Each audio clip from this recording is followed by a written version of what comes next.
Chapter 1. The Ultimate Street Vendor System. Dear colleagues, I regret to inform you that I have absconded with my sister-in-law and the company's 80 million. In Jiang City, at Mingqing Yuan, the sun shone brightly. Jiang Tian gazed melancholically out of the window, realizing he was now unemployed. Just yesterday, he had been sharing laughter with colleagues, but this morning, he found the office deserted. The boss had fled with all the company's funds, leaving Jiang Tian under immense pressure. With a car loan of $3,500 and a mortgage of $5,000 each month, along with the daily expenses of his family, the burden weighed heavily on him. The company had also delayed salaries for 3 months due to various reasons, leaving them with little savings. Darling, a delicate hand rested on Jiang Tian's shoulder, and a gentle voice spoke from behind him. I have been saving the dowry money we can manage for now. Our car and house won't be repossessed immediately. And besides, my dear, you are so talented, finding a new job will surely not be difficult. Jiang Tian looked at his wife, Lin Wanqing, and felt a tremor in his heart. They'll start job hunting tomorrow. He and Lin Wanqing had been high school classmates, harboring secret affections for each other, which blossomed into a relationship in college.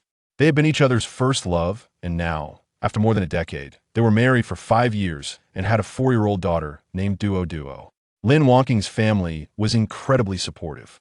When Jiang Tian proposed, he was anxious as he had no car or house, and his job was unstable.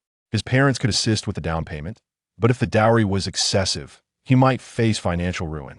However, his parents reassured him that since Wanqing had been with him for years, they would spare no effort to meet her family's demands. To Jiang Tian's relief, Wanqing's family did not make things difficult for him. They only requested a dowry of 88,000, but generously provided a bridal gift of 100,000. They even contributed 5,000 for the house and assisted with renovations, while his brother-in-law contributed 8,000. Jiang Tian vowed to treat his wife well for the rest of his life. Throughout their marriage, he never allowed Lin Wanqing to work. He would hand over his entire salary, keeping only 500 for personal expenses. Friends had mocked him, but he remained unfazed. They did not understand that while the world outside was filled with vibrant blossoms, his wife, with her fair skin and graceful figure, captivated him even more, especially as her charm deepened with the years. Though they had been together for many years, Jiang Tian still presented his earnings to Lin Wanqing multiple times a week. She tilted her head slightly, her beautiful eyes sparkling with curiosity. Do you remember Zhao Shui? Zhao Shui? I have a faint memory. She's selling candied hawthorns at the night market and apparently earns quite well. We could give it a try. Jiang Tian was taken aback. Selling at a market? His hometown had a night market where someone had successfully sold fried rice for years, acquiring 2 apartments in the city. But he had only mediocre cooking skills. Suddenly, a cold mechanical voice resonated in his mind. The unexpected sound startled Jiang Tian, prompting him to look around, yet he found nothing unusual. Loading the Ultimate Street Vendor System. Progress 1. System. Jiang Tian's pupils constricted, his heart racing. What was happening? He was on a transmigrator. How could he possess a system? System loading complete. Newbie gift pack has been issued to the backpack. The system, cold and unyielding, fell silent after delivering this brief message.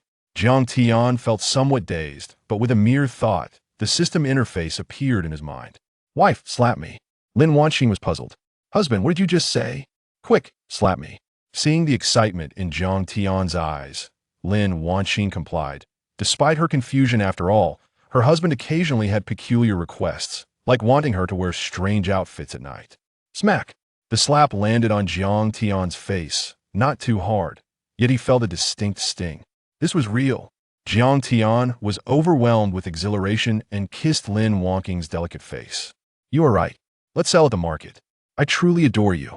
With that, he disregarded Lin Wanqing's astonished gaze and dashed out of the room. Lin Wanqing stood dumbfounded. What was her husband doing? Wasn't he just unemployed?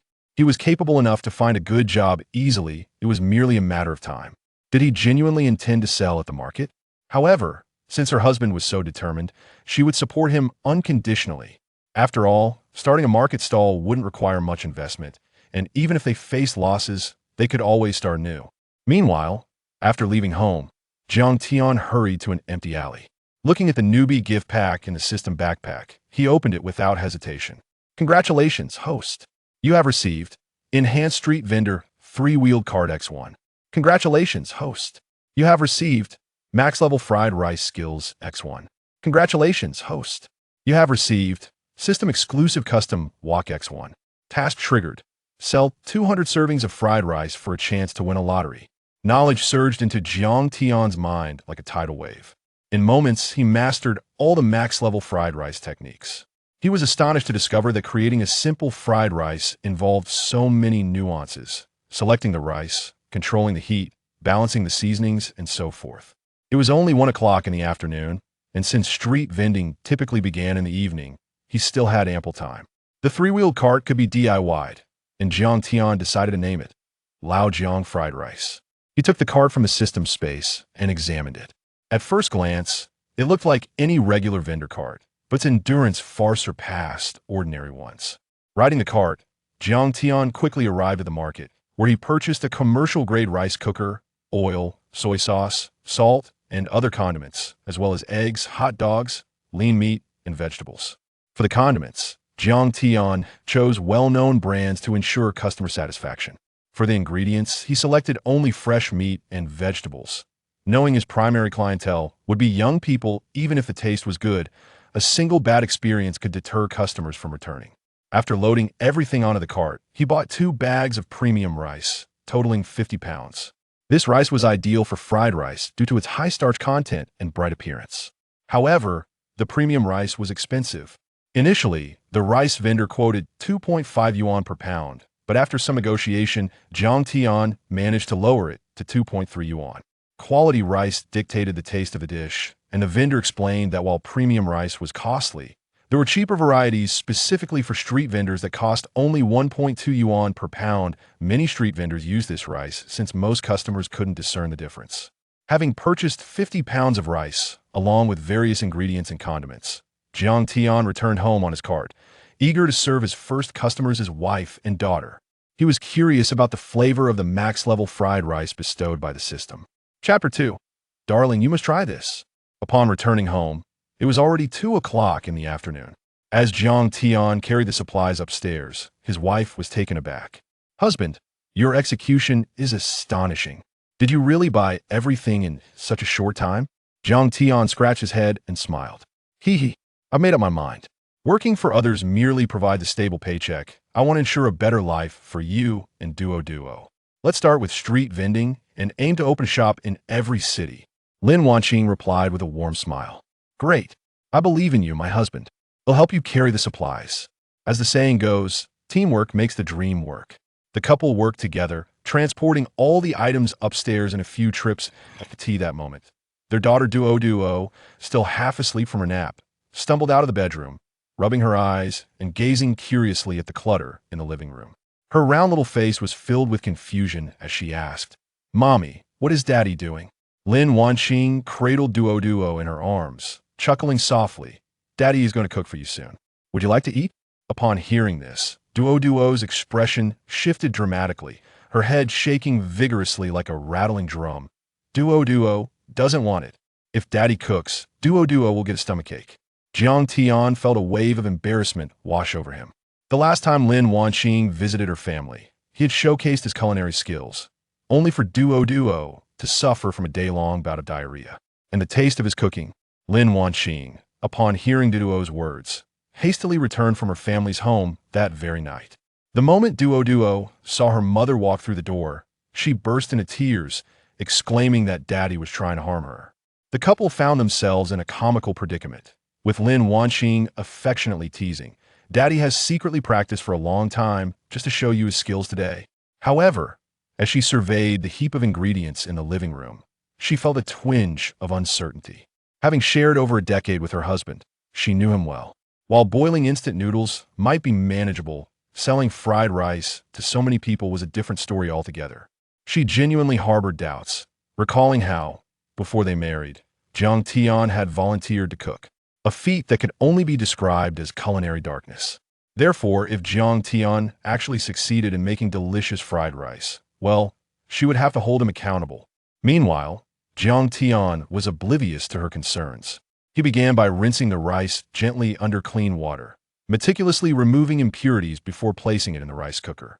He added an equal measure of water and let it soak for half an hour to enhance the rice's texture. While the rice soaked and steamed, Jiang Tian busied himself preparing the accompanying ingredients, dicing ham, slicing lean meat, and washing the vegetables. Outside the kitchen, Duo and Lin Wanqing watched eagerly. Observing Jiang Tian's deft movements, Lin Wanqing's expression darkened, her fists clenching involuntarily. "Oh, Jiang Tian, I've been so considerate of you, not letting you near the kitchen after work. How come you wield a knife with such finesse? When you said you had to work late, were you secretly cooking for a mistress?" On the other side, Jiang Tian was diligently focused, completely unaware of her suspicions. His movements flowed seamlessly, especially his knife skills, which surpassed even those of top chefs on television. Once the rice was steamed, Jiang Tian let it cool. Eager to showcase his cooking, he set aside a portion in the freezer for later use. Ideally, fried rice is best made with leftover rice, as it contains less moisture, resulting in a drier, fluffier texture with distinct grains. The starch in the rice undergoes a chemical transformation overnight, imparting a delightful aroma that enhances the flavor of the fried rice. The remaining rice was left to cool naturally in a ventilated area. Once he finished his tasks, Jiang Tian turned to find Lin Wanqing regarding him with a questioning look. "Honey, what's wrong?" Lin Wanqing crouched down, ruffling Duo's hair with a faint smile. Duo, didn't you say you were tired earlier? Why not go to your room for a short nap?" Duo, with her innocent demeanor, replied, "But Duo just woke up. Is there any homework left to do?" Duo has finished all her homework. "Then go back to your room." Duo hurriedly dashed back to her room, closing the door behind her. Jiang Tian, puzzled, asked, "Honey, what's the matter?" Lin Wanqing seized Jiang Tian's ear, indignantly declaring, "Oh, Jiang Tian, are you seeing someone on the side? That's unjust." Jiang Tian exclaimed in pain, "Honey, my feelings for you are as vast as the heavens. How could you doubt me? And what about your cooking skills? I've been cooking for years, and I can't compare to you. Are you secretly preparing meals for a mistress?" Jiang Tian, bewildered, quickly clarified, "I swear I haven't. I learned online." Lin Wanqing paused, taken aback. "Online? Learned?" Jiang Tian nodded earnestly. "Yes. Though I've been working outside, I know you work hard too, taking care of me and Duo every day. So, I decided to learn to cook online. After watching for a while, I naturally picked up some skills. I didn't expect to have such a knack for it, especially since I handled the knife so well on my first try." Lin Wanqing furrowed her brows slightly, releasing her grip. "Really?" Jiang Tian nodded vigorously, "Absolutely true." Noticing he seemed sincere, Lin Wanqing scoffed, "I suppose you wouldn't dare to lie." Before long, Jiang Tian checked the rice in the fridge, finding it adequately cooled, and began preparing the fried rice while Lin Wanqing watched closely. With all the ingredients ready, he commenced his culinary endeavor. After heating the pan and adding oil, he waited until the oil shimmered, then poured in a splash of cold oil and cracked in the eggs. Sizzle. The high heat caused the eggs to crackle and scramble, softening just enough. Next, he tossed in the vegetables until they were slightly wilted before adding the rice. Using a spatula, he broke up the clumps, ensuring each grain remained separate. Observing Jiang Tian's skilled technique, Lin Wanqing still held a measure of skepticism. Could such skills truly be acquired online? Was her husband genuinely gifted? Cooking fried rice requires high heat and precise control over timing. To achieve a delectable dish, skill is indispensable. Yet Jiang Tian, bolstered by his newfound knowledge, faced no such worries, as if the process were ingrained in him like a well-coded program. The aroma began to waft through the air as he seasoned the rice. What appeared to be simple condiments were added with a spoon, but the fragrances released by the heat awakened Lin Wanqing's appetite. On days when she didn't feel like cooking, she would make fried rice, but compared to her husband's, the aroma paled in comparison. Before long, Jiang Tian turned off the heat, presenting a steaming bowl of fried rice at the table. With an expectant smile, he urged Lin Wanqing, "Honey, you must try it." Chapter 3. Regardless. My husband is the most remarkable in the world. A steaming plate of fried rice was placed on the table as Lin Wanqing took a seat and accepted the spoon handed to her by Jiang Tian. She scrutinized the dish, finding no fault in its appearance. The golden eggs enveloped each grain of rice uniformly, glistening with a shiny sheen, while the vibrant green vegetables added delightful color, creating a visually rich ensemble. The aroma wafting towards her was irresistible, a harmonious blend of egg, rice, and various spices, infused with the smoky fragrance from the high-heat stir-frying. It all rushed into her nostrils, causing her to salivate. Quite impressive. Lin Wanqing nodded in approval. The color and fragrance of the fried rice were indeed impeccable, making her question if this culinary masterpiece could possibly have been crafted by her husband, who had never before engaged in such domestic tasks. However, whether it was the visual appeal or the aroma, the taste was paramount. As she scooped a generous spoonful and brought it to her mouth, her eyes widened in astonishment. The flavor, she could hardly believe it. Her enchanting gaze fixated on the bowl of fried rice. She had eaten fried rice before, but never had she tasted one so exquisite. This dish was simply perfection.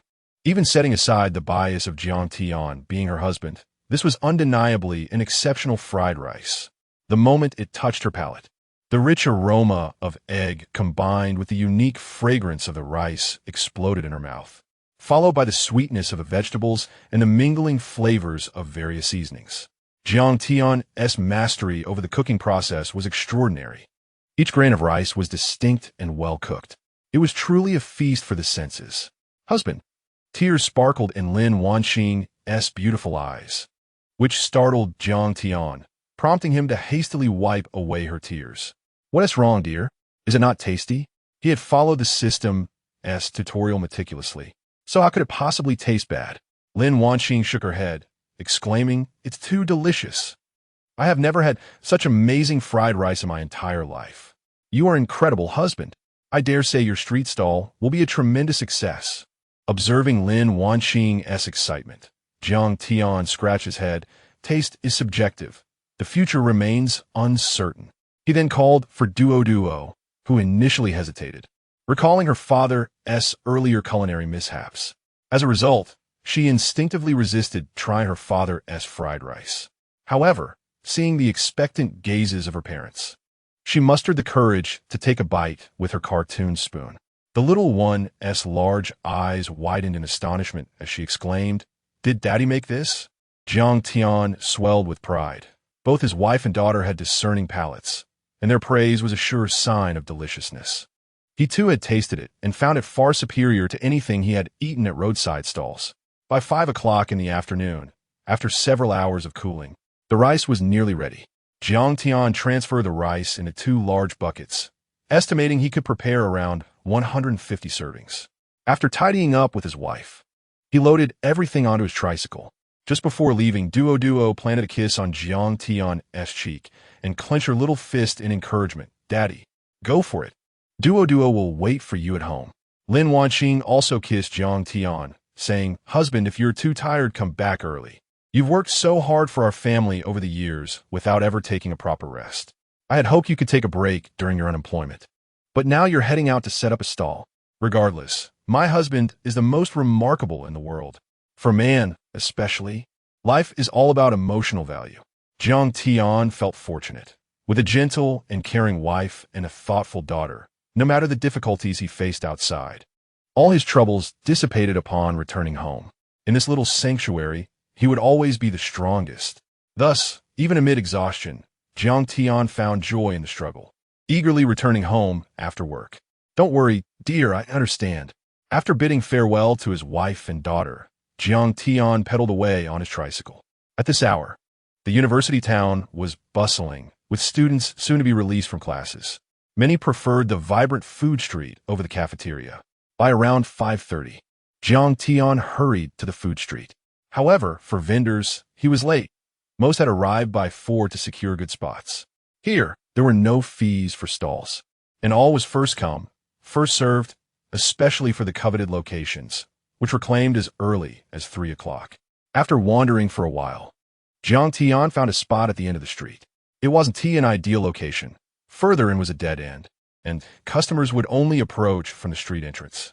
Typically, with so many enticing food options available, only 2 or 3 out of 10 customers would venture to the end of the street. Jiang Tian's brand new tricycle caught the attention of several vendors selling fried rice and noodles. However, Upon seeing his sign, they shrugged it off. They had been in this area for years, serving countless students and cultivating a loyal customer base. It seemed a bit challenging for Jiang Tian to establish himself here. Nevertheless, he shook off such thoughts. Having come this far, he was determined to persevere. He took out a fluorescent board and wrote, "Specialty fried rice 8 yuan. Ham lean meat, fried rice 10 yuan." The prices were reasonable, typical for a night market, aimed primarily at the student demographic. Beside him, an uncle selling fried skewers lounged in a rocking chair, casually enjoying the breeze. Noticing Jiang Tian standing there, he called out, "Young man, you look new here. Is this your first time?" Jiang Tian smiled softly. "Yes, it is, brother." The uncle was quite friendly, tossing him a cigarette. Although Jiang Tian didn't smoke, he accepted it with gratitude. "Thank you." The uncle glanced down the street. "There's not much traffic right now. Tomorrow you need to come early to claim a spot. A good location guarantees business." Jiang Tian nodded. Indeed, the food street was bustling, with throngs of people at the entrance, while the end of the street was starkly empty. Observing the fresh vegetables and lean meat at Jiang Tian's stall, the uncle's eyes lit up. "Young man, your ingredients are quite fresh." "Indeed, I handpicked everything at the market myself." "Good, I'm intrigued." The uncle leaned closer to the stall. "You wouldn't believe it. There's a place selling fried rice up ahead, and their vegetables are just discarded leaves from the market, while their lean meat is defrosted zombie meat. Your fried rice is 8 yuan, with a cost of 2 or 3 yuan, but they sell it for 6 yuan, with a cost of less than 1 yuan. What a disgrace." Jiang Tian chuckled bitterly. "I can't control others. As long as my conscience is clear, that's enough for me." The uncle gave a thumbs up. "You've got the right mindset, young man. With this attitude, your business will undoubtedly thrive. Speaking of which, I'm hungry, so I'll have a serving." Before Jiang Tian could respond, the uncle scanned the code and paid 10 yuan. "Add some lean meat. This looks fresh." "All right, uncle." Jiang Tian couldn't help but smile. He never expected his first customer to be a fellow vendor. Chapter 4. Is there something unseemly in your fried rice? Although Jiang Tian's very first customer during his street vendor career was the brother from the neighboring stall selling fried skewers, he approached his task with unwavering seriousness. As he ignited the stove, a wisp of white smoke began to rise from the iron wok. He poured in oil to season the pan, preventing the ingredients from sticking during the frying process. Once the oil reached the desired temperature, he added a spoonful of cold oil, a technique known as hot pan. Cold oil, to ensure the eggs would be particularly fluffy. When he cracked the eggs into the pan, they sizzled, releasing a cloud of steam. Jiang Tian quickly scrambled the eggs until they were tender and just set, then introduced the vegetables and lean meat, beginning to saute them. While frying rice may appear deceptively simple, it truly tests a chef's foundational skills, such as managing heat and balancing seasonings. After a vigorous stir-fry over high heat, Jiang Tian added the cooled rice to the pan. However, due to insufficient cooling time, much of the rice remained sticky, necessitating a gentle pressing with the spatula to separate the grains. A subtle aroma began to waft through the alley, captivating the fried skewer vendor, who was astonished by the delightful fragrance emanating from Jiang Tian's seemingly ordinary actions. Moreover, he hadn't even added the seasonings yet. Could it be the freshness of the ingredients? As the saying goes, with quality ingredients, it is difficult to produce an unsatisfactory dish. The fried skewer vendor could discern that Jiang Tian's rice was of superior quality, far removed from that of other fried rice vendors. When this rice hit the pan, it released a rich, fragrant aroma, harmonizing beautifully with the scents of the vegetables and eggs, instantly stimulating one's appetite. Jiang Tian, oblivious to the vendor's admiration, continued to stir the rice, adding seasonings before returning to a vigorous flame. In no time, a steaming portion of fried rice was freshly prepared. After placing it in a disposable container, he presented it to the fried skewer vendor, saying, "Here, give it a try." With enthusiasm, the vendor took the fried rice and scooped a generous mouthful with his spoon. The moment the rice touched his palate, the elasticity of the grains collided with the creaminess of the eggs, followed by an explosion of flavors. The delicate fragrance of the rice, the eggy aroma, and the savory notes of the lean meat, all blending seamlessly with the various seasonings to create an exquisite bouquet of flavors. leaving no room for criticism. Delicious. Absolutely delightful. The fried skewer vendor exclaimed with fervor. Having spent years on the street, he was familiar with every fried rice vendor in the vicinity and had tasted their offerings.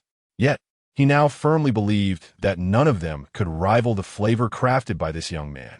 In fact, he felt they were in an entirely different league.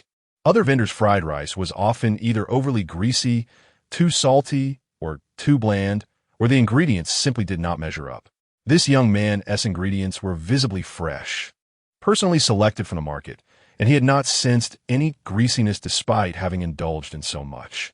The balance of seasonings was impeccable, devoid of any unpleasant tastes or textures, leaving no trace of criticism to be found. Such a flawless portion of fried rice for merely 10 yuan, with just one bite. The fried skewer vendor realized that the fried rice business of several stalls on this street might soon face dire straits. At that moment, a group of young women strolled by, arm in arm. They were students from a nearby university and regular customers of the fried skewer vendor. Just as they were about to select some skewers, they caught sight of the vendor, blissfully savoring the fried rice. The enticing aroma wafting through the air instantly stirred their appetites. "Old Li, whose fried rice is that? It smells divine," one exclaimed. "It truly does," another university student added. Sniffing the air, "I wasn't even hungry, just wanted some skewers, but now my stomach is grumbling." Without looking up, the fried skewer vendor pointed to Jiang Tian's stall. "It's from his place. You must give it a try. It's absolutely delicious." After a brief pause, he added, "To be honest, I've never tasted such exquisite fried rice in my life." His enthusiastic declaration elicited laughter from the group of young women. "Old Li, you're exaggerating. Can it really be better than Old Jiang's?" one questioned. "Yes, we've been eating Old Jiang's fried rice for years. Aside from being greasy, it's really quite decent." "Old Jiang's fried rice. This is the first I've heard of it. Is he new?" "The owner looks quite handsome." Another chimed in. "Now that you mention it, the owner's stall is quite tidy, and the ingredients appear to be much fresher than Old Jiang's," another remarked. Hearing their comments, the fried skewer vendor chuckled coldly. "I won't speak ill of my fellow vendors, but since you're my regulars, I can say with certainty that Xiaozhang's fried rice is undoubtedly the cleanest and most delicious on this street." With that, he took another hearty bite of rice. Being in his 40s, he could easily discern the quality of the rice. Jiang Tian's selection was even superior to that of the average household. Commonly, the loose rice purchased from supermarkets might cost around 2 yuan, but its taste paled in comparison. The fried skewer vendor's passionate endorsement piqued the interest of the young women. They exchanged glances, and finally, one of them suggested, "Why don't we buy a portion to try?" "Sounds good." They approached Jiang Tian's stall, glanced at the prices, which were reasonable, and said, "Boss, we'll have a portion of ham fried rice." Jiang Tian shot a grateful glance at the fried skewer vendor and promptly responded, "Sure thing." "Ladies, just a moment." As he returned to the stove, the oil sizzling in the hot pan, Jiang Tian's movements were fluid and graceful. In stark contrast to the greasy older vendors, his presence exuded a refreshing and sunny disposition. Dressed in a simple black t-shirt and shorts, paired with clean white sneakers, he embodied a minimalist style. Although not overly muscular, his physique was robust, fitting the type that appears lean in clothing yet reveals strength upon removal. Moreover, he donned a disposable cap and mask, making him a rarity among the many vendors lining the street. Given the essence of fried rice relies on a vigorous stir-fry, the process was swift, taking less than 3 minutes to produce a steaming portion. The university students could hardly contain their anticipation, their mouths watering at the sight of Jiang Tian at work. As he finished cooking, before he could even package their order, the girl in the pink t-shirt eagerly exclaimed, "Boss, just give it to me." "Absolutely. Enjoy, ladies," Jiang Tian replied, handing them extra spoons. With one person holding the fried rice, the others quickly grabbed their spoons and began to indulge. The portion was modest, and before long, they had devoured it completely. Jiang Tian watched with a smile as he asked, "Ladies, how does it taste?" One girl with a ponytail, however, had a rather displeased expression. Her brow furrowed as she inquired, "Boss, is there something unseemly in your fried rice?" Chapter 5. This is the most delectable fried rice I have ever tasted. "Boss, did you perhaps add something that shouldn't be in this fried rice?" The sudden remark from a girl with a ponytail instantly froze the smile on Jiang Tian's face. Something that shouldn't be included? The skewered food vendor, sensing the tension, quickly interjected, "Is the fried rice not to your liking?" The ponytail girl crossed her arms, responding, "No. The flavor is simply exquisite, which is why we suspect there might be something unusual in it, perhaps a flavor enhancer or something." The skewered food vendor was bewildered. Was it wrong for the dish to taste good? Should a delightful flavor lead to such suspicions? Yet, their doubts were not unfounded, as this fried rice had indeed shattered their previous perceptions of the dish. First and foremost, the rice was stir-fried over high heat, exuding the essence of the wok with every bite, a quality essential to fried rice. Honestly, who would eat from a roadside stall that lacked that characteristic wok aroma? Secondly, upon tasting, the flavors were rich yet harmoniously blended. A mere nibble revealed a medley of tastes: ham, rice, eggs, and various seasonings. Achieving such a balance without some culinary science was truly remarkable. In response to the ponytail girl's skepticism, Jiang Tian remained composed, stating earnestly, "If you believe there is any issue, feel free to take my fried rice to the relevant authorities for testing. All my ingredients are laid out on the table, and if anything beyond those is detected, I am willing to bear all legal responsibilities and even provide you with 100,000 yuan. His words were calm, yet they radiated an unparalleled confidence. He simply possessed that level of assurance. The system had granted him the ultimate fried rice recipe, a serious matter indeed. To put it modestly, his fried rice was delicious. To boast, he would claim that no one in the world could surpass his culinary skills. The skewered food vendor also stepped in. It must be a misunderstanding. Xiao Jiang is a genuinely honest person. Although they had only just met, the vendor could discern Jiang Tian's practicality. Having worked in the culinary industry for years, he could identify the presence of any culinary innovations with just one bite. His support for Jiang Tian stemmed from another motivation. With such delightful fried rice, the business was bound to flourish, and aligning himself with Jiang Tian would undoubtedly benefit him as well. Seeing Jiang Tian's unwavering confidence, the ponytail girl sincerely offered, "Apologies, boss. Could we please have 3 more servings of your special fried rice?" Jiang Tian waved his hand dismissively. "No problem." He brushed off the incident, as he was unperturbed by others' doubts as long as he maintained integrity. He resumed cooking, the iron wok emitting a faint wisp of white smoke from the high heat. He added oil to the wok to coat it, waiting for it to heat up before adding a spoonful of cold oil. And with the eggs, he scrambled them gently, then tossed in the vegetables for a vigorous stir-fry. The young women watched attentively at the stall. Jiang Tian's actions were fluid and efficient, devoid of any hesitation, and they could see all the ingredients clearly. The vegetables were pristine, unlike those from previous stalls where they often encountered dirt on the roots or wilted leaves. Since all 3 servings were special fried rice, Jiang Tian prepared them in one batch. Soon, the 3 servings were ready and packaged, which he handed over with a cheerful smile, saying, "Ladies, enjoy your meal, and if it's delicious, do come back next time." Although it was his first time setting up a stall, Jiang Tian displayed no modesty. In business, one must be generous and open with customers. WeChat payment, 24 yuan. "Thank you, boss." As he watched the group of young women depart, Jiang Tian took advantage of the moment to tidy up the cooking area. There were hardly any patrons at this street corner. In this short while, only these few had passed by. Meanwhile, the girls hadn't wandered far before they found a spot to settle down. Previously, they had shared one portion of fried rice, which left them wanting more. They were eager to confirm if the flavors remained consistent. If not, it would suggest the first serving had been tampered with. Upon opening their takeout boxes, a rich, aromatic medley wafted towards them, instantly igniting their appetites. "Wow, it smells amazing, just like before," exclaimed one. "The boss is truly impressive. Indeed, the quality of the ingredients is incomparable. This rice is entirely different from old Jiang's. Exceptional ingredients yield extraordinary flavors. I foresee this place becoming a sensation." This small public dining area boasted 20 tables, all currently occupied. Observing the young women savoring their fried rice drew the attention of many. "Excuse me, may I ask where this fried rice is from?" If you head further inside, I forget the name, but it's next to Li Ji's skewers. How does it taste?" "It smells delightful. Honestly, I can say without exaggeration that this is the best fried rice I've ever had. Really? Is that true? Absolutely. I can vouch for it. We initially ordered 1 serving, but couldn't get enough, so we ordered 3 more. Plus, the boss is incredibly handsome. Let us go. I can't resist that aroma. We must buy a serving.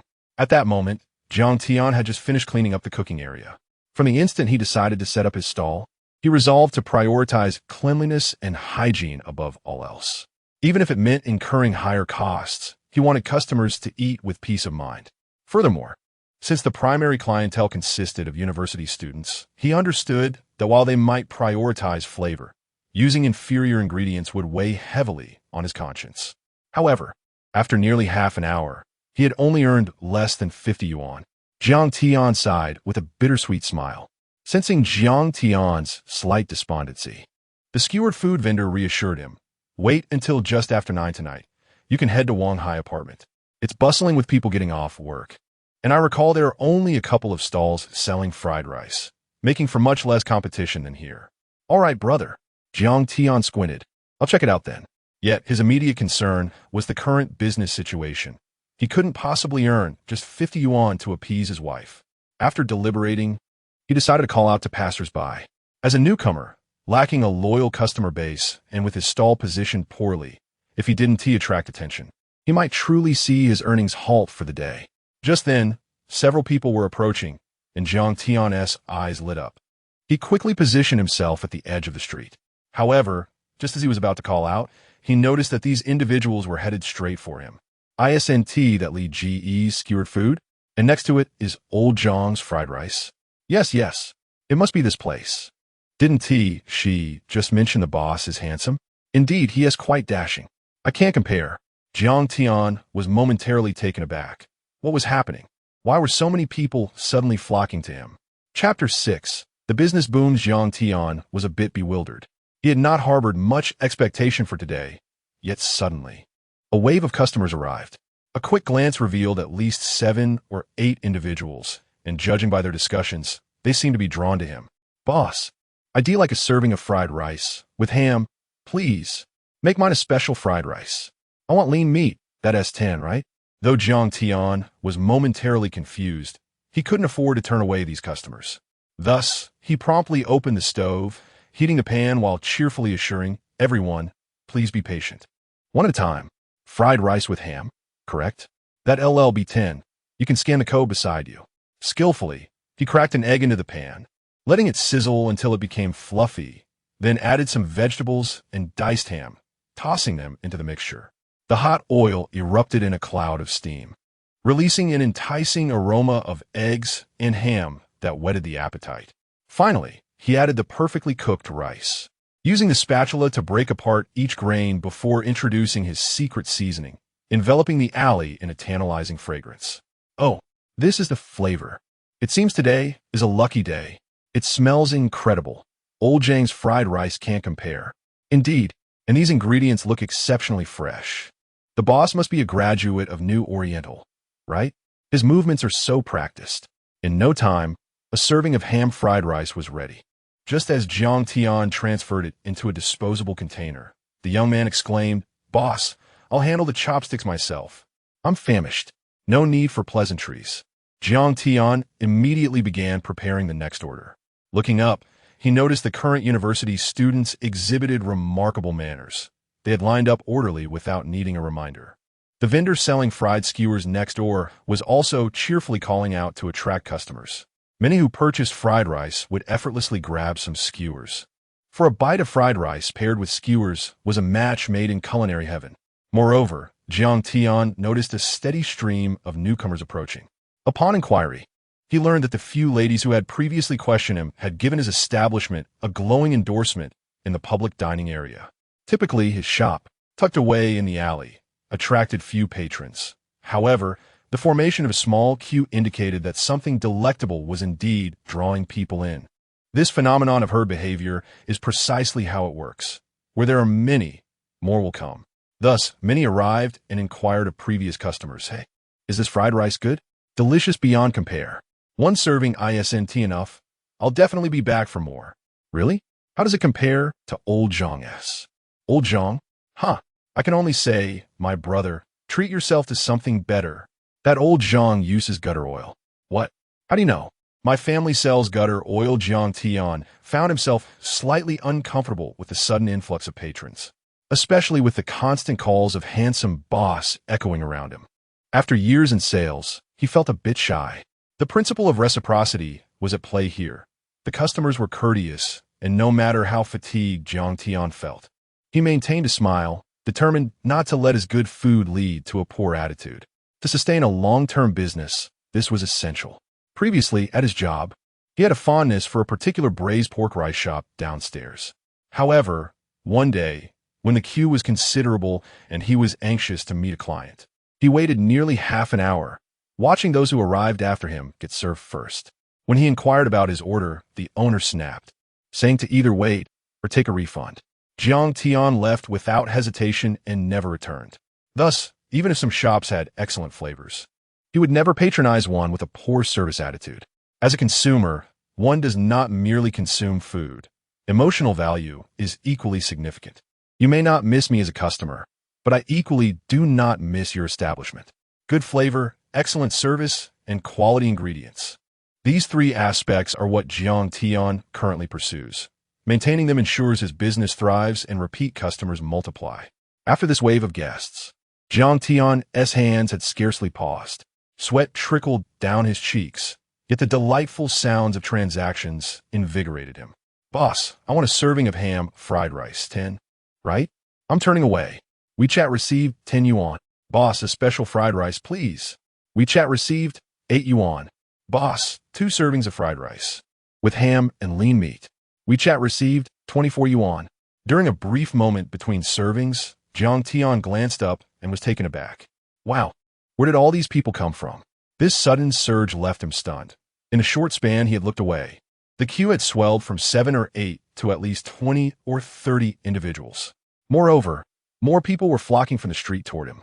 The skewer vendor next door chuckled, having anticipated Jiang Tian's business would flourish, but he had not expected it to happen so swiftly. Initially, he had little hope for his own business due to its poor location and lack of regulars. However, with Jiang Tian's growing crowd, his skewer sales also improved, as many who finished their fried rice sought a few skewers to complement their meal. While busying himself, Jiang Tian engaged in light conversation with the waiting customers. Handsome, how did you find out about my shop? The young man set down his phone. A friend told me. He praised your fried rice to the skies, and I couldn't resist coming to try it. Me too, chimed a young woman behind him, nodding eagerly. I hadn't planned to leave my dorm today, but when my roommate brought back a serving, the moment I opened it, oh my, the aroma filled the entire dorm. I knew I had to have your fried rice today, or I wouldn't sleep a wink. I came on a friend's recommendation, eager to try it. I didn't expect such a long queue. I purely came to see what the fuss was about. Jiang Tian smiled, nodding in acknowledgement. The majority of those in line were referred by friends who had tasted his food, while a few were simply curious about the crowd. Observing the line, he called out, "Thank you all for your support. Please bear with me. I'll expedite the process without compromising flavor." Meanwhile, at the street corner, old Jiang, the fried rice shop owner, wore a troubled expression. Chapter 7. My dear husband, how devious you are. In the culinary street of a university town, numerous stalls offer fried rice. Yet it is old Jiang's fried rice that consistently draws the largest crowd. The proprietor, old Jiang, not only arrives early each day to secure a prime location, but also boasts the most loyal clientele. 2 factors contribute to his success. First, his ordinary fried rice is priced at a mere 6 yuan, while competitors charge between 8 to 10 yuan. Second, the generous portions and delightful flavors of his fried rice ensure a high rate of return customers. With a soft flick, he ignites a cigarette, donning a well-worn white tank top, his eyes clouded with concern as he observes familiar patrons passing by. What could be the matter? Old Jiang feels a pang of frustration. He recognizes several regulars among the crowd, who used to rush to his stall after class, yet today they seem to ignore him. Is it the flavor of his cooking that has diminished? Or perhaps he has skimped on the quality of his ingredients. At that moment, a young man clad in a white tracksuit stealthily strolls by the stall. Sharp-eyed, old Jiang greets him with a smile. Ah, you're here so early today. Sticking to the usual? The youth, feeling awkward, hesitates before replying, Uncle Zhang. I want to be eating today. Though it is a perfectly ordinary situation. The young man appears almost guilty. Over the past 6 months, he has indulged in old Zhang's fried rice so frequently that, even on days when he lacked an appetite, the warmth of old Zhang's welcoming demeanor made it difficult to refuse. However, today he genuinely does not wish to partake. His name is Li Hua, a student from the nearby music academy. This evening, he had intended to skip dinner, but after returning to his dormitory post-classes, he was greeted by his roommate, who brought back a fragrant portion of fried rice. As the lid was lifted, an irresistible aroma filled the room, instantly awakening Li Hua's appetite. Emboldened, he called out to his roommate, who graciously allowed him a taste. Oh my, this fried rice is heavenly. With that first bite, Li Hua felt as if he were floating. After acquiring the address from his roommate, he hurried over. He had hoped to sneak past old Zhang's stall, but the latter spotted him immediately. Feeling somewhat ashamed, Li Hua's heart sank. Upon hearing Li Hua's refusal, old Zhang asked, "What is wrong? Is there something off about my fried rice?" No. Li Hua quickly waved his hands. "I just wanted to try something different today. I'm in the mood for some deep-fried skewers." "Yes, skewers. Hee. However, just as he finished speaking, a young man threw an arm around Li Hua's shoulders, exclaiming, "What's going on, Hua? Aren't you here for old Zhang's fried rice?" It was his roommate. Awkwardness enveloped Li Hua. "What are you doing here?" His roommate chuckled. "The fried rice is just too delicious. One portion was tea enough, so I'm back for another." Li Hua's face flushed crimson as he glanced at old Zhang, whose expression had fallen dramatically. Quickly, Li Hua led his roommate away, fearing that old Zhang might demand to know who he favored more. Watching them leave, old Zhang felt a sense of urgency. Old Zhang's fried rice? Who is this newcomer? At that moment, old Zhang's wife arrived, prompting him to instruct her to investigate the situation. "Go check out what this old Jiang fried rice is all about. Why are so many customers flocking there?" Before long, his wife returned, visibly irate. "They've all been lured away." The line was still quite long. "I can't fathom why they choose to pay more when our food is so affordable." Old Zhang pondered this. He recalled seeing old Zhang's stall pass by his own, but he had dismissed it, confident in his years of experience in the business. After a moment of contemplation, he lit a cigarette, muttering, "When things deviate from the norm, there's bound to be a reason. Go and procure a portion. I wish to ascertain the quality of this competitor's fried rice." Old Zhang held firm in his belief that his fried rice was unmatched. Having spent considerable time perfecting his proprietary blend of seasonings, rich in culinary techniques that made it undeniably addictive. Nodding, his wife set off once more. After nearly 20 minutes of waiting, old Zhang had yet to see any customers approach. He watched familiar faces head straight to the alley. When his wife returned with a portion of fried rice, he eagerly opened the lid. A wave of enticing aroma wafted toward him, causing even this seasoned chef to sit up in surprise. "Wow, this scent is impressive." Old Zhang refrained from diving in immediately, instead examining the fried rice with narrowed eyes. Deducing, this rice is made from premium grains. The cheapest would cost at least 2 yuan per pound. His wife interjected, "Is it really that expensive? How much do we pay for our rice?" 1 yuan per pound. And the lean meat and vegetables appear fresh as well. Taking a spoonful, old Zhang savored the rich aroma lingering in his mouth, his eyes closing in sheer delight. He had thought he had grown weary of fried rice. Yet this portion rekindled long-forgotten sensations. Delicious. In fact, it was exceptionally so. It reaffirmed the adage that quality ingredients yield exquisite flavors. The eggs were sourced from free-range hens, imparting a robust flavor, while the rice had the perfect chewiness and wok hei. The meat was tender, with fine fibers that tantalized the palate, and the vegetables perfectly balanced the dish's richness. In summary, it was fried rice crafted to perfection, something old Zhang believed he could never replicate. A sense of impending doom washed over him. If this continued, his business would inevitably falter. Narrowing his eyes, he resolutely declared, "Wife, how much rice does he have left?" "Not much. There is perhaps half a bucket remaining." "Then let it be for today. If he dares to return tomorrow, we shall report him." claimed that he might be using questionable ingredients in his fried rice. What? Have you tasted it? No. Then wouldn't that be a false accusation? I'm merely suggesting it might contain something improper. I never stated it definitively does. His wife, puzzled, asked, but what if it doesn't? If it does, he's endangering countless students and deserves to be caught. If it doesn't, he could be apprehended in plain sight. And even if he is innocent, who would dare eat there again? As his wife contemplated this, she eventually nodded, giving a thumbs up. Husband, how cunning and devious you are. Chapter 8, darling. I shall seek employment tomorrow. Shall we cease our stall operations?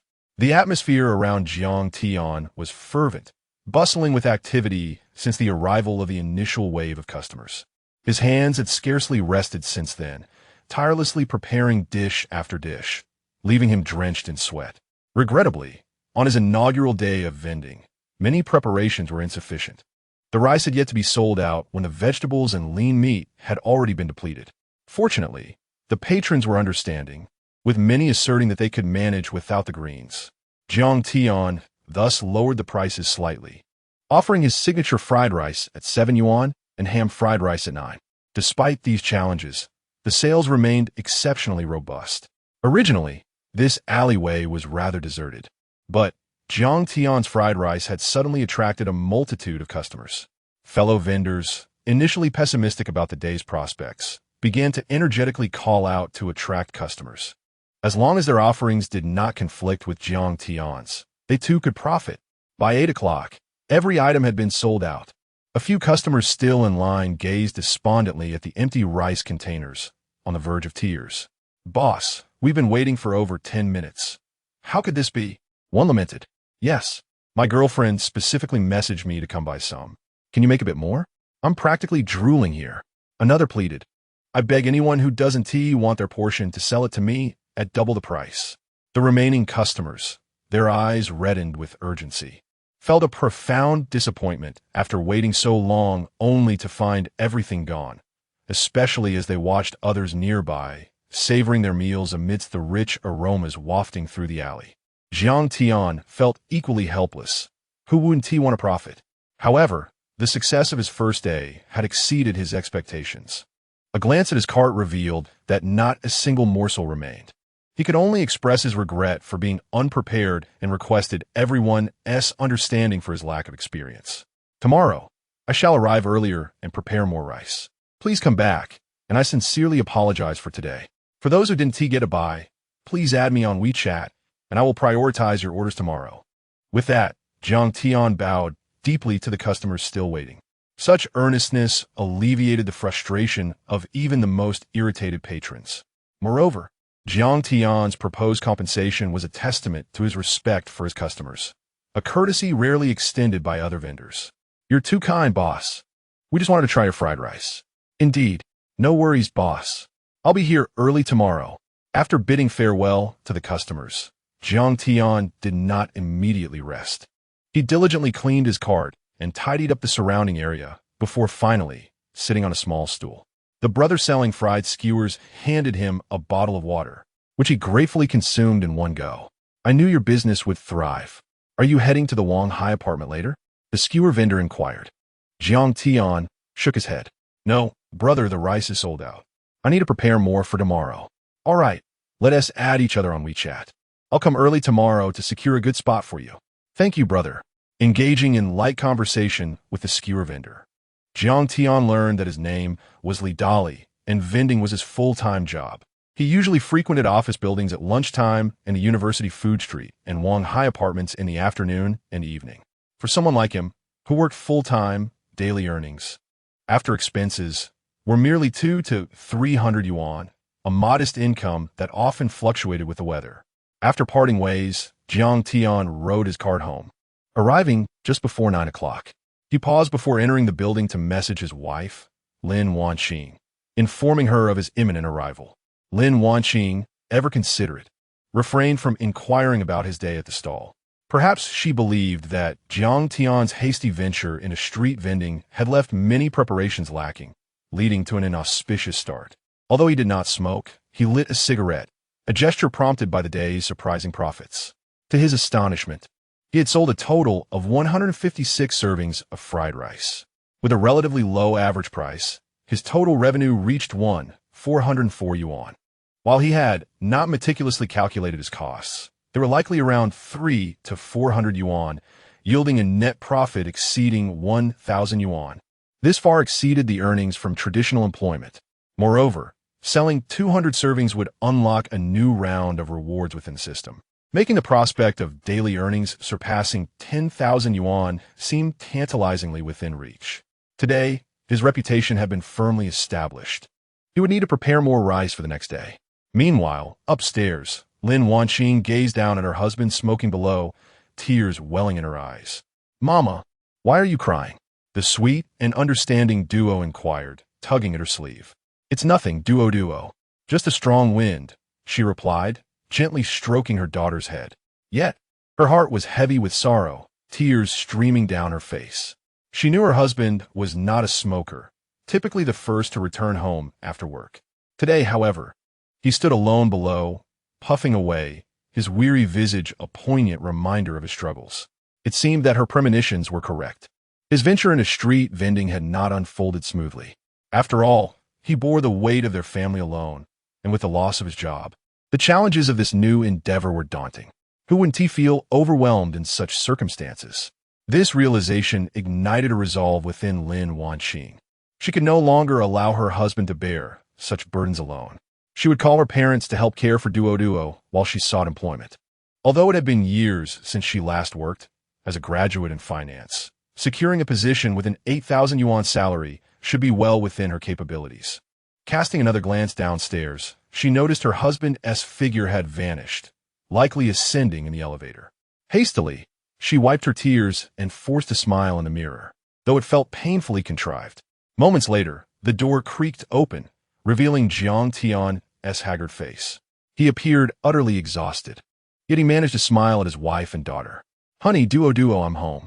Lin Wanqing had resolved not to cry upon seeing him, yet the sight of his fatigue shattered her composure. "Woo." She rushed into Jiang Tian's arms, tears flowing like rain. "Darling, I will look for a job tomorrow. Let's not continue with the stall, all right?" Jiang Tian stood in stunned silence, bewildered by the unexpected turn of events. Chapter 9. My dear husband, have you not contributed for several days? Jiang Tian felt a bit bewildered. What was the matter with his wife? Why had she suddenly burst into tears and mentioned going to work? "What's wrong, my dear?" he asked, concern evident in his voice. Lin Wanqing sobbed uncontrollably, her heart heavy with distress. The summer evenings in Jiangsheng were sweltering, with temperatures still exceeding 30 degrees. Meanwhile, her husband had to endure the heat while manning his stall. If customers arrived, he would have to withstand the intense heat from the stove while cooking fried rice. And if no customers came, his discomfort would only worsen. Lin Wanqing tightly embraced Jiang Tian's waist. "Darling, I will look for a job tomorrow. Please don't work so hard anymore, all right?" Though Jiang Tian was unaware of the exact cause of her distress, her words touched him deeply. He chuckled softly and wiped away her tears, assuring her, "There's no need for that, my love. I can manage. Darling, my love." They gazed into each other's eyes, their expressions brimming with affection, their beautiful eyes shimmering like autumn waters, exuding a captivating charm. As they drew closer, they eventually closed their eyes and shared a passionate kiss. "Papa, Mama." Suddenly, a childish voice broke the moment. The elderly couple reluctantly parted, turning to see Duo, hands on her hips, glaring at them in indignation. Duo is still here. Can't you two be a little discreet?"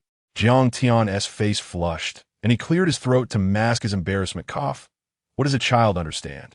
Duo, with a hint of pride, replied, "I know a lot. Yuan told me that if Papa and Mama kiss, it means they want a baby. Mama, can you give Duo a little brother, please? Don't listen to Yuan's nonsense." Lin Wanqing's face turned crimson. "You should play with Yuan less." "Oomph." Duo crossed her arms and looked at Jiang Tian curiously.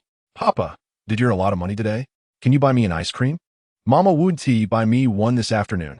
Lin Wanqing's heart sank. She had forgotten to remind Duo not to inquire about her father's stall business.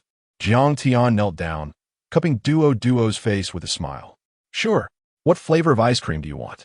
To Lin Wanqing, this smile seemed forced, and her heart ached. Her husband was indeed enduring too much.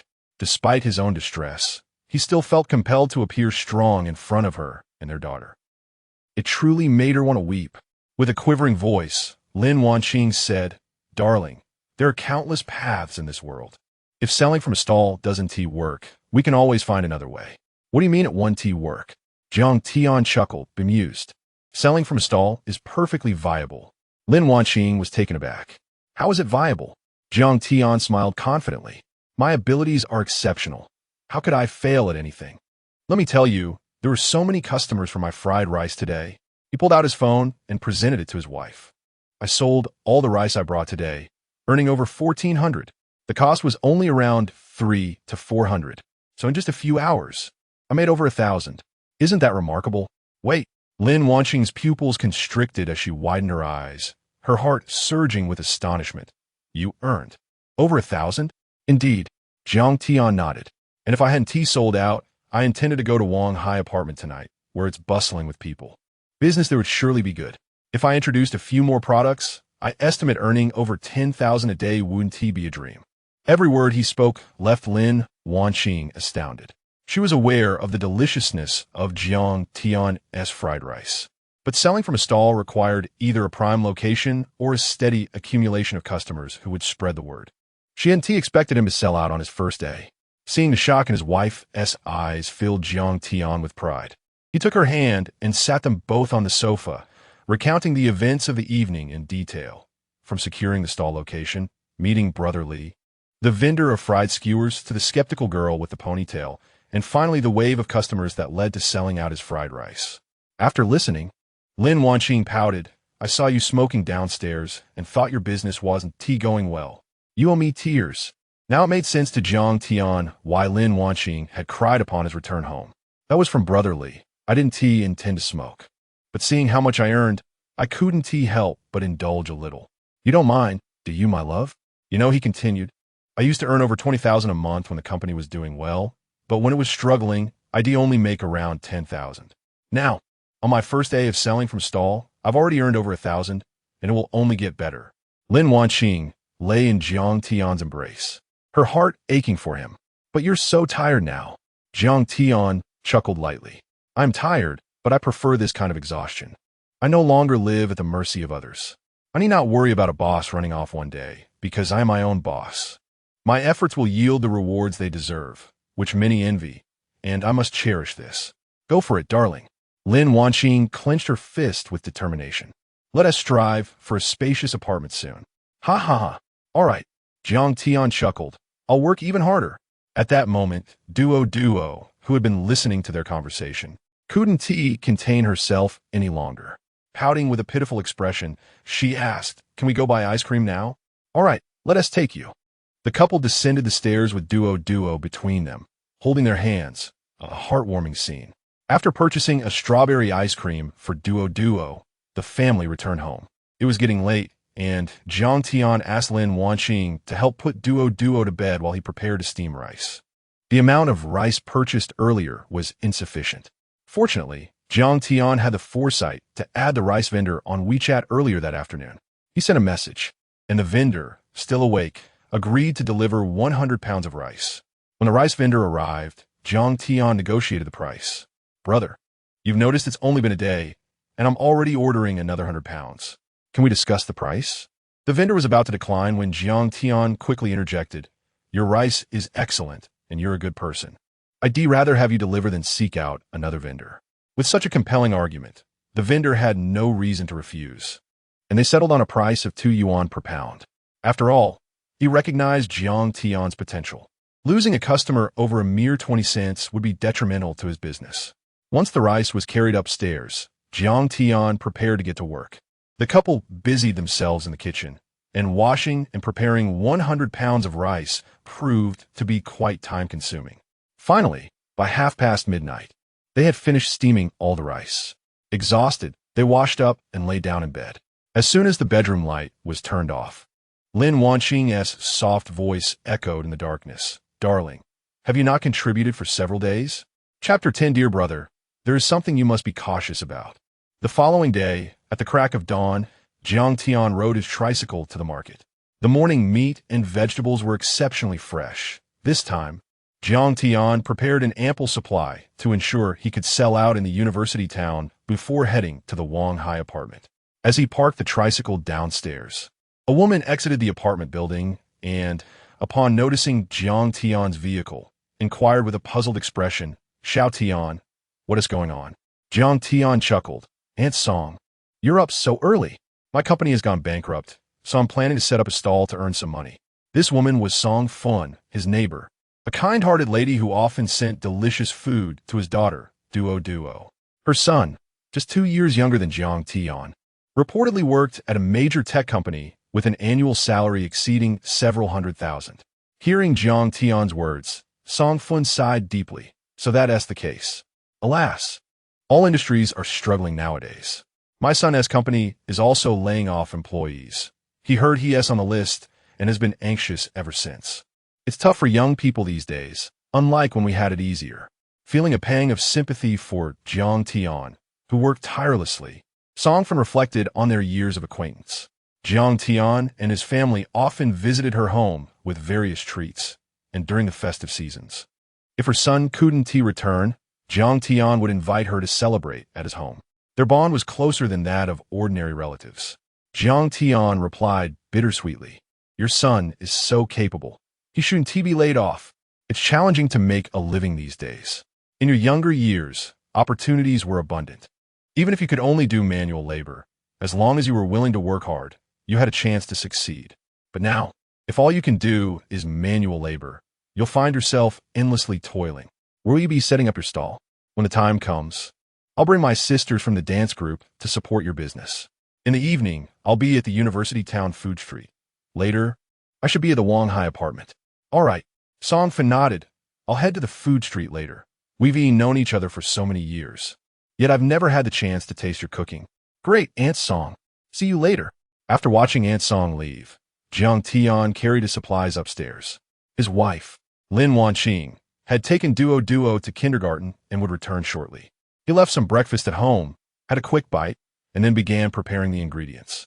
He diced ham, cut the lean meat into strips, and washed the vegetables. Although these tasks were simple, they were quite exhausting, especially with him bending over for an extended period. Suddenly, Jiang Tian remembered he had a system. He had intended to study it thoroughly while his wife was asleep the previous night, but she insisted on keeping him occupied with household chores. After the ordeal, he collapsed into bed, utterly drained. With a slight thought, the system panel emerged in his mind. From the time it was bound until now, he had yet to examine it closely. The system's functions were straightforward. The current task displayed was, sell 200 portions of fried rice, current progress, 156 portions. In addition, there was a backpack and a store. After opening the beginner's gift pack, his backpack was empty. The store piqued Jiang Tian's interest. Upon opening it, he felt as though he had struck gold. The store was replete with an array of items, and in the upper right corner his remaining points were displayed, 1404, based on his sales revenue. With these points, he could exchange for various items. However, he had only unlocked the beginner's store, which offered simple home-cooked dishes, such as scrambled eggs with tomatoes and stir-fried shredded potatoes. Do not underestimate these ordinary dishes. Once purchased, they would be of the highest quality, incomparable to what one would typically encounter in the market. Soon, a white item caught Jiang Tian's attention. Upon clicking, he was instantly thrilled. Ishan Wan, price 100 store points, upon consumption, rejuvenates the body, eliminates negative states, and maintains high energy levels without fatigue, with no side effects. An essential companion for your stall career. Duration, 24 hours. What a treasure! Without hesitation, Jiang Tian decisively purchased 10 capsules. These 10 Ishan wands were placed into his system backpack. He took one out and held it in his hand. Externally, it appeared to be an unremarkable little pill. Upon placing it in his mouth, it dissolved instantly, releasing a faint minty aroma that filled his mouth. Simultaneously, all fatigue vanished, and Jiang Tian felt an exhilarating surge of energy. "Darling, I'm back." At that moment, his wife, Lin Wanqing, entered, having just changed her shoes. Upon seeing Jiang Tian's fierce gaze, she trembled slightly and asked in astonishment, "What is wrong, dear?" "Honey, I want." "Don't be silly. It's daytime." "Why want is daytime?" At 4 in the afternoon, Jiang Tian moved all his supplies downstairs, preparing to set up his stall. Before leaving, Lin Wanqing's cheeks flushed with reluctance. Though her husband was usually impressive, today he seemed particularly vigorous. In fact, she even suspected he had taken something. "Sweetheart, I'm off." Jiang Tian waved goodbye and rode away on his tricycle. He arrived early, uncertain if he would secure a good spot. At 4:30, Jiang Tian reached the university town food street. There weren't many people yet, but several vendors had already arrived. As he parked his tricycle, many merchants cast glances his way, perhaps due to his successful sales yesterday. "Hey, brother, over here." From a distance, Jiang Tian spotted Li Dali waving at him. He parked next to him and surveyed the surroundings. This location was advantageous, situated in the middle with a decent flow of customers. "Brother, you're quite the sensation now," Li Dali said, handing him a cigarette with a smile. "You wouldn't believe it. They were all talking about you in the group yesterday." "Who was?" Jiang Tian asked, curious as he accepted the cigarette. "Those merchants, of course. We have a group where we discuss business matters. Do you want to join?" Jiang Tian shook his head. "No. Brother, I'll pass." It wasn't that he didn't want to be part of group. Rather, joining at this moment would be of no benefit to him and could potentially complicate matters. "Good choice. It's probably best you stay out," Li Dali squinted. "Several people have been inquiring about your ingredients. This kind of thing. Haha, not mentioning it could offend others." "Brotherly, do you have story?" Jiang Tian raised an eyebrow. Li Dali took a puff of his cigarette, the smoke swirling around him as he spoke with depth. "I've learned the hard way. You're a smart guy, little brother. In this world, no one is genuinely interested in helping you. When I help you secure a spot, it's because of your popularity. Being next to you means I can earn a bit more." Jiang Tian understood this fundamental principle, having navigated society for several years. Although Li Dali's words held some truth, Jiang Tian also recognized his good nature, straightforwardness, and loyalty. That was enough. However, Li Dali suddenly shifted the conversation, lowering his voice.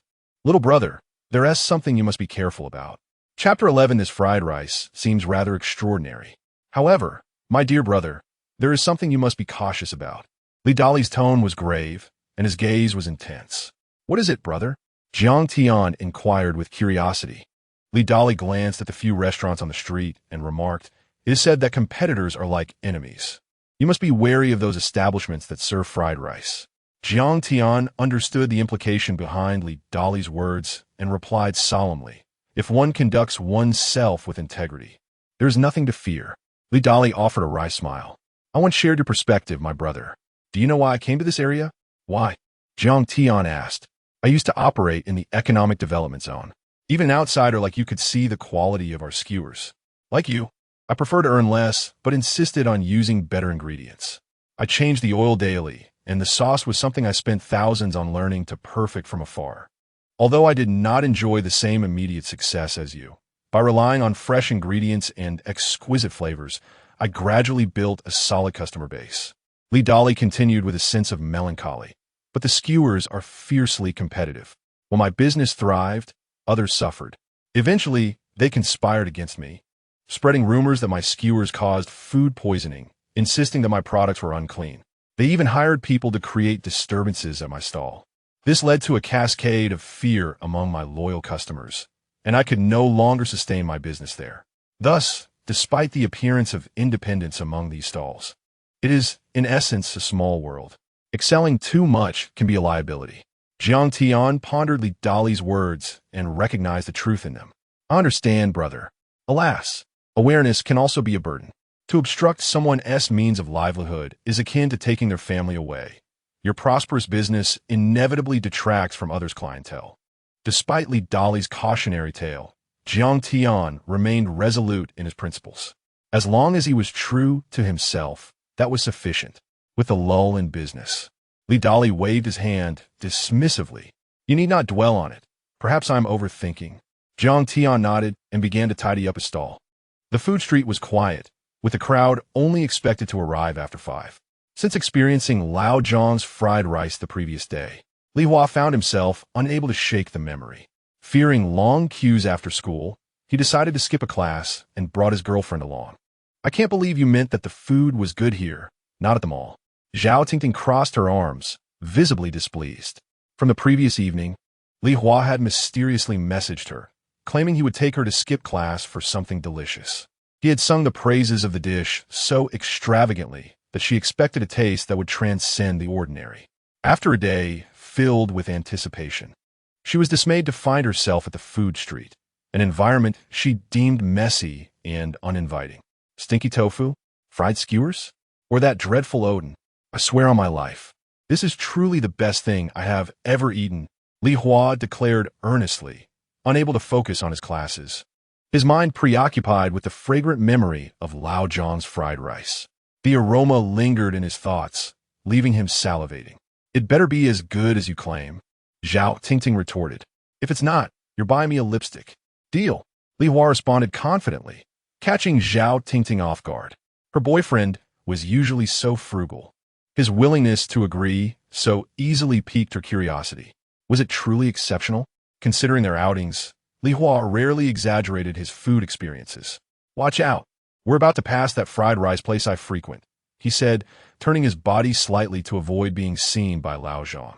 Zhao Tingting scoffed. What are you afraid of? You are a customer. You have the right to choose what to eat. You're not his exclusive patron. What will you do if you choose not to buy from him? Hold your head high. Feeling compelled by his girlfriend's confidence, Li Hua straightened his posture and, as they passed Lao Zhang's stall, he exchanged a reluctant smile with the man, who looked at him with a wounded expression. Before long, Li Hua and Zhao Tingting found themselves at Jiang Tian's stall.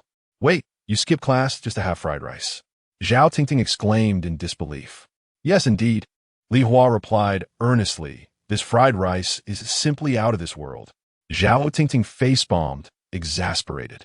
She was well aware of Li Hua's love for fried rice. They often visited this area together, and he always ordered from Lao Zhang, never tiring of it. Today, he was excitedly proclaiming he had discovered a new gem, only to bring her back to the same place. Resigned to the situation, Zhao Tingting had hoped for at least some skewers or a snack like bobo chicken. But to her dismay, it was once again fried rice. How could her silly boyfriend be so fixated on fried rice? Was he unable to survive without it? Witnessing the brewing argument, Jiang Tian interjected, Miss, I assure you, my fried rice is truly delightful. You should give it a try. Zhao Tingting smirked, delicious? How good can fried rice possibly be? Can it even bloom with flavor? Despite her reluctance and frustration, she conceded, fine. Make me a serving of the 8 yuan special fried rice. No, my dear, Li Hua interjected hastily. The crowd will be here soon. One serving won't suffice for us both. If we want more later, we'll have to wait in line. You, Zhao Tingting was incredulous, unreasonable. Just order one. If it's that good, I'll queue for you. If not for the stall owner's good looks, she would have been furious. Seeing her determination, Li Hua had no choice but to call out to Jiang Tian, all right, boss. We'll start with 1 serving of the special fried rice. Got it. Please scan here. Jiang Tian replied cheerfully. He ignited the stove, and, as the iron wok warmed, he added a spoonful of oil to coat it. Once the oil reached the perfect temperature, he added another spoonful of cold oil and cracked into free-range eggs he had purchased from the market that morning. The high heat coaxed an intense aroma from the eggs, a stark contrast to ordinary ones. After scrambling the eggs to a tender consistency, he tossed in fresh vegetables, stirring them briefly before adding the rice and frying it vigorously. With his exclusive secret seasoning added, a steaming plate of special fried rice soon emerged, the enticing aroma wafting through the air. As Zhao Tingting observed the process, her resolve began to waver. The fragrance enveloping her senses ignited an unexpected hunger within her. Was it possible that she had developed an appetite for fried rice? This dish did indeed seem quite remarkable. Chapter 12. The support of the brother-in-law, Li Hua eagerly opened the disposable food container, and the enticing aroma of fried rice instantly filled the air. He placed it before Zhao Tingting, exclaiming, "You must try this. This fried rice is truly unbeatable." Zhao Tingting instinctively swallowed, initially indifferent to street food. Yet at that moment, the fried rice appeared to her as if it were radiating a golden glow. She picked up a spoon and took a bite. In an instant, her eyes sparkled as if stars were dancing within them. Her pupils dilated in disbelief, and she exclaimed, "My goodness, this fried rice is extraordinary." As the flavors exploded in her mouth like a blooming garden, she felt no trace of the discomfort she had anticipated. She had always perceived fried rice as greasy and overly salty, but this dish was a delightful exception. Not only was it light, but the seasoning was also perfectly balanced. With her father being a chef, she understood that the most challenging aspect of cooking was achieving that precise balance. How can it be this delicious? Unable to resist, Jiang Tian took another spoonful, having rushed through her first bite without savoring it. This time, she deliberately slowed her chewing, allowing herself to revel in the aroma of the fried rice, the high heat of the wok, the rich scent of the eggs, the fragrance of the rice, and the crisp sweetness of the vegetables. Everything was so perfectly executed, so immaculate. No wonder her boyfriend had forsaken Lao Zhang's fried rice, fervently insisting on the exceptional quality of this place. It was evident now that he had not exaggerated in the slightest. The taste was indeed transcendent.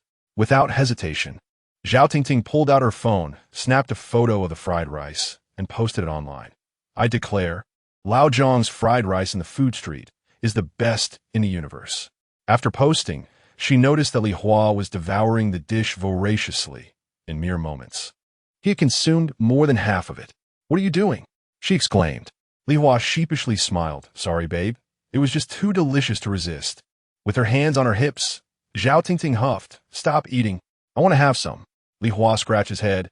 "How about we buy another portion?" "Okay. Then I want the ham-fried rice." However, when they turned to the stall, they were taken aback to see a line already forming for Lao Zhang's fried rice. "Boss, I'll take 2 portions of the lean meat fried rice. 20 in total, right? I'm coming over. I want a portion of the lean meat fried rice. And also add a ham portion. Thank you. I want 5 portions. 12 is the premium price." "Can you eat that much, brother? I have several roommates who are starving." As they observed the growing queue, Jiang Tian beamed with satisfaction, calling out everyone, one at a time, "No need to rush. There is plenty for all." With the aid of the Yishan pill, Jiang Tian felt invigorated, even in the sweltering heat of over 30 degrees. He felt remarkably comfortable. The system's provisions were indeed effective, with no adverse effects whatsoever. A peculiar scene unfolded in the food street. Typically, crowds gathered at the entrance, which was always bustling with foot traffic, often leading to congestion. Yet today, the entrance was eerily empty. All the patrons who had rushed to the food street after school were drawn solely to Jiang Tian's fried rice. Even those who were initially unaware of the situation followed suit. Under normal circumstances, fried rice would not garner much attention. But a queue that long for fried rice? I must see what the fuss is about. Jiang Tian was busily occupied, wishing he had 3 heads and 6 arms to manage the influx of customers on just his second day of selling. The line seemed endless, and more people were approaching. "Boss, your fried rice smells amazing," exclaimed a young man at the front of the line, his eyes sparkling. "I saw it on the wall, and, at first, I was skeptical, but now I'm truly convinced." "The wall?" Jiang Tian pondered curiously. "What wall? I haven't paid for any advertisements." The young man chuckled. "Don't misunderstand, boss. I meant the confession wall, which you can consider a public platform at our school. Many people praised your fried rice there yesterday. That is how I found out about it." A girl behind him chimed in. "I'm from a nearby University of Science and Technology." "Wow. So you all came for the confession wall? Am I the only one who was recommended by a friend?" "I was recommended by a friend too. She brought some back to the dormitory, and I had to have 2 portions today." As the crowd engaged in animated discussions, Jiang Tian discerned that he had somehow made it onto a confession wall, attracting both curious newcomers and returning customers. Regardless, he was determined to provide excellent service to each patron. With the Yishan pill's assistance, Jiang Tian felt tireless, his body perpetually in a state of comfort. On the street, a young man donned a black mask and sunglasses, concealing his identity. In front of him stood several university students, their eyes bright, yet somewhat naive. The young man stated seriously, "Remember my words. Once inside, find Lao Zhang's fried rice and each buy 3 portions. Bro, if you want to deal with him, I can help you smash his stall." A young man with dyed, yellow hair suggested slyly. Once it's done, just give me $1,000. The young man frowned. What? That's my brother-in-law. The yellow-haired youth was taken aback. Brother-in-law? What do you mean? The young man, Lin Chun, was the younger brother of Lin Wanqing, Jiang Tian's sister-in-law. Last night, he learned from his parents about Jiang Tian's unemployment and his new venture selling fried rice. Brother-in-law is a great person, especially toward our family. There's no doubt about that. When I was buying a car, he even offered to sponsor me with $50,000. But Lin Chun had declined without hesitation. It's not easy for him to earn money, working hard to support his family. How could I ask him for help? Moreover, I don't owe him anything. My sister can stand tall at home. Voldemort? Lin Chun scoffed. I'm going to be a supportive brother-in-law. Men have a strong sense of pride, so to ensure his brother-in-law didn't he lose faith in life, Lin Chun hired a group of people to support Jiang Tian's business. This was, in essence, his way of showing support for his brother-in-law. Chapter 13. Astonished Lin Chun was a man of reliability. He understood well the vanity of men. Simply handing cash to his brother-in-law would surely bruise his pride. The most tactful approach was to support his street food venture. Thus, upon learning of Jiang Tian's stall the previous day, Lin Chun enlisted a few university students to assist. He had witnessed Jiang Tian's culinary skills and could only describe them as tragically inadequate, perhaps even horrendous. The thought of his brother-in-law, standing at the stall, observing the bustling crowds at other stalls while his own remained neglected, filled Lin Chun with sympathy. He resolved to help his brother-in-law regain his former glory. Don't ask too many questions, just hurry, Lin Chun urged. The young men enthusiastically set off, while he found a spot to sit. Noting the time was 6:30 in the evening, he estimated they would return in about 10 minutes. Lighting a cigarette, he waited patiently, but by 7 o'clock, they had still not returned. Half an hour had passed. Where could they be? Lin Chun, growing increasingly anxious, dismissed the idea that they might have fled. After all, he hadn't even given them money. They were expected to cover the cost of the fried rice up front, which he would reimburse later. Just as Lin Chun's restlessness peaked, Huang Mao and the others returned, carrying fried rice. Lin Chun's expression darkened with displeasure. Why did it take you so long? Brother, the line was simply too long. You must pay us more, Huang Mao replied, exasperated. Lin Chun was taken aback. A line? Really? Huang Mao nodded. If I had known it would take so long, I would have come. Wait a moment. Lin Chun scratched his head. Are you sure you bought from old John's stall? A line? For my brother-in-law's fried rice? How could that be possible? With his mediocre skills, it would be remarkable to have even a single customer, let alone a queue. Lin Chun scrutinized Huang Mao, suspecting a scheme to inflate prices. Sensing this suspicion, Huang Mao quickly responded, Brother, we wouldn't deceive you. Look, I even filmed a video.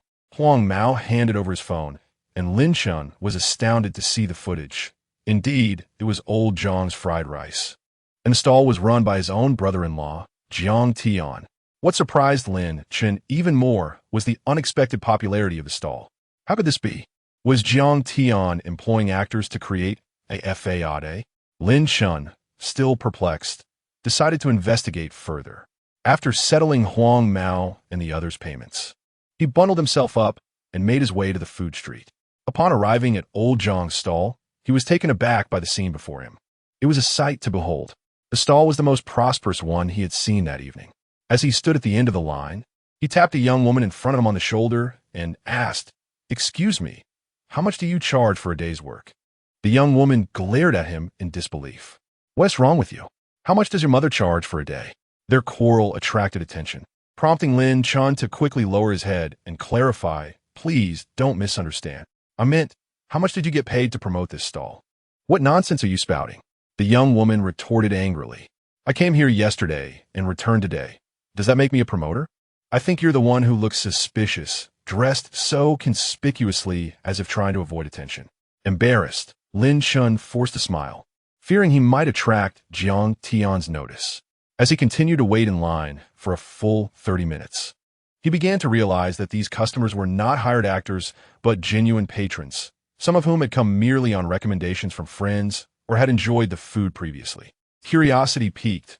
Lin Chun wondered about the taste of his brother-in-law's fried rice. Just then, Jiang Tian looked up from his cooking and smiled. Lin Chun, what brings you here? Did your sister send you? Isn't it hot wearing a mask in this summer heat? Lin Chen was taken aback. How did you recognize me, brother-in-law? He felt an urge to spit blood. He thought he'd been well disguised. How could Jiang Tian identify him so easily, without any hint of surprise? You think I haven't seen you enough times to recognize you? Jiang Tian replied casually. Perfect timing. You can help me with packing. Although Jiang Tian was immune to fatigue thanks to his special pills, he still lacked extra hands. Lin Chen's presence was a timely boon to assist with packing. Feeling a bit dazed, Lin Chen complied.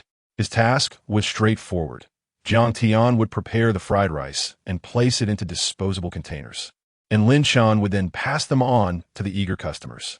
As he watched the steady stream of patrons, it felt surreal, especially witnessing Jiang Tian's fluid movements while cooking.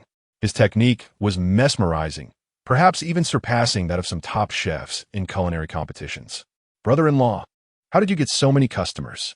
Does my sister know? Lin Chen finally asked, unable to contain his curiosity. Jiang Tian, while stirring the rice, chuckled. The students are eager to support me. Your sister is aware. Business was good yesterday. I never expected you'd come today to lend a hand. Lin Chen felt a twinge of relief. It seemed his worries were unfounded. With such a large crowd, Jiang Tian was likely earning more than he would at a regular job, albeit with a fair amount of physical exertion. Yet, seeing the smile on Jiang Tian's face suggested he was enjoying himself. Indeed, selling fried rice from a stall might be physically tiring, but it was far less mentally exhausting than dealing with office politics. Physical fatigue could be remedied with rest, while mental fatigue was considerably harder to alleviate. With this realization, Lin Chen felt reassured. His sister's well-being was his utmost concern. Brother-in-law, if I have free time after work, I'll come help you, Lin Chen declared. That sounds great. Jiang Tian responded with a light laugh. Are you hungry? I'll make you a special fried rice. Cool, mate. Help me pack this ham fried rice for this lovely lady.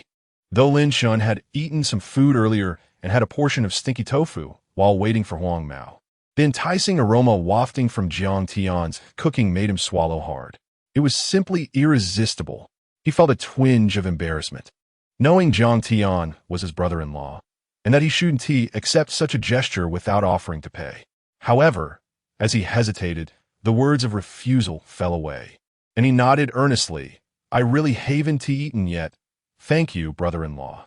Chapter 14. You're suspected of food safety issues. Please accompany us. Jiang Tian prepared a serving of fried rice for Lin Chen, as he was his beloved brother-in-law and deserved to be treated well. After all, a full stomach provides the energy to work.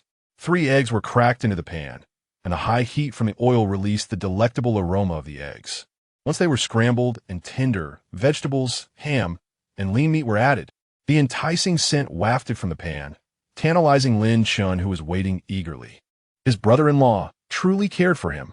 With 3 eggs and generous portions of ham and lean meat, this must be a luxurious fried rice worth at least 15 yuan. As he watched the ham and meat sizzle among the rice, Lin Chen could not help but swallow hard. The thought of how joyful this first bite would be was almost too much to bear. He never expected his brother-in-law to possess such culinary skills. Soon, an extravagant serving of fried rice was ready, and Jiang Tian placed it into a takeout container, saying to Lin Chen, "Go eat over there." Initially, Lin Chen thought of helping Jiang Tian for a while longer before indulging, but once the dish was ready, he could hardly wait a second longer. All right, brother-in-law. Without further ado, Lin Chen grabbed a spoon and settled onto a small stool behind Jiang Tian. He scooped a generous spoonful and brought it to his mouth. In that instant, all the flavors he had imagined burst forth. Throughout the cooking process, Lin Chen had envisioned just how delicious this would be. Yet when he finally tasted it, he was astonished to discover it was even better than he had imagined. Oh my goodness! Lin Chen devoured the fried rice voraciously, entirely shedding any semblance of decorum. In less than 3 minutes, he polished off the entire serving. What delight! It was truly exhilarating. Lin Chen felt far from satisfied. The lingering flavors of egg, ham, lean meat, vegetables, rice, and various seasonings danced on his palate.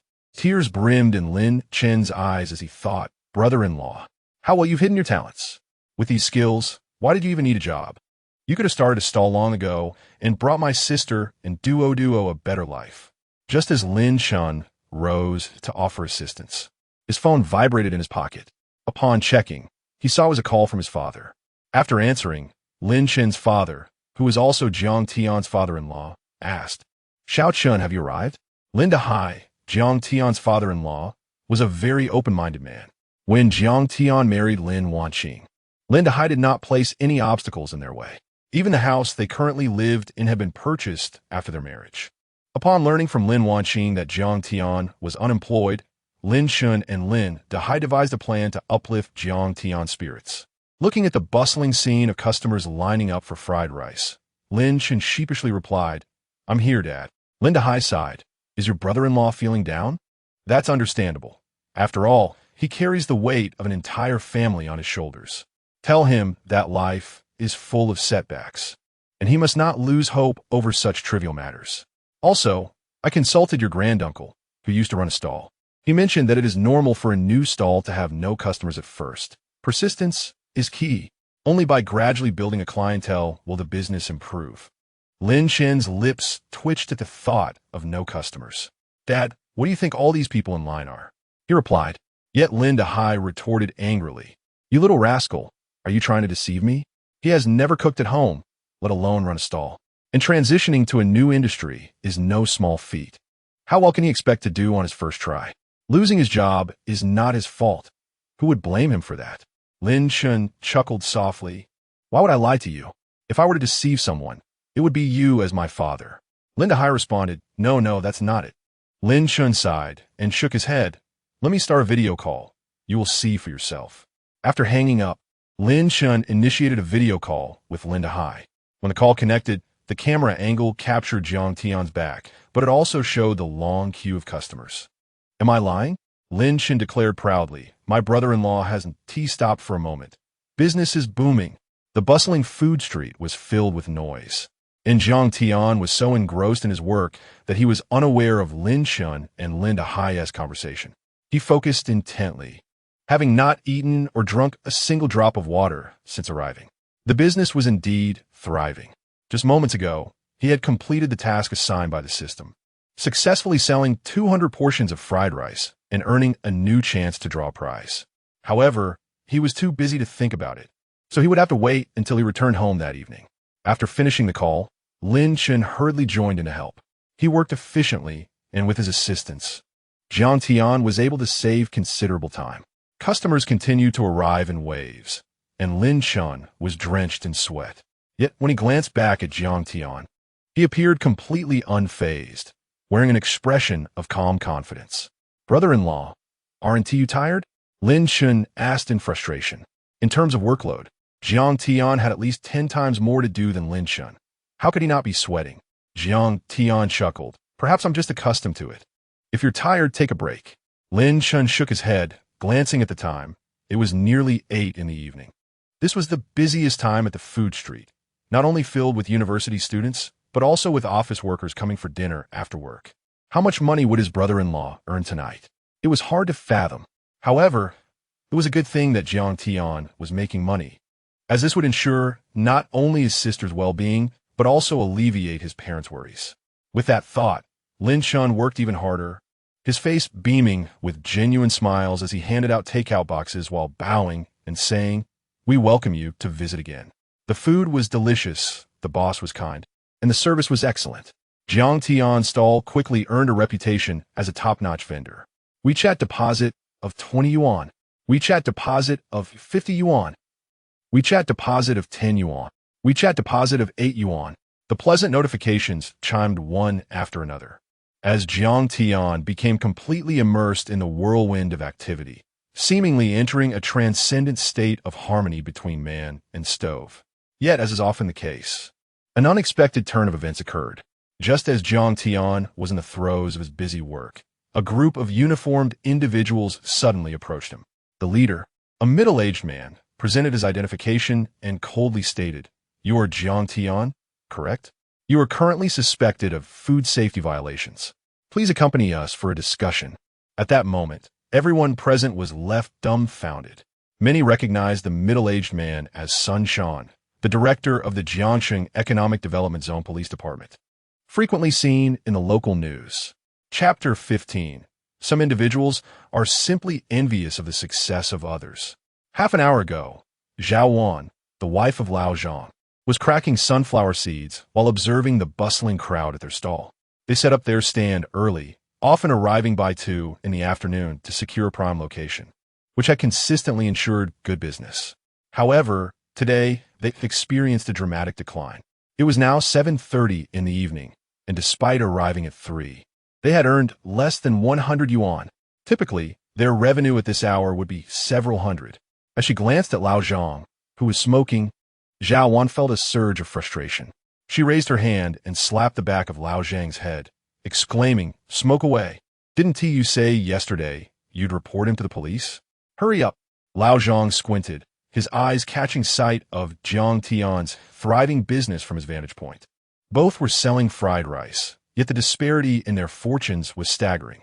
A long queue of eager customers lined up at Jiang Tian's stall, while theirs remained forlorn and unattended. To deny feelings of jealousy would be insincere. Previously, customers had no choice. The fried rice vendors on the food street offered similar ingredients. But now, a new contender had arrived, boasting superior ingredients, delightful flavors, and competitive prices, alongside impeccable service. If Lao Zhang allowed Jiang Tian's reputation to flourish, his own prospects on the food street would be bleak. Determined, Lao Zhang angrily flicked away his cigarette but grabbed his phone and dialed a 3-digit number. "Hello? Is this the police? I'd like to report a case.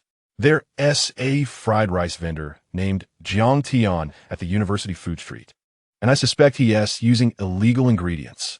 You need to come investigate. This is a serious issue. His customers are all university students, the future of our nation."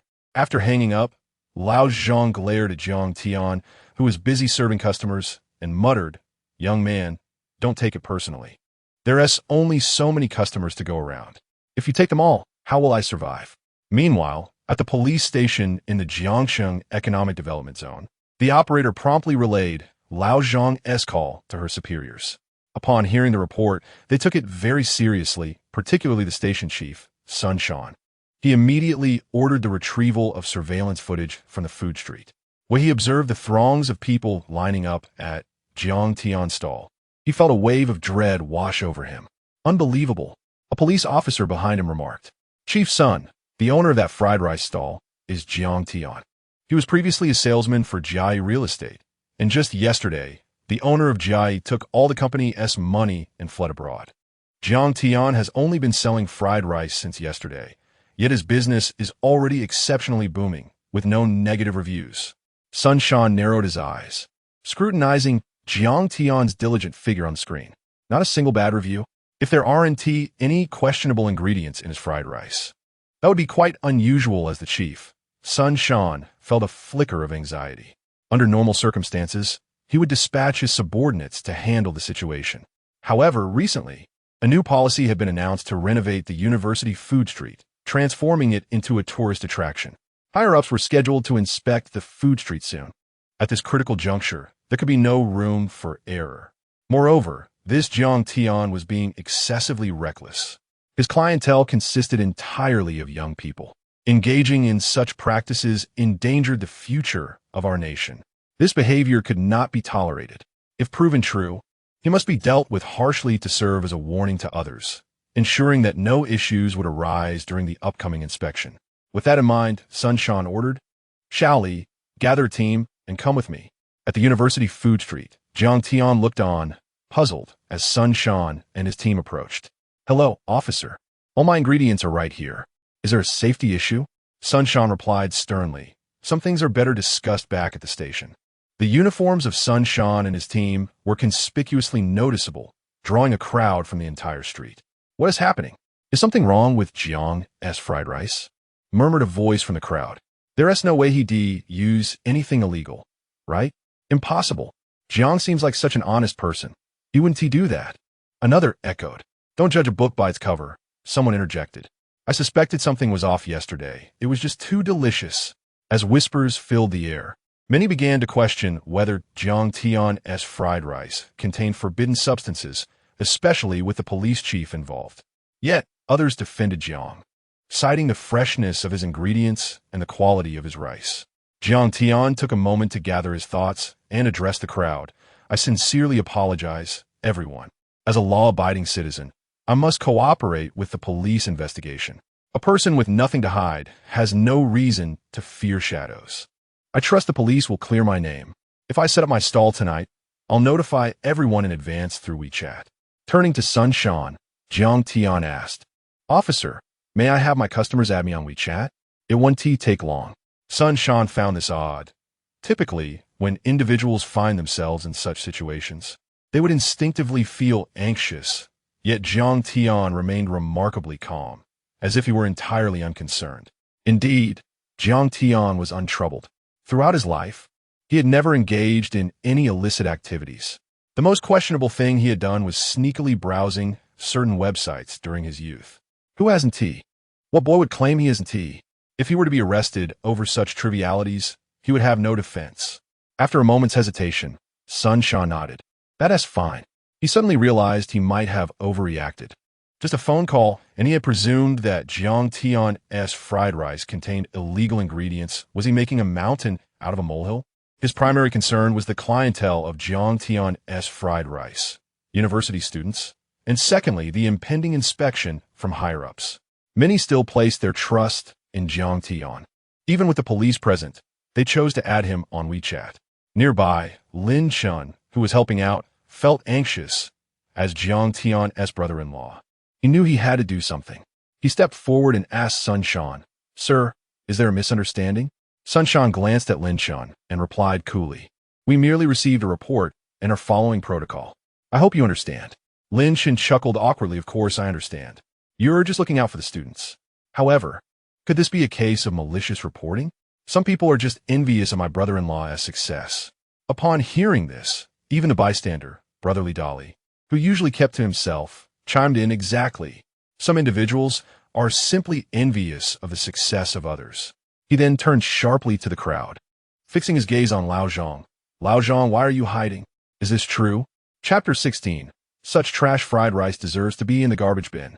Old Zhang, who had been hiding in the crowd, suddenly stood up in a fit of indignation upon hearing these words. "What do you mean, Li Dolly?"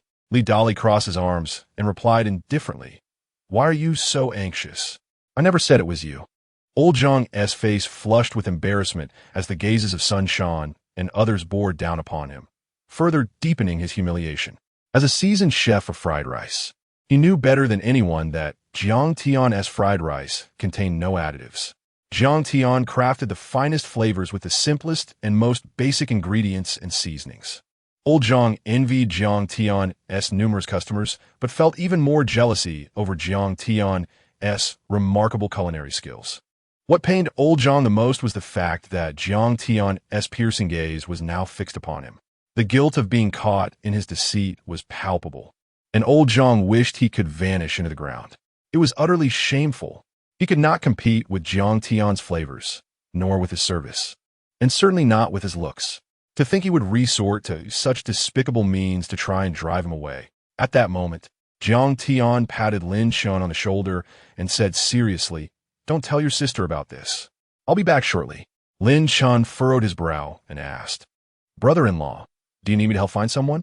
"My dad knows the captain of the traffic police." Jiang Tian's lips twitched. The police chief was right there, and he asked what help he could provide. Moreover, he was not in trouble with the law. There's no need. Don't mention this to your sister or our parents. Understood? Lin Wanqing sighed deeply. "All right, brother-in-law, you can trust me. I'm good at keeping secrets." Jiang Tian smiled with gratitude and turned to Sun Shan, saying, "Hello, officer. We can leave now." Sun Shan nodded, gesturing for his men to spring into action. Two officers approached Jiang Tian, escorting him to their vehicle, while Jiang Tian's scooter was towed away for inspection. Watching the police car drive off, Lin Wanqing took out his phone and called Lin Wanqing. "Hey sis, my brother-in-law has been taken by the police." No, not for that. The police said it's a food safety issue. I'll call Dad. He knows people in the traffic police." Old Zhang hurried back to his food truck. With Jiang Tian taken away, he expected customers to flock to him. After all, his fried rice was affordable and tasty. However, To old Zhang's dismay, despite eagerly watching people come and go, not a single person stopped at his food truck. What is going on? His wife, Zhao Wan, munched on an apple, perplexed. Why isn't business picking up? Jiang Tian's absence should have helped us out. Old Zhang inquired about the business of the other stalls. Zhao Wan shook her head. It doesn't look good. The other stalls selling fried rice aren't drawing any customers either. What is happening? Old Zhang scratched his head in confusion.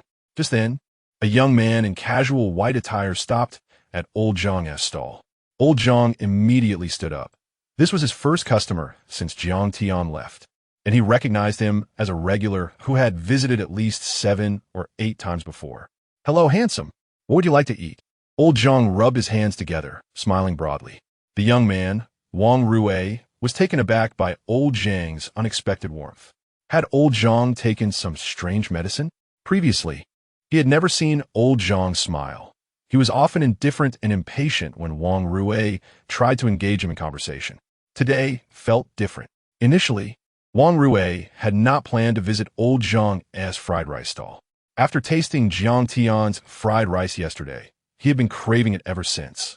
He had come specifically to queue up, but before it was his turn, he witnessed Jiang Tian being taken away by the police.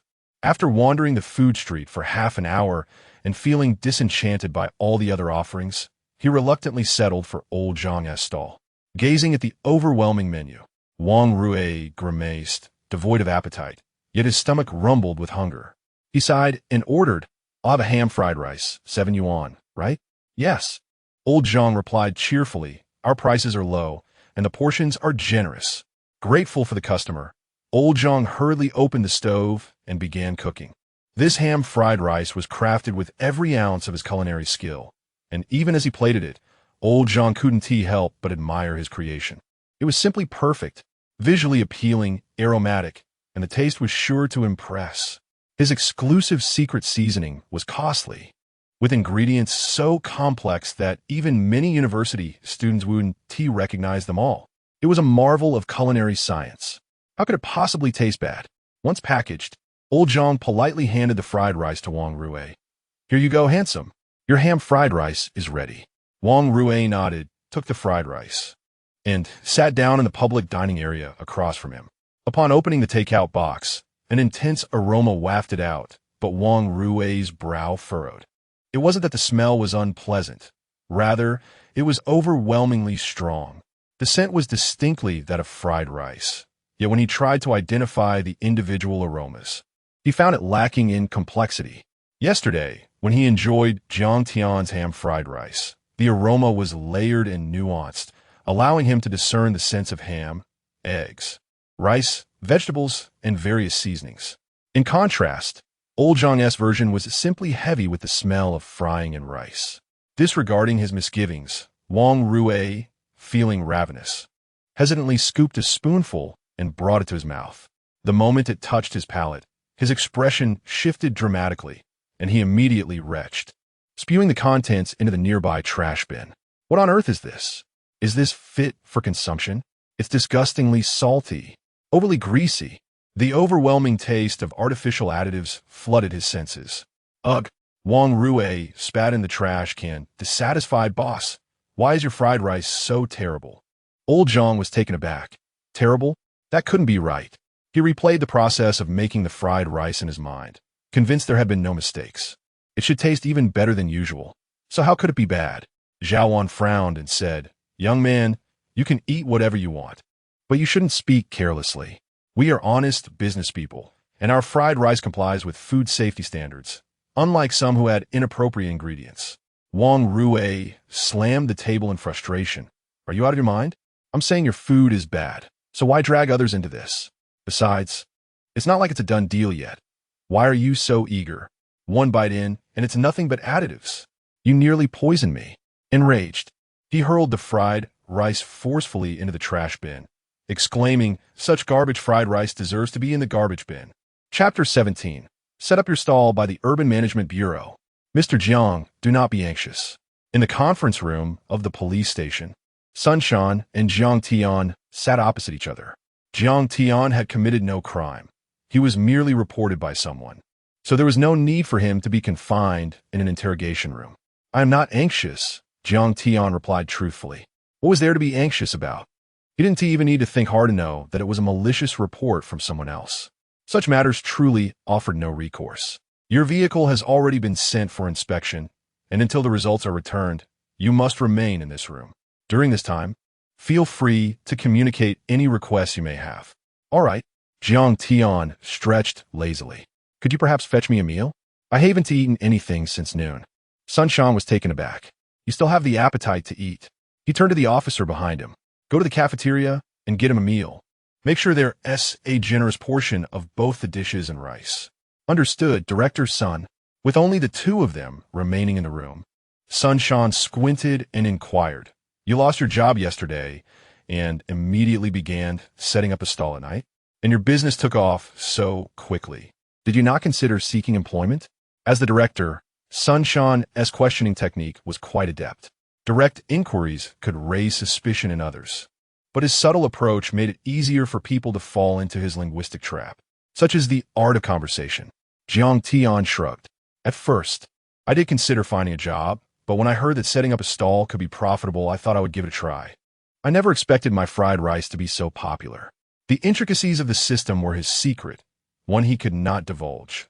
Otherwise, he would surely be captured and used as a lab rat for experimentation. Sun Shan took out a cigarette, offering one to Jiang Tian, who shook his head in refusal. After lighting one for himself, Sun Shan inhaled deeply and, amidst the swirling smoke, said solemnly, "Do not hold it against us.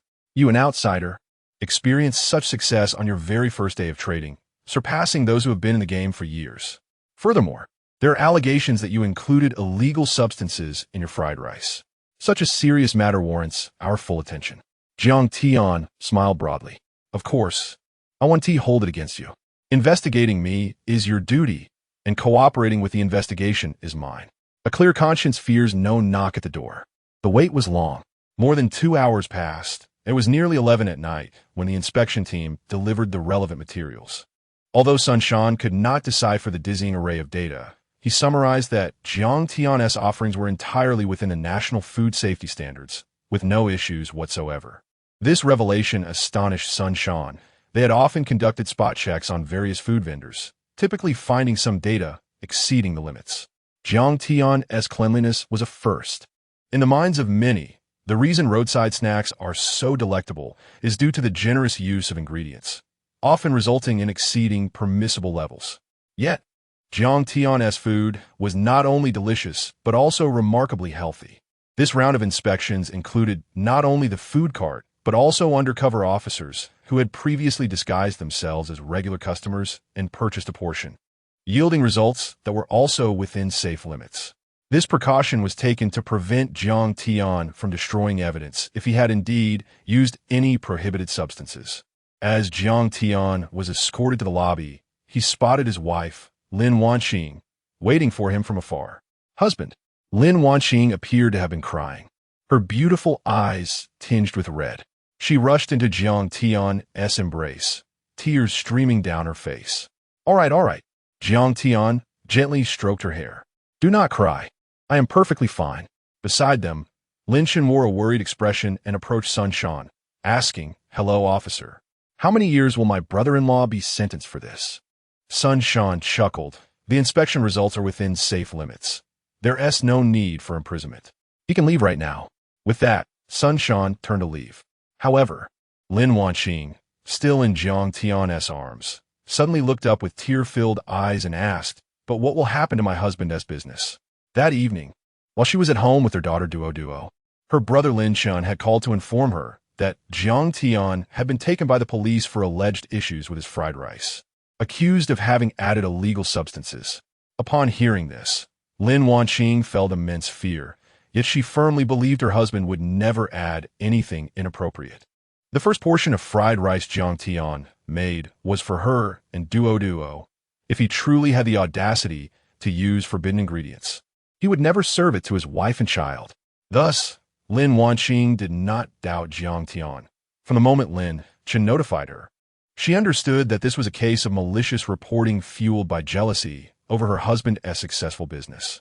Now that the inspection was complete and Jiang Tian's fried rice had passed, what would happen to the business? Being taken away by so many police officers in public. Who would believe him if he set up a stall again? There would be suspicions that his previous fried rice contained something illicit, merely rectified after the investigation. The power of public opinion is profoundly intimidating. Sun Shan had witnessed too many such instances. Even though many still believed in the cleanliness of Jiang Tian's fried rice, as public sentiment swelled, more would gradually lose faith. This could deeply discourage a conscientious vendor. Sun Shan furrowed his brow, hesitating momentarily before speaking gravely. This matter has indeed not been handled well on our part. The Bureau will find a way to restore your reputation. In the meantime, do you have any good suggestions? Lin Chun and Lin Wanqing exchanged puzzled glances, momentarily at a loss for a strategy. At that moment, Jiang Tian suddenly proposed, Director Sun, might I set up a stall at the entrance of the police station? This way, all rumors will be dispelled. Jiang Tian's suggestion was startling, not only surprising Lin Chun and Lin Wanqing, but even causing Sun Shan to pause in astonishment. Setting up a stall at the entrance of the police station? This was truly unprecedented. Sun Shan replied solemnly, Brother Jiang, it's not that I do not wish to assist you, but there is no precedent for such an action, and regulations do not permit it. All right, Jiang Tian forced a smile, recognizing his own whimsical idea as impractical. Setting up a stall at the police station's entrance would indeed be the best way to prove his innocence, with the police station as his endorsement. Who would dare question the integrity of his fried rice? Yet, Sun Shan was correct. There was no precedent, and rules were not flexible. It seemed he would have to contemplate other solutions. Well, Director Sun, we shall take our leave for now. With no other options available, they could only return and think things through. As Jiang Tian and the others turned to leave, Sun Shan felt a pang of guilt watching their backs.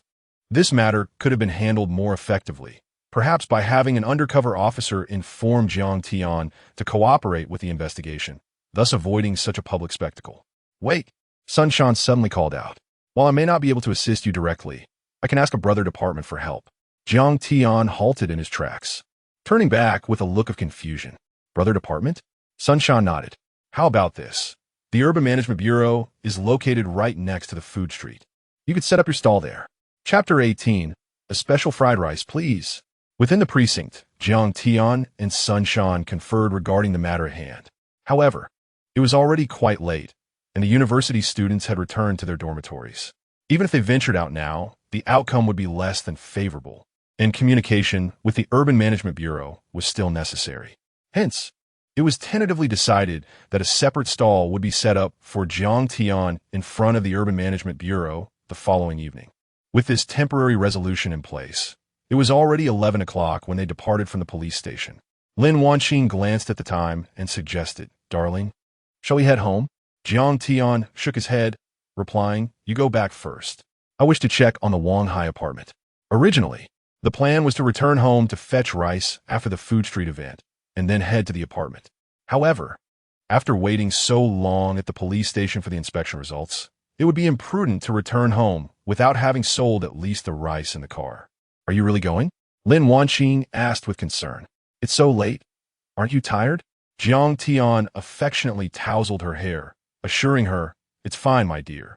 You know I'm in good health. Sensing the implication in his words, a blush crept onto Lin Wanqing's exquisite face. She intended to insist, but ultimately understood Jiang Tian's stubborn nature, conceding, All right then, but please come back early. I can't sleep without you. Don't worry, he reassured her. Had it not been for Duo being at home, Lin Wanqing would have certainly accompanied Jiang Tian to the Wanghai apartment. After having Lin Chun drive her back, Jiang Tian mounted his tricycle and made his way to the apartment. While waiting at a traffic light, he opened his phone to find numerous messages from customers on WeChat. Boss Jiang, are you out? Are you setting up tonight? I can't sleep without your fried rice. I love your fried rice so much. Please don't add any forbidden ingredients. Otherwise, I will hate you for a lifetime. Praying for your safety, missing you on the first day. Could you please reply when you come out? I know it's jealousy from competitors that led to the malicious report.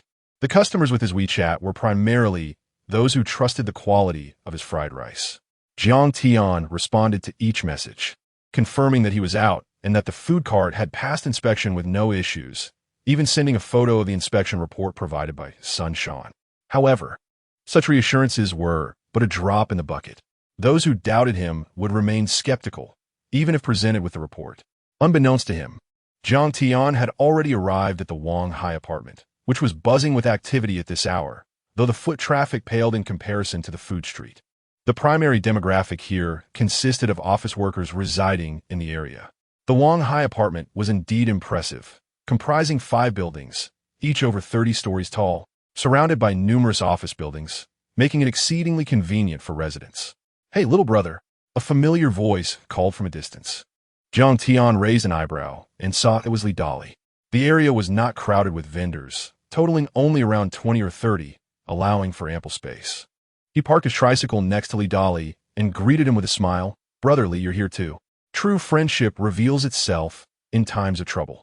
When Jiang Tian faced issues, Li Dali did not hastily distance himself, but instead defended him, a gesture that warmed Jiang Tian's heart.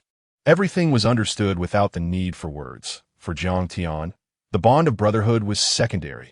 Having someone like Li Dali to converse with was more than enough, even if the latter had ulterior motives.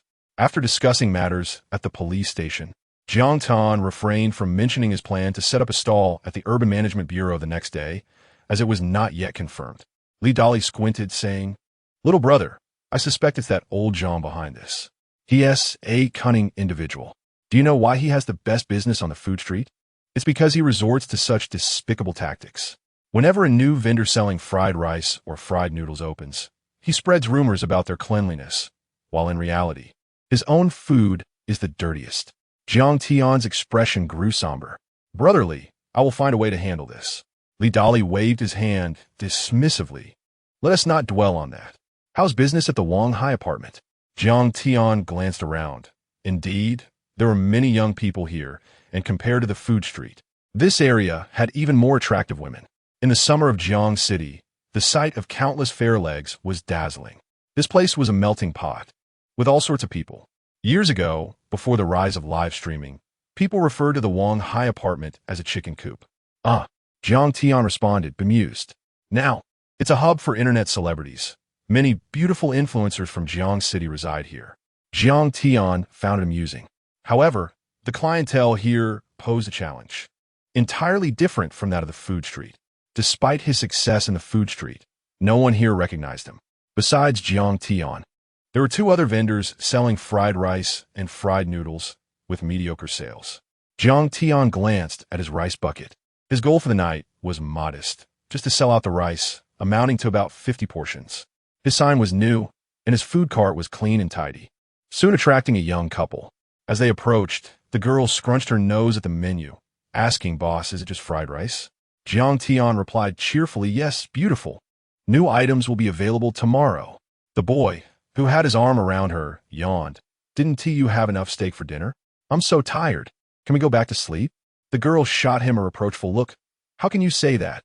You ate almost all the steak. I barely had any." She scanned the area and remarked, "This place looks clean, but I really don't want fried rice. I want fried noodles." Hearing her dilemma, Jiang Tian quickly interjected, "My fried rice is quite delicious, miss. You should give it a try." The boy chuckled. "You're quite amusing, boss. Who would say their own food tastes bad?" Jiang Tian smiled. "You're right, handsome. No boss would ever claim their food tastes poor. However, a serving of fried rice is only 8 yuan. It won't break the bank. Why not let me prepare one for you? If you enjoy it, you can pay. If not, you can simply leave it."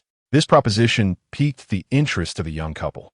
"Boss, you're quite confident, aren't you?" the girl teased.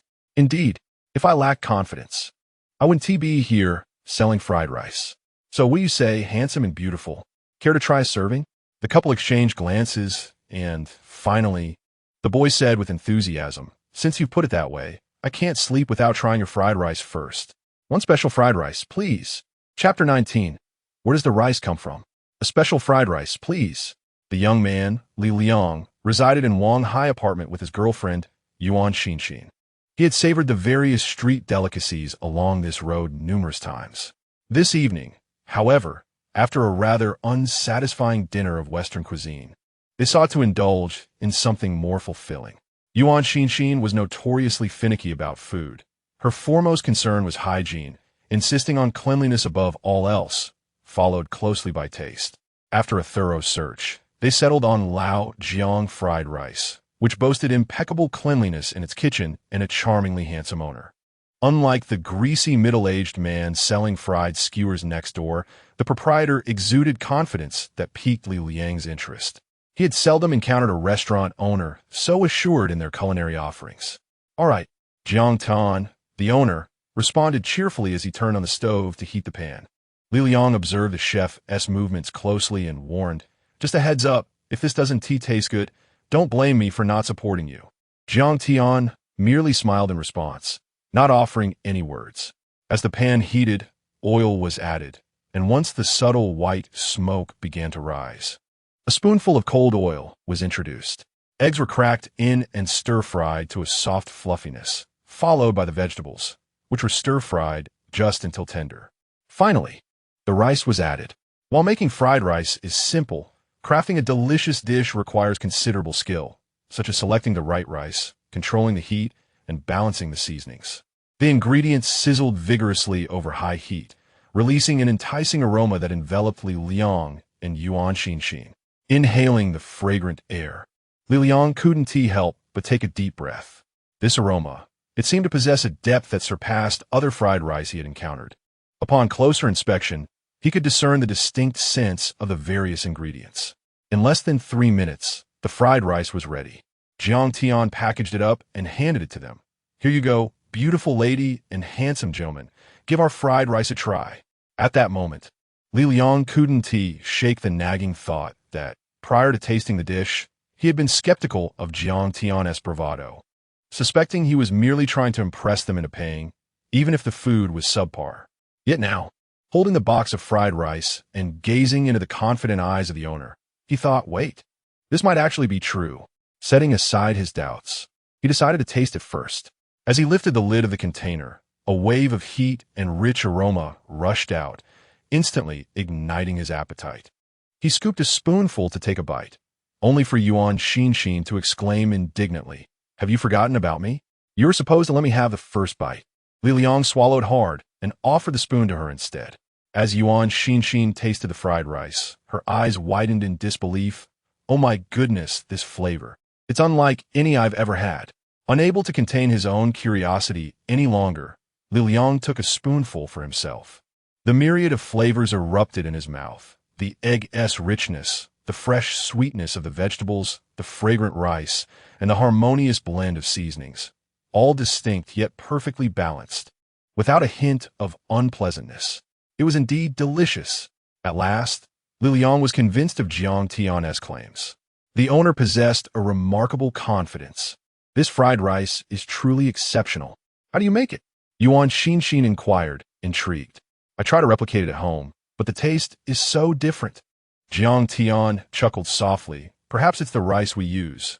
Mine is cooked over a higher flame, which enhances the flavor." Li Liang, with his mouth full, chimed in, "I've tried fried rice from everywhere, and none can compare to yours. It's so fragrant. I wasn't even hungry before, but now I am." Jiang Tian scratched his head. "Well, every place has its own flavor. If it's good, I hope you'll continue to support my business." "Absolutely," Yuan Xinxin assured him. "I have a feeling your fried rice business will thrive. May your words bring me fortune." Please, give me an additional serving of ham fried rice. It's too delicious." "Sure thing. With this order, it's 18 yuan total." After preparing another serving of ham fried rice, the couple stayed nearby to enjoy their meal. They were clearly ravenous, devouring the food with abandon. Even Yuan Xinxin, typically concerned about appearances, cast aside her ladylike demeanor. Onlookers began to question whether these two were merely plants hired by Jiang Tian to promote his business. Was a simple fried rice dish truly so enticing? Yet, their enthusiasm drew in several curious customers who could not resist the allure of the aroma. "Boss, I'll have a special fried rice. I want a lean meat fried rice. Another ham fried rice for me." "All right, everyone, please wait a moment. It will be ready shortly." Jiang Tian swiftly resumed his cooking. When the flavors were good and the ingredients fresh, there was no need for aggressive promotion. Satisfied customers would spread the word for him. Once the fried rice was prepared, some opted to take their meals to go, while others stood by the roadside, savoring every bite. Those who had initially doubted were soon converted at the first taste. Oh my, this is truly the best fried rice I've ever had. Indeed, it's completely different from what I've had before. I regret not adding more toppings. How is your ham fried rice? Unmatched. The ham is finely diced. Each bite is bursting with flavor. I'll have another. No, I want 10 servings. Many customers, like the couple, found themselves lining up again, either unsatisfied with just one serving or wishing to bring some home for friend or partners. Unbeknownst to them, a crowd began to gather around Jiang Tian's stall, drawn by the fragrant wafts of fried rice. With limited rice available, it took less than half an hour for all the rice to sell out. This unexpected turn of events left customers disgruntled and even Jiang Tian flabbergasted. He had assumed that being in an unfamiliar area would mean fewer customers, and he planned to sell out quickly and return the next day with more supplies. Boss, how can you run a business like this? You've sold so few servings and now you're out of rice? Can't you get more? I see others enjoying it. I really want to try some. If I can't have it tonight, I'll one tea be able to sleep. You must give us an explanation. Jiang Tian felt helpless. He acknowledged that he had not adequately prepared. Just as he pondered his options, a chubby young man rushed over, slamming a portion of rice onto Jiang Tian's counter. Boss, give me a fried rice. What the? This unexpected scene left many customers in shock, including Jiang Tian himself. Where on earth did this rice come from? Chapter 20. Rice but not stir-fried by you. The plump young man, Jiang Tian, was indeed recognized by the locals. He had just come to purchase a serving of his specialty fried rice. What was he doing back again? Moreover, he had the audacity to bring his own rice. Where did you get that rice, brother? Someone curiously inquired. The chubby fellow chuckled. I didn't quite satisfy my appetite earlier, so when I queued up again, I noticed the boss was out of rice. I went to buy a portion from that stall over there and asked Jiang to prepare it for me. Jiang Tian nearly choked on his indignation. Wait a minute. I must say, brother, you are remarkably clever. Is it really that delicious? Those who tried it, please share your thoughts. Is it worth it? Absolutely worth it. I can assure you, this is undoubtedly the best fried rice I have ever tasted in my life. Indeed, I wouldn't hesitate to pay 100 for a serving. I would crave it every single day. In the vicinity of the Wang Hai apartment, only 2 stalls offered commendable fried rice: Lao Mao's fried rice and Song Ji's fried rice. However, being competitors, they seldom acknowledged each other, regardless of any past grievances. Yet, at this very moment, Lao Mao and Song Ge found themselves conversing. How's business? Song Ge inquired, handing Lao Mao a cigarette. Lao Mao shook his head, glancing over at Jiang Tian's stall. Average, I suppose. Is that new guy over there? I noticed quite a crowd earlier. A hefty lad just bought rice from me to take over there. Newcomer? Song Ge squinted. I suspect these customers are merely seeking novelty. After all, we've been in this business for years. Why fear him? Though they spoke with bravado, the fact that they were huddled together spoke volumes about their underlying concerns. Newcomers had come and gone before, typically lasting no more than a couple of days. Lao Mao scoffed him. Just wait and see. He won tea last 3 days. I could tell he was a novice the moment he arrived. Look at his attire and that rickety cart of his. One might mistake him for a mobile eatery. We are the true purveyors of authentic street food. Amidst the bustling vendors, Jiang Tian did indeed appear out of place. He donned a simple black t-shirt and shorts, devoid of any ostentatious designs, presenting a clean and cheerful appearance. Furthermore, he sported a disposable mask and a hair cover. Who among the street vendors had such an ensemble? His food cart was spotless. Whenever he had a moment to spare, he would diligently wipe it down. In stark contrast, Lao Mao and his associate wore grimy white tank tops, stained with grease, and their unkempt hair and beards spoke of neglect. Their cart was cleaned only once a week, and even then, it was merely rinsed with water.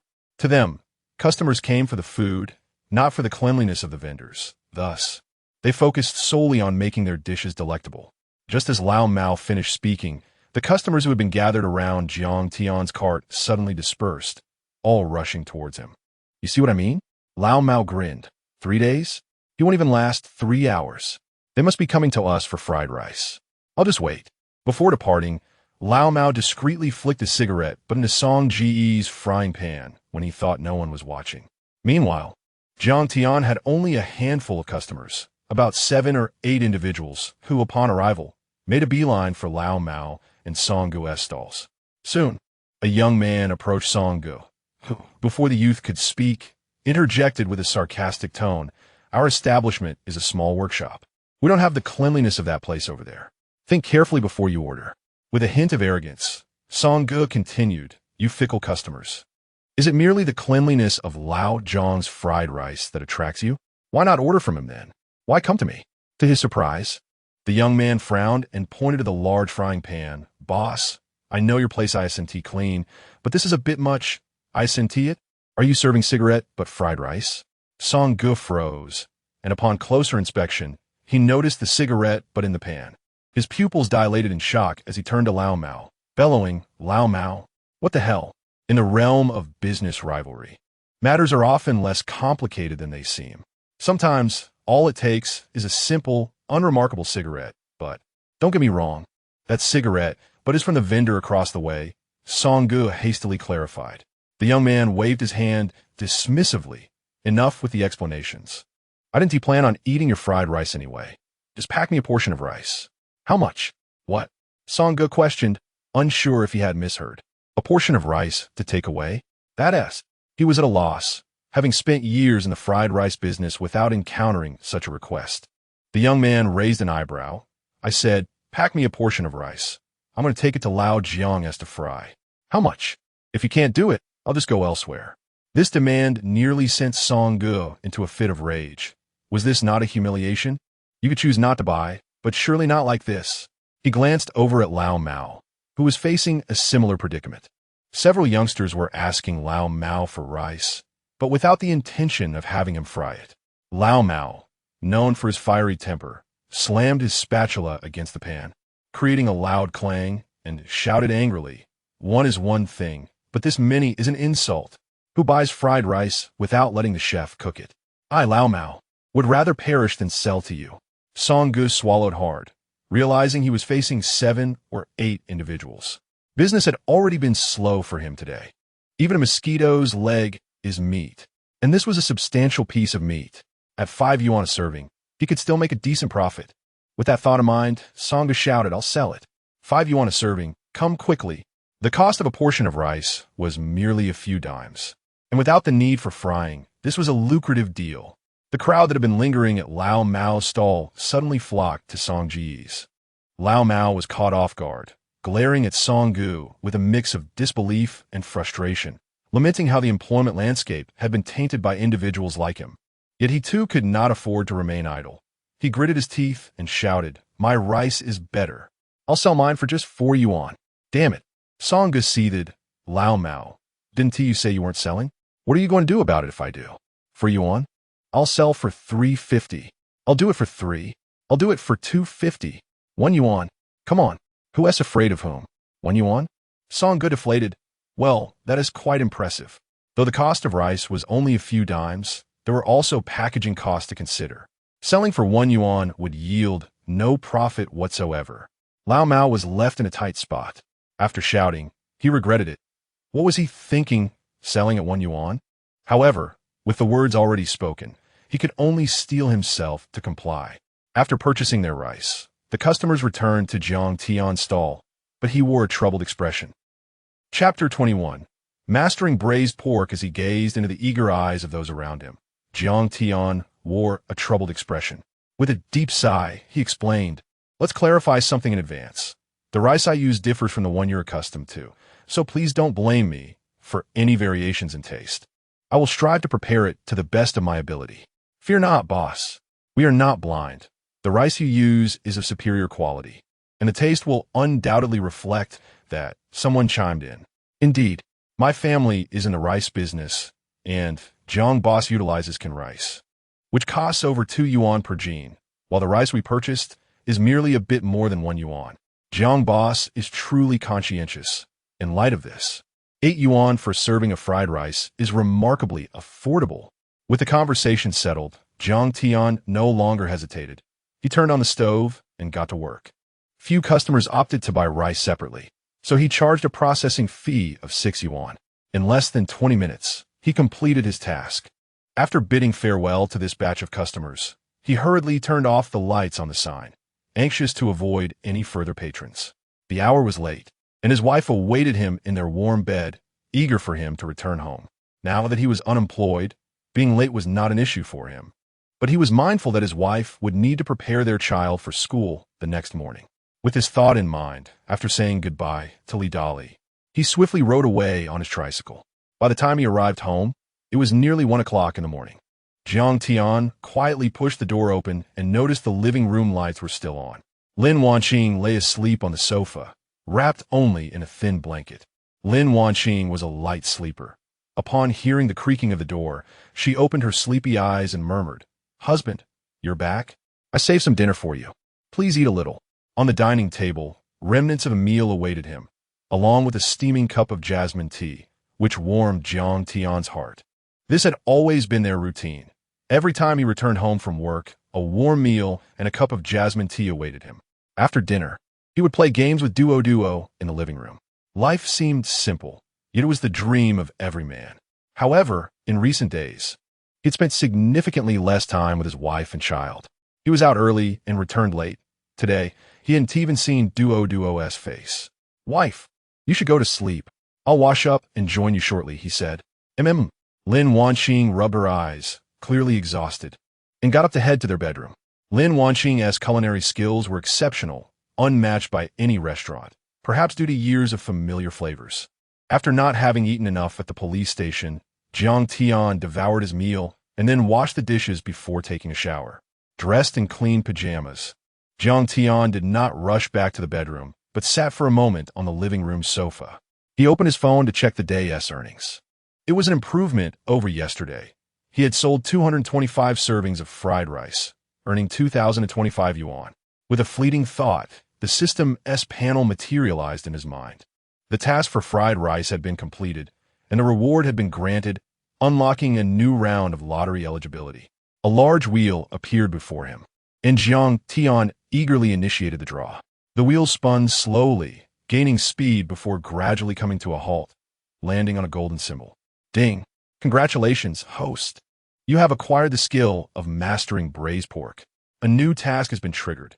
Sell 100 servings of braised pork. Current progress 0-100. Braised pork? Jiang Tian's eyes lit up. This was a significant dish.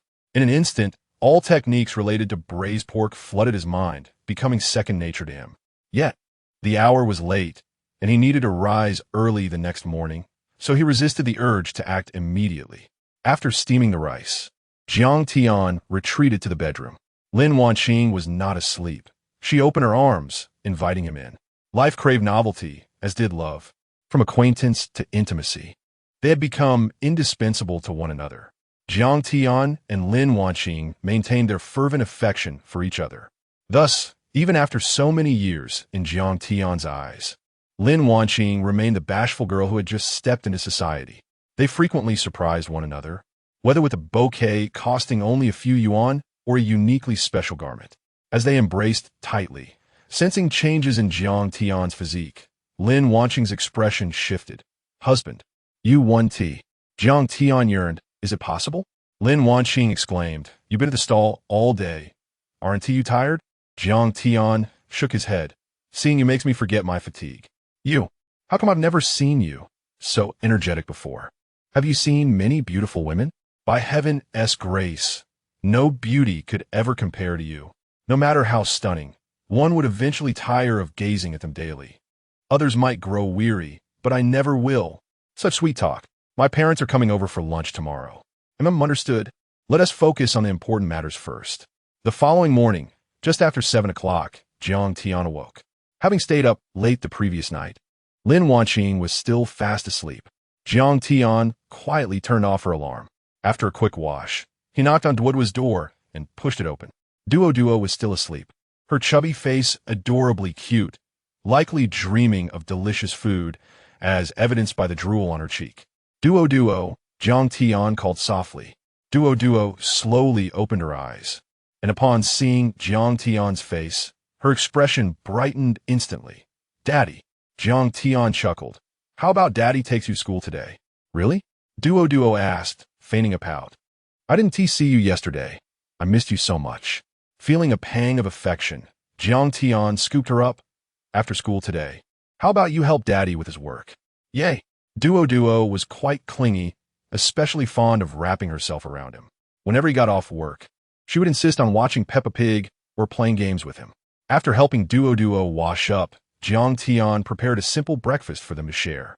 With the skills of mastering fried rice and braised pork at his disposal, even making breakfast was now effortless, distinctly different from before. While eating, even Duo praised his cooking skills, noting how much they had improved. The kindergarten was not far away. Riding the tricycle would only take about 10 minutes. However, Jiang Tian chose not to ride the tricycle, but drove his small car instead. In this society, he was indifferent, yet wary of others' intentions. The car, purchased last year, was a black Volkswagen Passat, not a luxury vehicle, but spacious enough for family use. Duo sat in the passenger seat, and the cool morning breeze invigorated them as she cheered along the way, clearly delighted by her father's company.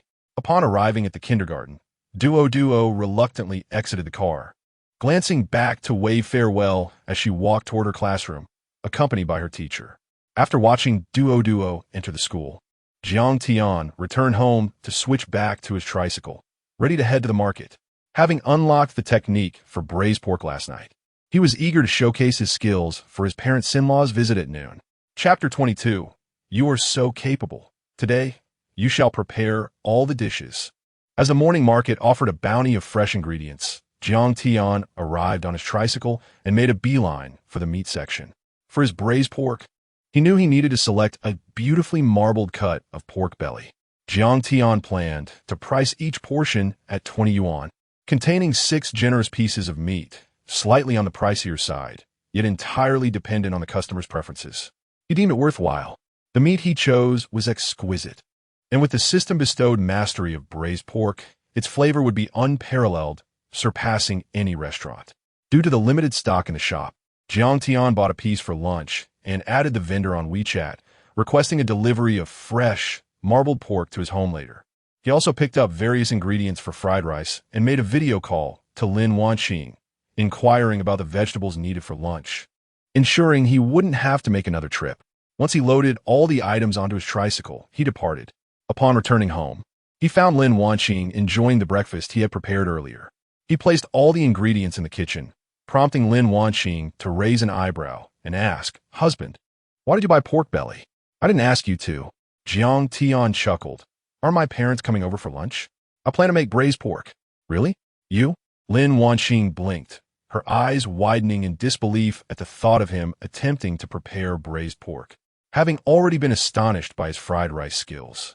The idea of him tackling a dish as intricate as braised pork was a different matter entirely. All right. Lin Wanqing's expression turned slightly resentful. "You're not hiding any trick from me, are you? After your last surprise, I can't help but wonder."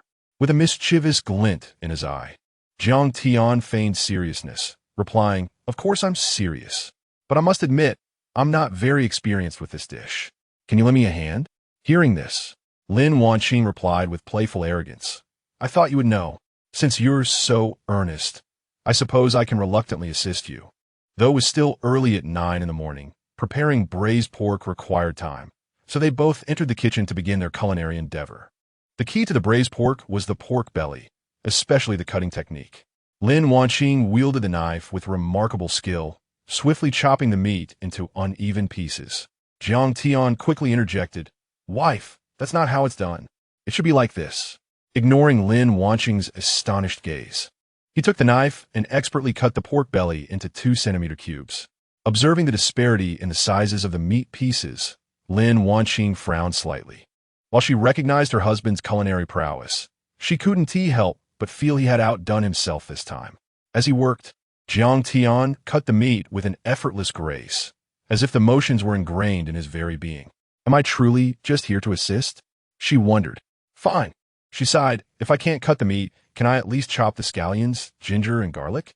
"Wife, for braised pork, the scallions should be larger, and ginger should be sliced, while the garlic must be smashed to release its aroma." Jiang Tian, Lin Wanqing could no longer tolerate his instructions, grabbing his ear in exasperation. Are you here to seek my help or to belittle me? Are you really so skilled? If so, why don't you prepare all the dishes today? Ouch, that hurts! Jiang Tian exclaimed, wincing at her grip. Wife, please be gentle. Lin Wanqing, still fuming, released him and placed her hands on her hips. If you're dissatisfied with everything I do, then I'll leave the kitchen to you. I'm going to take a nap. With a huff. She ignored his protests and retreated to their room, locking the door behind her. Oh no! Jiang Tian felt a wave of despair wash over him. All these dishes to prepare, and now he was left to handle everything alone? In the past, he would have been utterly at a loss in the face of such an array of ingredients. Yet for some reason, everything seemed clear to him now, as if he had formulated a plan in his mind. This newfound clarity was largely due to the mastery he had acquired in both fried rice and braised pork techniques. Cooking, he realized, became remarkably simple once one truly understood it. Even unfamiliar recipes could be learned swiftly with a quick glance at online tutorials. With this in mind, Jiang Tian set to work. First, he focused on the braised pork.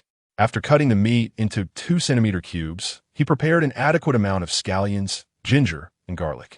He heated a pot with cold water, adding the pork belly along with the scallions, ginger, and cooking wine. This step was crucial for blanching the meat. Once the water boiled, he skimmed off the foam and removed the pork to drain. After cleaning the pot, he heated it on low, adding cold oil and then the rock sugar. The purpose of the sugar was to create a caramel color for the pork, enhancing its visual appeal. This step required careful attention. Too high a heat could lead to burnt sugar, so he patiently waited for the sugar to melt and bubble gently. Once the sugar achieved a golden hue, he added the drained pork. Sizzle. The pork reacted vigorously with the oil, creating a delightful cacophony. Jiang Tian wielded the spatula, quickly tossing the pork to ensure an even coating of caramelized color. Next, he added the seasonings: ginger, garlic, cinnamon, star anise, and bay leaves, continuing to stir until the fragrance enveloped the kitchen. A rich aroma filled the air as the fat from the pork melted under the heat. The subsequent step was the most critical for flavoring. He added a splash of cooking wine, along with an appropriate amount of light and dark soy sauces, stirring them in thoroughly.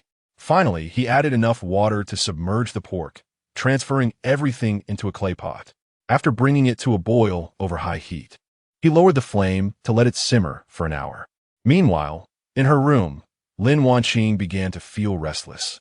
Initially, she intended to sulk and wait for Jiang Tian to coax her, but why hadn't he come? And what was that tantalizing aroma wafting through the air? Curiosity piqued. She hesitated before finally leaving her room to investigate. However, upon witnessing the scene in the kitchen, she was taken aback. Chapter 23. This braised pork is made by Jiang Tian. Initially, Lin Wanqing anticipated a chaotic scene in the kitchen, with Jiang Tian at its helm. However, to her astonishment, the kitchen was impeccably clean and orderly. Observing Jiang Tian's industrious silhouette, Lin Wanqing found herself questioning if this was truly her husband. How could he appear so unfamiliar? Cautiously, she tiptoed to the kitchen entrance, where a transparent, sliding door separated the kitchen from the living room, allowing Jiang Tian to remain blissfully unaware of her presence. At that moment, he was engaged in preparing a quintessential home-style dish, steamed base. The culinary preferences in Jiangcheng leaned towards mild flavors, particularly among the older generation, who could hardly tolerate spicy food. Thus, whether hosting her in-laws or visiting their home, this dish of steamed base was always indispensable. Though Jiang Tian had never cooked it before, he was knowledgeable about its preparation. He had gathered the necessary ingredients: a fresh base from the market, ginger, scallions, red pepper strips, cooking wine, steamed fish soy sauce, salt, and oil. He meticulously scaled the base, removed its innards, and rinsed it thoroughly with water. To enhance the flavor absorption, he made a few incisions along the fish's back, then rubbed in some salt and cooking wine, allowing it to marinate for approximately 10 minutes. While waiting, Jiang Tian busied himself with washing the other vegetables. After 10 minutes, he brought a pot of water to a boil and placed the marinated base in the steamer, cooking it over high heat for 8 to 10 minutes, followed by a brief resting period of 3 to 5 minutes after turning off the heat. Once ready, he removed the fish discarded the ginger slices, and poured off the excess liquid. He garnished the fish with scallions and red pepper strips, drizzled a bit of steamed fish soy sauce over it, and finally splashed hot oil on top, releasing an aromatic fragrance. A simple yet delightful dish of steamed base was now complete. This dish was uncomplicated, with minimal difficulty, save for the challenges of cleaning and preparing the fish. The delectable tenderness and sweetness of the base were sure to please. Outside the kitchen, Lin Wanqing observed Jiang Tian's deft movements, her brows furrowing in confusion. The Jiang Tian of old had never lifted a finger in the kitchen. How had he suddenly acquired such culinary prowess? It was one thing for him to elevate a simple fried rice to delicious heights, but the aroma of braised pork wafting through the air was perplexing. Surely, she mused, she could not replicate such a fragrant dish herself. Lin Wanqing watched, wide-eyed, as Jiang Tian single-handedly completed all the dishes. By 11 o'clock, the dining table was adorned with a splendid array of dishes. "What do you think, dear?" Jiang Tian beamed at his culinary achievements, pride evident in his demeanor. "Oomph." Lin Wanqing crossed her arms defiantly. "You still fall short compared to me." "Indeed," Jiang Tian chuckled. "Not just a little. It's incomparable." Suddenly, a knock echoed at the door. Upon opening it, her parents had arrived, bringing an assortment of goodies, including toys for their granddaughter. Duo. "Mom, Dad," Jiang Tian greeted warmly. Lin Wanqing's parents were straightforward individuals, and after a brief exchange of pleasantries, the four of them settled at the dining table. Jiang Tian opened a bottle of white wine, a gift he had received for the new year, which his father-in-law, Lin Dahai, insisted he bring back, emphasizing the importance of understanding social niceties in the workplace. Initially hesitant to open the bottle, Lin Dahai relented when Jiang Tian remarked, "All right, Dad, since you insisted on gifting it to your boss, and now that he is no longer around, let's enjoy it ourselves." Before the meal commenced, a small glass of wine warmed their bellies. Lin Dahai picked up his chopsticks and sampled a piece of steamed base. The moment the tender flesh touched his palate, a wave of rich, sweet flavor enveloped him, prompting him to raise an eyebrow at Lin Wanqing. "Wanqing, your culinary skills have truly improved. This base is delightful, better than what your mother makes." "Is that so?" Her mother chimed in, also sampling the dish and nodding in agreement. Lin Wanqing felt her cheeks flush. All these exquisite dishes were entirely Jiang Tian's doing, with no credit to her. But was it truly that delicious? She hadn't yet tasted it herself. Tentatively, she picked up a piece of the tender fish and placed it in her mouth. It melted effortlessly, the subtle taste of the fish enchanting her palate. Jiang Tian smiled and turned to her parents. "Mom, Dad, you must try this braised pork." He had yet to sample it himself, but the aroma alone suggested it would be exquisite. "Indeed, this braised pork is astonishing," Lin Dahai remarked, rolling up his sleeves. "In my youth, I traversed the land, dining in countless establishments, and braised pork was my favorite. In Jiangcheng, the most renowned braised pork is undoubtedly from Yixiang Pavilion. Their braised pork is legendary, a must-order dish, attracting tourists who travel long distances to savor it. But I must say, the presentation of Wanqing's dish rivals that of Yixiang Pavilion, and the fragrance is even more captivating." "How can you say that?" Her mother, Lu Fenglan, chuckled. "How could Wanqing's cooking possibly compare to Yixiang Pavilion's? Yet it does indeed smell delightful." Lin Dahai picked up a piece of the glistening braised pork with his chopsticks. It quivered delicately, resembling a gem, seeming as though it might fall apart with the slightest pressure. "Excellent," he praised, pleasantly surprised. It had only been a month since he last tasted his daughter's cooking, and he was astonished at her rapid improvement. Though he had yet to taste it, the tenderness of the meat alone indicated that its flavor would be exceptional. "Truly, she is my daughter," Lin Dahai thought proudly. As he placed a piece of the succulent braised pork into his mouth, the rich fat melted instantly, releasing a deep, savory aroma that filled his senses, followed by delightful sweetness. He chewed gently. The lean meat was tender yet firm, perfectly cooked, each strand coated in ample sauce. Utterly irresistible, simply perfect. Lin Dahai gazed incredulously at the plate of braised pork, his voice serious. "Are you certain this isn't a pre-prepared dish?" As the words left his mouth, Lin Dahai felt foolish. Could a pre-prepared dish possess such flavor? He genuinely could not believe that this masterpiece was created by his daughter. It was astounding. He was even bold enough to assert that this braised pork surpassed that of the always crowded Yixiang Pavilion. Perfect. Flawless. This was Lin Dahai's assessment of the braised pork. He could find no fault in its texture or flavor. Initially, he had feared the fatty portions might be greasy, but to his surprise, they melted effortlessly, leaving no heaviness. Finally, Lin Wanqing could no longer contain herself. With an awkward smile, she confessed, "Dad, actually, this braised pork was made by Jiang Tian." Lin Wanqing's unexpected revelation left Lin Dahai momentarily speechless. Chapter 24. Are you still accepting customers for your stall? Father. It was actually Jiang Tian who prepared this braised pork. A single remark from Lin Wanqing left Lin Dahai utterly astonished. Wanqing had been married to her husband Jiang Tian for several years, and prior to that, they had dated for many years.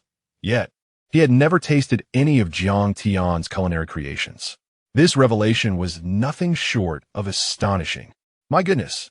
Lin Dahai could not restrain himself, exclaiming, "Xiao Tian, with such remarkable culinary skills, why didn't you inform me sooner?" Jiang Tian replied with a bittersweet smile, "Dad, I only recently learned how to cook. I didn't realize I had a bit of talent for it. It tastes good, doesn't it? What do you think about selling this braised pork at a stall?" To his surprise, Lin Dahai immediately responded, "Absolutely not." What? Jiang Tian was taken aback. Had Lin Dahai not just praised the dish? Why the sudden change of heart? Lin Dahai's expression turned serious as he addressed his wife, Lu Fenglan, and Lin Wanqing, saying, "You two should taste it first."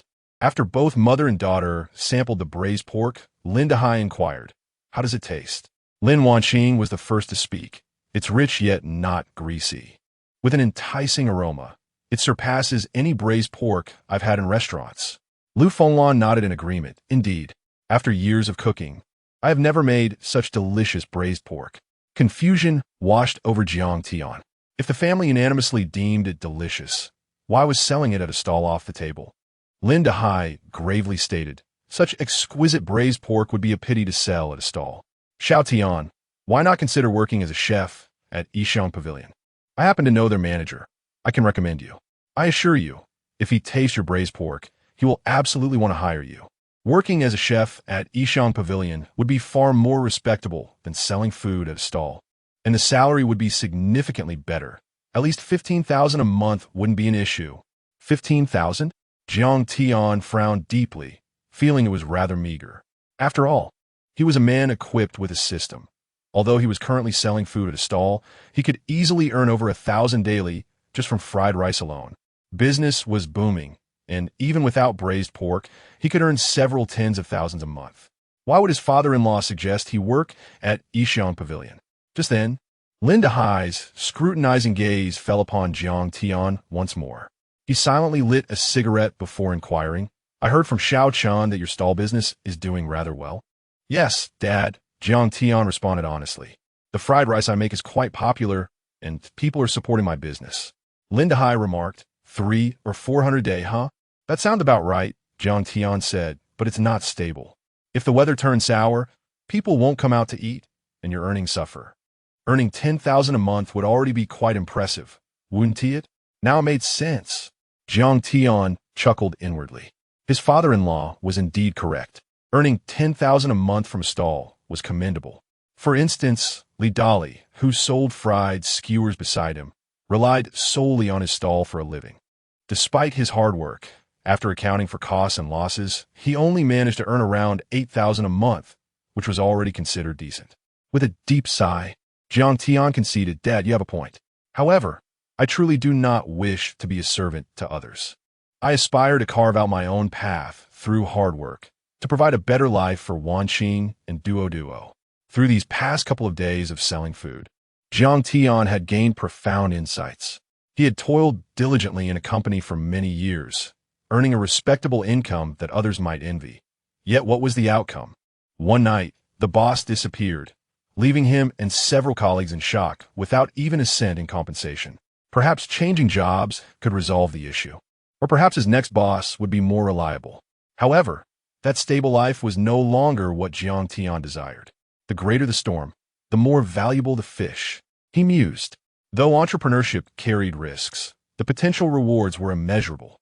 While he was still young, Jiang Tian yearned to take one more shot. Even if he failed, he would lose much. If he succeeded, both his wife and daughter would enjoy a better quality of life. Moreover, Jiang Tian was steadfast in his belief that he could not possibly fail. With the system at his side, if he could not make it work, he would truly be hopeless. Listening to Jiang Tian's words, Lin Dahai's face was filled with concern. He took a long drag from his cigarette and, with a knowing expression, remarked, "However, the number of people who become wealthy from selling food at stalls is ultimately quite small." In response, Jiang Tian chuckled lightly, "Dad, I've actually made quite a bit these past couple of days." Lin Dahai raised an eyebrow. 500 or 1,000. I heard from Lin Shan that there were queues, right? Yesterday, Lin Dahai had seen many people waiting in line during a video call with Lin Shan. Yet, selling fried rice at 8 or 10 yuan per portion, how much could one realistically earn a night? After deducting costs, even over 2 days, he guessed it would be no more than 1,000 yuan. Additionally, as a newcomer, many customers were likely trying his stall out of curiosity. Over time, they would surely tire of it, and his business would falter. Jiang Tian could only smile wryly. He understood that this was not a matter of his father-in-law looking down on him, but rather a lack of understanding of the market. Thus, he took out his phone and opened his account records. On my first day at the stall, I earned a total of 404 yuan, and I estimate the profit was over 1,000. Last night, I made 25 yuan with about 600 in profit. Had it not been for the incident at the police station, if I had gone to Wang Hai apartment, my earnings could have been even higher, perhaps over 3,000. In total, over these 2 days, my profit is around 600 yuan, averaging 300 a day. He stated this nonchalantly. The response was silence, a deathly hush. After an indeterminate time, the burning cigarette had reached his fingers, the intense heat jolting Lin Dahai back to reality. He extinguished the cigarette and could not help but swallow hard. Meanwhile, Jiang Tian, oblivious to the shock of his father-in-law and the family, continued, "Dad, didn't you say my braised pork tastes better than what's served at Yishan Pavilion? I plan to sell it at a stall. We won't charge much, just 20 yuan a portion. If I can sell 2,000 yuan worth of fried rice in a day, surely I can sell 2,000 of this delicious braised pork as well, right? That would mean earning 4,000 a day. In 10 days, that's 40,000. Over a month. Would that be 2 million? My goodness." Jiang Tian excitedly grasped Lin Wanqing's hand, exclaiming, "Wife, I could earn 2 million in a month. By the end of the year, we'd make 1 billion. Lin Wanqing gently tapped Jiang Tian on the head and chided playfully, "How did you even get into university with such arithmetic?" With a chuckle, Jiang Tian realized the atmosphere had become a bit too serious and made a light-hearted jest. "Dad, what do you think?" After a moment of contemplation, Lin Dahai finally spoke. "So, are you still accepting customers for your stall?" Chapter 25. The most notable man in Jiang City. "Are you still recruiting customers for your stall?" Lin Dahai's serious tone provoked a hearty laughter. He waved his hand in self-deprecation, saying, "Perhaps my vision is too narrow. Xiao Tian, don't follow in my footsteps." Jiang Tian quickly replied, "Dad, what are you talking about? Whatever you say or do, you're always considering us." His father-in-law was an admirable man, which brought him great happiness. Jiang Tian had witnessed too many unfortunate circumstances around him, especially among those of his father-in-law's generation, many of whom held a bias towards sons over daughters. For instance, a college classmate of his had married 2 years prior, and when Jiang Tian accompanied Lin Wanqing to the wedding, his friend had cried for a long time afterward. The bride's family demanded a dowry of 580,000 yuan and insisted on a car and a house. His classmate's family had to exhaust all their resources for the wedding, while the bride's dowry consisted merely of 2 quilts, nothing more. After the marriage, the 580,000 yuan dowry was used to buy a new BMW 5 Series for the bride's brother. It was rumored that when the brother picked up the car, he posted on social media, "Efforts finally bear fruit. I owe my success to myself." Meanwhile, his classmate drove a second-hand Volkswagen La Vida, and each time he saw that BMW, He felt an overwhelming urge to smash it. Lin Dahai was utterly astonished. Jiang Tian had only just started his stall, and in just 2 days, had made such a profit. He believed that the braised pork would surely sell like hotcakes. Was he this far superior to earning a meager salary at a regular job? Since his son-in-law was making money, as a father-in-law, he would wholeheartedly support him. Perhaps it could truly succeed, and he might bask in its glory. Xiao Tian, just focus on your work. If you need anything, just let me know. I've lived in Jiang City for so many years. I have some connections.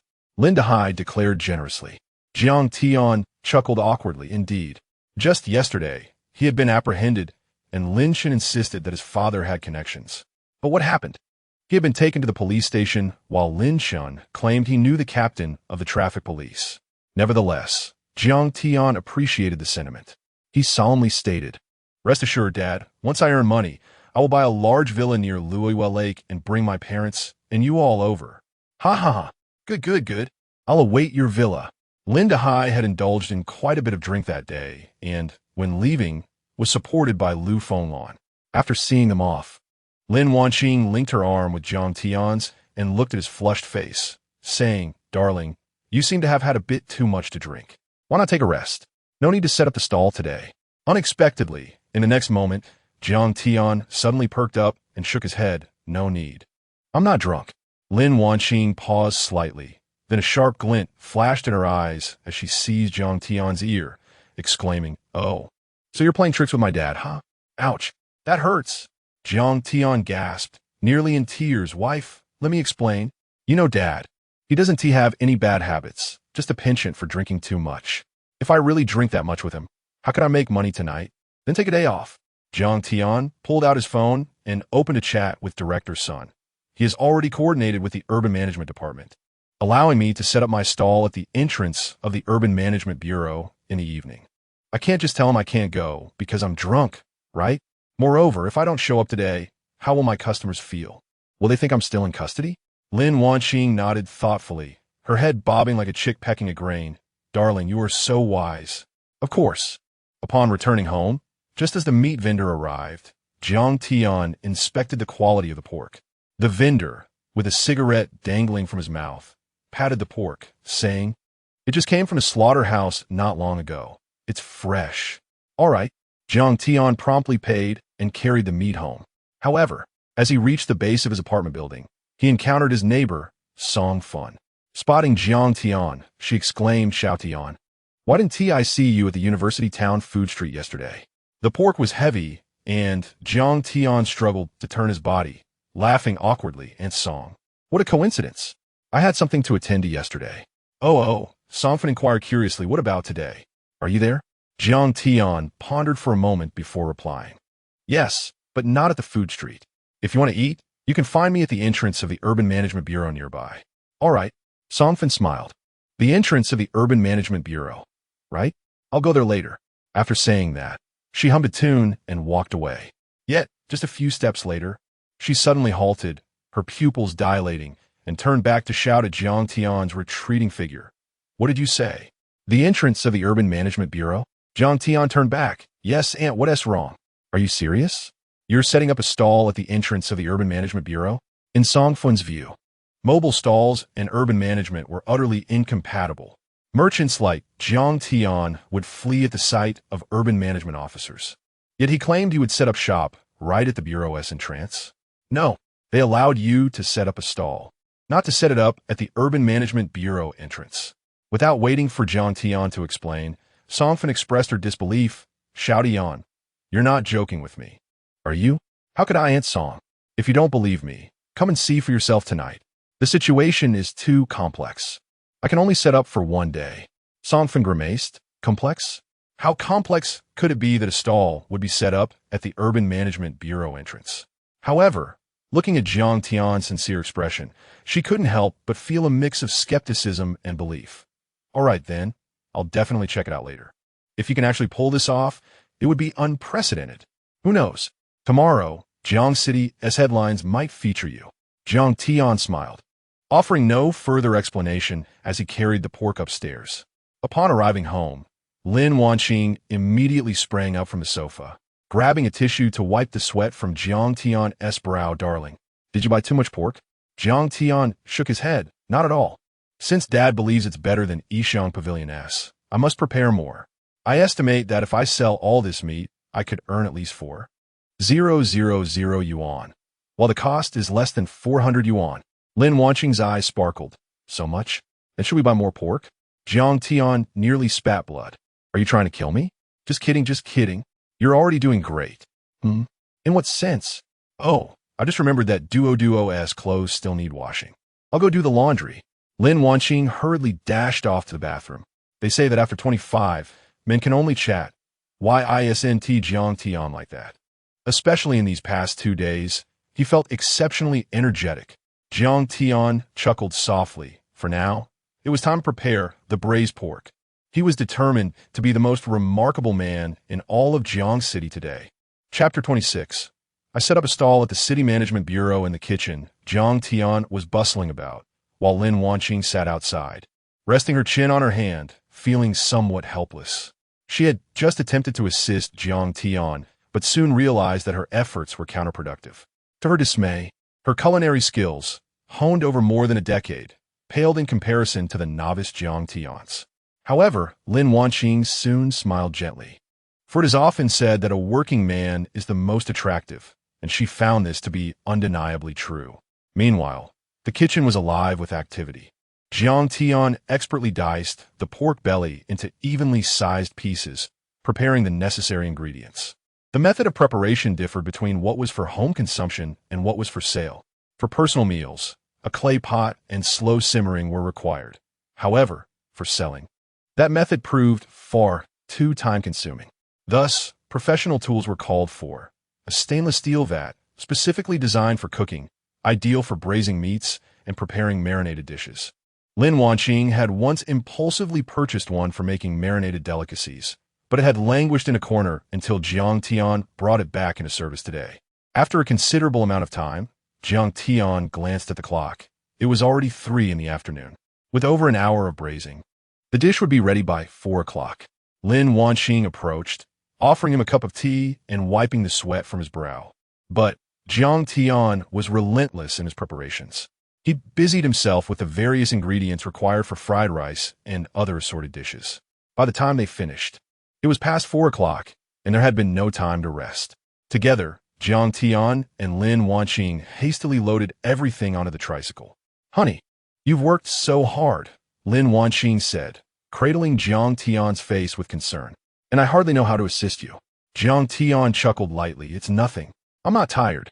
With the help of Yishan pills, he hardly felt fatigued. In fact, he found joy in his work, as each portion of fried rice and braised pork brought him a return.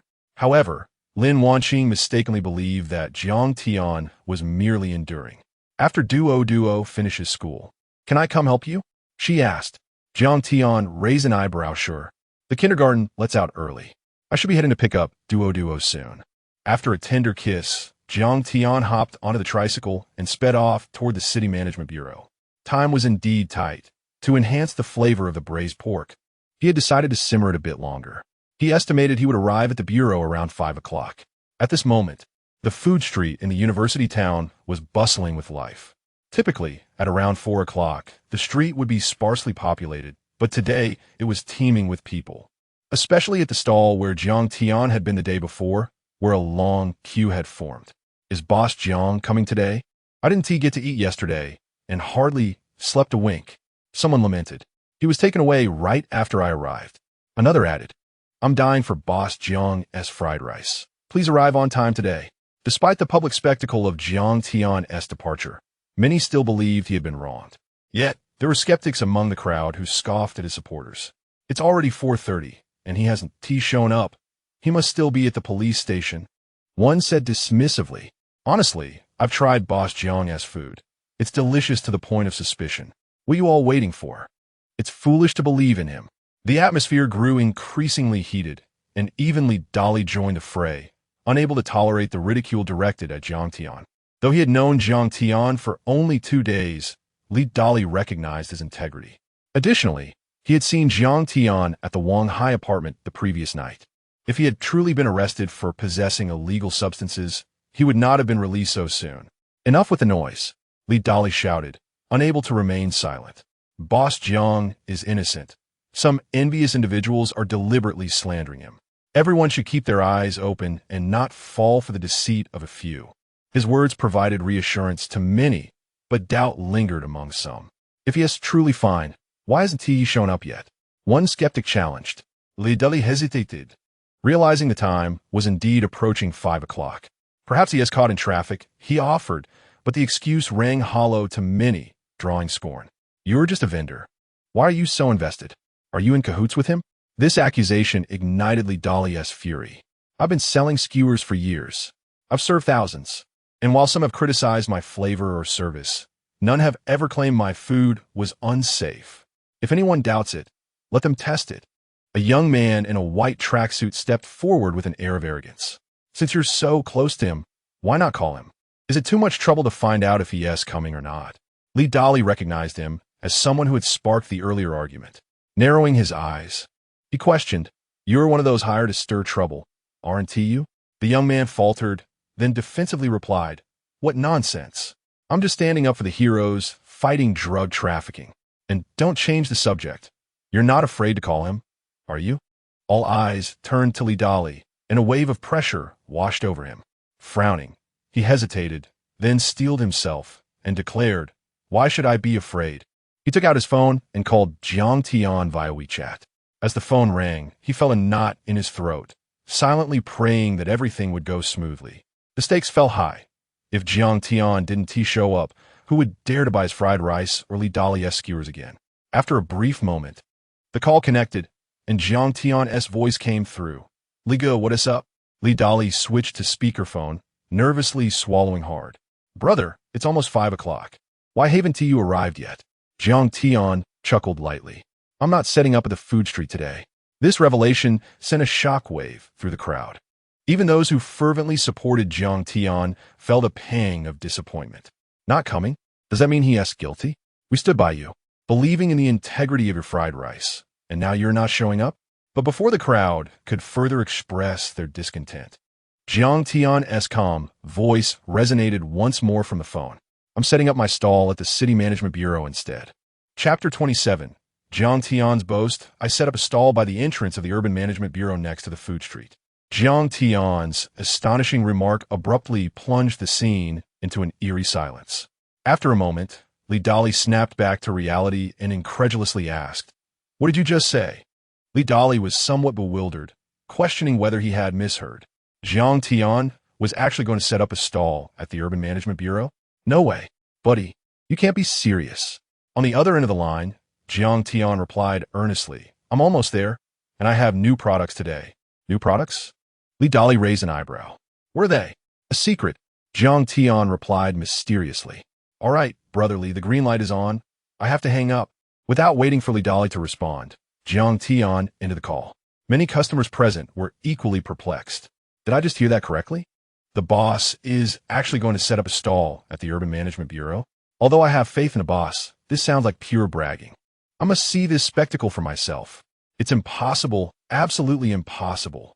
A vendor would flee at the sight of the Urban Management Bureau. How could he possibly set up openly at their doorstep? Well, it's not far. Those who believe and those who don't can check it out for themselves. Many people present doubted Jiang Tian's ability to set up a stall at the Urban Management Bureau.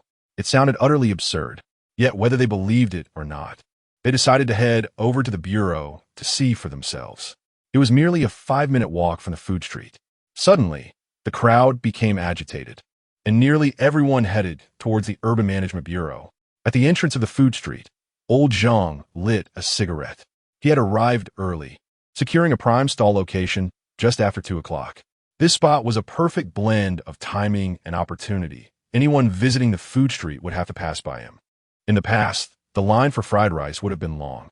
Yet today was peculiar. Despite the crowd, he had only made 50 yuan. His wife, Zhao Wan, smacked old Zhang on the forehead, exclaiming, "Smoking again? Focus on making fried rice. Tomorrow is the deadline for our daughter's training class fees." Old Zhang rubbed his head.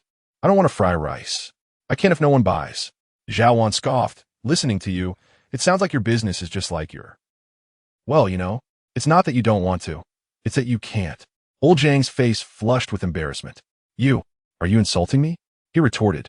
I'm just glad that the kid from Jiang Tian's fried rice hasn't shown up. Why is business still so poor? How would I know? Those university students seem to be enchanted. They only want his food. What about the person you hired? He's over there, probably coming to report back to me. Old Jiang had spent 200 yuan to hire a university student specifically to spread rumors about Jiang Tian, linking him to heroic drug enforcement figures. Anyone who wanted Jiang Tian's fried rice would be reminded of their duty to these heroes. As old Jiang and his wife bickered, the crowd in the alley suddenly began to stir, surging towards the street. Old Jiang quickly extinguished a cigarette and stood up. What is happening? Why is everyone out? Don't worry about that. Just ask what is going on. A multitude of familiar faces emerged from the alley, yet none stopped at any stall. A young man in a white shirt paused at old Jiang's stall. Before he could speak, old Jiang eagerly inquired, what is going on? The young man, Lin Jie, looked astonished. Boss, who exactly have you offended? Lin Jie was a junior at the nearby university, often looking for odd jobs.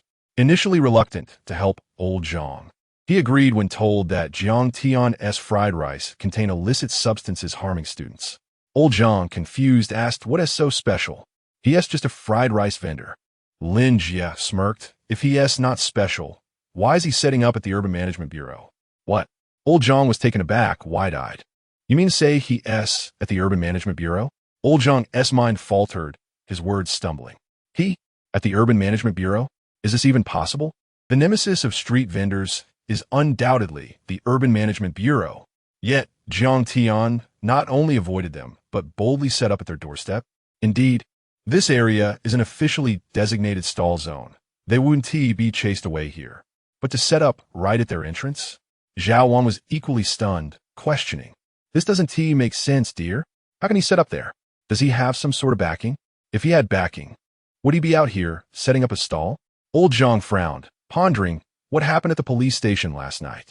What gives him the audacity to set up at the Urban Management Bureau? Is this real? Lin Jie shook his head. I'm not sure. But everyone is curious about this rarity and is heading over there. He should be arriving soon. Old Jiang lost interest in his stall, tossing aside his spatula and heading toward the Urban Management Bureau, Zhao Wan closely following. This was unprecedented. If Jiang Tian truly set up, he would need to do the same. With the Urban Management Bureau as a backdrop, it would be hard for business not to thrive. Yet old Jiang suspected that Jiang Tian was merely boasting, as this sounded too far-fetched, something he wouldn't even dare to dream about. The evening weather in Jiang City was pleasant as Jiang Tian rode his tricycle against the gentle breeze towards the Urban Management Bureau. He had just spoken with Director Sun, who had coordinated everything. Upon his arrival, staff would assist him. I wonder if everyone will enjoy the new braised pork. No, everyone will love it.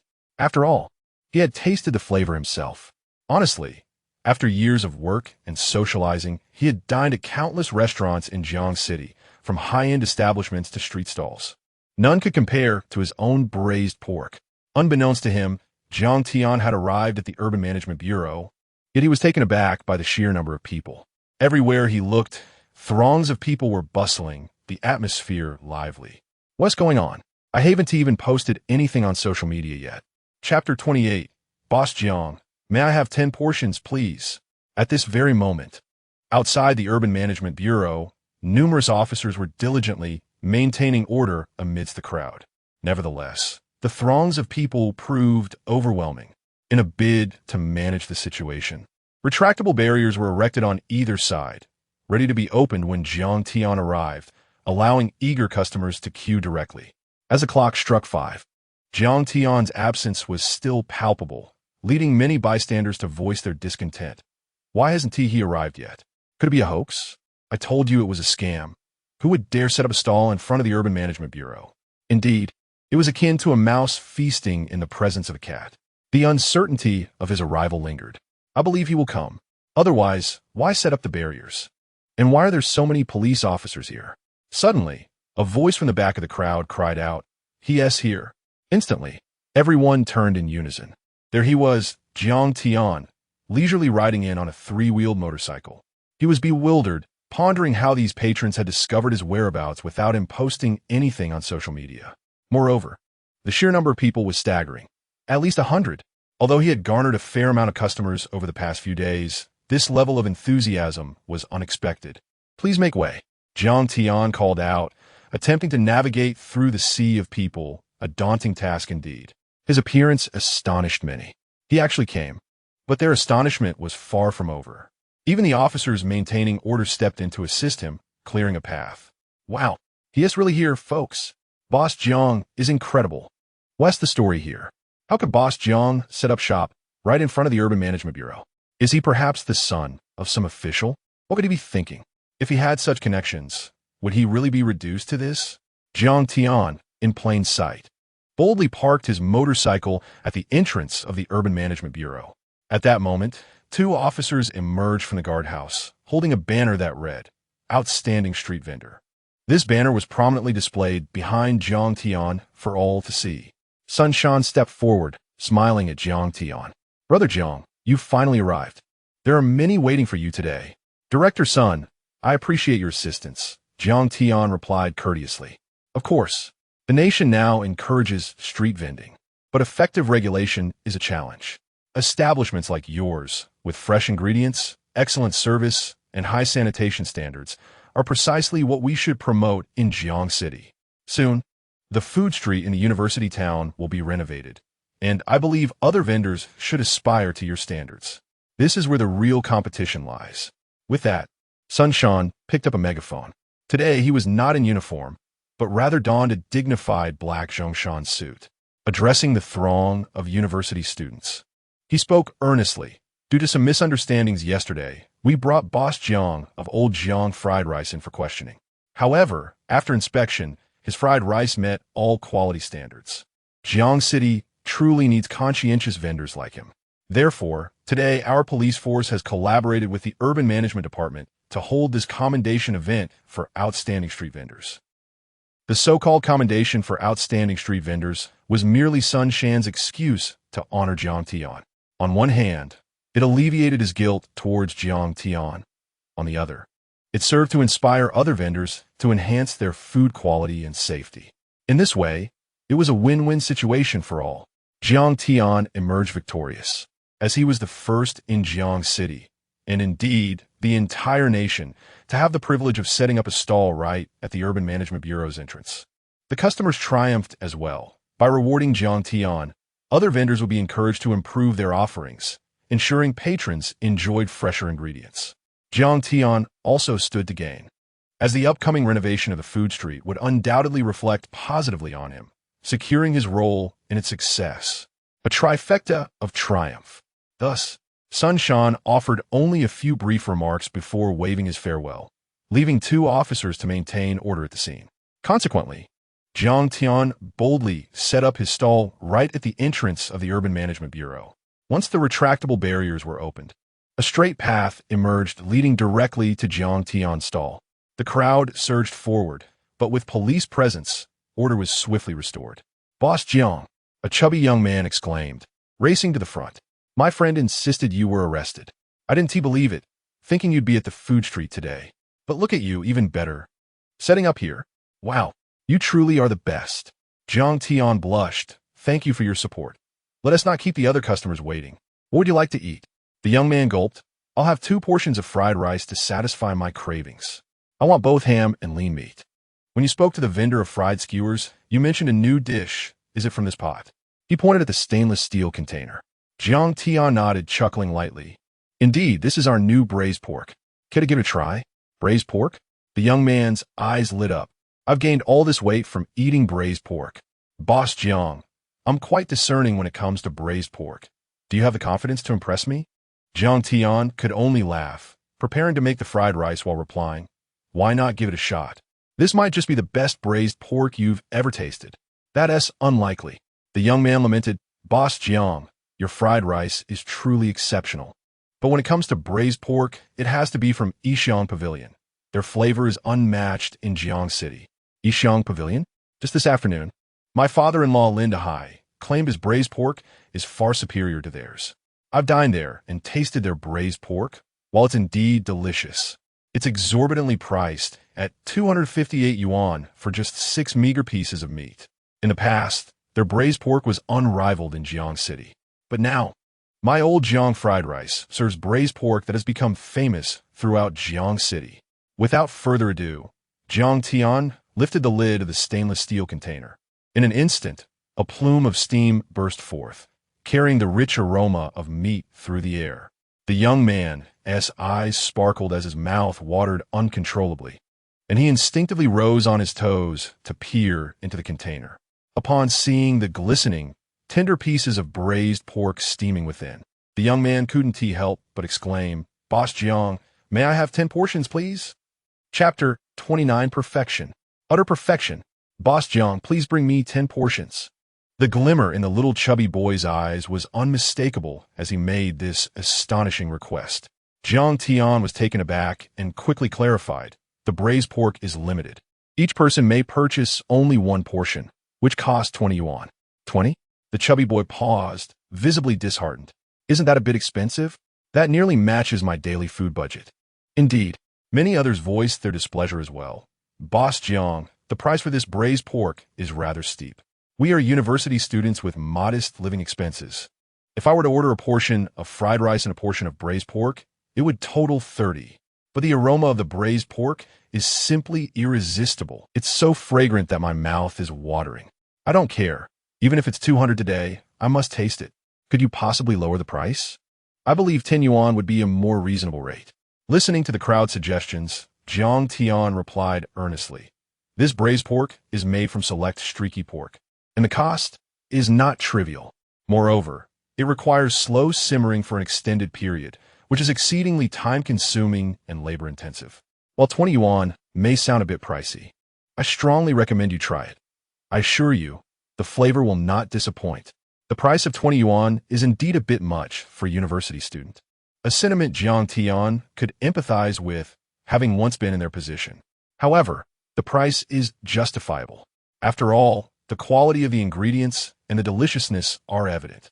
The chubby boy gritted his teeth. He was a true food enthusiast, with no other interest besides indulging in various culinary delights. Since he had tasted Jiang Tian's fried rice 2 days ago, it had become a daily necessity for him, requiring 2 bowls each time. Today's braised pork was somewhat pricey, but the sweet and savory aroma wafted around him, triggering an uncontrollable salivation. His initial hesitance evaporated, and he blurted out, "20 it is. Boss Jiang, 1 portion, please." "Very well." Jiang Tian smiled, and promptly served him a portion of braised pork. The dish was presented in a disposable container, containing 6 pieces of meat along with a delectable sauce. This sauce was particularly delightful, perfect for mixing with rice. After handing over the braised pork, Jiang Tian began preparing fried rice. The chubby boy, holding the braised pork, attracted the attention of many diners, as he was the first to indulge in this delicacy. Given his physique, it was evident that he was a foodie, and everyone awaited his review. Each piece of braised pork was perfectly sized and steaming hot. The fatty portions were exquisitely tender, akin to mutton fat jade, exuding a rich meaty aroma that was mouth-watering just to smell. The chubby boy picked up a piece with his chopsticks, handling it delicately as if it would break under the slightest pressure. He brought the trembling piece to his lips, closed his eyes, and savored the moment. Oh! In less than a second, he suddenly opened his eyes wide, his pupils dilating in disbelief as he gazed at the braised pork before him. "How is it, brother? Is it delicious?" Someone behind him inquired. The chubby boy opened his mouth, but found himself at a loss for words to describe the flavor dancing on his palate. In his mind, only 2 words remained: delicious. Yes, delicious. Simply delicious. Braised pork was his favorite dish. Whenever he dined out, he always ordered it. Some braised pork dishes are overly fatty, making one feel nauseated after just a few bites. Others have meat that is too tough, resembling chewing gum. Even the renowned Yixiang Pavilion sometimes falls short of perfection, occasionally being a tad greasy. Yet, the braised pork before him from Boss Jiang was utterly flawless in every aspect. The fatty part melted in his mouth, smoother than Dove chocolate. Most importantly, he felt no greasiness whatsoever. The lean meat had a delightful chewiness, yet was far from tough. The more he chewed, the more the rich meaty flavor unfolded. 1 piece, another piece. The chubby boy could not stop himself. In under a minute, He devoured every last morsel of braised pork. However, given his size, it was simply not enough. One portion was insufficient. Even a second serving would not satisfy him. Alas, his pocket was rather shallow. If he indulged fully, he would be eating dirt for the next half-month. In the end, he even drank all the sauce from the braised pork. This spectacle left other diners in a state of anxious anticipation. Brother, don't just eat it all. Could you at least tell us if it's good? Does it even need to be said? He eats with such fervor. It must be delicious.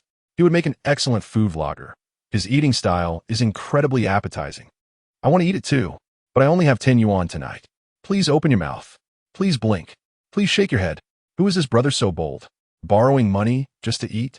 The chubby boy, still savoring the moment, turned to the inquirers and stated earnestly, I'm not exaggerating. This is truly the best braised pork I have ever tasted in my life. The fatty parts are not greasy at all, and the lean parts are perfectly tender. Most importantly, the flavor is impeccable. Such delicious braised pork should not be available at this price.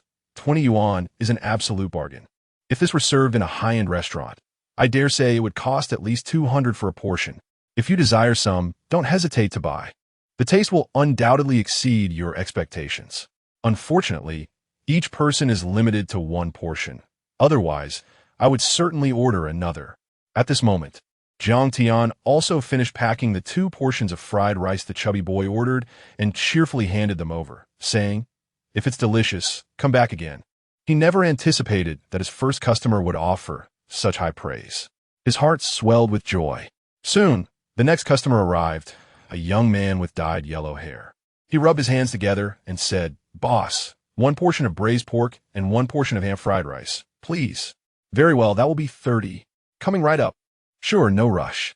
Please pour extra sauce on the braised pork for me. Certainly. No problem.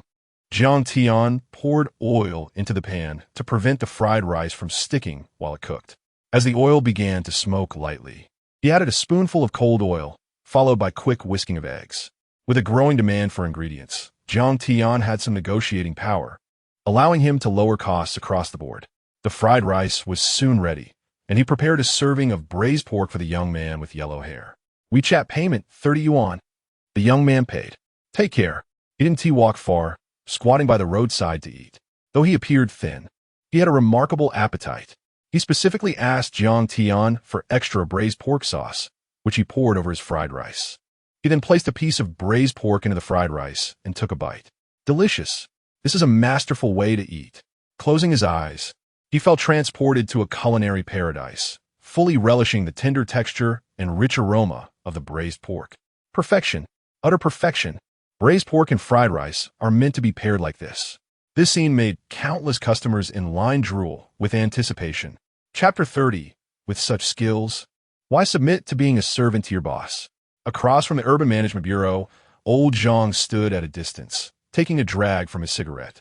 His melancholic gaze was fixed on Jiang Tian, his mind a blank slate. Initially, he had hoped that a malicious report would drive Jiang Tian away. But who would have thought that not only did Jiang Tian remain, but he also became an officially recognized exemplary merchant. This was utterly ridiculous. Another puff. Damn it. His wife, Zhao Wan, called out from behind, followed by a sharp slap on old Zhang's head. Look at him, and then look at you. Old Zhang rubbed his head and muttered, What brings you here? Aren't you supposed to be at the stall? Fao Huan Skov Goldli. As if I care about your shabby stall. There's not a soul on the street. Everyone is here for the spectacle. Only then did old Zhang notice that not only was there a long queue, but also many onlookers nearby, all pulling out their phones to capture the moment. This was indeed a rare sight. Tonight, Jiang Tian was destined to make waves throughout the university town. It was inevitable that his business would flourish beyond imagination. With a sigh, old Zhang exclaimed, What kind of celestial being is this? What are we to do? What can we do? Let us leave. Where to? Anywhere. As long as this deity is not around. Just moments ago, a young man had savored the food to perfection, especially when he poured the braised pork gravy over the fried rice, leaving everyone present salivating. Brother, do you have to eat so well? How was he planning on getting the braised pork? Who wouldn't? If I don't get to taste that braised pork today, I might not sleep a wink tonight. It's sinful, truly sinful. I want some too, Boss Jiang. Make a portion for me, and drown it in gravy. At first, Jiang Tian had some concerns about the pricing of the braised pork. After all, the clientele at the food street were university students, and a serving of braised pork with fried rice would typically cost around 30 yuan. However, to his pleasant surprise, everyone was more than willing to indulge, with most patrons ordering a serving of braised pork. The crowd was indeed substantial, with many drawn by word of mouth, especially given the rarity of a mobile stall set up right outside the Urban Management Bureau. Soon, they were utterly captivated by Jiang Tian's fried rice and braised pork. Delicious indeed it was. In many people's minds, fried rice and braised pork were often associated with greasiness, particularly from street vendors who typically favored heavy oils and bold flavors. However, Jiang Tian's fried rice offered a refreshing contrast, rich in flavor yet devoid of greasiness, and the texture and taste of the braised pork were beyond reproach. Most importantly, patrons could dine here with peace of mind, knowing the Urban Management Bureau stood as a guarantee. Even a police chief personally endorsed it. Despite this, Jiang Tian remained humble. After all, how could someone like Sun Shan, who held the position of chief, not consider the potential repercussions? He had specifically instructed that inspections of the ingredients would be conducted regularly, and any discrepancies would lead to serious consequences. Indeed, if problems arose, it would reflect poorly on Sun Shan himself. Jiang Tian had no intention of changing his approach, regardless of his business's success or failure. He committed to using only quality ingredients. Just then, a familiar voice broke his thoughts. "Xiao Tian, you're quite impressive, aren't you?" Jiang Tian looked up in surprise and exclaimed, "Aunt Song, you're here?" The visitor was none other than Song Fun. With a warm smile, she remarked, "When you told me this afternoon, I couldn't believe it. I thought, how could a stall be set up in front of the Urban Management Bureau? Yet here you are." She surveyed the bustling queue and added, "Your business is thriving." "Not bad. Everyone is indeed supporting me," Jiang Tian replied without excessive modesty. The facts spoke for themselves, and who would believe him if he claimed otherwise? "Great. It's wonderful that you're making good money. Who knows? If my son does lose his job one day, he might just come knocking on your door. And he will support your business too." While waiting in line, I saw how delicious the food looked. "I'll have a portion of the lean meat fried rice and a serving of braised pork." Jiang Tian chuckled. "Sure thing. Aunt Song coming right up." As Song Fen prepared to pull out her phone to pay, Jiang Tian quickly interjected, "No need, Aunt Song. It's just a few dozen yuan. Consider my treat." To his surprise, this displeased Song Fen. She adopted a serious expression and firmly stated, "Business is business. Even among close relatives, accounts must be clear. If you really want to treat me, come to my house someday." Jiang Tian could only smile ruefully, conceding to her point. She was right. In business, even close kin should settle accounts. He recalled a high school classmate who ran a farm stay. That fellow was too concerned with appearances, refusing to charge his relatives or friends, even those he hardly knew, like Jiang Tian. Consequently, people began to take advantage of him, dining at his establishment and ordering excessively. After so many instances of not charging, if he suddenly did ask for payment, it would only breed resentment. In time, his business faltered, and his wife, in frustration, left him. To put it bluntly, his establishment was consumed by the very relatives and friends he sought to please. This wasn't an exaggeration. Although he charged for his offerings, Jiang Tian still ensured to provide ample discounts. He might receive a good sum, but he would also give extra. Thus, Jiang Tian generously added more lean meat and extra pieces of braised pork to Song Fun's order. Watching his fluid motions, especially as he prepared the fried rice, Song Fun couldn't help but be enchanted. "Xiao Tian, I had never seen you cook before. It was always your wife, Wanqing, doing it. I've been busy with work. Here you go, Aunt Song. Your fried rice and braised pork are ready. I have a bench here. Please sit and enjoy." Song Fun nodded and settled down beside him. Gazing at the long queue, she felt as if she were dreaming. Just a few days ago, she had chanced upon Jiang Tian at their apartment building, where he appeared hurried and haggard, sporting dark circles under his eyes while claiming he was meeting clients. Yet, in just a few short days, here he was setting up a stall at the Urban Management Bureau, with business booming. Moreover, he seemed to relish the moment, his features radiating joy. Lost in thought, Song Fun was drawn in by the enticing aroma of the fried rice and braised pork. She opened the container, and a delightful scent wafted out. Wow, this smells amazing. Songfen regarded Jiang Tian with newfound admiration. The fried rice was impeccable in both color and aroma. As for the taste, she scooped a spoonful and brought it to her lips. Wow! In an instant, her eyes widened. Is this really made by you, Xiao Tian? The appearance and fragrance are impeccable, but the flavor, oh my, it's flawless. With such culinary prowess, why ever did you feel the need to endure the drudgery of working for someone else? Chapter 31. Dodo is truly adorable. Songfen's eyes brimmed with astonishment. Initially, she thought the dishes prepared by Jiang Tian were merely average in flavor. However, she was taken aback by the remarkably long queue, and upon observing, she noted that every customer purchasing Jiang Tian's food was effusive in their praise. Songfen pondered that the food must indeed be quite delectable, at least appealing to the vast majority. Yet, little did she know that the flavors surpassed her expectations. Were it not for Jiang Tian's stall positioned at the entrance of the City Management Bureau, she might have suspected him of incorporating forbidden ingredients. As a local of Jiang City, Songfen enjoyed a comfortable life, possessing several properties and receiving a pension, while her son worked at a prominent factory. She frequently dined at various restaurants in Jiang City with friends. Reflecting on her experiences, she could hardly recall any restaurant serving fried rice or braised pork that surpassed Jiang Tian's culinary creations. Engrossed in his work, Jiang Tian was unaware of Songfen's admiration, who silently savored her meal. Typically, she would tire of braised pork after 3 or 4 pieces at a restaurant. Yet today, she left not a morsel behind. Even after finishing, her stomach was pleasantly full, yet she yearned for more.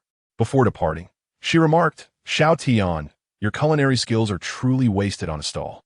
Have you considered opening a restaurant? Opening a restaurant?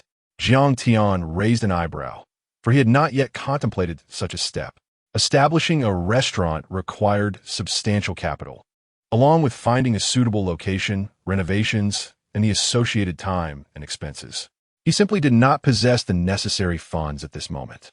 Moreover, running a stall afforded him a certain freedom, albeit with the occasional downside of fewer customers during inclement weather. He resolved to accumulate a loyal customer base first before considering a restaurant in the future. Well, you really are impressive. I never expected the food to be so delightful. I'm leaving now, but tomorrow I'll bring more friends to support your business. After bidding farewell to Songfen with a wave, Jiang Tian immersed himself in his tasks once more. Despite the assistance of Ishan pills, he was feeling somewhat overwhelmed juggling the fried rice and braised pork simultaneously. Darling, I'm here. Just as Jiang Tian was grappling with his workload, a melodious voice suddenly rang out. Turning around, he was filled with joy. Wife, what brings you here? Lin Wanqing approached, holding Dodo's hand. I knew you would be busy today, so I hurried over with Dodo after picking her up. I hope I'm not too late. Dodo, unperturbed by the crowd, promptly broke free from Lin Wanqing's grasp and embraced Jiang Tian's legs, her sweet voice chiming, Daddy, there are so many people here. Jiang Tian lifted Dodo into his arms. Are you here to help Daddy? Dodo nodded vigorously, her small head bobbing like a chick pecking a grain. Yes, Mama told me to help Daddy. Jiang Tian beamed with delight. That's wonderful. How will you help Daddy? With great determination, Dodo, barely tall enough to see over the counter, had to stand on Jiang Tian's stool to peer at the customers in front of them. At that moment, a little girl was queuing up, and Dodo, with a proud demeanor, exclaimed, Miss Fairy, would you like to try the fried rice? It's delicious. This scene melted the hearts of countless onlookers, especially with Dodo's round little face and her charming dimples when she smiled, making her utterly irresistible. The girl, referred to as Miss Fairy, looked on with wide eyes filled with affection. Sweetheart, you are simply adorable. What's your name? Miss Fairy, my name is Dodo. Like the flower. Dodo? Wow, what a lovely name. So, will Miss Fairy buy some of my family's fried rice? It's really tasty. Unbeknownst to her, all the customers in line were there for Jiang Tian's fried rice. However, her cuteness naturally drew people in. The girl, charmed by Dodo, couldn't resist. Boss Jiang, I'll take 3 portions of ham, fried rice, and 1 portion of braised pork, please. Wow, thank you, Miss Fairy. Dodo exclaimed excitedly. Daddy, did you hear that? I heard. Jiang Tian affectionately ruffled her hair. Daddy will make fried rice for Miss Fairy right away. Okay? Yes, yes. With swift movements, Jiang Tian prepared 3 portions of ham fried rice and packed a portion of braised pork in no time. The little girl gazed at Dodo with lingering admiration. Boss, Dodo is just too cute. Can she come here every day? Jiang Tian chuckled softly. I'm afraid that's not possible. It's fine for her to visit occasionally. But the weather is hot, especially near the stove where it's even warmer, and the oil fumes aren't good for her health. Moreover, given the complexities of society, I must remain cautious. What if something were to happen while Lin Wanqing and I are busy? Although human trafficking is rare nowadays, vigilance is still necessary. It wasn't that Jiang Tian lacked faith in society. Rather, he was wary of human nature. Oh, what a pity. If Dodo comes again, could you please post a moment on WeChat? I really want to see her. That is certainly doable. The girl waved goodbye to Dodo, and after parting, Dodo puffed out her chest proudly. Daddy, am I amazing? Jiang Tian affectionately replied. Yes, I didn't realize my little Dodo was so talented, even helping Daddy attract customers. Dodo crossed her arms, adopting a mature demeanor. Oomph. Then Daddy, can I have an ice cream as a reward? Well, that depends on Dodo's performance. At that moment, the next customer arrived, a young male university student. Before he could speak, Dodo chimed in, her voice filled with mischief. Yinzu Gij, would you like to buy some fried rice? My daddy's fried rice is incredibly delicious. Yinzu Gij? The young man burst into laughter. All right. Little one, where did you learn that? Mommy told me.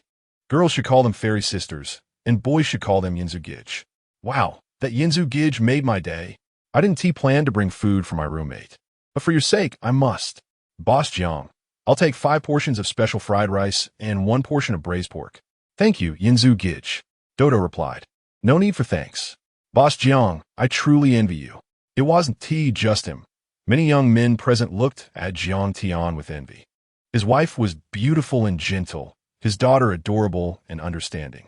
Most importantly, he was handsome, and his business was thriving. This is truly infuriating.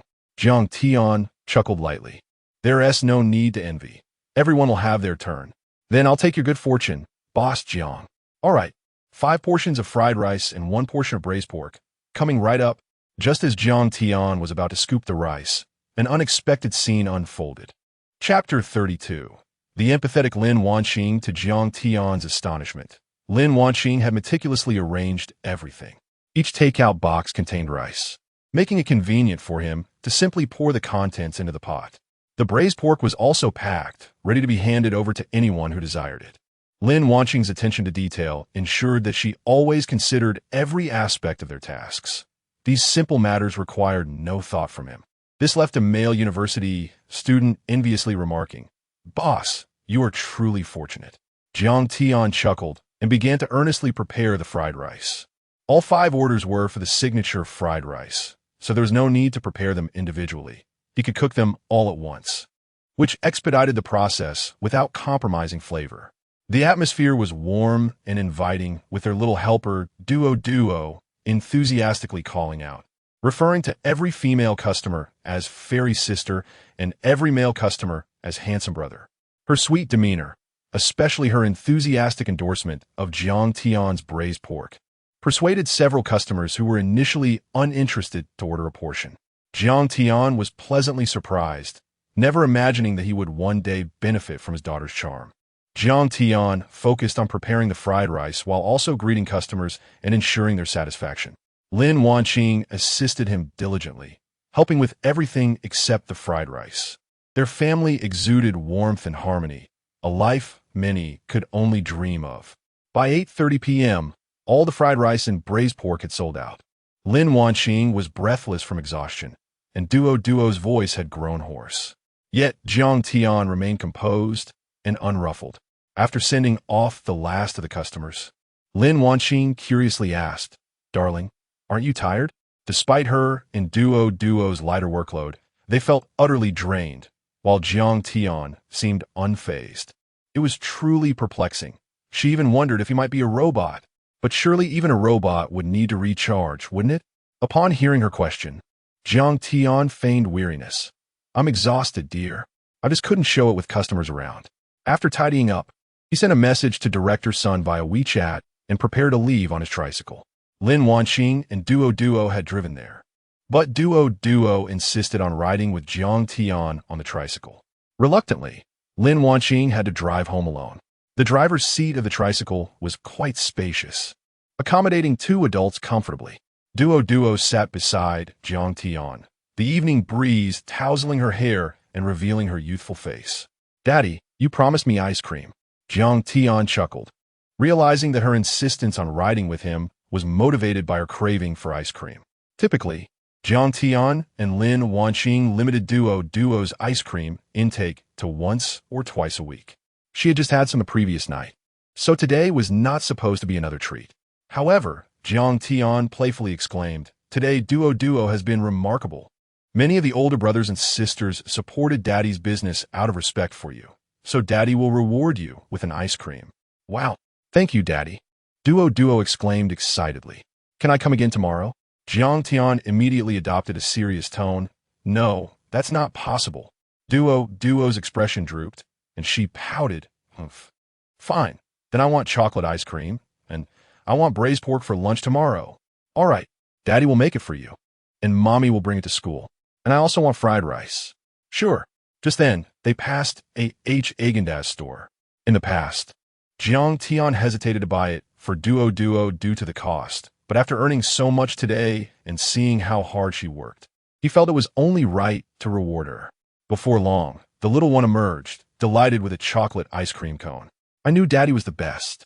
She mumbled through her treat, "Mommy never buys this for me." The little girl was so indulgent, afraid someone might take it from her, with chocolate smeared around her mouth. Jiang Tian's heart swelled with joy. He affectionately ruffled her hair, smiling. "As long as you are good, Daddy will take you out for many delicious things."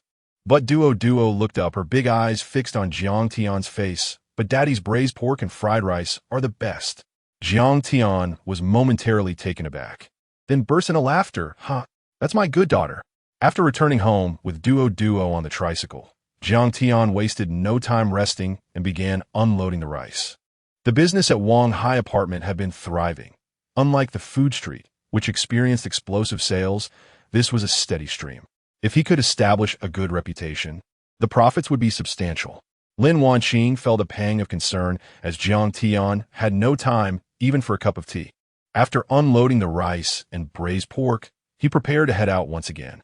"Darling, let me go with you," Lin Wanqing pleaded. Jiang Tian shook his head. "No need. I won't be back until late, and Duo has class tomorrow. You should put her to bed early."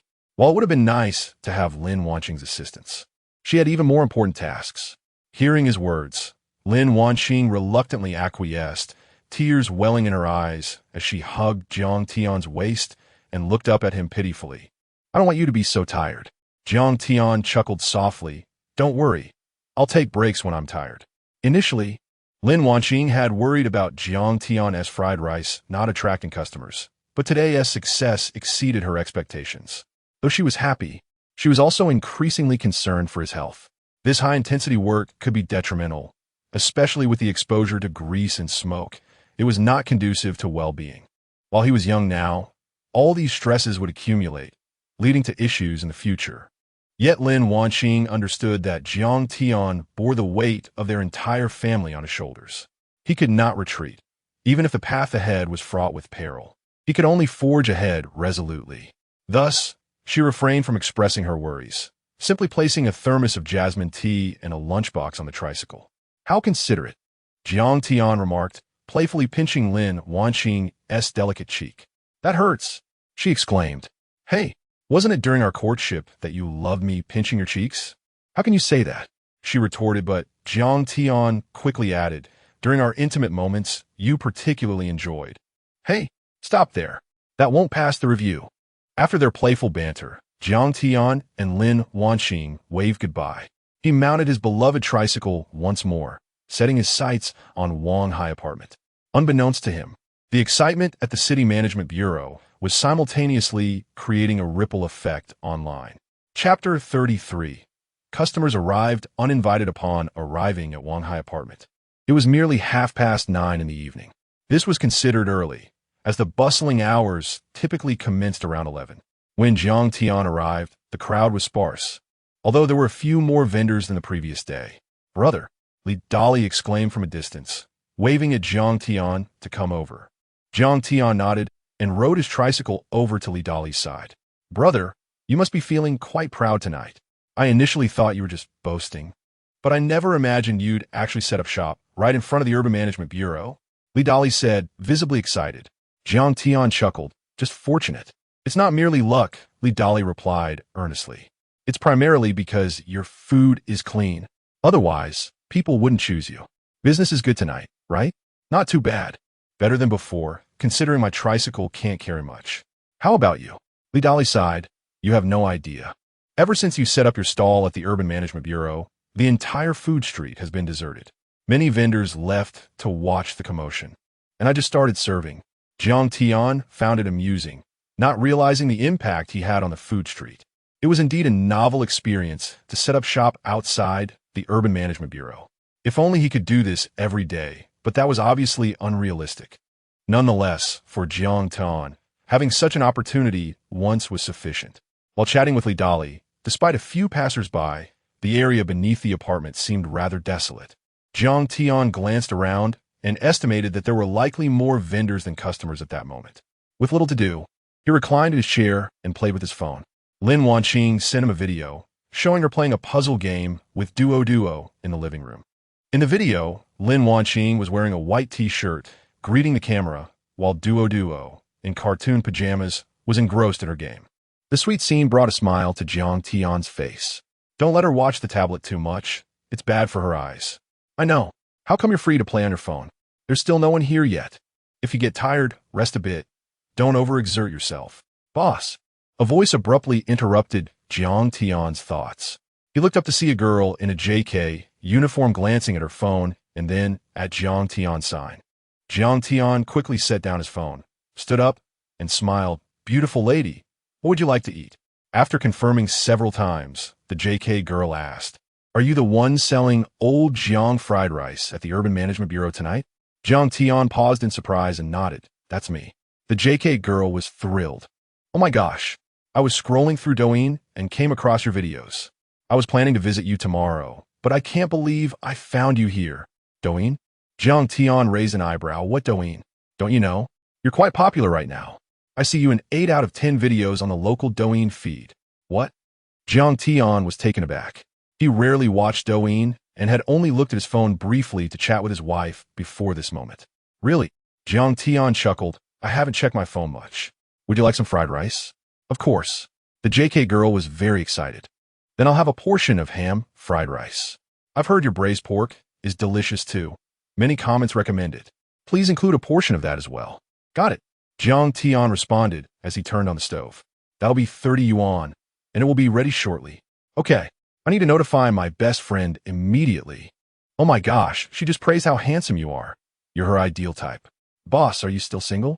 Jiang Tian felt a bit embarrassed. "I have a daughter who's a few years old." "Haha, just kidding. I saw your wife and daughter. They're both very beautiful." As Jiang Tian skillfully prepared the fried rice, the JK girl seemed entirely absorbed in her own world. She was rapidly texting her friend on her phone. Before long, the ham fried rice was ready. Jiang Tian packed the braised pork and handed it over. "Here you go, beautiful lady. Your fried rice and braised pork are ready." Oh. The JK girl took the food without looking up and turned to leave. Jiang Tian quickly called out, "Wait." The JK girl turned around, a serious expression on her face. "Boss, I acknowledge you're quite handsome, even more so in person, but I won't be a homewrecker. And I certainly won't steal my best friend's crush." Jiang Tian was drenched in sweat. "You misunderstood. I just need to collect the payment." The JK girl looked embarrassed. "Oh, sorry. I'll pay right now." Beep. Payment of 30 yuan received via WeChat. After completing the transaction, the JK girl left. Just as Jiang Tian was about to sit down to reply to Lin Wanqing's messages, a young couple rushed over after noticing Jiang Tian's sign. "Boss, are you the old Jiang fried rice from Douyin?" "Yes." "Did you come here after seeing it on Douyin?" Not only them, but several others nearby also turned their attention upon hearing the commotion. "Did I hear that correctly? You set up shop at the Urban Management Bureau? Wow, how did I not notice this?"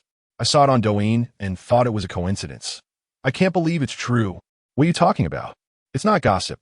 The owner of Old Jiang Fried Rice set up a stall in front of the Urban Management Bureau, and police were even there to maintain order. Wait, did I hear that right? A street vendor not only set up shop at the Urban Management Bureau, but also had police helping to keep things in order. You can check the local Douyin channel. I used to see beautiful girls, but today it's all about this boss.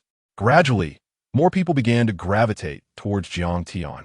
Many bewildered onlookers were struck by this astonishing news. Most of them were office workers who came here after restaurants closed for the night. They understood the extent of fear these vendors had regarding the Urban Management Bureau. Often, if luck was against them and they encountered an inspection, these vendors would have to flee on their tricycles as if facing the Grim Reaper. Yet, here was a bold vendor claiming not only to have set up shop in front of the Urban Management Bureau, but also had police assisting with crowd control. This was something one wouldn't even dare to dream about. At this moment, Jiang Tian was also somewhat dazed. He had visited Wanqing's apartment the previous day, and many customers had developed a fondness for his fried rice. He had hoped to promote his braised pork today to further establish his reputation. However, to his surprise, the first customers were not the regulars from last night, but rather those who had seen him on Douyin. Is the internet truly this powerful? Without doing anything, customers were arriving at his doorstep. Chapter 34. Let me have a bite. The scene was somewhat chaotic, yet the crowd was not substantial. Merely a dozen or so individuals. From the murmurs surrounding him, it seemed that he was quite popular on Douyin. Thus, Jiang Tian opened the app and navigated to the local page. Previously, he had never browsed local content, and today's experience was indeed novel. The highlights were primarily the nearby beauties or various promotional activities conducted by businesses. Before long, Jiang Tian stumbled upon a video featuring himself. The caption was straightforward: the most exceptional street vendor in Jiangcheng, setting up shop in front of the Urban Management Bureau. Not only do the police refrain from driving him away, but they even assist in maintaining order. This video had garnered over 800 likes, with comments exceeding 1,000. The most liked comment read, "Who is this leader's son trying to experience life?" Yet, a swift rebuttal followed. Anyone with a heart sees everything as dirty. If he were truly a leader's son, would he need to set up a stall? A mere hint from his father would yield more than selling on the street. I know the boss. He was my former colleague. He comes from an ordinary family. Just days ago, we were both laid off, and now he's running a stall, thriving in business. I've tasted the fried rice made by Boss Jiang. It's delicious, with excellent service, cleanliness, and quality ingredients. An outstanding street vendor. Boss Jiang is forever my idol. His egg fried rice and braised pork are unparalleled. It's the best I've ever had. I'll return tomorrow. I'm begging for a bite of Boss Jiang's fried rice that I've yet to try. Even if he's not the leader's son, he must have connections. Who knows? Maybe his wife is close to the leader. Jiang Tian continued to scroll through several more Douyin posts about himself, with the highest video receiving thousands of likes and comments exceeding 10,000. The discussions in the comment section were starkly polarized, with many asserting he had ties to leadership, while numerous defenders, many of whom were his customers, staunchly supported him. It was rather amusing, with several comments eliciting laughter from Jiang Tian. "Boss, stop scrolling. We're still waiting." A voice of impatience arose, prompting Jiang Tian to hurriedly set down his phone, apologizing.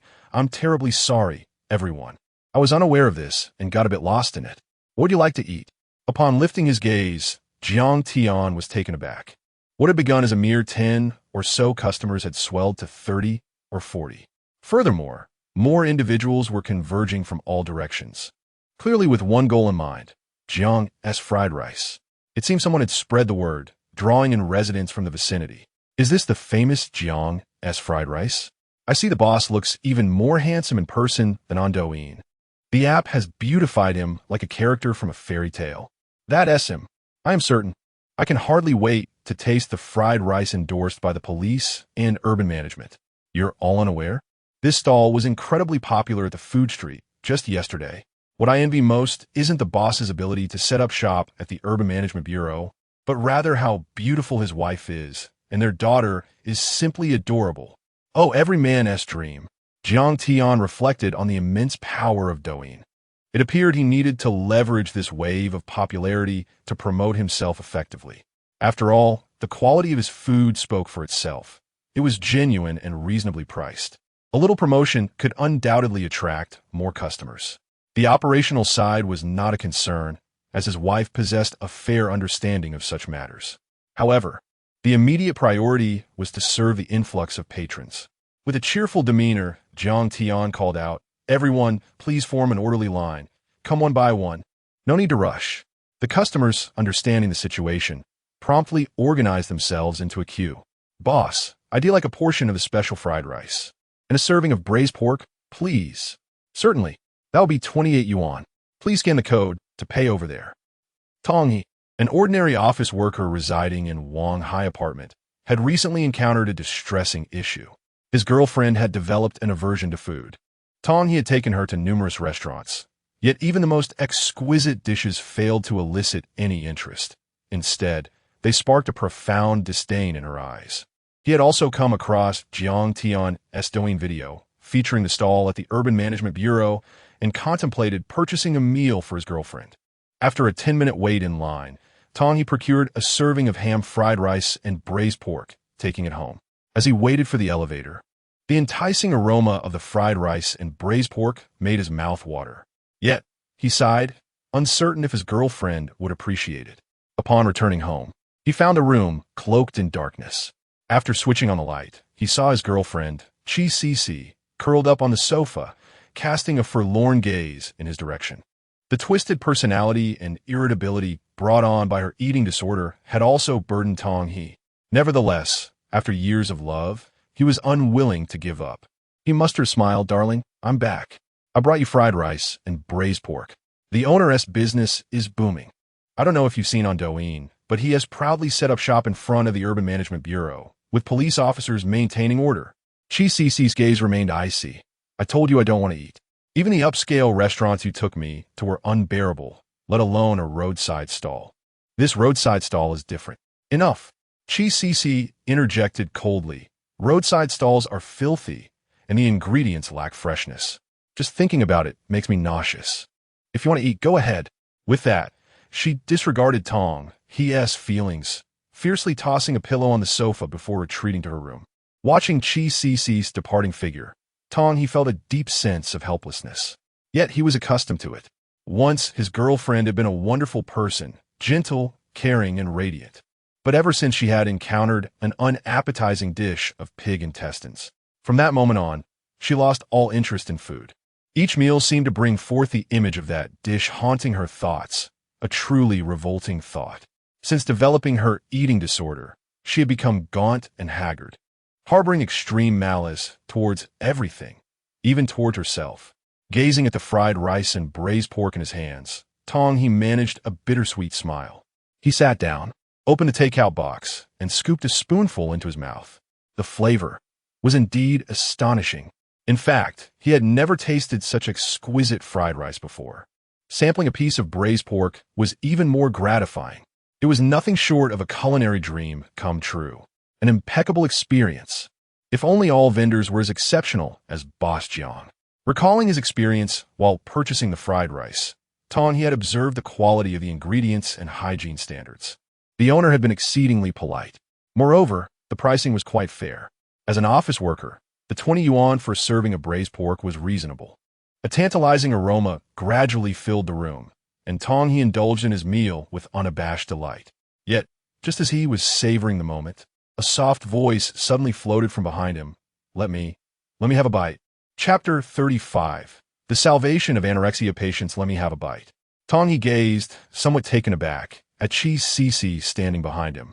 Chi Cici had developed anorexia a month ago, weighing 110 pounds at the time.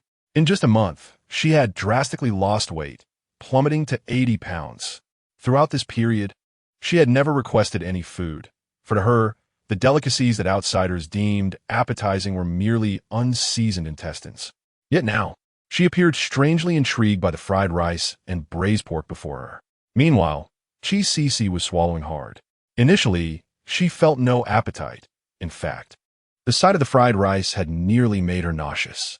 However, after returning to her room, The tantalizing aroma of the braised pork and fried rice wafted through the door, stirring an unprecedented grumble from her stomach. It was as if her belly protested. Hurry and eat. It's truly delicious. Cece herself was continuously swallowing. Eventually, as if compelled by an unseen force, she stepped out. Upon seeing the vibrant red of the braised pork and the serving of ham-fried rice, her eyes widened in astonishment. The mere scent was intoxicating. To take a bite would surely be heavenly. Tong was momentarily stunned before quickly exclaiming, "Baby, please sit here. You got half the fried rice left, and there are 2 pieces of braised pork remaining. If Cece can finish this, it would be quite remarkable." Cece sat down. In the past, when confronted with gourmet dishes, her mind would involuntarily conjure images of unseasoned intestines. But now, it was simply a serving of fried rice. It was just a piece of braised pork. After a brief pause, as if summoning her courage, Cece exhaled, picked up a spoon, and scooped a mouthful of fried rice in her mouth. In an instant, as the flavor enveloped her senses, tears welled up in her eyes. This was a long-lost taste. She decided to sample the exquisitely presented braised pork.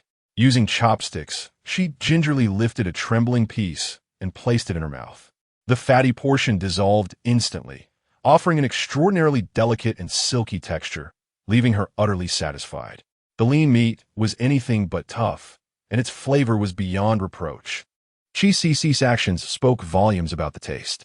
At that moment, she was devoid of any ladylike demeanor, truly embodying the phrase wolfing down food. Unsatisfied with the small spoon provided by Jiang Tian, she turned back to the kitchen to fetch a larger spoon. With a generous scoop, she indulged herself in sheer delight. Before long, the half-serving of fried rice and braised pork had vanished completely. Even the last remnants of the gravy were not spared. Reluctantly setting down the disposable container, Cece felt a twinge of disappointment. It wasn't enough. It simply wasn't enough. "Baby, I want more." Tong He, taken aback, suddenly regained his composure and exclaimed, "Baby, are you feeling better from your anorexia? Are you still hungry? There are more dishes in the fridge. I'll cook for you right now." No. To his surprise, Cece grimaced in distaste. "I only want fried rice and braised pork." Only then did Tong He realize that his girlfriend's anorexia had not truly improved. She was merely immune to Jiang Tian's fried rice and braised pork. "I'll go buy some right now." "Yes, I'll go with you." Tong He was overjoyed. This was the first time Cece had ventured out in a month. Little did he know, her anorexia was being cured by Chef Jiang. Gazing at the seemingly endless queue, Jiang Tian was drenched in sweat, although the support of Ishin pills prevented him from feeling fatigued. The monotony of preparing the same dishes repeatedly could lead to visual fatigue. Many of the patrons had arrived through Douyin, having learned about his stall at the Wanghai apartment complex from an unknown source, driving from afar to sample his fare. "Boss, your fried rice is absolutely divine. I drove 20 kilometers to get here. It was worth it. My mother's braised pork doesn't even compare. The police wouldn't lie to me. I'll be back tomorrow." I can summarize it in 2 points. Delicious enough to make one cry, and the boss is handsome enough to make one weep. Truly, it lived up to its reputation. The braised pork with rice was simply heavenly. "Boss, what is going on? There weren't this many people when I came yesterday." The street outside Wanghai apartment was typically bustling with patrons, but today it had inexplicably surged. This influx positively impacted several other vendors. Aside from Lao Mao and Song Go, who sold fried rice and fried noodles, other businesses felt the ripple effect of Jiang Tian's success. Particularly Li Dali's stall, known for its delectable fried skewers, had long been a staple at the Wanghai apartment complex, earning a stellar reputation. After what felt like an eternity, a gaunt girl with dark circles under her eyes stood before the stall, her eyes gleaming with excitement as she pointed at the braised pork, declaring, "Boss, I want a serving of braised pork and 2 servings of lean meat fried rice." Jiang Tian was startled upon seeing her. She was quite tall, around 172 centimeters, yet painfully thin, her face haggard, save for the brightness in her eyes. Cece fixated on the stainless steel container holding the braised pork, which looked utterly irresistible, inciting a strong desire to savor it. "All right, that will be 40. Noticing Tong, he's standing beside Cece, Jiang Tian raised an eyebrow and called out, "Hey, handsome, back again?" Tong He smiled. "Boss, your braised pork is so delicious it's nearly cured my girlfriend's anorexia." What? This revelation startled Jiang Tian. Looking at the emaciated Qi Cici, he had not anticipated she was an anorexia patient. Such individuals typically struggle with psychological issues, often stemming from extreme dieting or past experiences with unpalatable food that taint their perception of all cuisine. Jiang Tian had never imagined his fried rice could have such a remarkable effect, igniting appetite in someone suffering from anorexia. "Boss, do you come to the Wang Hai apartment complex every day?" "Qi inquiret." Jiang Tian nodded. "I usually set up my stall at the food street in the university town in the evening, and around 9, I come here." "The food street? I see." Qi Cici silently noted. Soon, the 2 servings of fried rice and 1 serving of braised pork were prepared. Upon receiving her order, Qi Cici was ecstatic, and without wandering far, she squatted down to eat. Tong He stood by, offering her water and wiping her sweat, presenting a comically heartwarming scene. Jiang Tian chuckled, but as he turned to check on the line, his smile faltered. The queue had grown even longer. Sometimes, an overwhelming volume of business can become a burden. Jiang Tian could relate deeply to this sentiment. However, there was no time to dwell on such thoughts.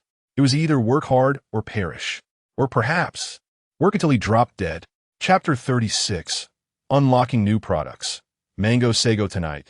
The business at the Ocean View apartment is thriving, largely due to the influx of customers from Douyin. This has further convinced Jiang Tian of Douyin's efficacy as a customer acquisition channel. Just yesterday, Jiang Tian returned home in the early hours, yet today he concluded his work much earlier. Before noon, both the fried rice and braised pork had completely sold out. As he collected the surrounding refuse, preparing to leave on his scooter, he was unexpectedly halted by several customers asking for a photo. Jiang Tian found it amusing.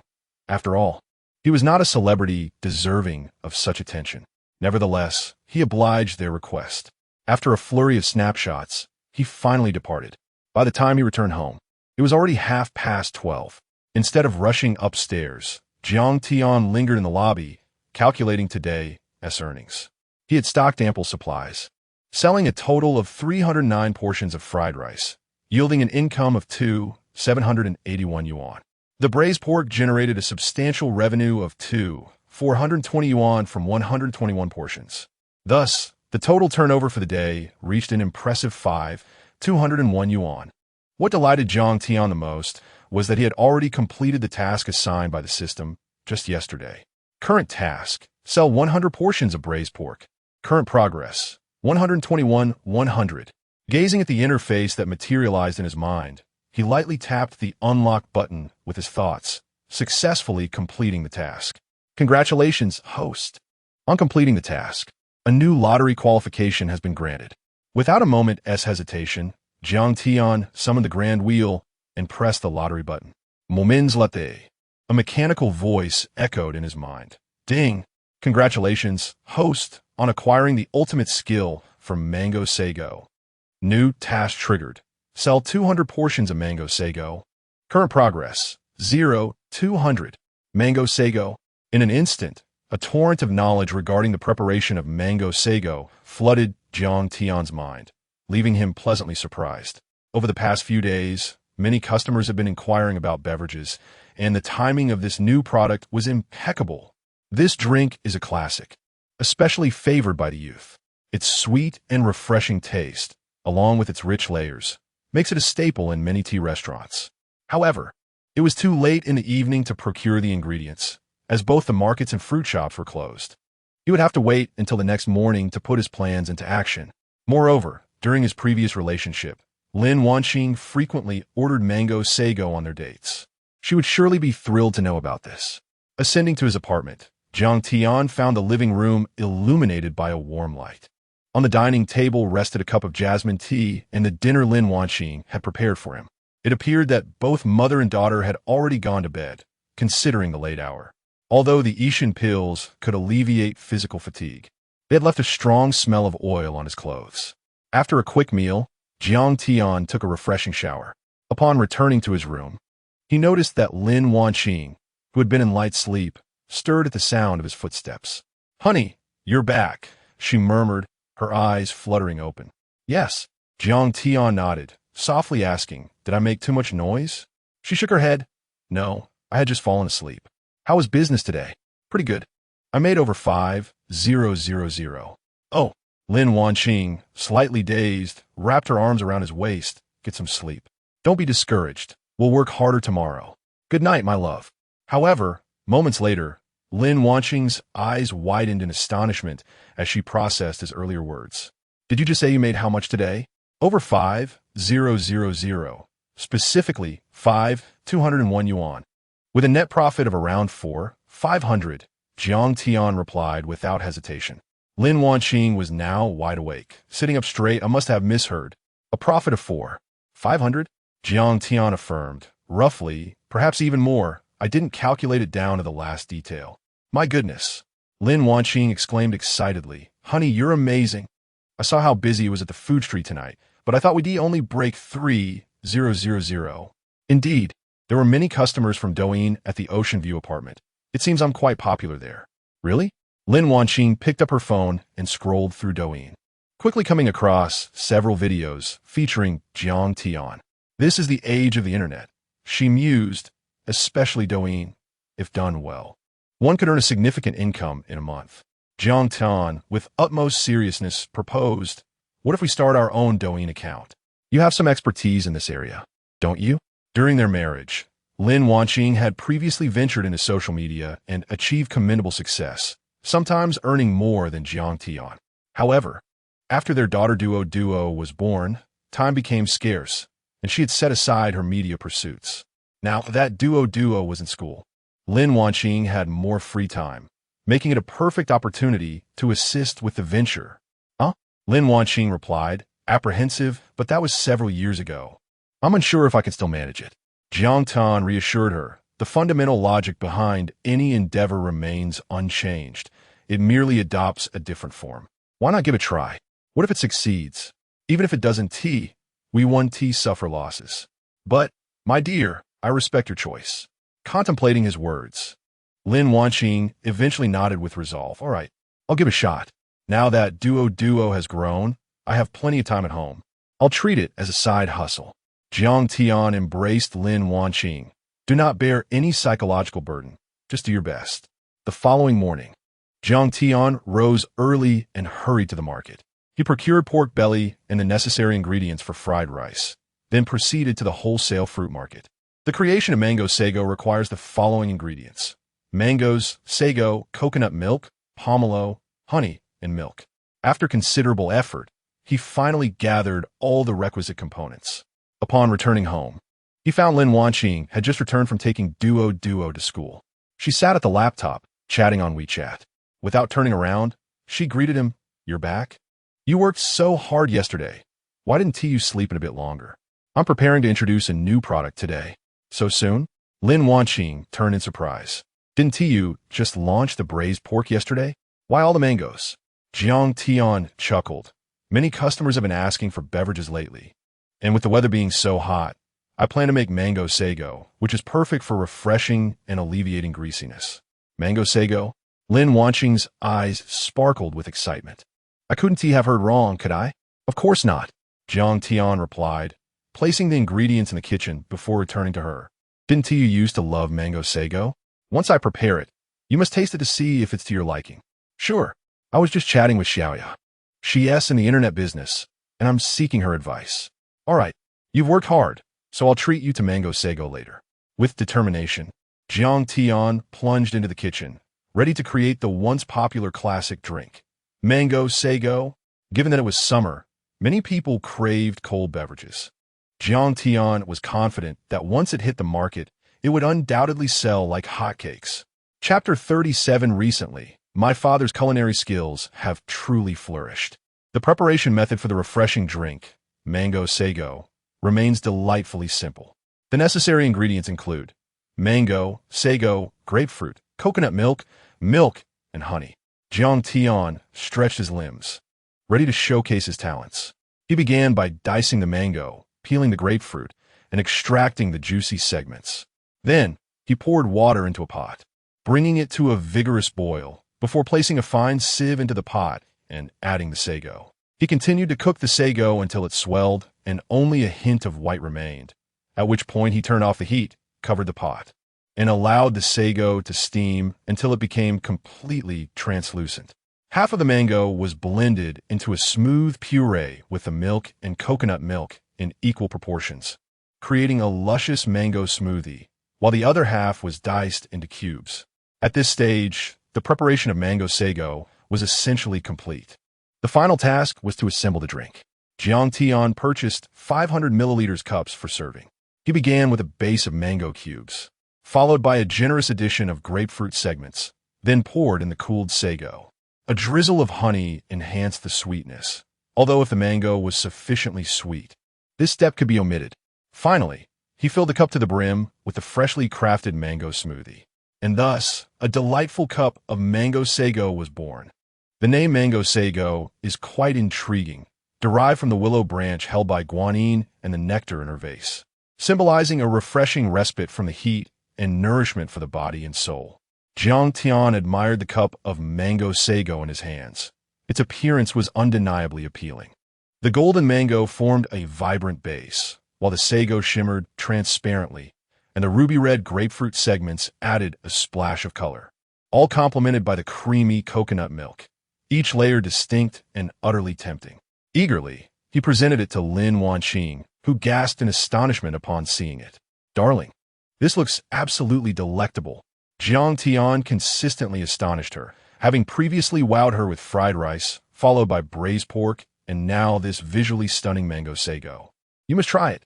Lin Wanqing, a devoted fan of mango sago, had indulged in as many as 2 cups a day at her peak. However, since their marriage, she hadn't enjoyed it even once. Taking a sip, she immediately savored the unique sweetness of the mango, followed by the gradual emergence of coconut flavor. The grapefruit segments offered a slight tartness and bitterness that beautifully enriched the overall taste. Next, the sago's smooth texture, infused with the sweetness of mango and coconut milk, burst with flavor upon biting. The sweet and mildly sour notes unfolded layer by layer, leaving a subtle aftertaste of creamy milk and fruit on her palate. Delicious, truly exquisite. This was undoubtedly the ultimate delight for any mango sago enthusiast. While Lin Wanqing may not claim expertise in other areas, she was exceptionally knowledgeable in this regard. It was no exaggeration to assert that if Jiang Tian were to open a beverage shop selling this mango sago, other establishments would inevitably close down. Its deliciousness was simply that overpowering, unrivaled. "How is it, my love? Is the flavor to your liking?" Jiang Tian inquired eagerly. "Given the sweltering weather today, I plan to add ice to the thermos and cups, ensuring a refreshing chill for our customers." "It sounds wonderful." Lin Wanqing nodded vigorously. "And you are absolutely right. It should be served cold. I can hardly imagine how refreshing it would be to enjoy a chilled mango sago after indulging in fried rice and braised pork. Life, indeed, could be this delightful. All right, then. I shall launch it tonight. I must get back to work. If you're tired, let me know and I'll help you. By the way, Duo mentioned she wants to eat your fried rice and braised pork for lunch, and I'll take it to her." "Sure. I arranged that with her yesterday. You can also take the mango sago along." Jiang Tian busied himself in the kitchen. Although mango sago was easy to make, determining its price posed a challenge for him. Many tea shops priced it around 10 yuan, as they utilized mango syrup, keeping costs low, while a single cup might only cost 2 or 3 yuan to produce. However, his version was crafted with genuine ingredients, and the cost of 1 cup was likely around 6 yuan. Jiang Tian narrowed his eyes, pondering, and ultimately decided to price the mango sago at 18 yuan.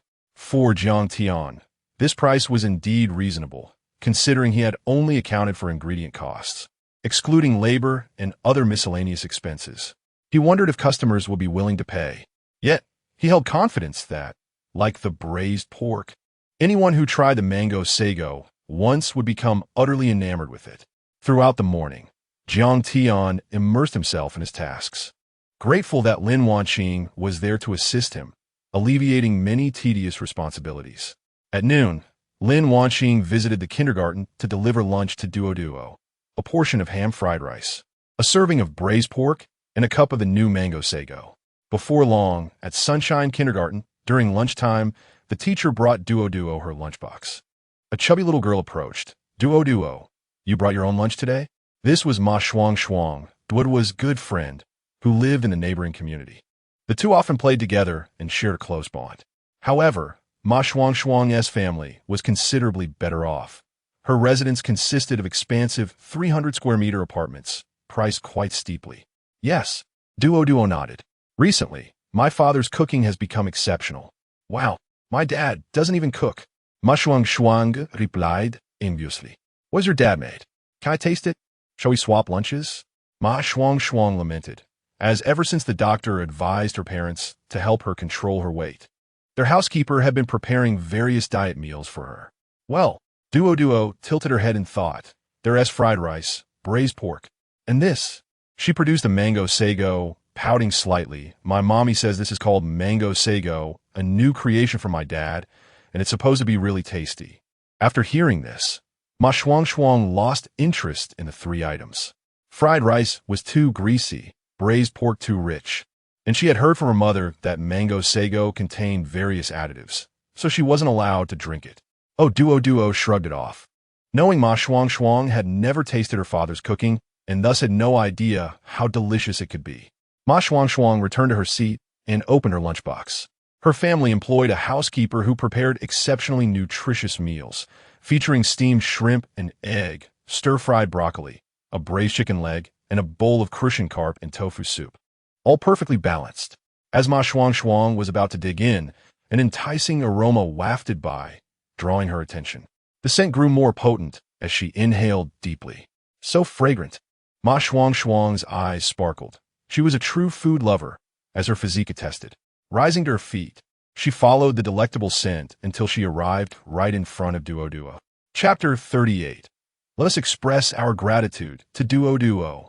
In the cafeteria of Sunshine Kindergarten, Ma Shuang sat across from Duo, her chin resting on her hand as she gazed longingly at the braised pork in Duo's lunchbox.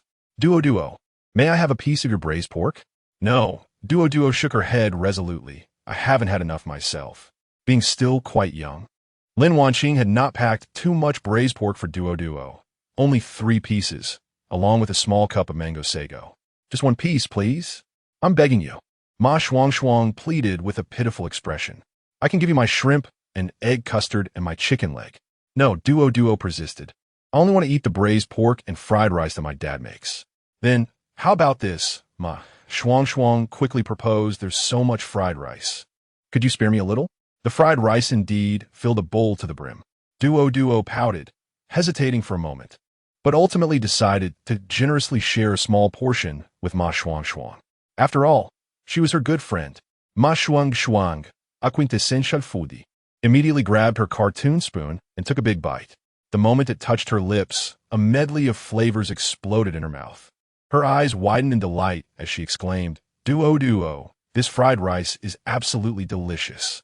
Is it really made by your father? Uh-huh. Duo replied with a hint of pride. Yesterday, I even helped my dad sell fried rice. Many customers love my dad's fried rice. Your dad sells fried rice. Ma Shuang was even more thrilled. Really? That's incredible. Of course. My dad is amazing. The delightful aroma wafted through the small cafeteria, attracting several of Duo's classmates. Duo, can I have a bit of your fried rice? Just a tiny bit? This braised pork looks so fragrant. Duo, can I trade you a bottle of milk for a piece? Duo, this is my new doll. My mom said it's a limited edition. Can I swap it for some fried rice? This fried rice looks so appetizing. Duo, this is my watch. Can I trade it for a serving of fried rice? This is my Ultraman. The children gathered around Duo, chattering excitedly, which soon caught the attention of their teacher, Leah. What you all doing, little ones? Report, teacher. The braised pork and fried rice made by Duo's dad are too delicious. We want some too. Teacher, I want to eat braised pork, boo-hoo. The scene started to spiral out of control, with several children who hadn't received any braised pork plopping down on the floor in tears. Leah was momentarily taken aback. Today, Lin Wanqing had brought the lunchboxes, and she had merely assisted in carrying them. It was just fried rice and braised pork. Was it really that significant? Besides, both the fried rice and braised pork were rather oily. Children shouldn't consume such greasy foods. However, Leah sniffed the air, and it seemed, indeed, quite aromatic. Upon closer inspection, the fried rice looked different from what she was accustomed to. Each grain was distinct, enveloped in a golden egg coating, appearing far from greasy, and the braised pork was even more enticing, making her swallow involuntarily just by looking at it. Teacher Lee, would you like to try the fried rice made by my dad? It's really delicious, Duo generously offered, as Leah had always been kind to her. By protocol, a teacher shouldn't consume a child's food, but the fried rice was simply too tempting. If she didn't taste it, she feared she might be distracted for the entire afternoon. Is it all right, Duo? Of course. Duo smiled. Since everyone loves what my dad makes, Teacher Lee, could you help us share it? If you find it delicious, you can go buy some for my dad tonight. Buy from your dad? How do we do that, Duo? Leah asked in surprise. Duo tilted her head, contemplating him. My mom said that Dad goes out to set up a stall every day where there are many beautiful sisters and handsome brothers. I think that place is called the Food Street. Your dad is selling at a stall? Leah was astonished. She remembered Duo's father worked at a company. How had he suddenly started selling food? Leah held no contempt for stall vendors. After all, many successful vendors earn substantial profits. Moreover, earning a living through one's own efforts was something to be proud of. My dad has many customers. Duo boasted. Yesterday I helped my dad. Wow. Leah ruffled Duo's hair. Duo, you are truly remarkable. Now, let me help you distribute it. Let us say thank you, Duo. Thank you, Duo. Thank you, Duo. Leah arranged each child's lunchbox and divided the fried rice among them. The braised pork, however, was limited to 3 pieces, so she could only cut them in half. The mango sago was also shared among all the children. Leah did not reserve any braised pork for herself, only keeping a small portion of fried rice and mango sago. For after all, she was a teacher and should not compete with the children for food. Worried that the children might not be full, Leah hurried off to fetch more dishes, ensuring every child would have enough to eat. After a considerable time, Leah finally sat down. Looking at the meager amount of fried rice in her bowl, she couldn't help but smile wryly. Without further thought, she took a spoonful of fried rice and brought it to her mouth. Wow! Leah's pupils widened in astonishment. This simple spoonful of fried rice, though slightly cool, surpassed her expectations. It was utterly devoid of greasiness, with grains that were distinct and perfectly seasoned. Duo's father was truly exceptional. With such flavors, selling at a stall would surely yield more than working in an office. She decided to try the mango sago next, and the taste was even more astonishing, refreshingly delightful, surpassing that of any milk tea shop. Moreover, Leah could discern that it was made with genuine ingredients, unlike the diluted mango syrup found in other establishments. Leah recalled Duo mentioning her father sold food at the food street. If there was a bustling food street, it would surely be the one near the university. After just one bite, Leah found herself wanting more. Even though she had already had lunch, she felt that having another serving wouldn't be an issue at all. After lunch, it was time for the children to take their afternoon nap. However, today, all the little ones gathered around Duo. Duo, your dad's fried rice is truly delicious. Can you bring some more tomorrow? That mango sago is also delightful. I want to drink it again tomorrow. Duo, what do you want? I can trade you. It's called mango sago, you silly pig. The braised pork is amazing too. Duo, is there anything you want to eat? I can have my nanny make it for you. Faced with the eager gazes of her many friends, Duo couldn't refuse and finally replied, well, all right. Tomorrow, I'll bring a bit more to share with you all. At around 3 o'clock in the afternoon, Jiang Tian and Lin Wanqing moved all the supplies down to the tricycle. Initially, Jiang Tian had planned to prepare 200 cups of mango sago, but there simply wasn't enough space in the vehicle. The fried rice remained at around 200 portions, while the braised pork was prepared in approximately 120 servings. Just like the day before. For the mango sago, Jiang Tian had prepared exactly 100 cups. Once everything was sold out, the profits were quite substantial. After bidding farewell to Lin Wanqing, Jiang Tian hopped onto his tricycle and set off briskly towards the university town. On the way, Jiang Tian posted a picture on social media, devoid of any caption, just the image. It is an amusing panda emoji, merrily riding a tricycle, adorned with the words, Set up shop. After posting it on his moments, Jiang Tian tucked his phone into his pocket. Little did he anticipate the unforeseen circumstances unfolding today in the university town. Chapter 39. We treat you as friends, but you treat us as chives? At 3 o'clock, Jiang Tian had everything ready. He pondered arriving early to secure a good spot. However, when he reached the food street, he was taken aback by the scene before him. Typically, at this hour, the food street was sparsely populated. Even the vendors were few and far between. Most people usually arrived just past 4. Yet today, although the vendors were still lacking, the street was teeming with customers. A sea of heads filled his view, enough to trigger a sense of claustrophobia. Jiang Tian was puzzled. Why were there so many people today? Had someone's business suddenly taken off? Meanwhile, Li Dali, the vendor selling fried skewers, was in a state of anxious turmoil. Everyone, please be quiet. I've called Boss Jiang several times, but no one is answering. I know you all want fried rice and are eager, but please hold on. It's still too early. I suspect he might arrive shortly. How about we start with some fried skewers to tide you over? Li Dali regretted arriving too early today, hoping to secure a prime location for Jiang Tian. After all, he had benefited from Jiang Tian's popularity last night at the Wang Hai apartment, selling out all his skewers. Just as he settled into his spot, a throng of customers descended upon him. Li Gu, when will Boss Jiang arrive? I saw him post on WeChat. One customer exclaimed. Wait, you all have Boss Jiang's WeChat? I only heard it from a friend, Li Dali replied, sweating. He had just attempted to call Jiang Tian, but it seemed Jiang Tian had missed it. Calling again felt inappropriate. What if he was busy with something? After all, these were Jiang Tian's customers. He felt no need to meddle unnecessarily. What if Jiang Tian was deliberately delaying? Hunger marketing was a common tactic in the industry. On the other hand, Jiang Tian wore a frown. Whose business was thriving to such an extent? It couldn't possibly be his, could it? In recent days, he had indeed gained numerous customers on WeChat, and his Douyin presence had surged, drawing many eager patrons. But could it really account for this crowd? Scanning the scene, he estimated there were at least 200 to 300 people. It was impossible to navigate through. Thus, Jiang Tian parked his vehicle on the outskirts and approached a young man, tapping him on the shoulder. Excuse me, what is going on here?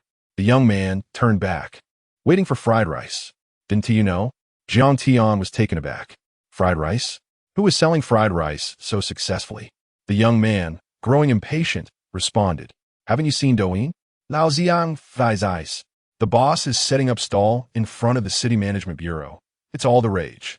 We came as a group. At this, the young man scrutinized Jiang Tian. I must say, you look quite a bit like that, boss. This left Jiang Tian dumbfounded. Lao Xiang fries ice. Was that not him? So, these people were all here for him? He couldn't help but exclaim inwardly, what the heck? Suddenly, someone in the crowd shouted, it's Boss Jiang.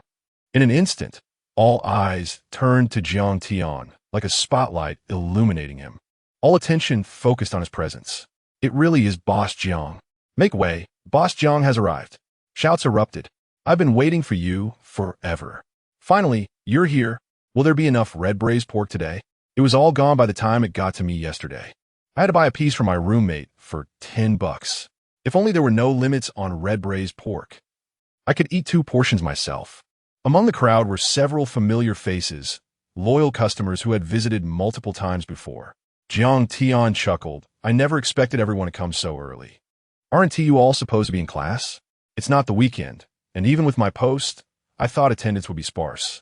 Who dares go to class? We'll come back after. Forget about red braised pork. We might not even get fried rice. I skipped class to be here, thinking I was clever. Little did I know, I find only clever people here. Boss Jiang, just one bite, please. I'm begging you. Just one bite. Move aside if you want to eat. Do you expect Boss Jiang to cook on the roadside? Listening to the banter, Jiang Tian felt both amused and exasperated. Fortunately, the crowd cooperated, parting to create a pathway. Jiang Tian navigated through, stopping beside Li Dali upon spotting him. Brother, you finally made it. Li Dali lamented. Your customers couldn't see you. It was truly torturous for me. Jiang Tian checked his phone and realized Li Dali had called, along with several customer inquiries about his arrival. Unfortunately, his phone had been on silent, so he hadn't heard. Thanks, brother. Jiang Tian expressed gratefully. After parking his vehicle, He didn't immediately start cooking, but approached the stall, perplexing many. Boss Jiang, aren't you starting? Jiang Tian shook his head. Many have asked if I offer drinks. So today I've decided to introduce a new beverage. He then took a marker and elegantly inscribed the words Yangji Ganlu on the signboard. What? Yangji Ganlu? That's my favorite. I just had a cup at noon. What a perfect combination. Fried rice, red braised pork, and Yangji Ganlu. This meal is unbeatable. How much is the Yangji Ganlu? Someone inquired. It won't be exorbitant, will it? How expensive can one cup of Yangji Ganlu be? If you buy in a group, it's only 10 yuan per cup. I'm losing it. I'm allergic to mangoes. Without a word, Jiang Tian quietly wrote 18 yuan per cup beneath the drink. This price was relatively steep for such a beverage, especially since many tea shops priced it between 13 to 16 yuan. Even with group purchases, it typically cost around 10 yuan. And for a street vendor without a business license, charging 18 yuan? That seemed quite excessive. A hush fell over the crowd, with many internally questioning whether Jiang Tian was being a bit too greedy. We treat you as friends, but you treat us as chives? Have you already succumbed to harvesting us? Chapter 40. Yangji Ganlu, I would like a cup from Boss Jiang. Regarding the pricing of Yangji Ganlu, Jiang Tian believes that 18 yuan per cup is not exorbitant. After all, the ingredients are genuine, and those who frequently indulge in milk tea can discern the quality upon tasting. Furthermore, it is not a matter of coercion. If one wishes to purchase, they may, and if not, there is no obligation. Boss Jiang, isn't 18 a bit steep? We are still university students, and our living expenses are rather limited, remarked one. Indeed, a serving of fried rice, a portion of braised pork, and a cup of Yangji Ganlu nearly adds up to 50 yuan. 50 yuan could cover 2 dishes at a restaurant. It does seem a bit pricey. 10 yuan would be more reasonable. Hold on, everyone. Boss Jiang is not forcing anyone to buy. If he uses quality ingredients, I believe the price is justifiable. Some patrons still felt that Jiang Tian's pricing was quite standard. Jiang Tian refrained from explaining why the price was set so high, for sometimes clarifications can create an air of insincerity. For instance, if Jiang Tian emphasizes that he uses Hainan mangoes, customers might subconsciously add a layer of expectation. This must be Hainan mango. It must taste exceptional. Thus, if the mango does not meet their expectations, they might question whether it truly was Hainan mango. However, if he remains silent and customers independently discern the excellent quality of the mango, they would be pleasantly surprised. Boss Jiang, this must be the Hainan Guifei mango. I didn't expect such generous ingredients. 18 yuan per cup is truly a bargain. As Jiang Tian returned to his station to greet customers, the first patron was the chubby boy who had been at the front of the line at the City Management Bureau the previous day. Boss Jiang, the usual, 1 portion of braised pork and 2 portions of ham fried rice. Got it. Jiang Tian opened the stove, and while waiting for the pan to heat, he lifted the lid off the stainless steel container for the Yangji Ganlu. A rush of cool air infused with a subtle fruity aroma escaped, and the chubby boy couldn't resist peering inside. The container was filled with ice to maintain temperature, and the rest was filled with prepared Yangji Ganlu. Golden mangoes settled at the bottom, red grapefruit bits served as embellishments, along with translucent sago and pure white coconut milk. Each cup contained several ice cubes, creating an irresistibly tempting appearance. The summer in Jiangxing is stifling, often diminishing appetites, prompting many to crave chilled beverages. Initially, the chubby boy planned to enjoy his braised pork and fried rice before heading to a nearby street vendor for a cup of lemon water from Mishuai City, which was quite economical. Yet, the enticing aroma of the mango in the Yangji Ganlu deeply captivated him. Imagine, after savoring fried rice and braised pork on this sweltering summer day, indulging in a refreshing gulp of chilled Yangji Ganlu. Wasn't that a delightful thought? But alas, his pockets were light. Having already ordered 2 portions of ham, fried rice, and braised pork, that amounted to 40 yuan. Adding a cup of Yangji Ganlu would total 58. For an ordinary university student, that was rather extravagant. With a sigh of regret, he averted his gaze. The 2 portions of ham fried rice were quickly prepared, and Jiang Tian packaged them, handing them over. Enjoy. Come back next time. I'm off, boss. The chubby boy accepted the bag and turned to leave, yet his steps were slow, as if each was weighted with reluctance. Eventually, he could not resist, turning back after just a few steps, gazing longingly at the Yangji Ganlu. Yangji Ganlu, I'll have a cup, Boss Jiang. Jiang Tian couldn't help but chuckle. It seemed one cannot harbor such obsessions. The chubby boy's words elicited laughter from many, and he blushed to his ears, quickly correcting himself. Boss Jiang, I'll have a cup of Yangji Ganlu. All right. Jiang Tian handed him a cup of Yangji Ganlu, and at last, the chubby boy departed with satisfaction. He did not venture far, as nearby was a designated dining area in the food street, furnished with numerous tables and benches. Upon sitting down, the chubby boy didn't even open his fried rice or braised pork. He immediately took a sip of the Yangji Ganlu. In the oppressive summer heat, the moment the Yangji Ganlu touched his lips, a wave of coolness enveloped his mouth. This was soon followed by the rich, sweet essence of mango, with the chilled coconut milk smoothly cascading, mellowing the mango's thickness. The cool sensation flowed down his throat, and a faint coconut aroma wafted through his nostrils. The sago was delightfully chewy, bouncing back as he bit into it, the small, round pearls rolling between his teeth, mingling with the milky flavor. At this point, the cup of Yangji Ganlu was already commendable. However, what truly astonished the chubby boy were the grapefruit bits added by Boss Jiang. The grapefruit's tangy yet slightly bitter flavor perfectly balanced the sweetness of the mango and coconut milk, a true masterstroke. Especially when he bit into the grapefruit, the mildly sour juice burst in his mouth. Yet this acidity was quickly subdued by the sweetness of the mango, leaving only a refreshing aftertaste. The medley of fruity aromas, the fragrances of coconut milk and honey, each distinct flavor lingered in his mouth, akin to a splendid floral display.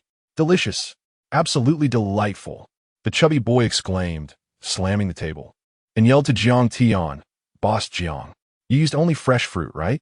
No jams added? Jiang Tian cast him a grateful glance. Indeed, it's wonderful to have discerning customers. There's no need for explanation. That explains it. The chubby boy savored another sip, remarking, the Yangji Ganlu I've had before always had a hint of artificial flavor, but yours is completely pure. To be honest, selling it at 18 yuan per serving is quite reasonable, and I can tell that the quality of your mango and grapefruit is exceptional. Jiang Tian chuckled softly. Each mango and grapefruit is personally selected by me. Isn't that commendable? The chubby boy began to feast, and Jiang Tian welcomed his second customer, a stylishly dressed young lady who approached his stall. Boss, one serving of specialty fried rice, please. Coming right up, Jiang Tian replied, preparing to cook the fried rice. His fried rice portions were quite generous. A petite girl could certainly fill her belly with one serving. However, Jiang Tian underestimated the young lady's appetite, as she pointed to the braised pork and added, wait, I'll also have a portion of braised pork and a Yangji Ganlu, please. All right, that will be 46 yuan. Please scan over there. Sure. The attractive young lady swiftly took out her phone, made the payment, and then added, could you fry the braised pork together with the fried rice? This unexpected request momentarily stunned Jiang Tian. Frying braised pork with rice? What novel concept? Braised pork fried rice? Jiang Tian examined the stylish young lady closely. She stood at about 170 centimeters, with a slender figure. Who would have thought she could eat so heartily? Truly, one cannot judge by appearances. You have quite the appetite, Jiang Tian genuinely remarked, noting that she was the first to make such a request. Braised pork and fried rice are a match made in heaven. Their fusion would surely create an extraordinary flavor. Chapter 41, dear, may I have taste? The young lady inquired, her eyes sparkling with delight.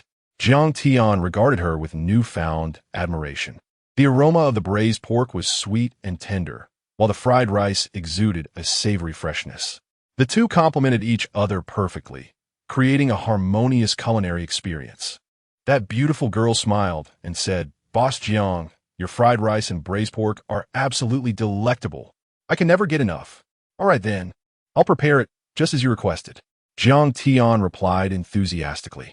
As the pan heated, he followed the usual steps.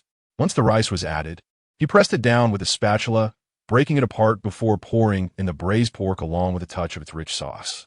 Sizzle. The high heat caused a plume of white smoke to billow from the iron wok, carrying with it the intoxicating aroma of the braised pork. "Wow, it smells divine. How can a braised pork be so fragrant?" exclaimed the girl, clearly impressed. This lady truly knows how to eat. She had Boss Jiang fry the braised pork together with the rice. "I want to try it that way too." Just watching made her mouth water. The thought of tasting it filled her with joy and anticipation. Before long, a serving of braised pork fried rice was ready. Jiang Tian handed a cup of mango pomelo sago to her, saying, "Take care, beautiful. Come again soon." The lovely girl waved goodbye before settling down in the communal dining area. As she opened her takeout box, the enticing scent of fried rice and braised pork wafted towards her, igniting her appetite. The braised pork was already incredibly tender, and after being stir-fried, it had melded seamlessly with the rice. Each grain was enveloped in the sweet, rich flavor of the pork. With a spoonful of both fried rice and a lean pork, she brought it to her mouth, drawing the attention of many around her. The moment it touched her lips, her pupils slightly dilated, and she nodded in delight. For a fleeting instant, her mind went blank. All she could think of was how delicious it was. It matched her expectations perfectly. Taking another sip of mango pomelo sago, she let out a contented sigh. Today had brought her much unhappiness, but in this moment, all her troubles faded away. The world around her consisted solely of the braised pork fried rice and the refreshing mango pomelo sago. As for what lay ahead, well, that could wait until she finished her meal. Meanwhile, at the back of the queue, a young couple was whispering among themselves. The boy, arms crossed, expressed his discontent. "I really don't understand why you want to join the crowd. This is clearly a facade. The owner must be the son of some high-ranking official." The girl retorted angrily, "Why are you so cynical? His former colleagues have already debunked that rumor. He comes from an ordinary family." Her name was Liang Shui, a second-year student from the nearby music academy. She had been a loyal customer since Jiang Tian first set up his stall in the food street. The quality of his fried rice was beyond dispute, especially after he set up shop right in front of the city management bureau yesterday, which filled her with pride. "Look, my favorite restaurant is officially recognized." But her boyfriend, Chen Bo, scoffed at the news, even going so far as to say Liang Shui was being foolish. "Clearly, the real owner is just a puppet, and he is merely a laborer," Chen Bo remarked dismissively. Sighing, Liang Shui shook her head. "I just don't understand you. Why can't it be that Boss Jiang offers excellent service, quality ingredients, and great taste? The government is encouraging street vendors. It makes perfect sense for Jiang Tian to be an exemplary vendor." Chen Bo rolled his eyes, his words dripping with sarcasm. "How good can fried rice possibly be? Besides, look at the long line. We could go eat somewhere else without waiting so long." Fuming, Liang Shui retorted, "I want to eat Lao Jiang's fried rice, and I must try his new mango pomelo sago." Frustrated, Chen Bo shot back, "It's just a street stall, and you want to spend nearly 50 yuan? Are you insane?" Gritting her teeth, Liang Shui replied, "If you think it's beneath you, then don't come begging me for a bite later." Men often have a competitive spirit, and Chen Bo was no exception. He boldly declared, "Fine. Chen Bo, would rather starve to death than eat even a single bite of fried rice. Suit yourself. I'm off to enjoy some fried skewers," he added, strutting away. Watching her boyfriend leave, Liang Shui felt a mix of exasperation and resignation. After nearly 20 minutes of waiting, she finally reached the front of the line. She ordered a serving of ham fried rice, a portion of braised pork, and a cup of the new mango pomelo sago, specifically requesting that the pork be stir-fried with the rice, as she had seen many others do to great acclaim. With her food in hand, Liang Shui made her way to the communal dining area, where Chen Bo awaited her. He had already finished his meal, evident from the trash scattered on the table. As she approached, Chen Bo, casually picking his teeth with a toothpick, remarked, "Took you long enough. Just wait until the hype dies down. You'll see that no one will be here." Liang Shui, uninterested in arguing, replied coolly, "For Boss Jiang, this surge in popularity is just the icing on the cake. Even without setting up in front of the city management bureau, his fried rice would still be a hit. It's just a matter of time." Chen Bo scoffed, but chose not to engage further. He looked disdainfully at the long line of customers, adopting a superior demeanor as if he alone was in the right. "What a bunch of fools," he muttered, shaking his head. Suddenly, an enticing aroma wafted through the air. Catching his attention, he sniffed curiously, and the scent was indeed unique. A rich, meaty fragrance mingled with the heat of the pan and the alluring aroma of rice. But wait. Was there a refreshing fruity note as well? Turning, he spotted Liang Shui, usually so demure, now carelessly tossing her hair aside while ravenously devouring her food, completely disregarding her ladle-like image. The beguiling fragrance was emanating from her fried rice. Chimbo couldn't help but swallow hard. The fried rice looked surprisingly appetizing. Each grain was distinct, enveloped in the savory essence of the braised pork, and the enticing aroma wafting from the stir-fry was enough to awaken his appetite. Even after indulging in fried skewers and stinky tofu, his mouth watered at the sight of her meal. The mango pomelo sago beside her appeared equally delightful, its vibrant mango and grapefruit flesh promising a refreshing treat. After a moment's hesitation, Chunbo blushed and asked, "Darling, may I have a taste?" Chapter 42. My father is the most amazing person in the world, baby. Could I possibly have a taste? Chunbo, with an embarrassed blush, ventured to ask. However, Liang Shui shook her head, reminding him, "You said you wouldn't eat it. Besides, didn't you think that Boss Jiang is the son of some leader?" Chunbo fixed his gaze on the enticing aroma of the braised pork fried rice and swallowed hard. "I was just joking," he replied. A minute ago, he would have never imagined he would beg for a mere fried rice. Yet now, the intense fragrance enveloped him, and he knew that if he didn't have a bite today, sleep would elude him when he returned to school. Liang Shui, however, was unfazed, engrossed in a variety show while savoring her delicious fried rice. Who understands this? Family. This little life is just splendid.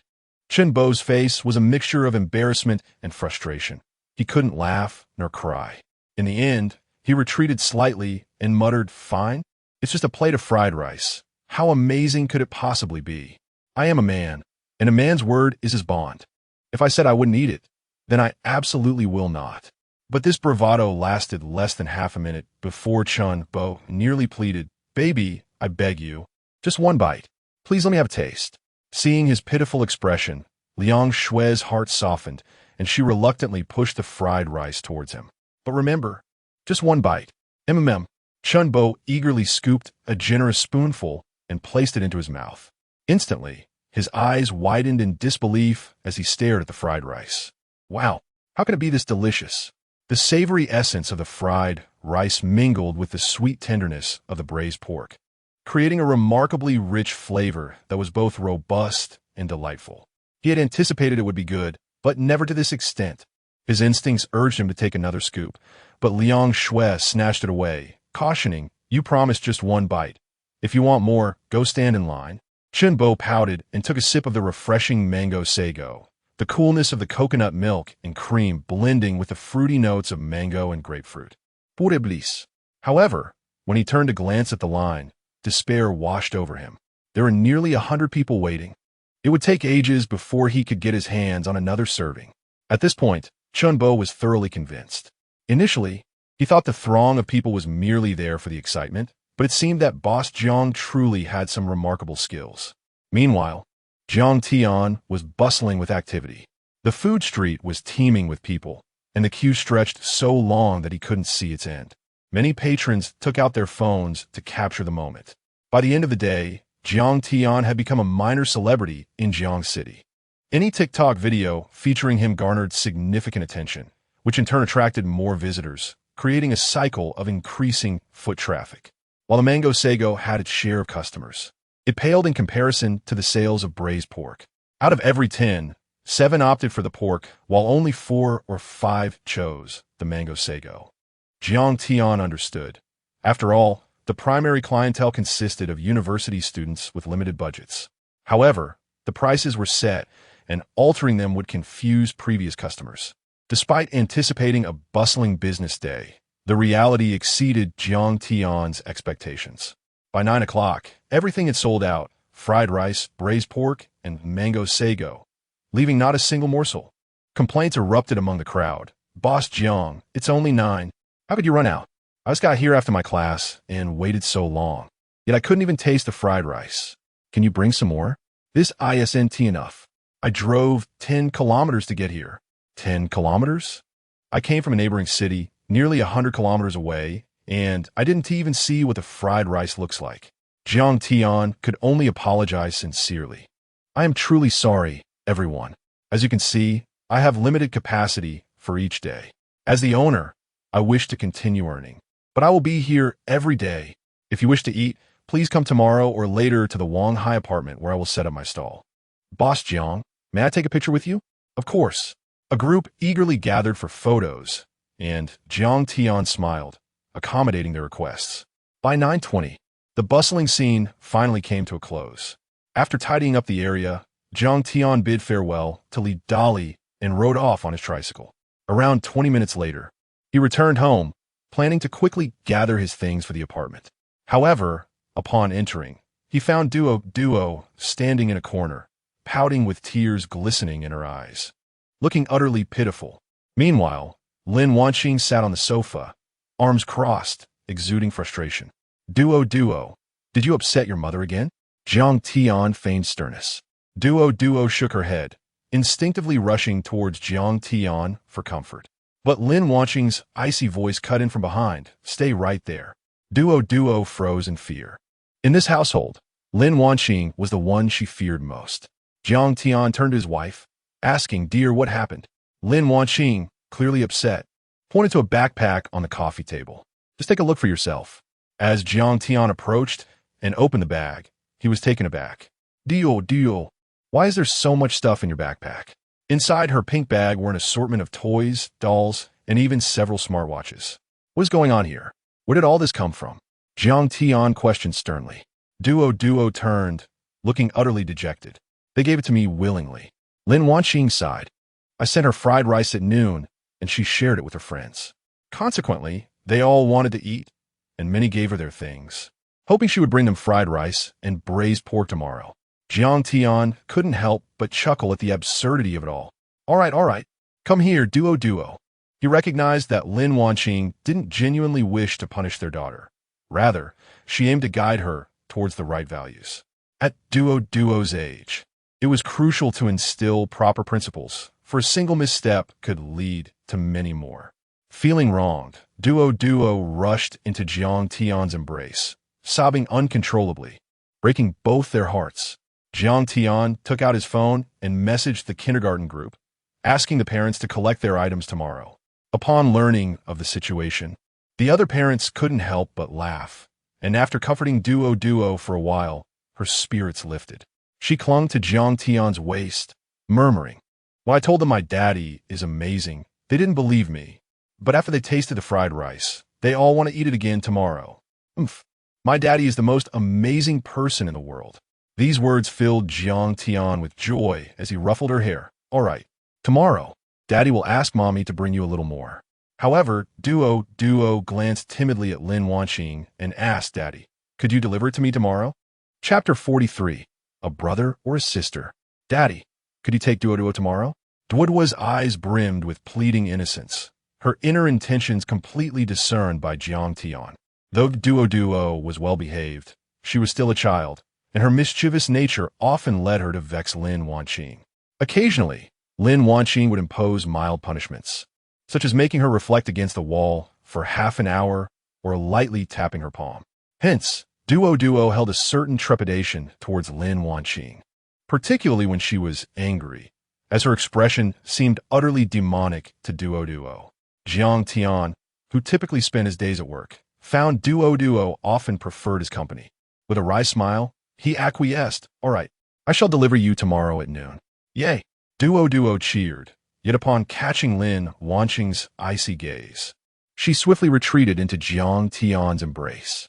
As time was fleeting, Jiang Tian knew he had to depart.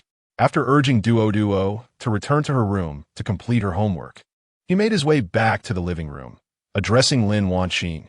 Dear, please temper your anger. I must leave soon. Lin Wanqing furrowed her brows. It's nearly 10 o'clock. You haven't rested well these past few days. Can't you take a half day off? Jiang Tian sighed. There are many customers waiting. I cannot go back on my word. Lin Wanqing pouted. Very well. I have prepared a meal for you. Ensure you eat well before you leave. Today, I conversed with Xiaoya and sought her advice. Is she in Jiangchen? We should invite her for a meal another day.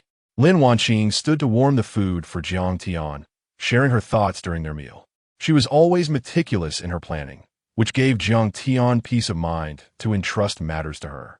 Once they had finished eating, Jiang Tian picked up his phone, intending to announce his stall opening on social media, only to find the kindergarten group chat buzzing with activity. In mere moments, there were already over 100 messages. Typically, this group was quite dormant, with only teacher Leah assigning homework.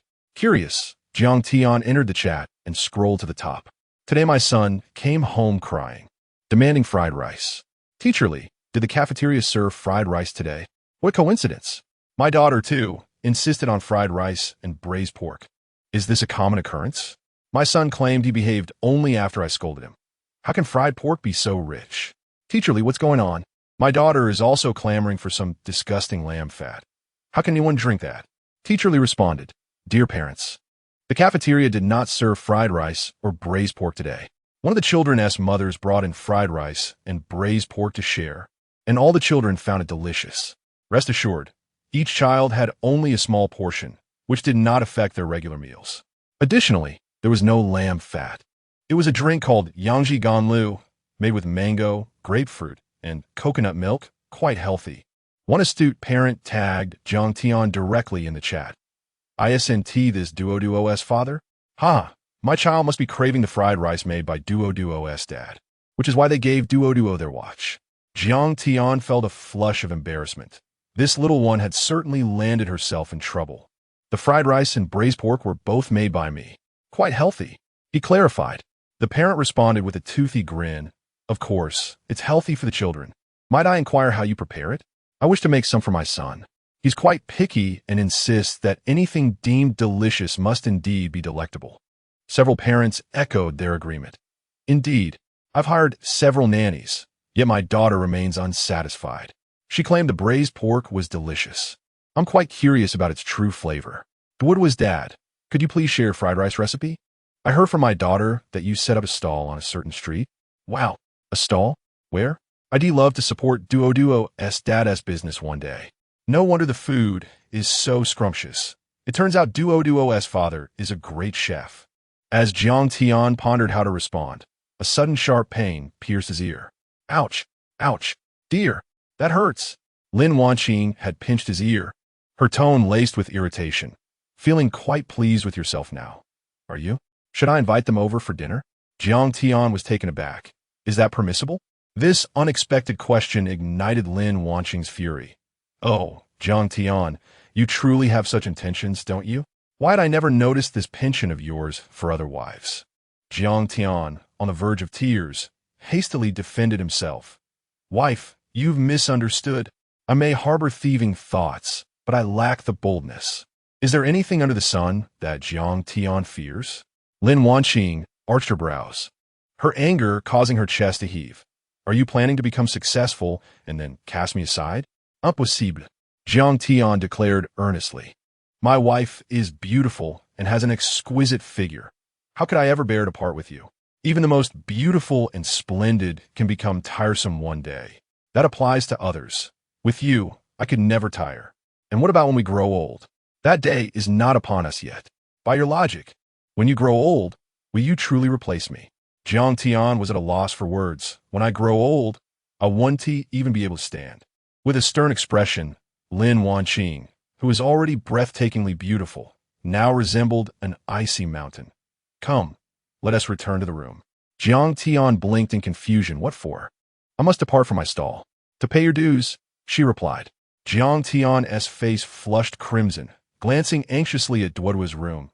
But Duo is still here. Then you may proceed to your stall. What? So, I am leaving now? Go ahead. Don't return tonight or ever again. This statement left Jiang Tian speechless, stammering for words until he finally bit the bullet. Fine. Lin Wanqing, you said it. Looking into Jiang Tian's fierce gaze, Lin Wanqing felt an ominous premonition and cautiously inquired. What do you mean? Unexpectedly, Jiang Tian stood up with determination and effortlessly lifted her into his arms. What are you doing? Lin Wanqing's cheeks flushed crimson. Pay my dues. Were you not quite capable just now? Why the blush now? I was joking. Put me down. I took you seriously. If you possess any skill, do not scream. Jiang Tian, release me, dear Duo is still here. Too late. It's too late for any words now. In the room, Duo tilted her head, engrossed in her drawing. Hearing the commotion between her parents, she pouted and gazed out the window, murmuring to herself, Daddy and Mommy are quarreling again. Whom should I desire, a brother or a sister? Chapter 44. Whose words matter more, mine or Boss Jiang's? By the time Jiang Tian arrived at Wanghai apartment, it was already 11 o'clock in the evening. As soon as the customers spotted Jiang Tian's tricycle, they immediately swarmed around him. Boss Jiang, what happened? Why did you arrive so late today? Indeed, I came by at 9:30 and have been waiting. It's already 11. I traveled over 100 kilometers from out of town. I'm nearly starving to death. Boss Jiang, help me. Listening to the customers' complaints, Jiang Tian was drenched in sweat. Fortunately, he had managed to act quickly. Otherwise, he would have arrived at least by 11:30. My sincere apologies, everyone, Jiang Tian said, fabricating an excuse. I encountered some trouble on the road. Please make way. I need to head inside. As he rode his tricycle in, he was taken aback to find a considerable number of vendors at Wanghai apartment that night, many of whom were unfamiliar faces. Several merchants greeted him, but the two vendors selling fried rice and fried noodles were conspicuously absent, presumably having moved elsewhere due to lack of business. Surprisingly, Li Dali was also not present. Finding an empty spot, Jiang Tian parked his tricycle, only to be instantly surrounded by the crowd.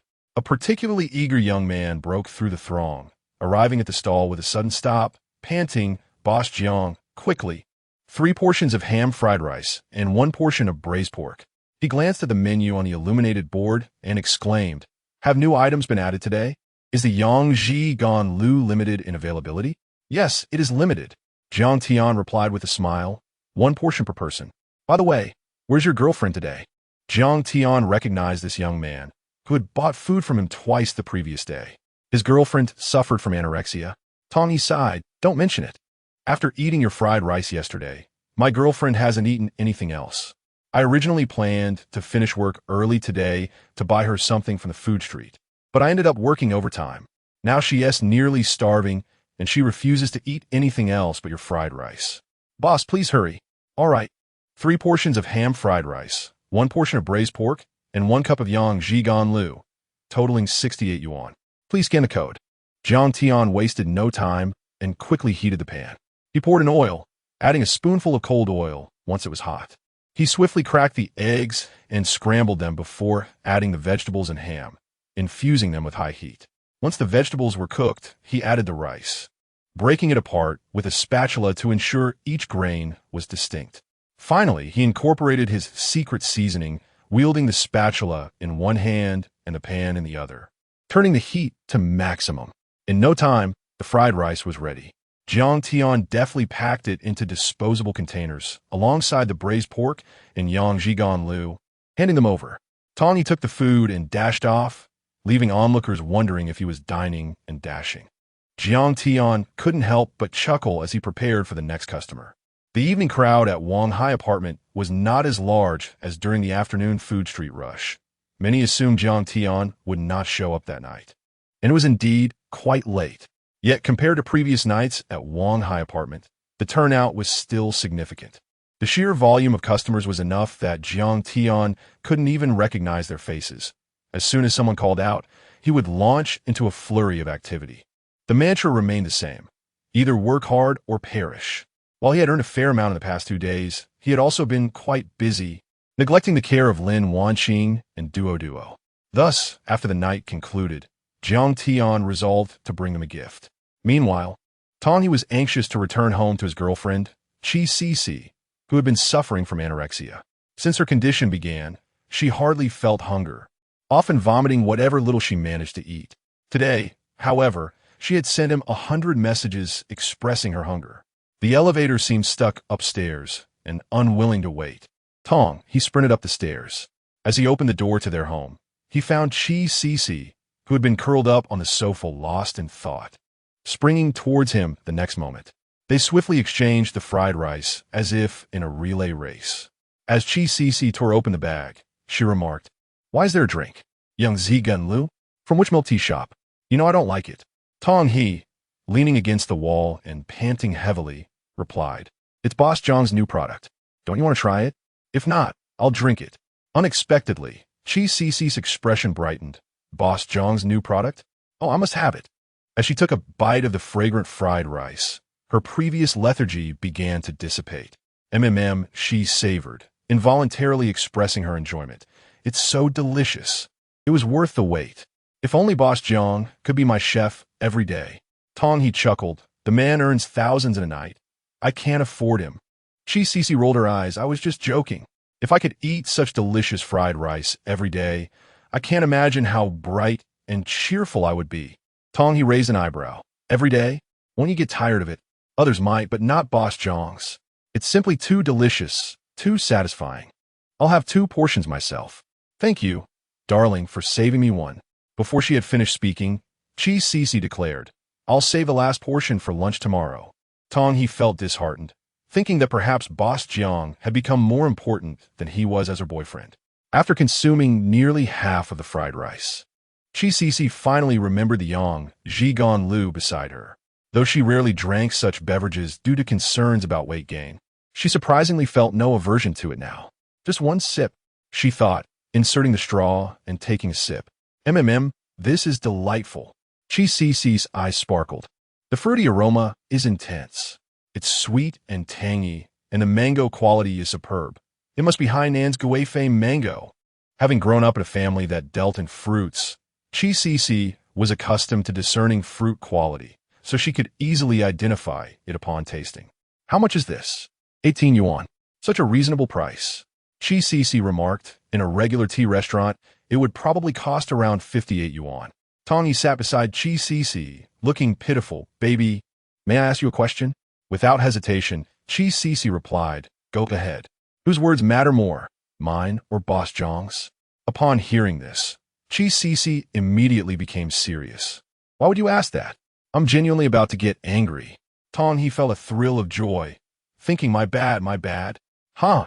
I knew I was the most important in her heart, but unexpectedly, Chi Cici shifted her tone to one of sternness. "How could you even compare yourself to Boss Jiang?" Chapter 45. The frantic vendor's Jiang Tian was bustling with activity until the clock struck 1 in the morning, at which point everything had been sold out. Numerous customers requested photographs, and Jiang Tian endeavored to accommodate them. By 1:30, he finally found a moment to catch his breath. After a brief respite, he tidied up the litter around him and meticulously cleaned his tricycle before preparing to leave. Just as he was about to depart, an elderly man halted him. "Excuse me, Boss Jiang, may I have a word?" The man, clad in a soiled white tank top, approached with a fruit salad in hand, beaming as he said, "I'm the vendor of the fruit salad stand. We met earlier at the food street. Don't you remember?" "Fruit salad?" Jiang Tian pondered for a moment, recalling a vague impression. "What can I do for you?" he inquired, perplexed. The man gulped nervously, and with a hint of urgency in his voice, he said, "Would it be convenient for me to set up my stall next to yours in the future?" Understanding the man's intention, Jiang Tian realized that in recent days, due to Li Dali's proximity to his stall, business had flourished, surpassing normal sales by several multiples. Just moments ago, Li Dali had messaged him, mentioning that his skewers and sauces had sold out and that he would need to stay up all night preparing more. Jiang Tian guessed that the man had hesitated to approach him while Li Dali was around. Jiang Tian sighed, "Sir, it's not my prerogative to decide who sets up where." He politely declined, explaining that all stalls were first come, first served, including his own. If one arrived late, they would have to establish their stall at the far end of the street where fewer customers ventured. The man chuckled, I understand. But, brother," as he leaned closer, he whispered, "let us be honest here. How much does Old Li pay you for those skewers? I'm willing to offer double. What do you think?" Jiang Tian's demeanor immediately darkened. Did he have a face that could be easily bribed? He replied sternly, "You misunderstand. He hasn't given me a single penny." The fruit salad vendor was taken aback, excitedly slapping his thigh. "My young friend, are you not aware? Previously, we all competed for positions because they influenced business, but now, it is you who affects the commerce. Just think about it. Renting those 2 spots for a month could easily fetch 3,000. If he doesn't pay, isn't that just blatant bullying?" Jiang Tian frowned. Was this man attempting to sow discord? How could he possibly know what kind of person Li Dali was without having interacted with him? Moreover, while Li Dali had indeed conversed with him privately and even transferred money to him, Jiang Tian had refused to accept it. It was undeniable that despite his seemingly simple name, Li Dali was quite astute. Every customer who purchased Jiang Tian's fried rice received 2 complimentary skewers, which alone would fetch 3 to 4 yuan if sold. Furthermore, upon witnessing his business flourish thanks to Jiang Tian, Li Dali promptly upgraded his ingredients, discarding any stale supplies without hesitation. Many patrons recognized the fried skewer vendor as Jiang Tian's friend. If he were to compromise quality for profit, it would only tarnish Jiang Tian's reputation. Jiang Tian had built a rapport with Li Dali, enjoying their conversations, which was why he positioned himself nearby.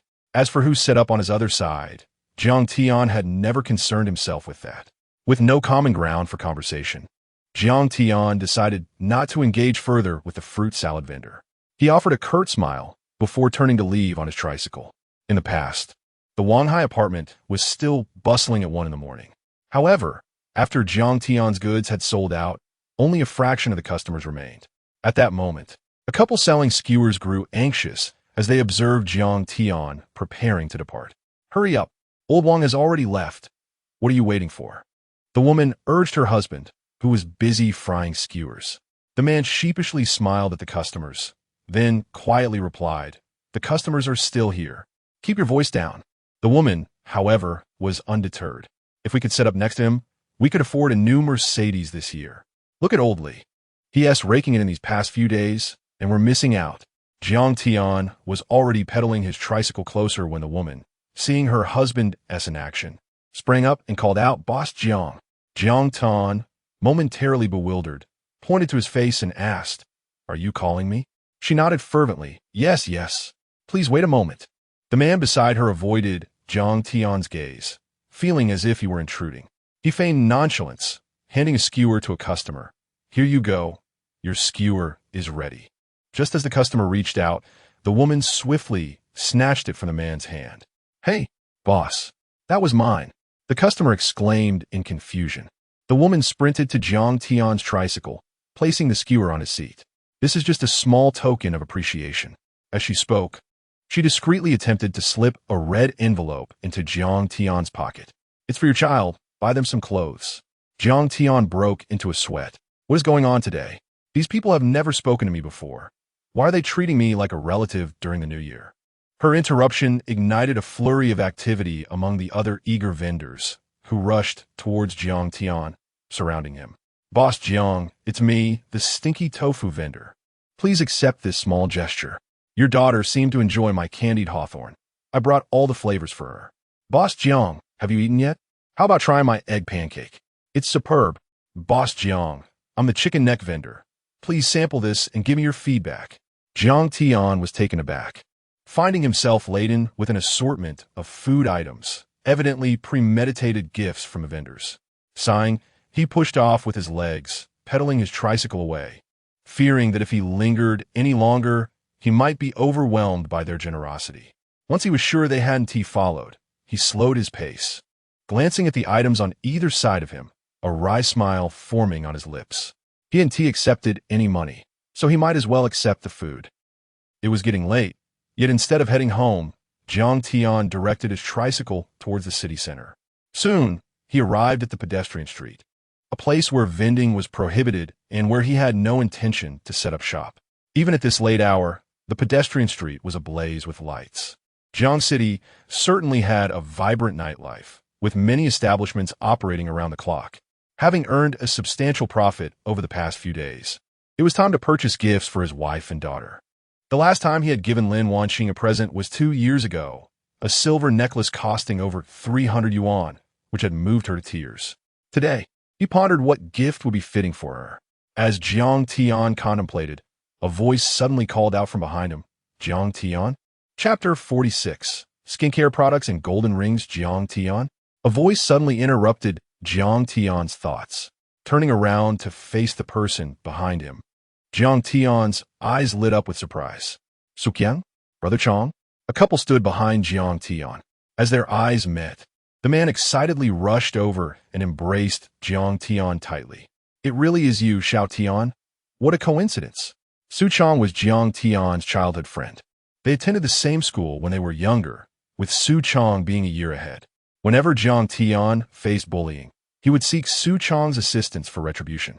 From elementary school through middle school and into high school, Su Chong was essentially Jiang Tian's protector, akin to an older brother. However, after university, Su Chong moved to the bustling metropolis, and their contact dwindled significantly. Yet, the bond between men remained steadfast, even after a long separation. They could reconnect as if no time had passed. Brother Chong, aren't you in the metropolis? Jiang Tian asked in surprise. What brings you back to Jiang City? You didn't even mention it to me. Su Chong draped his arm around Jiang Tian's shoulder, smiling. I just returned tonight to introduce my girlfriend to my parents. This is my girlfriend, Lin Chong. She was hungry, so I brought her out for a late-night snack and a stroll. I intended to invite you out after finishing, but I didn't expect to run into you here. Jiang Tian nodded toward Lin Chong. Hello, sister-in-law. Lin Chong smiled gracefully and replied, Hello. I've often heard Su Chong mention you. Xiao Tian, Su Chong inquired. How have you been? Are you doing well? Jiang Tian forced a bitter smile. The boss absconded. So now I'm selling goods on the street. This revelation caused Su Chong's smile to falter. After a moment of contemplation, he sighed. Will you be able to catch him? Jiang Tian shook his head. My colleague reported it to the police. But since the boss fled to a country without an extradition treaty, it's unlikely he will be apprehended. Then come to the metropolis, Su Chong urged earnestly. I made good progress these past 2 years and opened a company. I could use someone like you. I'll ensure you receive a generous salary. Jiang Tian pondered briefly before declining. No need, Brother Chong. I appreciate the sentiment, but my wife and child are in Jiang City, and I don't wish to leave them. Besides, my street business is doing reasonably well. That is good to hear. Su Chong assumed Jiang Tian was being modest and clapped his shoulder, forcing a smile. If you find it too tough, come to the metropolis. I've always been able to help you, and I can do so again. All right. As the hour grew late, Su Chong and Jiang Tian chatted for a while before bidding farewell. Take care, Brother Chong. Where will you be selling tomorrow? I'll take sister-in-law to visit your stall. In the evening, I'll be at the food street near the university and later at Wang Hai apartment. Watching Jiang Tian's retreating figure, Su Chong felt a pang of emotion, his vision blurring with unshed tears. Why are you crying? Lin Chong asked, puzzled. Su Chong, lost in thought, lit a cigarette. Darling, my little brother is such a good person. When I was struggling in the metropolis, I didn't even have money for food, and he sent me all his living expenses, living off instant noodles for a month. When I found him, he was as skinny as a monkey. How did he end up selling goods on the street? It's so exhausting and challenging. Lin Chong, moved, said, Don't you want to help him? Having graduated from university in the metropolis and worked hard for many years, Su Chong was now running a successful online company, earning millions annually. He nodded. Isn't he's selling at that food street tomorrow? I'll go talk to him. If necessary, his entire family can come to the metropolis. I have a sizable company. Surely I can support them. My little brother is smart, capable, and hardworking. He will achieve great things. Su Chong had unwavering trust in Jiang Tian's character and abilities. And if there was an opportunity to lend a hand, he would gladly do so. Lin Chong smiled and linked her arm with Su Chong's. All right, my love. I support you. I can tell he has a good aura. Who knows? Once he is in the metropolis, he might be of great help to you. Yes. I'll have a good talk with him tomorrow. Selling goods on the street, isn't a long-term solution. Jiang Tian arrived at the jewelry store. Lin Wanqing had little fondness for diamonds, deeming them the greatest deception of the century. Thus, the wedding ring he purchased was a modest one, meant solely for photographs. Surprisingly, the quality was quite commendable. However, she had a particular affection for gold, relishing the ostentatiousness it represented. Moreover, gold retains its value. In the end, Jiang Tian selected a gold ring for Lin Wanqing and a small gold bean for Duo. His pocket felt lighter by 10,000. Earning money was exhausting, yet spending it was exhilarating. Not only that, but Jiang Tian also bought a set of skincare products for his wife, spending another 1,500. Although Jiang Tian's monthly income was substantial, car and mortgage payments consumed a significant portion, along with daily expenses. The couple saved what they could for unforeseen needs. While their lifestyle was not exactly frugal, they were cautious about extravagant spending. Lin Wanqing used skincare products that cost around 200%, an affordable domestic brand for women. Nevertheless, her skin was well-maintained, fair and delicate, practically flawless. Carefully tucking the items into his pocket, Jiang Tian rode home on his scooter. The city center was quite distant, but fortunately, there was little traffic at this hour. He sped home, arriving at 3 in the morning.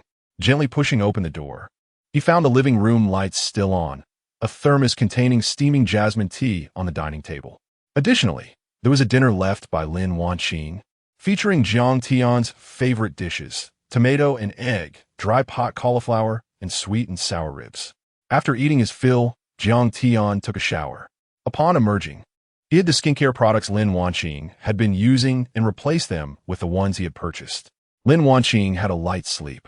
As Jiang Tian entered the bedroom, she sleepily opened her arms. "Husband, you're back." Glancing at the time, Jiang Tian noted it was just past 2 in the morning. He embraced Lin Wanqing and silently slipped the ring onto her finger. Perhaps due to her fatigue, Lin Wanqing remained oblivious, quickly falling back in a slumber in Jiang Tian's arms. The next morning, Lin Wanqing woke early to prepare breakfast and send Duo to school. After washing her face in a daze, she retrieved her skincare products and patted her face. Everything felt normal, yet slightly off. Lin Wanqing paused, glancing at her skincare products. Wait a minute. Suddenly, she froze, staring at her ring finger. How did a golden ring end up there? Chapter 47. Delivering lunch to Duo at kindergarten. Jiang Tian had a dream where he envisioned establishing his own store, escaping the hardships of the outside world. Eventually, he opened several direct-operated stores and embarked on a journey around the globe with his wife and child. In a daze, he felt a cool, soft sensation on his lips. As he slowly opened his eyes, he found Lin Wanqing gazing at him with tear-filled eyes. "Darling," Lin Wanqing said with affection, her eyes brimming with tears. "Why did you suddenly buy me a gold ring? And you got me a new set of skincare products." Jiang Tian chuckled softly. "I haven't been able to spend quality time with you lately, so consider this a token of compensation. I also bought Duo a gold bean. We'll save it for her until she grows up." Every year, Duo received a considerable amount of lucky money from relatives. Unlike other parents, Lin Wanqing and Jiang Tian did not claim their child's money for themselves. Instead, Duo's lucky money was used to purchase gold, which they would return to her on her 18th birthday. "But earning money isn't easy," Lin Wanqing said, her heart aching. "You hardly have any time to rest. And after saving up a little, you spend it all on me and our daughter. You deserve the rewards in this family." Jiang Tian affectionately ruffled Lin Wanqing's hair, smiling indulgently. "Seeing you and Duo happy brings me joy. Both of you are the most important people in my life. Your happiness is my happiness, and your sorrows are my sorrows. I would never feel remorse in spending on you both." Lin Wanqing, with tears like rain on a pear blossom, had silently observed Jiang Tian's efforts over the past few days. He had shouldered the entire household, tirelessly setting up a stall after losing his job. During these days of working at the stall, he scarcely found any free time, always either selling or preparing stock. While the business was thriving, it was exhausting. Yet he still made it a point to cheer up both Lin Wanqing and Duo. The one truly deserving of rewards in this household was Jiang Tian. From the day they were together, Lin Wanqing had never regretted her decision. Not in the past, nor would she in the future. "Darling, you've worked hard," she said, embracing Jiang Tian, her voice choked with emotion. "Wife, you have worked hard too?" Jiang Tian replied, holding her tightly. The foundation of a family is never the result of a single person's efforts. While he toiled outside, physically drained, he always returned home first because Lin Wanqing managed everything so meticulously. Their home was always clean and orderly, with a warm cup of tea awaiting him, hot meals, and freshly laundered clothes. Home was a sanctuary, never cold. It was a place where his heart could find peace. With his wife and daughter by his side, all weariness faded away. Lin Wanqing was grateful to him, yet he, too, was equally appreciative of her. Without any one of them, the household would not be complete. "Mommy." At that moment, A faint voice echoed from outside. Can we take Duo to school now? Duo is going to be late. Lin Wanqing stepped out to escort Duo to school, and Jiang Tian did not linger in bed. Seizing the early morning, he rode his tricycle to the market, unexpectedly encountering Aunt Song at the entrance of their building. Aunt Song had just returned from the market, and, seeing Jiang Tian heading out, smiled broadly. Xiao Tian, are you going to buy groceries? Jiang Tian nodded. Yes, I want to get the freshest produce. You're a bit late, Aunt Song remarked seriously. The freshest vegetables are all taken by those big restaurants. They don't even need to go to the market. The vendors deliver to them. Indeed, Jiang Tian sighed. But I lack those connections. The freshest produce arrives in the early hours, around 3 or 4 a.m., when trucks deliver the goods to the farmer's market. Vendors pick the best for high-end restaurants in Jiang City, and only the rest is sold to the public. I know someone, Aunt Song said. The lady I dance with at the square is a vendor at Jiang City's largest farmer's market. She runs several stalls, dealing in vegetables and meat. If you're making fried rice, she might even have a source for rice. Buying for her not only guarantees freshness, but also saves you money, and she could deliver it right to your door. Wouldn't tea that make things much easier for you? Surprised by Aunt Song's connections, Jiang Tian immediately responded, Aunt Song, could you please ask her for me? Sure, I'll call her right now, Aunt Song said, pulling out her phone and searching her contacts. After locating the number for Sister Li at the farmer's market, she dialed. After a few rings, the call connected. Sister Song, why are you calling me so early? Isn't it morning yet? Aunt Song chuckled. Sister Li, here's the thing. After explaining the situation to Sister Li, she paused for a moment before replying. Given our good relationship, I should help you with this small favor, but he's just a vendor, and his daily volume isn't much. His business is thriving. Aunt Song interjected seriously. And it's busy every day, not less than those restaurants. Sister Li laughed. Don't tease me. It's not that I don't believe you, but a vendor's volume can't possibly compare to that of a restaurant. This certainly sounded absurd. Restaurants had stable clientele, especially since Sister Li exclusively supplied high-end establishments in Jiang City, all thriving businesses. How could a street vendor compete? Aunt Song was at a loss for words, as Sister Li was no ordinary vendor, and such small transactions were beneath her notice. At this moment, Jiang Tian spoke up. Why don't you come by my stall tonight? I'll treat you to fried rice and braised pork. Even if we can't collaborate, it would be nice to meet. I have plans to open a store in the future. Who knows? We might work together someday. You're quite the charmer. Sister Li sighed. Since you know Sister Song, I'll do her a favor. I'm heading to the food street tonight, so I could swing by and take a look. Thank you, Aunt Song, Jiang Tian said gratefully. After exchanging polite words, the call ended. Hey, Xiao Tian, if it doesn't work out, don't blame me. How could I, Aunt Song? Jiang Tian replied earnestly. I'm just grateful that you thought to help me. After a few more exchanges, Jiang Tian set off to purchase groceries. Upon arriving at the market, he needed a large quantity of ingredients, fruits, and pork, which was quite cumbersome as he had to buy from various stalls. If he could connect with Sister Li, it would surely save him a lot of time. And most importantly, the produce would be fresher and more affordable. After a considerable amount of time, Jiang Tian finally gathered everything he needed. He hopped back on his tricycle and headed home. Once back, he would need to get busy again, and at noon, he would have to deliver lunch to Duo at kindergarten. Chapter 48. Jiang Tian is ready to showcase his talents. Upon returning home, Lin Wanqing had also arrived. Wearing a pair of black glasses, she held a mouse in one hand while resting her chin on the other, intently focused on her laptop. It must be said that Lin Wanqing looked quite charming in her glasses. Her beautiful eyes sparkled with grace, captivating anyone who gazed upon her. Jiang Tian leaned closer and noticed she was viewing some content from Douyin. He inquired, Darling, have you decided what to do? Lin Wanqing pouted slightly. I'm contemplating what type of content will be most engaging.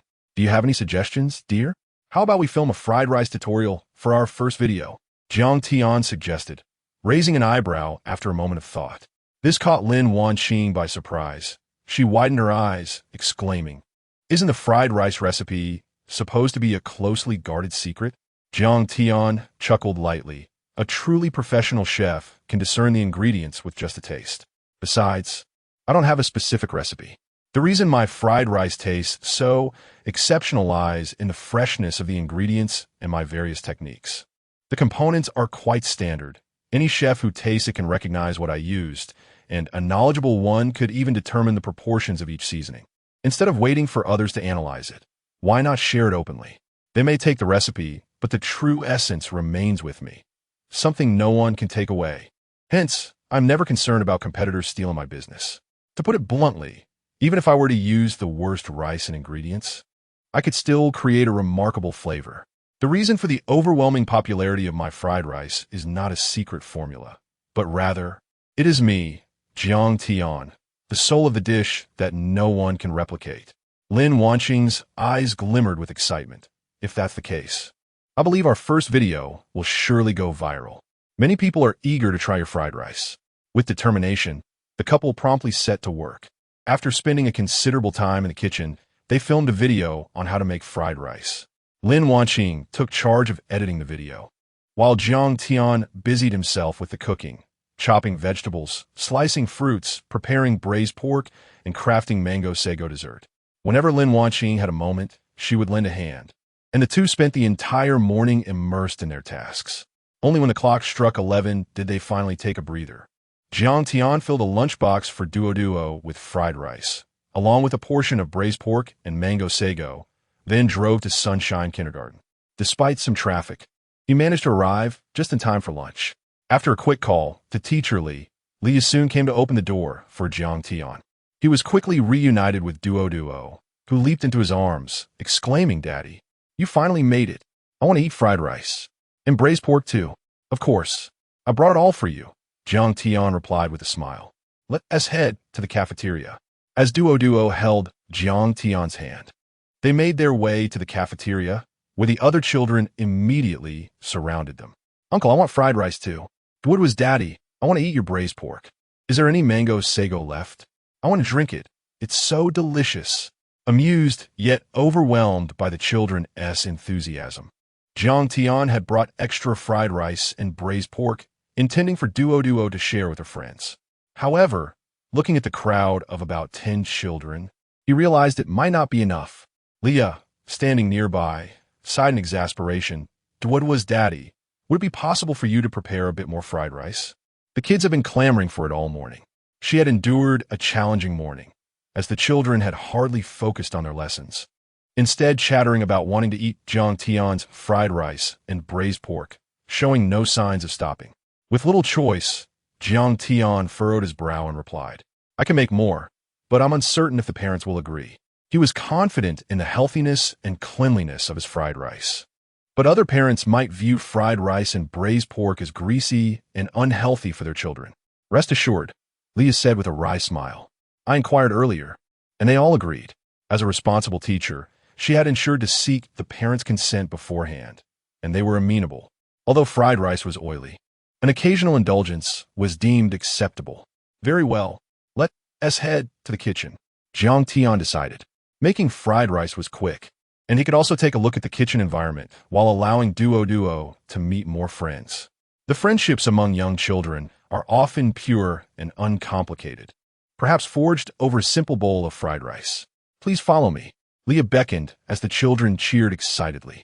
In the bright and spacious kitchen, Jiang Tian was greeted with curious looks from the 3 chefs present. All 3 were graduates of the new Oriental Culinary Academy and had certifications to prove their skills. They wondered how someone who didn't appear to be a professional chef could have captivated so many children with his fried rice. From the moment Jiang Tian began making fried rice, word of his culinary prowess had spread throughout Sunshine Kindergarten, even reaching the principal. They found it puzzling that such a seemingly simple dish could garner such acclaim. Jiang Tian surveyed the kitchen, noting that all the necessary ingredients were fresh, though the rice was not leftover, which was ideal for making fried rice.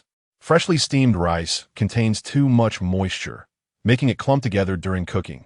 Overnight rice, however, loses some moisture, resulting in a firmer, more distinct texture. With everything in place, Jiang Tian was ready to begin. Duo, eager to assist, chimed in, "Daddy, let me help you wash the vegetables." "Such a thoughtful girl," Jiang Tian praised. "Then I'll entrust this task to you." "Okay." Duo nodded enthusiastically. determined to wash them thoroughly.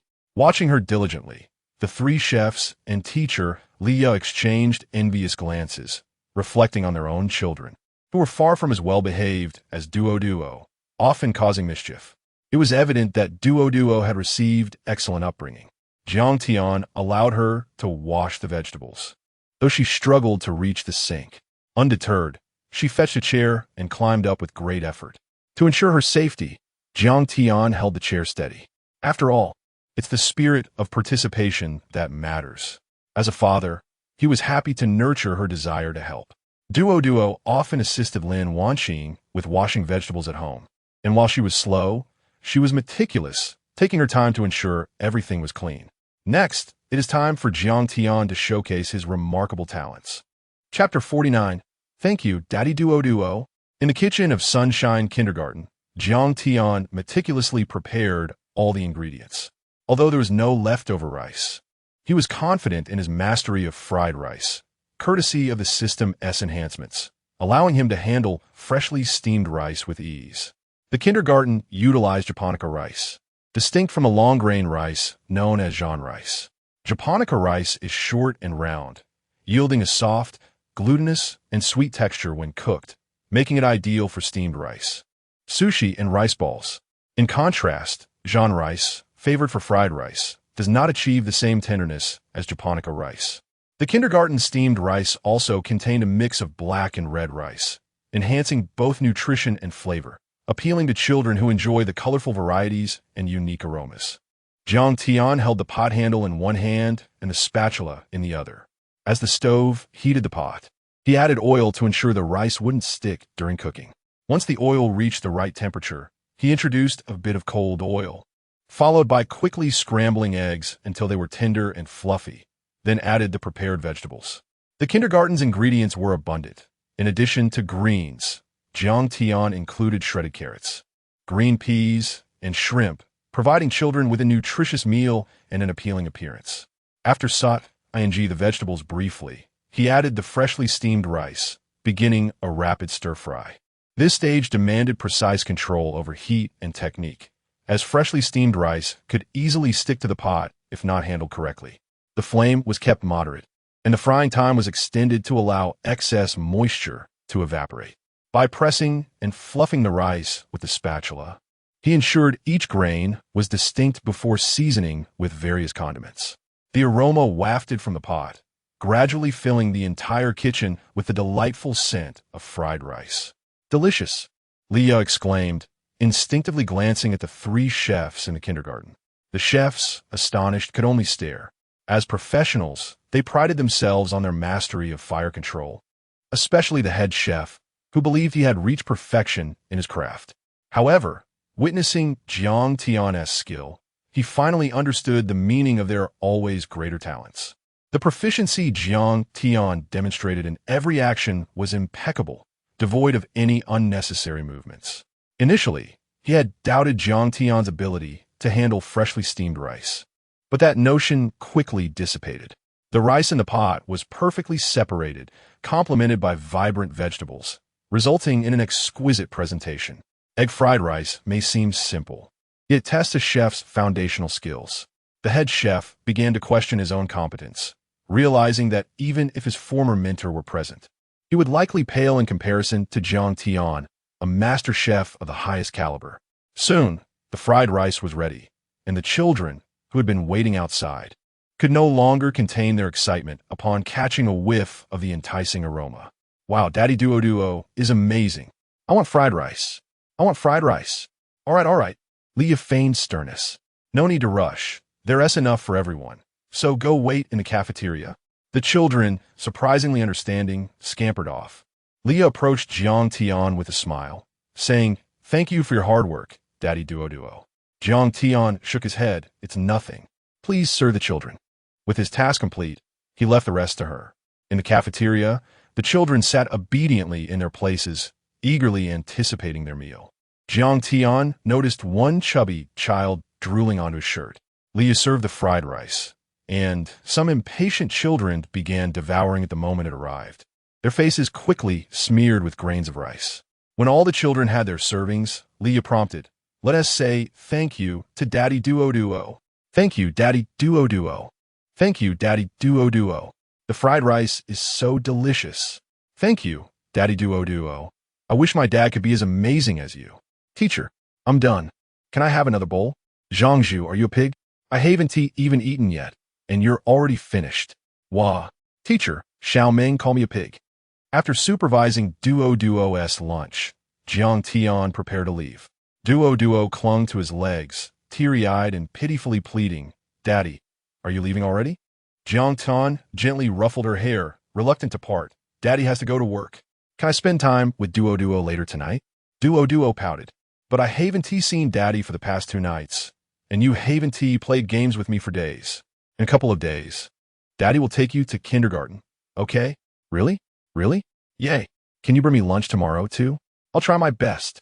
After bidding farewell to Duo Duo, Jiang Tian rode his scooter home at breakneck speed.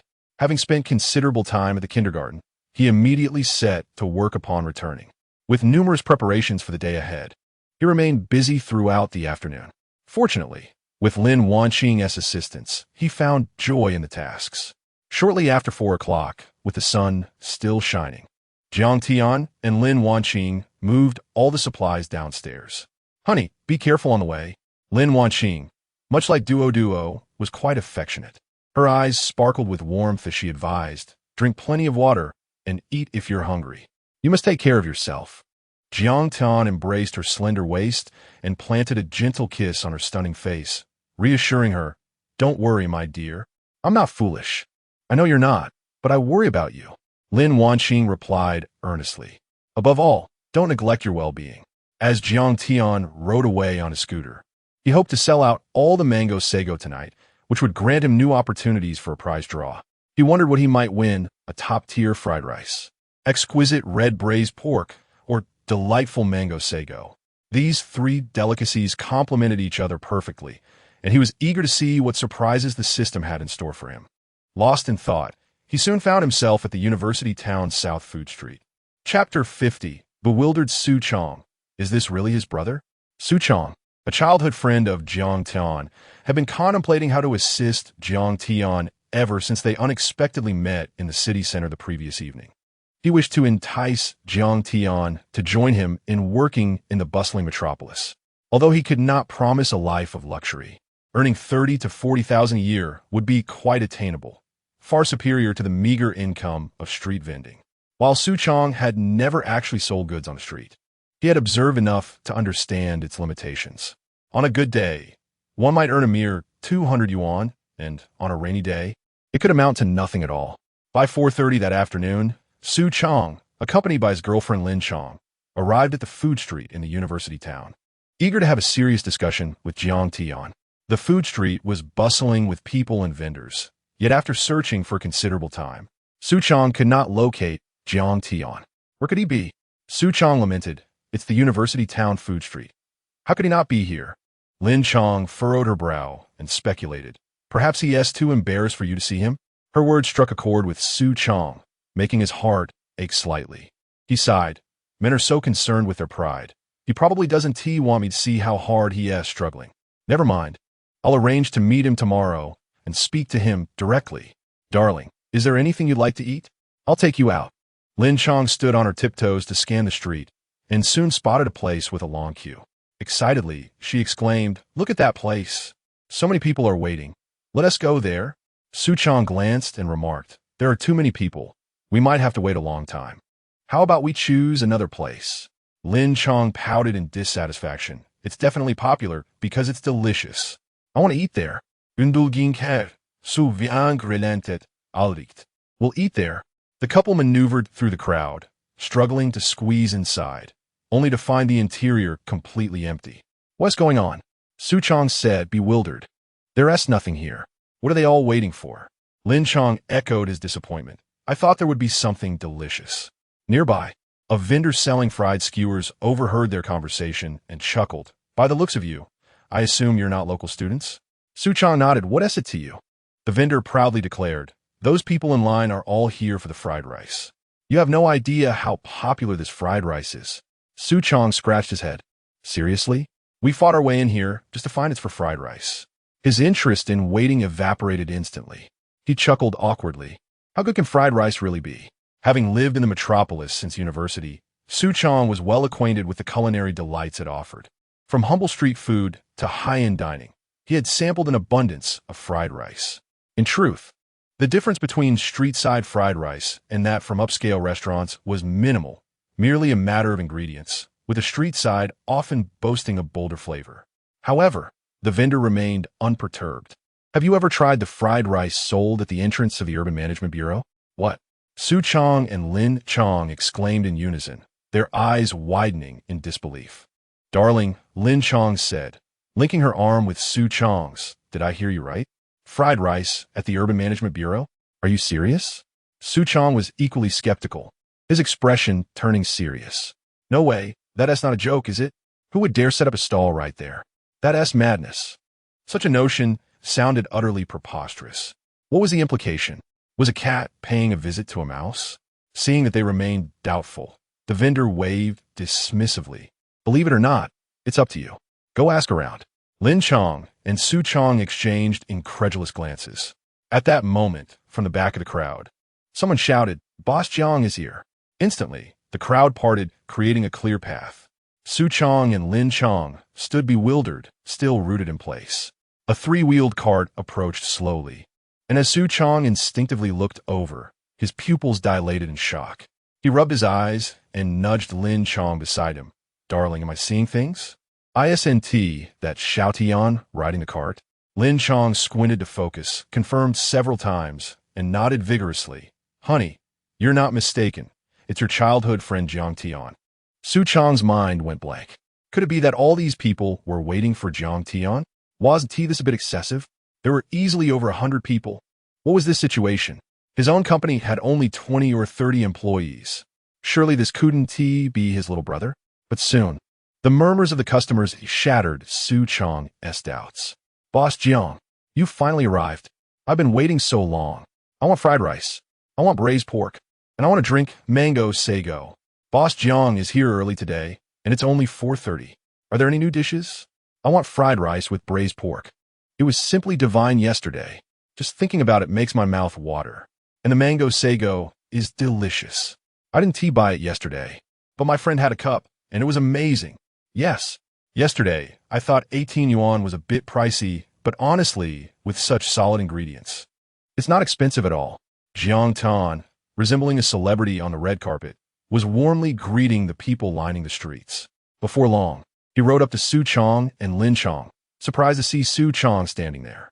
Brother Chong, what brings you here? Did you come to find me? Suddenly jolted back to reality, Su Chong forced a smile. Yes, you mentioned you'd be setting up a stall here, so I thought I'd bring my wife to support your business. Thank you so much, Jiang Tian replied, genuinely touched. Please wait a moment. I'll get a cup of mango sago for your wife. I'll prepare fried rice and braised pork for you both shortly.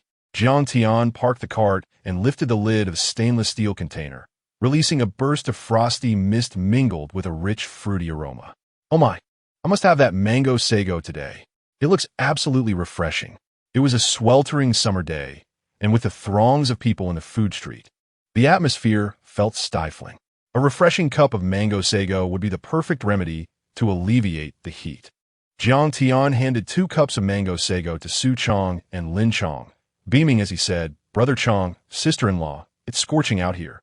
Enjoy a cool drink. I made it myself. Absolutely healthy.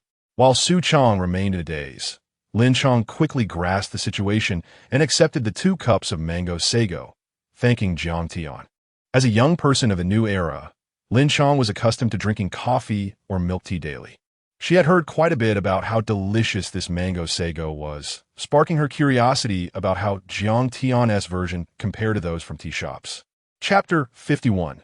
Devote yourself to crafting products, and customers will savor them with care. Lin Chong is a seasoned enthusiast of beverages. Each day, she indulges in a drink, whether it be coffee, milk tea, or fruit tea. Her life philosophy is rather peculiar. A life devoid of milk tea is incomplete. Lin Chong scrutinizes the mango sago dessert crafted by Jiang Tian, which boasts an impressive appearance, surpassing even that of some tea houses. Its simplicity and purity evoke a refreshing aura, with the white of coconut milk, the yellow of mango, the red of grapefruit, and the translucent sago creating a stunning presentation. Taking a delicate sip, Lin Chang's eyes sparkle. This is delightful. Honey, you must try this. Upon hearing Lin Chang's voice, Su Chang is jolted back to reality. He nods and takes a sip, his expression turning even more astonished. I had no idea Jiang Tian possessed such culinary skills. He exclaims, Xiao Tian, how is this mango sago dessert so exquisite? The initial taste reveals the rich fragrance of mango and the creaminess of coconut milk, followed by a hint of the grapefruit's mild bitterness, which perfectly offsets the sweetness of the mango and milk. The sago's springy texture enhances the overall experience, creating a delightful complexity. Indeed, this is truly remarkable. Jiang Tian chuckles softly. I learned it online, and I was surprised by the positive feedback. This cup is only 18? That's quite reasonable, Su Chang remarks. I once took your sister-in-law to a tea house in the bustling metropolis, and we paid 68 for a serving of mango sago that was nowhere near as good. The mango was excessively sweet, making it overly rich by the end. Exactly. Elena Zhangkunkurs. Even I, a devoted milk tea lover, could only finish half of it. Your mango is sweet, but not cloying. At that moment, Jiang Tian has prepared 2 servings of fried rice and a portion of braised pork, deliberately adding extra pieces before presenting them to the couple. Brother Chang, sister-in-law, please sample my fried rice and braised pork. Su Chang, without a hint of formality, accepts the offerings, and he and Lin Chang find a spot by the roadside to sit. Upon opening the container of fried rice, an enticing aroma wafts up, igniting their appetites. How fragrant! Lin Chang exclaims. I haven't encountered such a delightful scent in ages.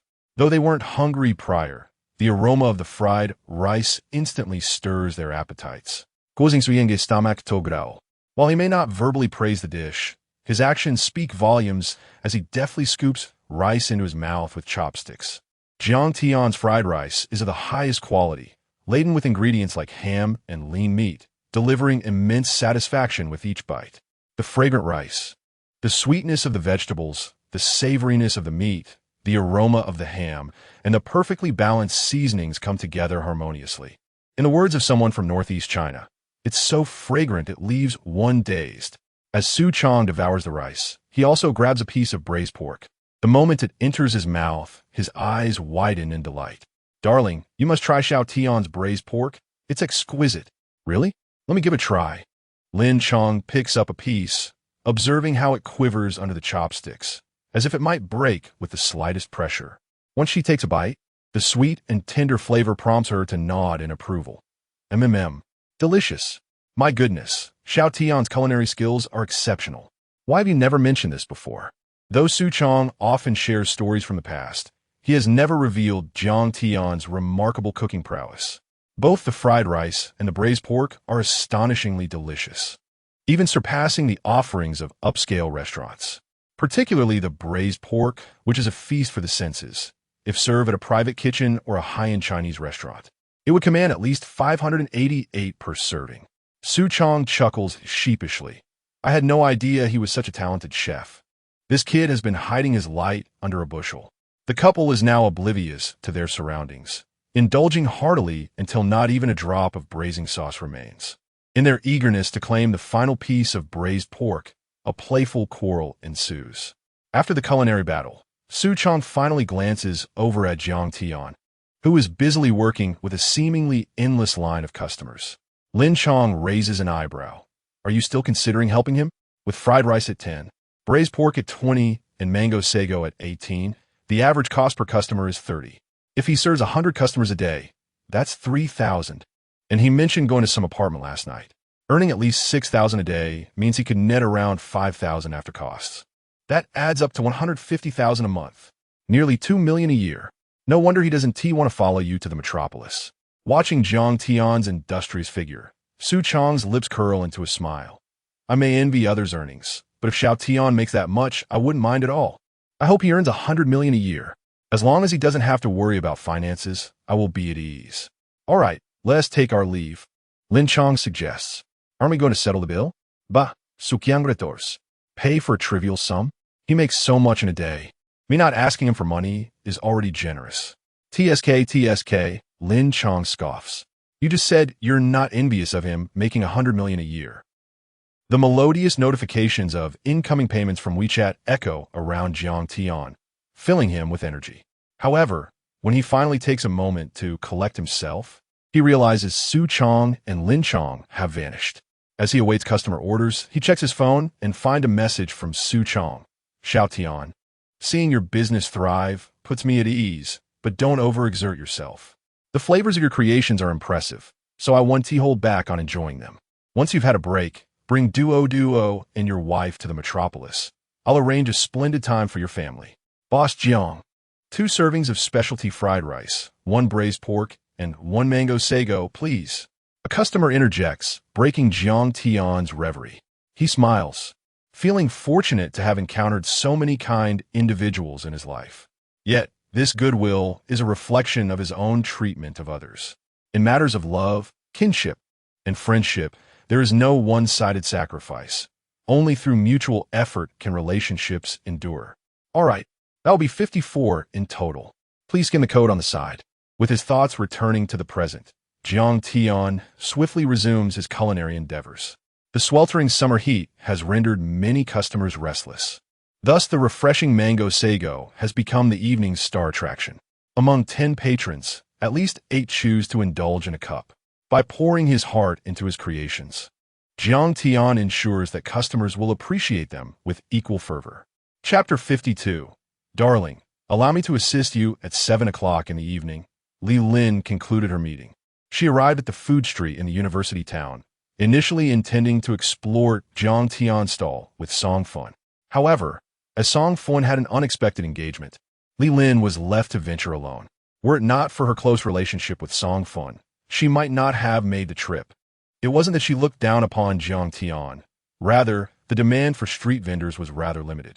To earn a mere 1 or 200 yuan, she would have to select the freshest goods herself, deliver them, and ensure the prices remained low. If not for Song Fun's glowing commendation of her neighbor, Li Lin would certainly have deemed the effort not worth her while. However, a stroll amidst the vibrant food street was a welcome diversion. Surrounded by youthful exuberance, Li Lin felt her fatigue dissipate, her spirit rejuvenated as she was transported back to her own youthful days. She searched for quite some time, yet could not locate the famed Laojiang fried rice mentioned by Song Fun. Where could it be? Surely it hadn't been canceled? Her mood soured slightly as she casually asked a nearby student, "Excuse me, could you tell me where Laojiang fried rice is located?" You know about Laojiang fried rice too. I just bought some," the student replied, eyes sparkling. "Head inside. It's right next to Lao Li's fried skewers." "Thank you." Li Lin continued her search and at last spotted Lao Li's fried skewers. A throng of people gathered there, so many that she had previously overlooked the stall nestled within the crowd. Peering through the throng, she finally caught sight of Jiang Tian's sign, Laojiang fried rice. To her astonishment, the sheer number of patrons was remarkable. Were they all there for fried rice? The business was thriving beyond her expectations. Observing Jiang Tian, who skillfully wielded a spatula in one hand while grasping the pan with the other, she noted that he was quite handsome. Though she refrained from greeting him, she was indeed taken aback by the success of his venture. It exceeded her anticipations. However, when compared to larger restaurants, it fell short. The establishments she collaborated with typically earned around 2,000 yuan even on their slowest days. Clearly, Jiang Tian's stall could not rival that. She estimated his daily earnings to be around 1,000 yuan. Yet, this was a delightful surprise. Initially, she had thought he might be making only a few hundred. As she pondered this, she couldn't help but feel an inexplicable fondness for the young man. Furthermore, anyone endorsed by Song Fun must possess commendable character. Curiosity piqued. She decided to join the queue to sample the offerings, her stomach growling after a day without food. Despite the lengthy line, Jiang Tian worked with remarkable efficiency. His movements fluid and almost poetic as he prepared the fried rice. After nearly half an hour, it was finally her turn. By this time, her hunger had intensified. The enticing aroma of braised pork wafted from the stainless steel container, compelling her to swallow hard. "Hello, what would you like?" Jiang Tian inquired with a cheerful smile, finding it curious that a woman of her age was in line, as most of his customers were university students or office workers. Glancing at the menu, she was certain she would order fried rice, as it was his signature dish. The braised pork also caught her attention, though her doctor had advised against excessive meat consumption. The fragrance made her mouth water. If she didn't indulge, she feared a restless night ahead. "What is this Yangji Ganlu?" she inquired. "Ah." Jiang Tian paused thoughtfully before replying. "It's a cold drink made with mango, grapefruit, sago, coconut milk, and a touch of ice. Unfortunately, we sold out of it today. What a pity." Lin lamented. "I was eager to try it. I will have it available at my stall in Wanghai apartment this evening, or you could come by early tomorrow," he assured her earnestly. Lin smiled, pleasantly surprised by his patience in the face of numerous inquiries. "All right, then I will have a serving of your special fried rice and some braised pork, please." "Certainly. That will be 28 yuan. You can pay by scanning over here." After placing her order, Jiang Tian immediately got to work. Lin stood at the stall, quietly admiring the gracefulness of his movements. In mere minutes, he had expertly packaged her fried rice and braised pork. "Take care, enjoy your meal, and do come again," he called as she accepted her order and prepared to leave.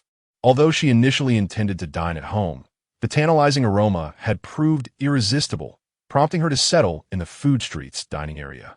As she opened her meal, steam billowed forth, accompanied by the rich scent of the dish. She took her time, as was her habit before eating. Being in the culinary field, she was adept at assessing the quality of ingredients. The vegetables were undoubtedly fresh, though not from the earliest batch. They surpassed those used by any other vendor in the food street. While she was less proficient in judging rice, she could discern that it was of commendable quality. With her first bite, the flavors burst forth, entirely devoid of greasiness.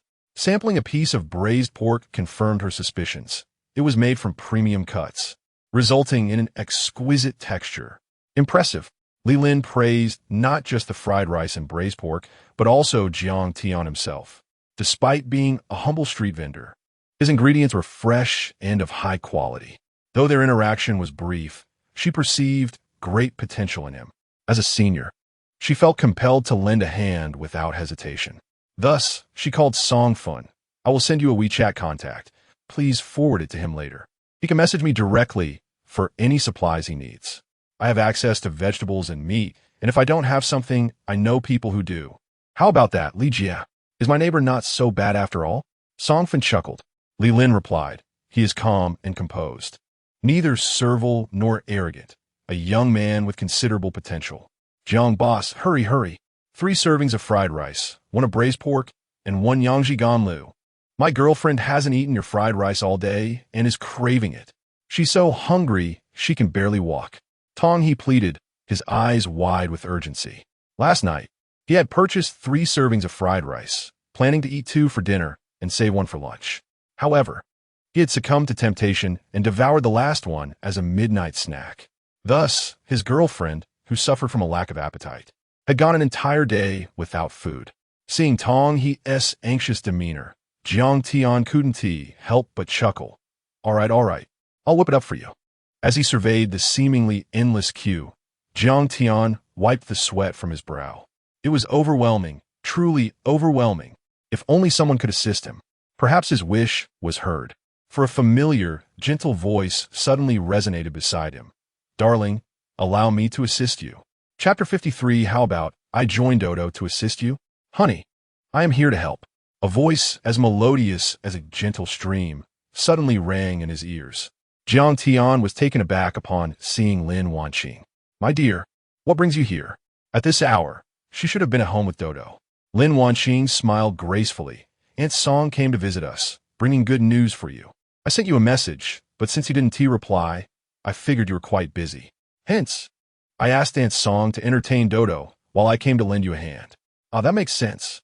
Jiang Tian had been so preoccupied that he hardly had time to check his phone.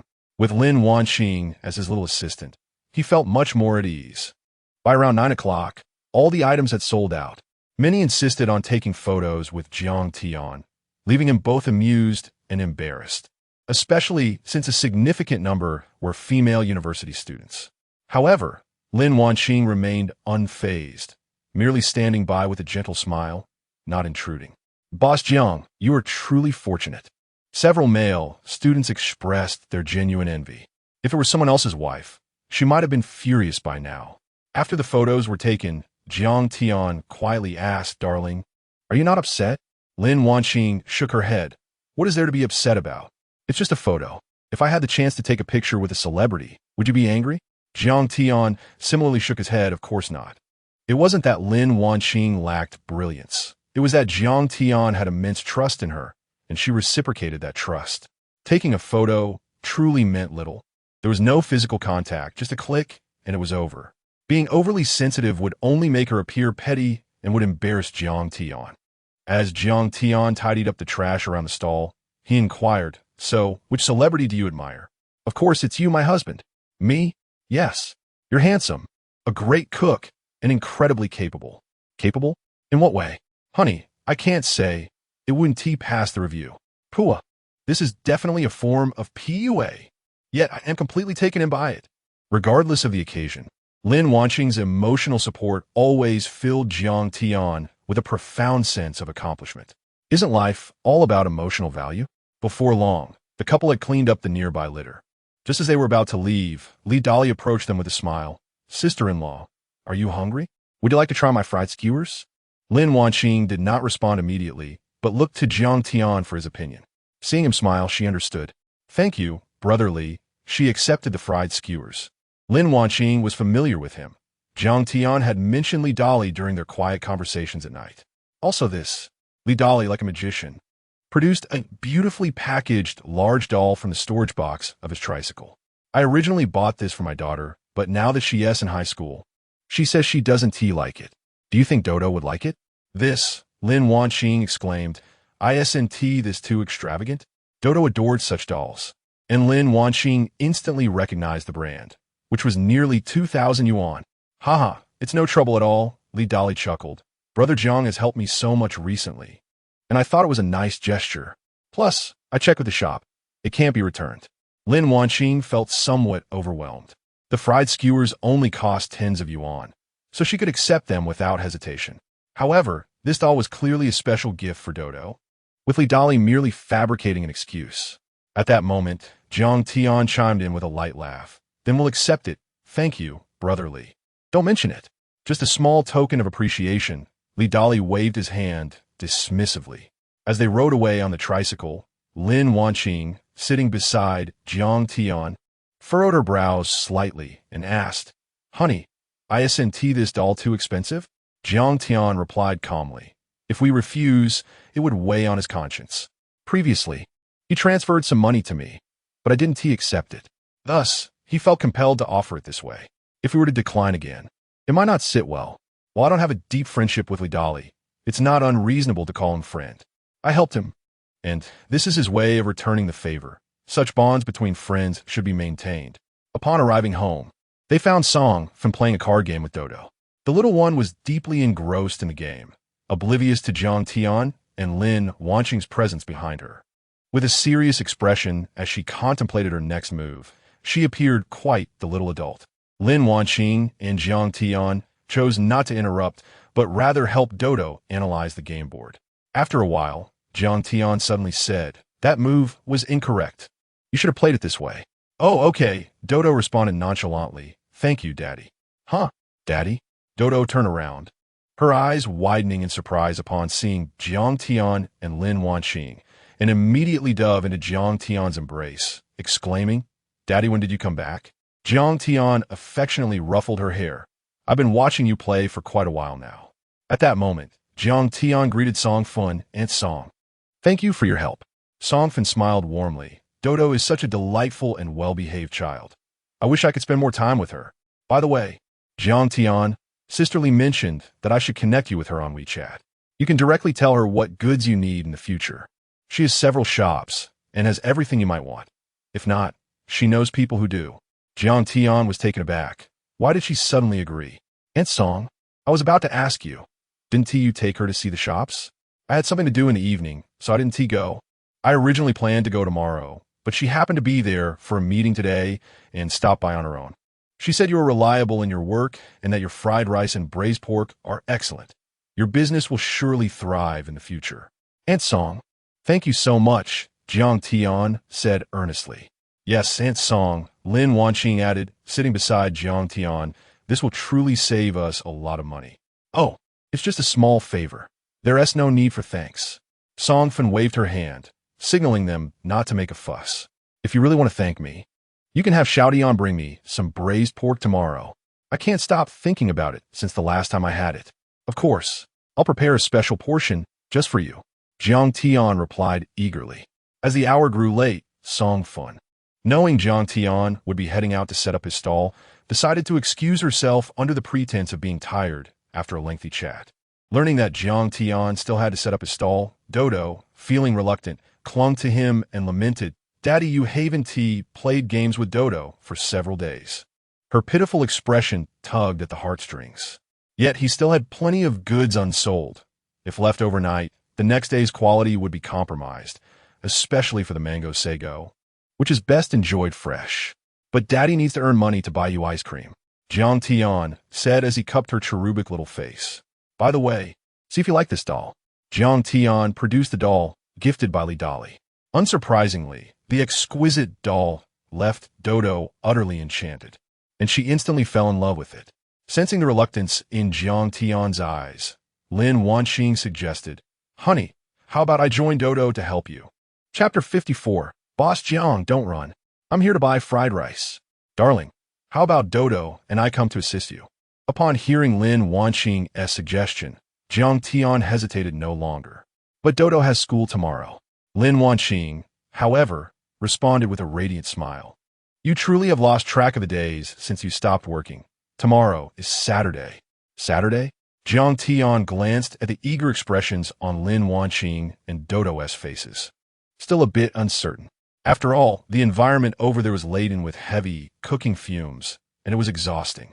Darling Lin Wanqing swayed Jiang Tian's arm, playfully pleading, I want to go out and have some fun, no? I want to help you.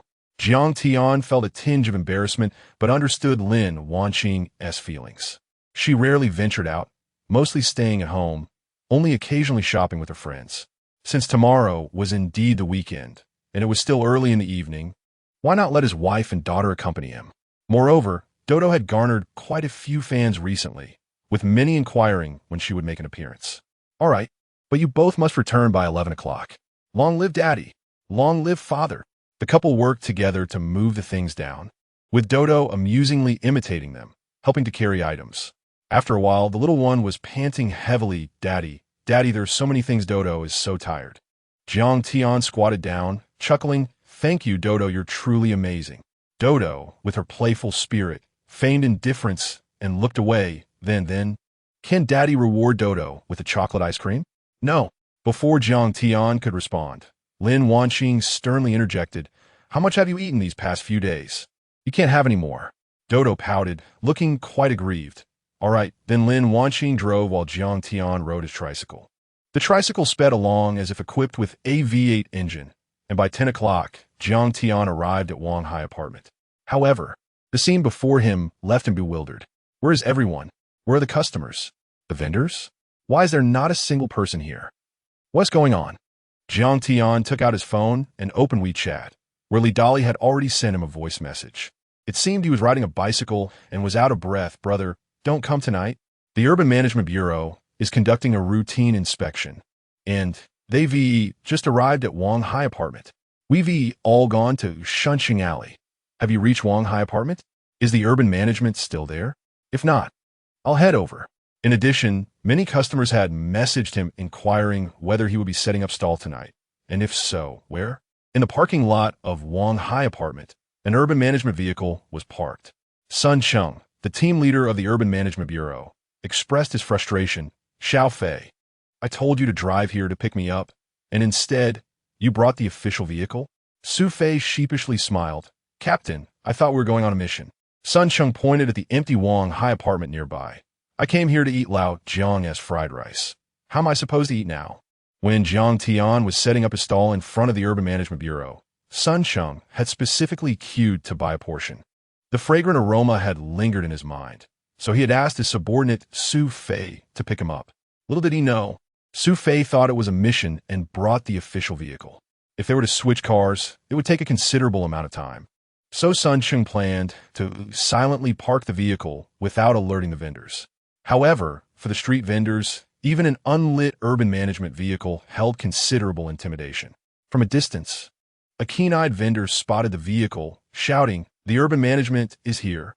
Immediately, all the vendors fled in panic. Sun Chung felt helpless. He understood the difficulties faced by these vendors. Yet, there was nothing he could do. He had to comply with the orders from above. He also enjoyed street food. In fact, many people from the Urban Management Bureau would go out for street food after work, changing into casual clothes. Wearing that uniform is work. Taking it off is life, he mused, feeling a twinge of guilt. At that moment, Su Fei spotted Jiang Tian, who had just arrived at Wang Hai apartment. "Captain, isn't that the owner of Lao Jiang's fried rice?" Sun Chung turned to look outside the car. The sign read Lao Jiang's fried rice, and Jiang Tian, sitting on his tricycle, looked utterly dazed. Yes, yes, yes," Sun Chung exclaimed excitedly. "I absolutely must eat from his stall." With that, Sun Chung hurriedly exited the vehicle, calling out to Jiang Tian, "Boss Jiang." Just as Jiang Tian was about to leave, he instinctively turned upon hearing his name. However, the moment he turned, he was startled to his core, not by the person calling him, but by the words emblazoned on the vehicle behind him. Urban Management Enforcement Vehicle. Urban Management. For reasons unbeknownst to him, ever since he began selling on the street, Jiang Tian had developed an acute fear of encountering the urban management. It felt as if it were ingrained in his very DNA. Even when he set up stall at the Urban Management Bureau, he had been on edge, feeling exceptionally cautious. How terrifying it was, out in the dead of night, selling food, only to have an urban management officer lurking about. The only thought in Jiang Tian's mind was, 6. Without a moment's hesitation, he instinctively pedaled his tricycle to escape. "Hey, Captain, why is he running?" Su Fei asked in confusion. Sun Chung, exasperated, replied, "Isn't it obvious? Just look at what vehicle you drove here in. What should we do? Should we go back? I can't possibly sleep without tasting that fried rice. Is it really that delicious? It is exceptionally delicious. Just think, if he can set up stall right in front of our Urban Management Bureau, how good must it be? What do you say, Captain? Chase him." Jiang Tian pedaled his tricycle at lightning speed, nearly vanishing in the blink of an eye. Knowing he couldn't catch him on foot, Sun Chung hopped into his vehicle, flooring the accelerator and executing a smooth drift as he left the parking lot, pursuing Jiang Tian. Meanwhile, Jiang Tian, panting heavily, quickly retrieved the Ishin pill from his system backpack and swallowed it. Once his strength was restored, he pulled out his vibrating phone and answered Lin Wanqing's call. "Darling, I just arrived, but I don't see you anywhere, and there's not a single soul around here?" Jiang Tian, still shaken, replied, "Today the urban management is conducting inspections. It's terrifying, my dear. That urban management officer even called out to me." "Really? That is so frightening," Lin Wanqing echoed, feeling a twinge of fear herself. "What's your status now?" Jiang Tian pondered for a moment. "They are all at Shunqing Alley. I'm preparing to head over." Suddenly, he heard the sound of a vehicle crushing the roadside gravel, making him instinctively glance back. An urban management vehicle was speeding towards him. What? Jiang Tian was bewildered. Since when do urban management officers chase after vendors? Aren't they supposed to just scare us off? Without further thought, Jiang Tian exerted force in his legs, urgently pedaling his tricycle to flee. Behind him, Sun Chung rolled down the window, leaning out to shout, "Boss Jiang, don't run. I'm here to buy fried rice." Chapter 55. My wish is to savor Boss Jiang's fried rice every day. "Boss Jiang, don't run. I'm here to buy fried rice," Sun Chung exclaimed, leaning out of the car and shouting towards Jiang Tian. However, the wind was too strong, and Jiang Tian could only catch the words, "Don't run." "How can I not run?" Jiang Tian thought. On television, when the police chase down criminals, they always yell, "Don't run." But do those criminals ever stand still? They always flee even faster. Running is imperative. If I get caught and they confiscate my tricycle, I would be in dire straits. Although the speed granted by the system for my tricycle is quite swift, it cannot compete with a pursuing vehicle. Before long, the city management vehicle intercepted Jiang Tian. Sun Qing exited the car and called out, "Boss Jiang, why are you running?" Jiang Tian, feeling quite vexed, replied, "I haven't even set up yet, and you're already chasing me. This isn't right." Sun Qing, feeling embarrassed, clarified, "It's a misunderstanding. I'm not here to apprehend you. I'm here to buy fried rice. If it were a task, I would have the lights flashing." He added, "Moreover, our director stated that we can apprehend anyone, except for you." During the meeting this morning, the director emphasized that you are an exemplary vendor in Jiangcheng, and we absolutely must not catch you. If we were to apprehend you, who would dare to set up a stall afterward? Not only does Jiang Tian offer quality ingredients and flavors, but he also cleans up the surrounding area after his stall closes. With such merits, who could rival him? If all vendors were like Jiang Tian, would the city management need to enforce regulations? Upon hearing the situation, Jiang Tian couldn't help but chuckle. "I truly apologize, Boss Jiang," Sun Qing said sincerely. "How about this? My colleagues still have not eaten due to overtime. I can call them over for a meal to make up for your losses tonight."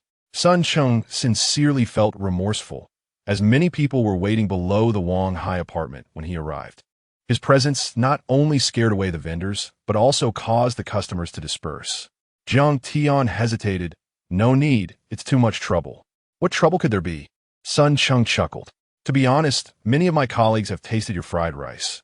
They've been thinking about it ever since. I'll give you a 20% discount."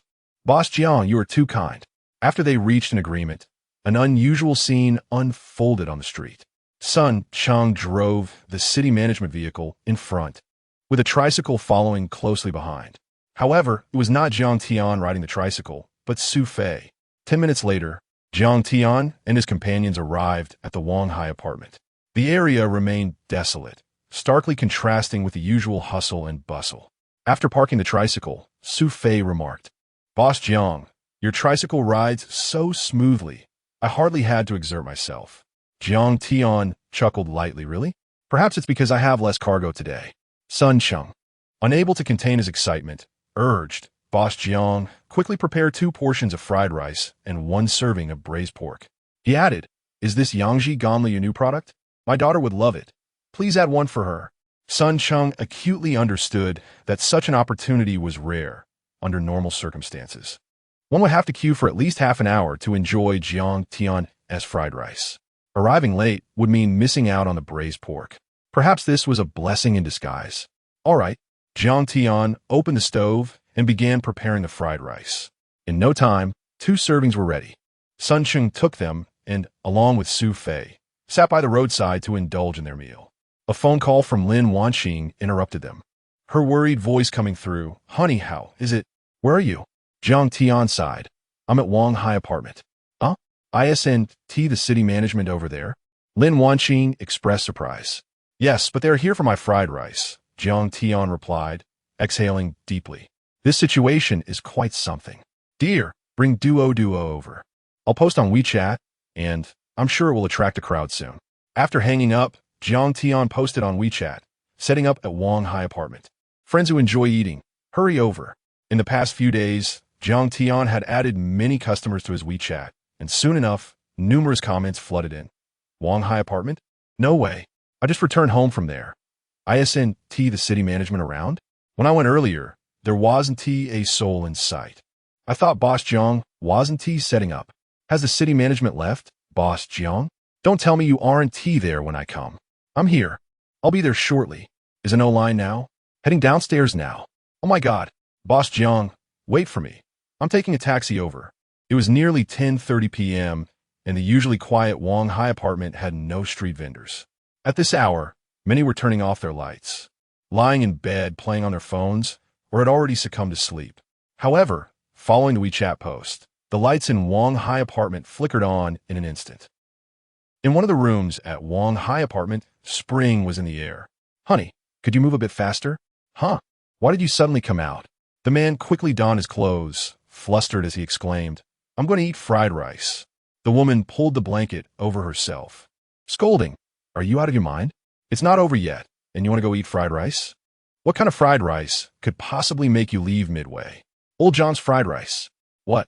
The one that's all the rage on Douyin?" Yes, it's just downstairs. I'm going.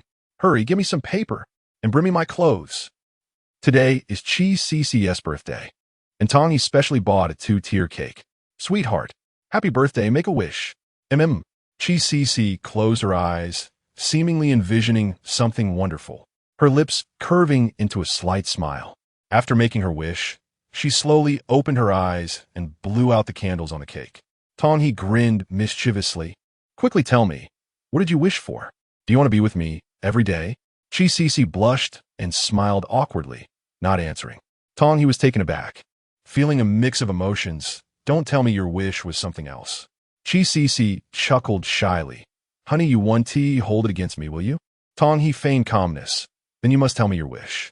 My wish is to eat Boss Jiang's fried rice every day. Ugh, Boss Jiang again. I loathe him. Honey, quick, check WeChat. Boss Jiang is setting up just downstairs. Weren't you just eating earlier? Well, I still want to eat. I crave braised pork fried rice. All right. Tong immediately threw on a jacket and prepared to head downstairs. However, upon opening the door, he was taken aback. The elevators were all packed to capacity. There was no doubt this was Boss Jiang's influence. If he waited for the elevator, who knows how long it would take. With a determined bite of his lip, Tong opted for the stairs. To his astonishment, even the stairwell was bustling with people. Seriously, are all of you not sleeping at this hour? Chapter 56. Is Boss Jiang not welcoming me? Shunqing Alley is not far from Wanhai apartment.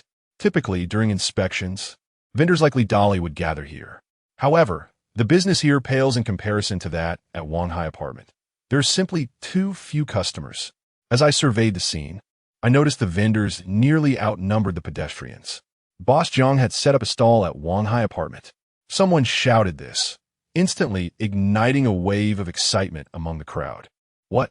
Wanhai apartment? Isn't there a city management team over there? Surely, Boss Jiang wouldn't deceive us, right? My friend lives there and is already in line. He sent me a live photo. The queue has begun. Li Dali and the other vendors perked up. Had the city management team left? Without a moment to lose, all the vendors sprang into action, pedaling their tricycles towards Wanhai apartment. Boss, my rolled pancake. Fetch it at Wanhai apartment. The urgency stemmed from their desire to seize a prime vending spot. Previously, the coveted spot was right downstairs, but now it was the vacant space beside Old John's fried rice stall. Li Dali followed the crowd to Wanhai apartment, but upon arrival, everyone was left bewildered.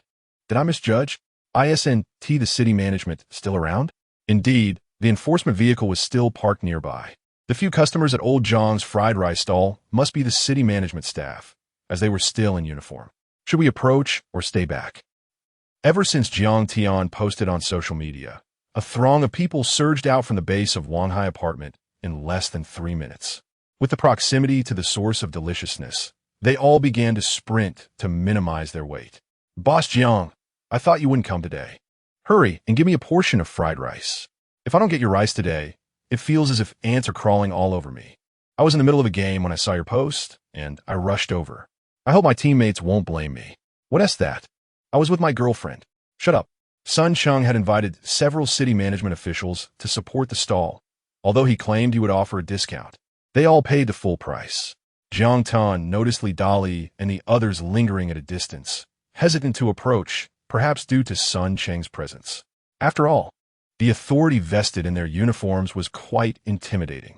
Thus, Jiang Tian sent a message to Li Dali, reassuring him to come over. Upon receiving the message, Li Dali wasted no time and pedaled over, prompting others to follow suit. Before long, the lively atmosphere of Wanhai apartment was restored. Lin Wanqing and Duo also arrived to lend a hand. Lin Wanqing busied herself with serving rice and packaging braised pork, while little Duo climbed onto a small stool, sweetly calling out to every customer, Brother Yinzu, Sister Tianxian. Her delightful voice brought smiles to many faces. For instance, there was a young girl who had been on a diet and wasn't planning to indulge in braised pork. Yet, she couldn't resist when Duo sweetly urged, Sister Tianxian, my daddy makes the best braised pork. You must try it. The girl's eyes sparkled with affection as she nodded eagerly. Okay, I'll listen to Duo, Boss Jiang. 1 portion of braised pork, please. Similarly, a burly man, initially uninterested in the dessert, found himself enchanted when Duo chimed in. Brother Yinzu, you can't just eat meat. You need fruits too. Daddy says meals must be well balanced. The man blushed, ultimately laughing heartily. All right, for your sake, I'll take a portion of Yangji Ganlu. He cradled the 500 milliliters cup of dessert in his hands, resembling a mini chalice. With Lin Wanqing's assistance, Jiang Tian was able to work more efficiently, and the service speed improved significantly. As the clock approached midnight, Duo could no longer keep her eyes open. She yawned repeatedly, her little frame swaying sleepily on the chair. Normally, at this hour, she would already be lost in dreams. Though Lin Wanqing didn't yawn, her energy had waned compared to the beginning. Her tasks, while not physically demanding, had become monotonous over time. Thus, Jiang Tian decided it was best for Lin Wanqing to take Duo home.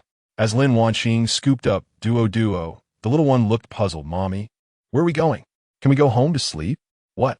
But Duo still wants to help Daddy. Jiang Tian chuckled softly while preparing the fried rice. You've worked hard today, Duo. How about you come back to help Daddy tomorrow afternoon? Duo pondered for a moment. All right, I'm so sleepy.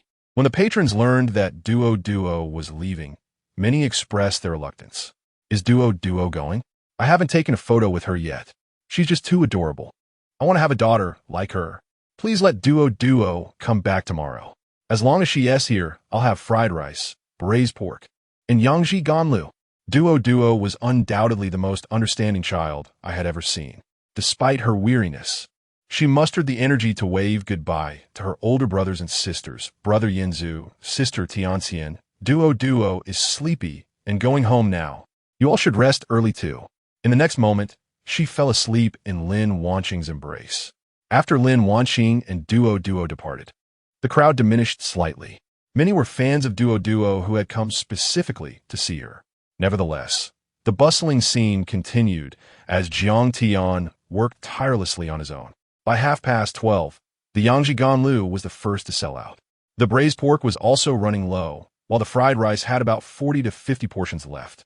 Boss Jiang, 1 portion of ham fried rice, and a portion of braised pork too. A voice called out, and Jiang Tian, without looking up, replied, Sure, that LLB 30 yuan. Please scan over here. Okay, scanning now. The voice carried a hint of suppressed laughter, prompting Jiang Tian to glance up in surprise. Qianyu? What brings you here? Standing before the stall was a middle-aged man in a tailored suit, clutching a black briefcase. He scrutinized Jiang Tian for a moment before responding. I'm here to check on my good friend Jiang's business. Qianyu had once been a colleague of Jiang Tian, both having entered the company at the same time. However, they were never on amicable terms. Qianyu was adept at navigating social dynamics and often resorted to underhanded tactics. Yet he thrived in his career, having been promoted to assistant manager of the sales department 6 months prior to Jiang Tian. In that half year, Jiang Tian had endured considerable frustration working under Qianyu, while Jiang Tian had envisioned a day when his former colleague would support his business. He never anticipated that Qianyu would be the first to show up. Noticing Jiang Tian's unwelcoming expression, Qianyu raised an eyebrow and asked, What's wrong? Is Boss Jiang not welcoming me? Chapter 57. The mysterious customer. What's the matter, Boss Jiang? Am I not welcome? Qianyu inquired, raising an eyebrow at Jiang Tian. Jiang Tian replied with a calm smile, Of course, you are welcome. That will be 30. Please scan the code beside you. This response displeased Qianyu. After working together for several years, can't you offer a discount? This is a small business. Discounts are not feasible, Jiang Tian retorted. Sighing, Qianyu mused, Well, I suppose I asked in vain. After making the payment, he remarked, Business seems thriving. Among our unemployed colleagues, you are doing the best, aren't you? It's only been a few days since you set up your stall, and you already have so many customers. You must be earning a couple of thousand a day. A couple of thousand? Jiang Tian thought this was a rather bold estimation from Qianyu. He shrugged about that. Qianyu chuckled. That's wonderful. I'm just a lobby manager at Tianjin Hotel, earning barely over 10,000 a month. I can't compare to you. He paused and added, But at least my job is stable in the long run. Jiang Tian merely smiled, recognizing that Qianyu was still the same as before, always measuring himself against others, even if he was currently earning less. Deep inside, Jiang Tian had never entertained the idea of comparison with anyone. Thus, he chose to disregard Qian Yu's remarks. After preparing the fried rice, Jiang Tian handed over a portion of red braised pork, saying, "Enjoy, and come again next time." Sure, Qian Yu accepted it, noting the long queue of customers, which indicated the quality of Jiang Tian's food. "Let's keep in touch. If there's ever a need, I can arrange for you to join our hotel's kitchen." Jiang Tian, however, remained unresponsive. Qian Yu could only smile wryly as he took his fried rice and departed. Not far away, Qian Yu found a vacant spot to squat down and began to eat. His earlier exuberance had faded, replaced by fatigue as he glanced at Jiang Tian's busy figure from a distance, envy gleaming in his eyes. Indeed, he was the lobby manager at Tianjin Hotel, a position his father secured for him through his connections. However, the salary was not as high as he had hoped, only 500 during the 3-month probation period, with no provisions for meals or accommodation. Stability was also lacking. If he performed poorly, he could be dismissed at any moment. And this was only due to his own networking efforts. As he opened the disposable food container, a rich aroma wafted out, prompting Qian Yu to inhale deeply. How delightful! He took a bite and gasped. Damn! Since when did Jiang Tian acquire such culinary skills? Tasting another piece of red braised pork shattered Qian Yu's composure. With flavors like this, his business would undoubtedly flourish even more. Who knows, he might even open a restaurant in the future. Meanwhile, Jiang Tian encountered another peculiar customer. Clad entirely in black, much like his previous customer, Lin Wanqing, this individual wore a black mask and sunglasses, seemingly intent on avoiding attention. Upon reaching Jiang Tian's stall, the customer succinctly ordered 1 portion of red braised pork. Jiang Tian asked in return, "That's it?" "Yes, just 1 portion of red braised pork." Jiang Tian scrutinized the customer, noting only that he was male, as he was wrapped up tightly in his clothing. Jiang Tian was renowned for his fried rice, delicious and reasonably priced, so much so that nearly every customer ordered a portion. The red braised pork and mango sago were secondary offerings. This was the first time someone had solely requested the red braised pork. Though uncertain of the customer's identity, Jiang Tian still prepared portion. After the customer paid, he swiftly took the red braised pork and departed. It was only after he had distanced himself that he removed his mask, dialing a number. "Joe, I've secured it." With the mask and sunglasses on, he definitely couldn't see my face. How could you doubt my capabilities? On the other side, Jiang Tian pulled out his phone and opened his transaction record. The details were clear. Yixiang Zhao Shun, support for reservation. The profile picture depicted a young man in his late 20s, clad in a chef's uniform. Jiang Tian raised an eyebrow. Yixiang? That name resonated throughout Jiangxing, known for its high-end private dining. His father-in-law had even suggested recommending him for employment at Yixiang. Jiang Tian himself had accompanied clients there for meals, and their signature dish was indeed the red braised pork, a must-order item. Why would someone from Yixiang come to purchase his red braised pork? Their target clientele was vastly different. Yixiang catered to business owners, while his stall attracted students and office workers. Boss Jiang? Boss Jiang? The customer's calls snapped Jiang Tian back to reality. What would you like to order? I'll have a portion of fried rice, and also... Jiang Tian quickly resumed his busy routine, not dwelling on the matter. Zhao Shun was a chef at Yixiang. Today, his boss, Zhou Feibai, assigned him a task to procure a portion of red braised pork from Laojiang fried rice, without revealing his identity. Thus, Zhao Shun purchased a black mask and sunglasses from Tuyuan's store. When he arrived at the office, he knocked and entered. Zhou Feibai, seated in his executive chair, fixed his gaze on the red braised pork Zhao Shun held. "Hurry, hand it over." Initially, Zhou Feibai knew nothing of Laojiang fried rice. But after his daughter brought home a portion of red braised pork the previous night, he had mocked her, claiming that as a restaurant owner, no one dared to claim they made better red braised pork than him in Jiangxing. However, his daughter insisted that was before Laojiang fried rice existed. Zhou Feibai had dismissed her claims until she opened the container, and the enticing aroma filled the air, causing his smirk to vanish. After tasting it, he collapsed in disbelief. Today, he had specifically instructed Zhao Shun to procure another portion. Zhou Feibai picked up his chopsticks, lifting the quivering piece of red braised pork to his mouth. It was rich yet not greasy, with a savory flavor and a perfect balance of sweetness and saltiness, leaving a lingering aftertaste. Just as his daughter had said, that was before Lao Jiang fried rice. Delicious. Truly exquisite. Zhou Feibai had always detested red braised pork, having grown tired of it. He even felt nauseous at the sight of it. Yet, with Lao Jiang fried rice's offering, he felt no revulsion. Instead, he was salivating. He wondered what secret ingredient the owner of Lao Jiang fried rice had used. If only he could be responsible for Yixiang's red braised pork. Just then, the office door swung open with authority. Before anyone could see him, a booming voice echoed, "Joe, what do you mean by this?" A burly man in a chef's uniform and hat stormed in, wielding a kitchen knife, his expression one of fury. "Are you trying to oust me, Han Yi from Yixiang? Do you look down upon my culinary skills?" The newcomer was Han Yi, the head chef at Yixiang, an indispensable part of the team, renowned for his red braised pork that had captured the hearts of Jiangqing's food lovers.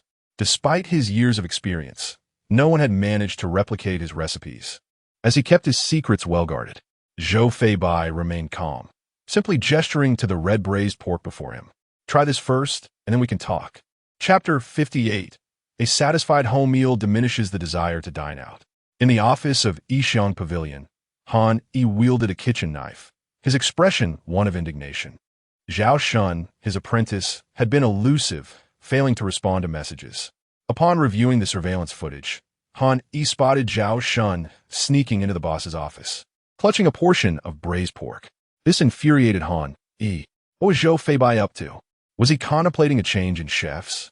Though Han Yi merely held the title of head chef, he dared to stand against Zhou Feibai, the owner. After all, this establishment thrived on his signature braised pork. Each restaurant boasts its own signature dish, and for Yixiang Pavilion, it was undeniably braised pork. Moreover, apart from Han Yi, no one else could replicate it. Zhou Feibai not only drew a fixed salary, but also earned commissions and held shares in Yixiang Pavilion. Should he depart, the restaurant would suffer immensely, losing at least half of its worth. "Try this first," Zhou Feibai calmly suggested, gesturing toward the braised pork before them. Han Yi could hardly contain his laughter and anger. "Boss, if you wish for me to leave, just say it outright. There is no need for such humiliation. As for braised pork, in Jiangsheng, and indeed the entire nation, you will not find anyone who can surpass my culinary skills. This recipe has been passed down through generations. In the past 2 years, Zhou Feibai had recruited several individuals to learn from Han Yi. While they grasped other dishes with clarity, the braised pork had eluded them, mastering only half of its intricacies. Zhou Feibai, however, firmly stated, "I once thought as you do, but now my perspective has changed. You should taste it." "I want tea," Han Yi retorted. "You eat it," Zhou Feibai insisted. "I refuse." An oppressive silence enveloped the room as the two men locked eyes, tension palpable. Zhao Shun, caught between his boss and his master, felt utterly uncomfortable. To alleviate the stifling atmosphere, Zhao Shun's gaze fell upon a phone on the table. "Mr. Zhou, did you get a new phone? What happened to the old one?" Zhou Feibai shot him a glare, coldly replying, "I threw it away." Zhao Shun fell silent, forcing a sheepish smile. Zhou Feibai then stated, "If you're unwilling to taste it, then resign." At this, Han Yi was momentarily taken aback, followed by a widening of his eyes. When had Zhou Feibai gained the audacity to speak to him in such a manner? Yixiang Pavilion relied on his expertise. And could it be that the braised pork was indeed better than his? After a brief contemplation, Han Yi approached the table, pinching a piece of braised pork between his fingers and bringing it to his mouth. Upon tasting the dish, Han Yi was left in stunned silence. When he returned home, it was nearly 2 in the morning. Duo was already asleep, while Lin Wanqing lounged on the sofa in the living room, engrossed in television. Unlike many women, Lin Wanqing favored disaster films over romantic dramas, reveling in titles such as 2012, Train to Busan, The Mist, Flu, and Live Horror. "Darling, you're back," Lin Wanqing exclaimed, switching off the television and embracing Jiang Tian tightly. "Are you tired? Hungry?" Jiang Tian shook his head. "Not hungry. Why are you still awake? Tomorrow is the weekend, and I don't have to take Duo to school, so staying up a bit later is fine," Lin Wanqing replied with a gentle smile. "Besides, you gifted me such wonderful skincare products. Even if I stay up, my skin will remain well cared for. All right. Jiang Tian chuckled. I'll go take a shower first. After refreshing himself and changing into clean sleepwear, Jiang Tian emerged to find Lin Wanqing already nestled in bed. The covers pulled tightly around her. Wait, something fell off, especially with Lin Wanqing's affectionate gaze and the warm lighting in the room.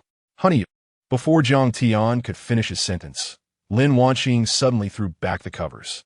Clad in a wine-red silk nightgown, the delicate straps accentuated her smooth shoulders. The garment hugged her figure, showcasing her exquisite curves, a waist as slender as a willow and legs as finely sculpted as a masterpiece. Over the years, Lin Wanqing had become increasingly enchanting. The most alluring women are not those who dress provocatively, but rather those who exude elegance and beauty with a hint of allure. How do you like my new nightgown? Half an hour later, Jiang Tian surrendered, leaning against the headboard, breathless. Wife, what is this? You've never worn such seductive nightwear before. Lin Wanqing nestled against Jiang Tian. When you're satisfied at home, you won't long for meals outside. This statement left Jiang Tian both amused and exasperated. Rest assured that won't be the case, he reassured, wrapping his arm around her shoulder. Perhaps due to staying up too late, Lin Wanqing quickly fell asleep. Jiang Tian, however, did not rush to sleep. Instead, he summoned the system panel in his mind. Having completed the task of selling Yangji Ganlu, he now had a new opportunity for a draw. Current task: sell 200 portions of Yangji Ganlu. Current progress: 205-100. With a light touch, he unlocked the task, successfully completing it. Congratulations! You have successfully completed the task. A new draw qualification has been issued. A large wheel appeared before him, and without hesitation, Jiang Tian decisively clicked to draw. The wheel began to spin slowly, picking up speed before gradually coming to a halt. Moments later, the pointer landed on a silver symbol. Ding! Congratulations! You have obtained the ultimate skill in osmanthus cake. New task triggered. Sell 300 portions of osmanthus cake. Current progress: 0-300. Osmanthus cake? Jiang Tian raised an eyebrow, marveling at how well the system paired tasks. With mastery in fried rice, braised pork, Yangji Ganlu, and now osmanthus cake, he had a complete culinary repertoire: staple, side dish, beverage, and dessert. Memories flooded Jiang Tian's mind, and in an instant, he mastered all the techniques related to osmanthus cake. This traditional delicacy boasted a history of over 300 years, symbolizing prosperity, as the word cake sounds like tall, representing the wish for advancement in the new year. Osmanthus cake is not merely a food, but also a cultural legacy.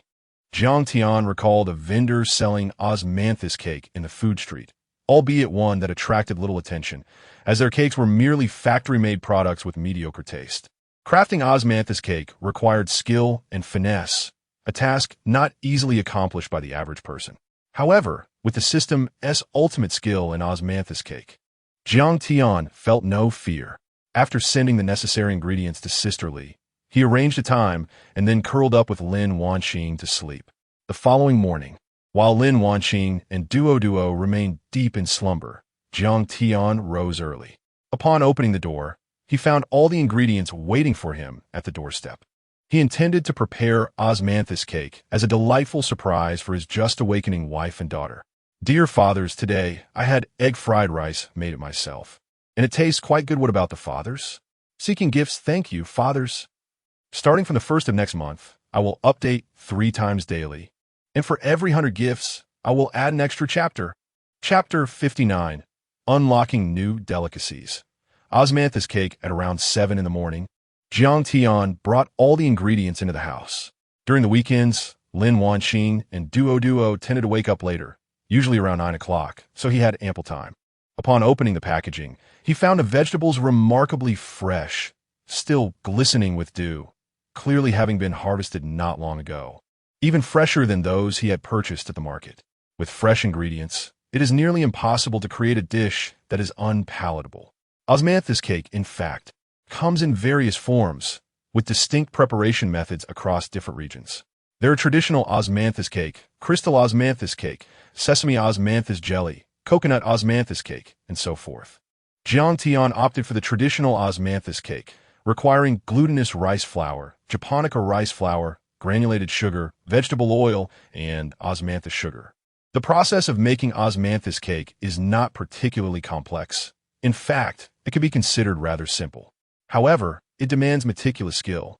First, he sifted the glutinous rice flour and japonica rice flour, placing them in a bowl along with granulated sugar and water. The water should not be added all at once, but rather gradually. This step tests one's technique. Adding water too quickly may lead to clumping. After pouring in the water, he stirred in one direction, with longer stirring resulting in a softer, more glutinous texture. He continued until the mixture was silky, then added a small amount of oil and stirred again. Once this step was completed, he poured the mixture into molds. Lacking professional molds at home, Jiang Tian purchased some from the system mall for a modest sum of 200 points. If one does not possess specialized molds, using a food container would suffice. After pouring the mixture into the molds, he placed them in a steamer. The optimal steaming time is around 20 minutes. While waiting, Jiang Tian prepared breakfast. In the past, when he was unfamiliar with cooking, he thought it was a cumbersome and challenging task. However, after mastering it, he realized it was not as daunting as it seemed. 20 minutes passed swiftly, and as Jiang Tian opened the steamer, a delightful aroma wafted towards him, bringing an immediate sense of comfort. He removed the molds from the steamer and placed the cakes on a cling film. Then, he sprinkled the osmanthus sugar and began cutting them into pieces. Jiang Tian planned to sell each piece for 12. The price was moderate, neither expensive nor cheap. After all, the flavor was undeniable, even at 20 per piece. He believed many would be willing to purchase them. However, considering his customer base primarily consisted of students and working individuals who had limited living expenses and family obligations, he could not set the price too high. As he presented the osmanthus cake, a faint fragrance enveloped the room, swiftly rousing the two little gluttons from their slumber. First to emerge was Duo, who had gone to bed early the previous night and was full of energy. Clad in a pink cartoon pajama set, she entered the living room, sniffed the air, and exclaimed to the busy figure of Jiang Tian in the kitchen, "Daddy, what smells so delicious?" Turning to her with a gentle smile, Jiang Tian replied, Duo, you're awake. Go wash up and get ready for breakfast." It was still early, just past 8, when Lin Wanqing soon followed from the bedroom, her face lighting up with delight. "Darling, what have you made? It smells wonderful." Jiang Tian pointed to the osmanthus cake on the dining table and proudly announced, "Osmanthus cake. Quickly wash up and let us see how it tastes." "Wow, osmanthus cake." Lin Wanqing gasped in surprise. "Honey, you're incredible. You can even make osmanthus cake." Jiang Tian humbly replied, "Actually, making osmanthus cake is quite simple." "That is still impressive." Lin Wanqing beamed. "Why don't other husbands think to make osmanthus cake for their wives? Only my husband knows how to do this." Duo, don't you agree?" Duo nodded enthusiastically yes. "My classmates all say my dad is amazing." The praise from his wife and daughter greatly satisfied Jiang Tian's vanity. Yet, he kept his composure, responding calmly, "Really? I'll bring some osmanthus cake for your classmates next time." The two ladies proceeded to wash up, with the little one insisting on checking her reflection. So Jiang Tian had to fetch a stool for her. Thus, Duo stood on the stool, sharing the mirror with Lin Wanqing. The two, mother and daughter, moved in perfect synchronization as they brushed their teeth, rinsed their mouths, and washed their faces. Once they finished, Lin Wanqing eagerly scooped up Duo and rushed to the dining table, completely ignoring the rest of Jiang Tian's breakfast, her eyes fixed on the osmanthus cake, freshly steamed. The cake was still warm, and as Duo reached out, she quickly withdrew her hand with a yelp. "Mama, it's too hot. Let me blow on it for you." Phew, try it now, is it better?" The osmanthus cake resembled milky white jade, perfectly rectangular, a testament to Jiang Tian's exceptional knife skills, with edges as straight as if measured with a ruler. The delicate, smooth surface of the cake was adorned with specks of golden osmanthus flowers. Duo cautiously extended her hand again, finding it no longer too hot, and lifted a piece to her mouth. With a gentle bite, the soft, glutinous sweetness exploded on her palate. The flavors of rice, osmanthus, and sugar intertwined, creating an enchanting taste. Duo eyes widened. Daddy, this osmanthus cake is so delicious. Jiang Tian affectionately ruffled her hair. Tasty, right? Honey, you should try some too. Of course. Lin Wanqing took a piece, and as she tasted it, a satisfied smile spread across her face, her eyes sparkling. Delicious. The moment it touched her tongue, the soft, glutinous texture and fragrant sweetness mingled beautifully. The richness of the glutinous rice combined with the aromatic osmanthus and the sweetness of the sugar, creating an irresistible delight. Is this going to be for sale? Lin Wanqing raised an eyebrow in inquiry. Yes. Jiang Tian nodded. I plan to sell each piece for 12. What do you think? Lin Wanqing agreed. That's reasonable. The street vendors sell osmanthus cakes at a similar price. It's quite fair. The reason for the high price of Yangjiganlu is its high cost. Osmanthus cake, on the other hand, has a very low cost. Even a box of Jiang Tian's amount only costs less than 2 yuan. Jiang Tian also tasted a piece, confirming its delightful flavor. This plate was for their family, so the presentation wasn't as refined. He would ensure a more elegant presentation for customers. As it was the weekend, he felt optimistic about the business prospects, sensing that the osmanthus cake would sell remarkably well today. If served chilled, it would be even more delightful, considering the warm weather, as many customers preferred not to eat warm desserts. After finishing breakfast, Jiang Tian promptly resumed his work. With so many tasks to accomplish each day, he felt time was insufficient, prompting Lin Wanqing to become his little assistant. They chatted casually about Douyin, as Lin Wanqing had finished editing her video and was preparing to post it that evening. Chapter 60, My Biological Father. Please help me this time. During lunchtime, Jiang Tian refrained from asking Lin Wanqing to cook, opting instead to take Duo out to a restaurant. Both Lin Wanqing and Duo had been exceptionally busy throughout the morning, assisting in preparations. With 4 dishes to prepare, fried rice, braised pork, mango sago, and a newly unlocked osmanthus cake, it was clear that managing everything alone was an insurmountable task. The trio indulged in hot pot, Lin Wanqing's favorite, as she had an affinity for spicy food, particularly Sichuan cuisine. However, to accommodate Jiang Tian and Duo's palates, she opted for milder flavors. Occasionally, Jiang Tian would sneak Lin Wanqing out for a spicy hot pot experience. They ordered an inyang pot, half beef tallow and half tomato broth. As Duo could not handle spice, she was limited to the tomato broth. After a satisfying meal, the family held hands as they returned home. Just as Jiang Tian was about to enter the kitchen to get busy, his phone rang. The caller ID read, Qianyu. This sparked Jiang Tian's curiosity. What could Qianyu want? After a moment of hesitation, he chose to answer. Before Jiang Tian could utter a word, Qianyu's anxious voice burst forth. Dad, my biological father. You must help me this time. At Tianshan Hotel, the atmosphere in the kitchen was thick with tension. Bang! Clatter! Useless! You lot are utterly useless. After I spent so much to hire you, and you can't even handle this? A middle-aged man in a tailored suit erupted in fury, slamming a stainless steel basin onto the floor. Do you even realize how important she is to our hotel? This man was Jin Shun, a major stakeholder in Tianshan Hotel. Today, a distinguished guest was visiting Su Shuang, a highly renowned investor in the country. Su Shuang's presence was pivotal to Jin Shen's future and, by extension, the survival of Tianshan Hotel. Thus, Jin Shun placed immense importance on her visit, personally greeting her upon arrival. Knowing her discerning taste in cuisine, he had gone to great lengths to hire the finest chefs from Jiang City in anticipation of her stay. However, to his dismay, Su Shuang merely sampled a bite from the lavish spread before discarding everything into the trash. She didn't even bother to taste the other dishes, deeming them unworthy. Jin Shun was aware that she had a selective palate, but he hadn't anticipated her level of fastidiousness. They had already changed the menu 3 times. Yet each time, Su Shuang only took a single taste before rejecting the entire table. Frustrated, Jin Shen's fury escalated, but the chefs felt unjustly accused. They had sampled each dish prior to serving, finding no fault. Mr. Jin, an assistant, hurriedly approached, wiping the sweat from his brow.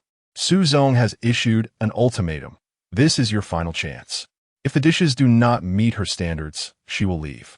Jin Shen's pupils constricted in alarm, and he quickly replied, Don't panic. I'll think of something. Instinctively, he reached for his phone, desperate for reinforcements. But who could he possibly call? The best chefs in Jiang City were already present. Bringing someone from afar would be futile. In a state of anxiety, Jiang Tian paced back and forth, his mind racing, yet yielding no solutions. Standing at the kitchen door, Qian Yu swallowed hard, feeling even more nervous than Jiang Tian. He harbored a bold and somewhat reckless idea. "Mr. Jiang," Qian Yu suddenly stepped forward, his voice booming and capturing everyone's attention. Jiang Tian halted, turning to the lobby manager with an irritated expression. "What is it? We can discuss this later. There is nothing more pressing than Su Shuang's matters right now." Gritting his teeth, Qian Yu summoned his courage and declared, "I have a solution." This proclamation struck the room like a thunderclap, each individual stunned into silence. They all thought Qian Yu had lost his mind. If even Jiang Tian was at a loss, how could Qian Yu possibly have a solution? With a chilling glare, Jiang Tian questioned, "Qian Yu, what is your plan?" Gulping nervously, Qian Yu stammered, "My friend can cook." "Your friend?" Jiang Tian raised an eyebrow, inquiring, "Is he a Michelin chef?" Qian Yu shook his head. "Is he a master chef?" Jiang Tian pressed further. Qian Yu again shook his head. Infuriated, Jiang Tian shouted, "Are you mocking me? The chefs who just cooked for Su Shuang were either Michelin chefs or master chefs. If they failed to satisfy her, what makes you think anyone else would succeed?" "I'm not mocking you." Qian Yu's voice trembled. "My friend S cooking is truly exceptional. I ate at his place yesterday, and the flavors were simply unparalleled." Suppressing his rising anger, Jiang Tian asked gravely, "Which hotel does he work at? Is he a Western or Chinese chef? He must at least be a senior chef, right? He specializes in Chinese cuisine, but he doesn't work in a hotel. He sells fried rice at Wang Hai apartment." At this revelation, the room fell into a profound silence. Has he truly lost his mind? What a ludicrous notion. Jiang Tian fixed a steely gaze on Qian Yu, coldly stating, "Your father and mine were comrades. I only appointed you as the lobby manager out of respect for my father. You are well aware that your capabilities do not match this position. Now, with Su Shuang's affair being a veritable quagmire, everyone is avoiding it. You, a lobby manager, should not meddle in kitchen matters. It would be one thing to simply withdraw, but you're proposing a plan? And you suggest bringing a street vendor to cook for Su Shuang?" Having reached this point, Qian Yu felt cornered. Bowing his head, he gritted his teeth, suppressing his fear, and resolutely stated, "I understand. Therefore, I am immensely grateful that Mr. Jiang is willing to give me this chance. Your troubles are my troubles. I cannot stand idly by. I know you may not believe me, but please trust my father." Jiang Tian's demeanor softened slightly. Qian Yu's father was indeed a good man who had often supported Jiang Tian in the past. This was part of why Jiang Tian considered giving Qian Yu a chance. "This is your final opportunity," Jiang Tian replied coolly. "You must understand the consequences of failure, Qian Yu." "But Mr. Jiang, you're already out of options, aren't you?" Qian Yu insisted earnestly. "Moreover, when my friend arrives, you may taste his dishes first. If you are unsatisfied, you can send him away, and I will leave as well." "Very well." Jiang Tian suddenly smiled. "I previously thought you merely diplomatic, but it seems you possess a certain audacity. Are you truly that confident in your friend?" Qian Yu forced a strained smile. "Last night, I had his fried rice and braised pork. To be frank, it was the best I've ever tasted. I assure you, even the renowned Li Xiang Pavilion's braised pork pales in comparison to his." Jiang Tian remained silent, scrutinizing Qian Yu for a long while, as though searching for any hint of insincerity in his gaze. Yet, Qian Yu's eyes remained steadfast. Time ticked away slowly. Finally, Jiang Tian withdrew his gaze and calmly instructed, "Bring your friend here." Without hesitation, Qian Yu exited the kitchen and promptly dialed Jiang Tian's number. At the very moment the call connected, Qian Yuebian exclaimed, "Father, my dear father, this time you must assist me." Chapter 61. "Depart, father, my beloved father. Please help me this time." Upon hearing the desperate cry from Qian Yu on the other end of the line, Jiang Tian furrowed his brow. After confirming it was indeed Qian Yu calling, he replied irritably, "Are you out of your mind?" "Father, my dear father," Qian Yu's voice trembled with emotion. "Could you come to the Tianjin Hotel? I have a very important guest here, extremely picky. Our esteemed General Jiang has invited a Michelin chef, yet she finds his dishes unsatisfactory." Jiang Tian retorted, "Are you joking? If she can't even tolerate a Michelin chef, what makes you think she would appreciate my roadside cooking? It was amusing to Jiang Tian that Qianyu would ask for his help with a customer whom even a Michelin chef could not please. Moreover, why should he assist him? Their relationship at work had been far from amicable, and he would be content just to refrain from adding to Qianyu's troubles, let alone lend a hand. Those wealthy individuals, accustomed to exotic delicacies, sometimes crave something as simple as cornbread. Please, just tell me this once. I acknowledge my past arrogance. I was wrong, truly wrong. Qianyu pleaded desperately. Without hesitation, Jiang Tian decisively stated, I'm unavailable. He made a gesture to hang up the phone. This sent Qianyu into a panic. If Jiang Tian refused to come, he would be utterly ruined. Gritting his teeth, he exclaimed, I'll give you 3,000 yuan. I'm busy. Find someone else. 6,000. Father, would 6,000 suffice? Jiang Tian sighed. I truly have no time. 10,000. It's not merely about the money. 35,764. Father, that's all I have. No more, not a single cent. Transfer the money. Did I offer too much? Forget it. I'll pay you more once it's all settled. Jiang Tian replied coolly. Do you take me for a fool? Either transfer the money now, or think of another solution. Fine. Jiang Tian, you're ruthless. Don't you dare apologize. If you don't give me the money, I want to go. Sorry. Who are you apologizing to? Father, I'm sorry.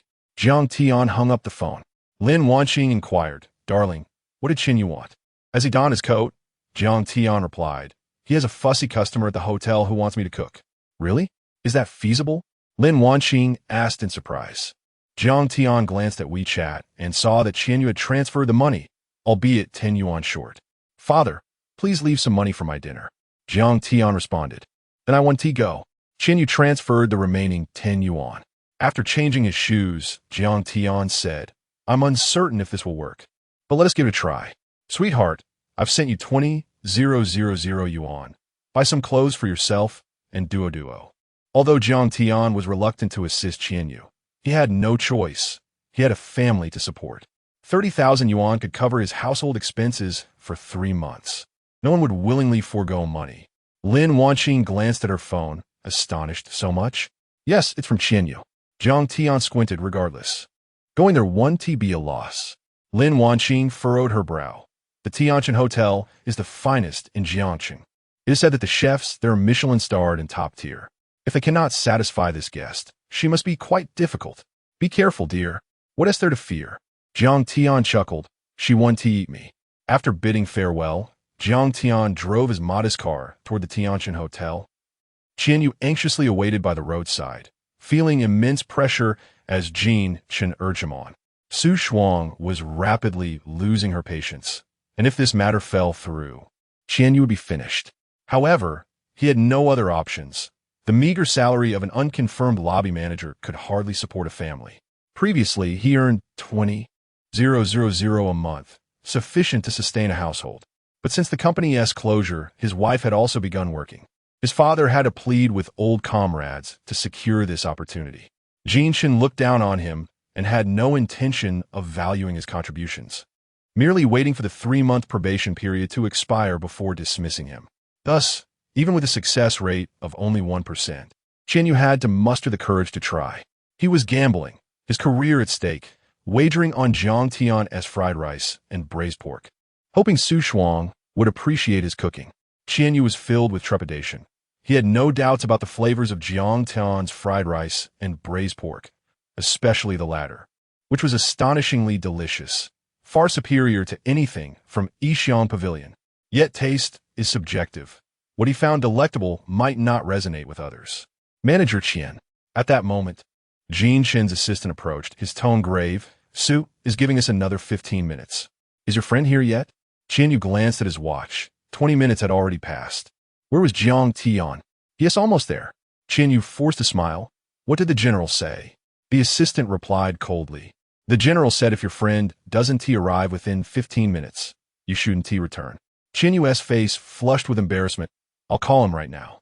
He pulled out his phone and dialed Jiang Tian, but the call went unanswered. Answer me, father. Qianyu thought anxiously. You wouldn't be playing games with me, would you? The money has been transferred.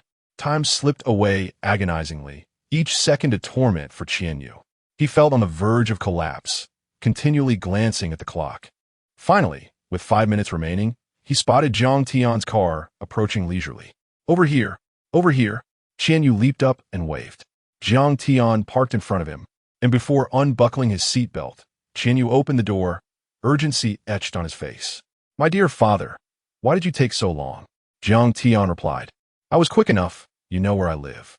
Qianyu had no retort. Indeed, the distance from Jiang Tian's home to Tianjin Hotel was considerable, taking about half an hour. Park here first, then come with me. Qianyu led Jiang Tian into the kitchen, where numerous chefs were standing in disgrace. A well-dressed, portly middle-aged man spotted Qianyu and Jiang Tian, his brows knitting in displeasure. Is this your friend?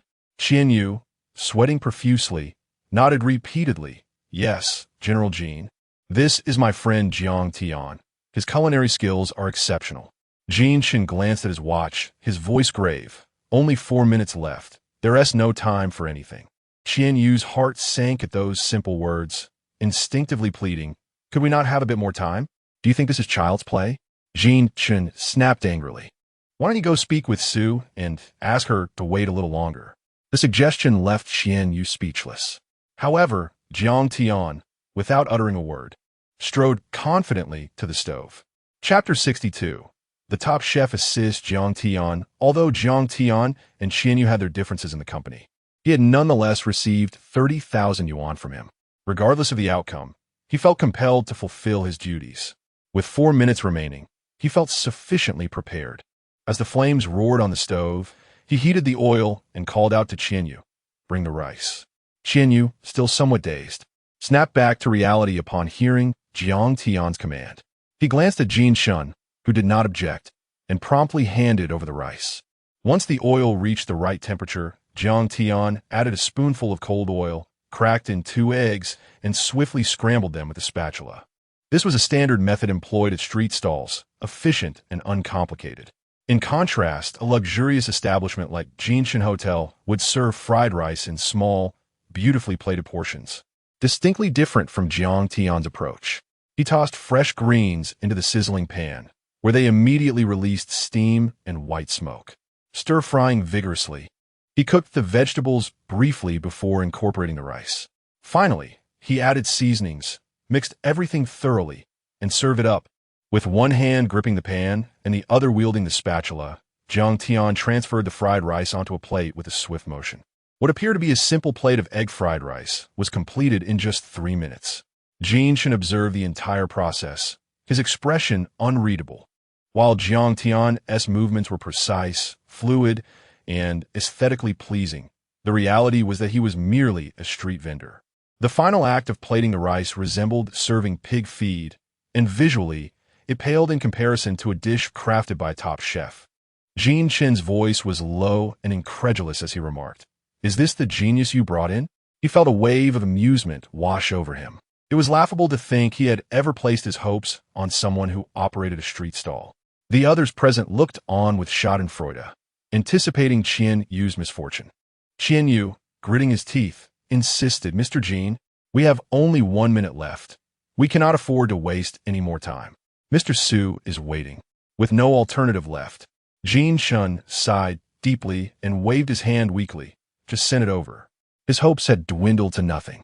The assistant hurriedly carried the fried rice out.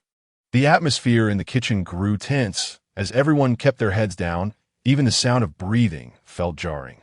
The waiting felt interminable. Jean Shun, lacking the energy to be angry, sat in a daze, staring at the ceiling as if resigned to his fate. Sweat dripped from Qianyu's face, his fists clenched tightly. His eyes filled with anxiety. He felt the weight of the situation more than anyone else, for Jiang Tian was his choice. If Su Shuang was dissatisfied, Jean Shin would undoubtedly unleash his fury upon him. Being dismissed was one thing, but what if Jean Shin's wrath led to his professional ruin? Finding work in Jiang City would become nearly impossible. The others were equally hesitant, fearing for their own positions. Only Jiang Tian remained calm, surveying the kitchen environment and wishing for such a grand setup in his own home, which felt too small for his aspirations. After what felt like an eternity, Jiang Tian's assistant rushed back in. Jiang Tian instinctively stood up, and Qian Yu immediately approached him, gripping his shoulders tightly and asking, "What happened?" Breathless, the assistant beamed, Mr. Su said the fried rice was delicious." "What?" Jiang Tian's pupils dilated in surprise. "You're not joking? How could I dare deceive you, Mr. Jiang?" The assistant replied. "She even said she was tea full and wants the chef to make her another portion." Jiang Tian's heart raced with excitement. "Excellent, excellent." He turned to Jiang Tian and exclaimed, "Brother, I never imagined you could deliver such a surprise. Do you have any other specialties?" Before Jiang Tian could respond, Qian Yu interjected, "Mr. Jiang, my brother excels at braised pork. It's leagues beyond anything from Yixiang Pavilion." "Then let us have braised pork," Jiang Tian declared emphatically. "What is your brother's name?" "Jiang Tian, with the character for river and the character for sky." "Brother Jiang," Jiang Tian said, his face flushed with enthusiasm. "Please prepare a portion of braised pork." Jiang Tian glanced at the time and frowned. "But it's getting late. I need to set up my stall." Understanding the implication in Jiang Tian's words, Jiang Tian laughed heartily. "Assistant, transfer 100,000 yuan to Brother Jiang immediately." The assistant scampered over to Jiang Tian, respectfully asking, "Mr. Jiang, please provide your account number." Jiang Tian hesitated. "Isn't 100,000 a bit excessive?" "Not at all," Jiang Tian insisted. "You have no idea how much you've aided me.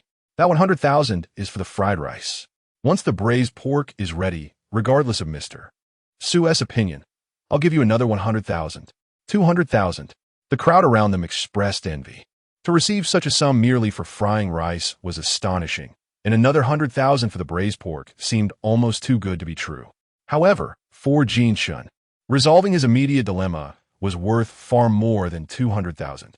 50 or even 100,000 would be a small price to pay. The future of both himself and the Jiang Tian Hotel rested in Su Shuang's hands. She was notoriously particular about food, making it clear that discussions would only take place after a satisfactory meal. A poor dining experience would eliminate any opportunity. Feeling less rushed now, Jiang Tian replied, "All right. Thank you, Mr. Jiang." He added, "Since you're being so generous, allow me to prepare a drink for you. Mango pomelo sago.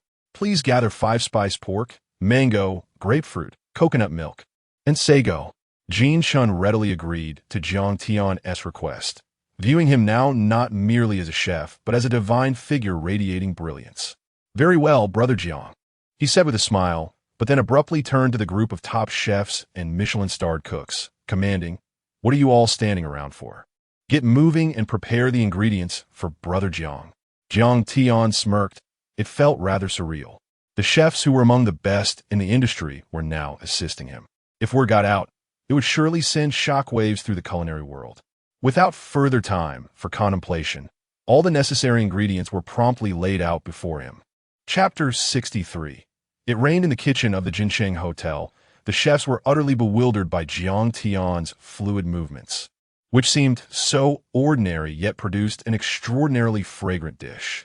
The aroma of the braised pork, as it emerged from the pot, was particularly intense, filling the entire kitchen with its meaty scent. Such an enticing fragrance. Jiang Tian's eyes sparkled with delight. The sweet aroma was intoxicating. Even he, accustomed to the finest delicacies, could not resist salivating at the mouth-watering scent. No wonder Qian Yu was so confident in allowing a street vendor to cook. It turned out he truly had talent. As someone who frequented high-end restaurants daily, Jiang Tian had tasted countless exquisite dishes, but he had never encountered a fragrance this captivating before. Were it not for Jiang Tian's presence right before him, he might have doubted the authenticity of the dish. "Xiao Wang, quickly transfer money to Brother Jiang." "Understood, Mr. Jiang." The assistant moved swiftly, promptly sending the remaining 100,000. In the time it took to prepare a meal, Jiang Tian had earned over 230,000. It felt like a dream. Jiang Tian recalled the system interface and realized that the money given by Jiang Tian and Qian Yu did not count toward his marketplace points. It seemed only the earnings from street vending qualified. Was this a stroke of unexpected fortune? He prepared a serving of mango sago pudding and took it upstairs alongside the braised pork. Jiang Tian grasped Jiang Tian's hand, expressing heartfelt gratitude. "Brother Jiang, You have truly aided me immensely today. I am at a loss as to how to repay you. Jiang Tian chuckled lightly. I must also thank Mr. Jean for the generous compensation. You are too courteous. Jean Shun gestured an invitation. Shall we have tea? But Jiang Tian shook his head. I apologize, Mr. Jean. I need to set my stall. I have yet to prepare everything. Hearing this, Chen Yu felt exasperated. Clearly, Mr. Jean was eager to recruit Jiang Tian, yet he was still fixated on street vending. Jean Shun narrowed his eyes slightly. Brother Jiang, I am a person who values talent. It would be a pity for such culinary skills to remain unrecognized on the streets. How about you come to my hotel? Rest assured, I will offer you the highest pay, 200,000 a month. What do you think? 200,000. Chen Yu and the others gasped in astonishment. What a bold offer from Jean Shun. Yet, Jiang Tian was indeed worth it. To put it bluntly, Jiang Tian had saved Jean Chen's career. However, to everyone's surprise, Jiang Tian shook his head once more. I appreciate your kindness, Mr. Jean, but I do not wish to be dependent on others any longer. Jean Shun was momentarily taken aback. He believed his offer was exceedingly generous. No one else present earned as much as Jiang Tian. Yet, he had declined without a second thought. Observing the earnestness in Jiang Tian's eyes, it did not seem like a mere negotiation tactic. Do you have any reservations? Jean Shun inquired with curiosity. Jiang Tian smiled softly. In my youth, I was controlled by teachers. As I grew, I was managed by bosses. Now, I simply yearn for freedom. Street vending is quite satisfactory. At least I have my independence. Upon hearing Jiang Tian's explanation, Jean Shun chose not to press further. He merely patted Jiang Tian on the shoulder, solemnly stating, Very well, Brother Jiang, your aspirations are commendable. Should you ever need my assistance in the future, do not hesitate to ask. Thank you, Mr. Jean. At that moment, the assistant hurried down, panting yet visibly excited. Mr. Jean is. Sue said the braised pork and mango sago pudding were both excellent, and she expressed a desire to meet the chef. Jean Shun broke into a wide smile. Brother Jiang, would you mind accompanying me upstairs? Jiang Tian glanced at the time. It was getting late, and he still needed half an hour to return. I apologize, Mr. Jean, but I am in a hurry. He then turned to the assistant. Please convey my gratitude to Ms. Sue for her appreciation. However, I must rush to my stall. If she still wishes to enjoy the dishes, I will be at the food street in the university town this evening, and later at the Wang Hai apartment. The assistant's expression twitched.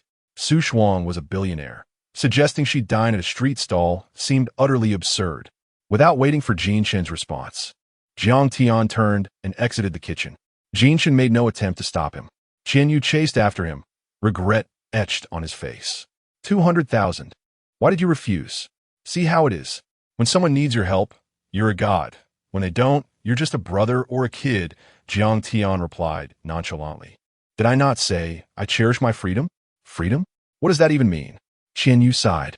Your business is thriving, but what happens when the weather turns foul? Just as he finished speaking, the previously clear sky suddenly darkened.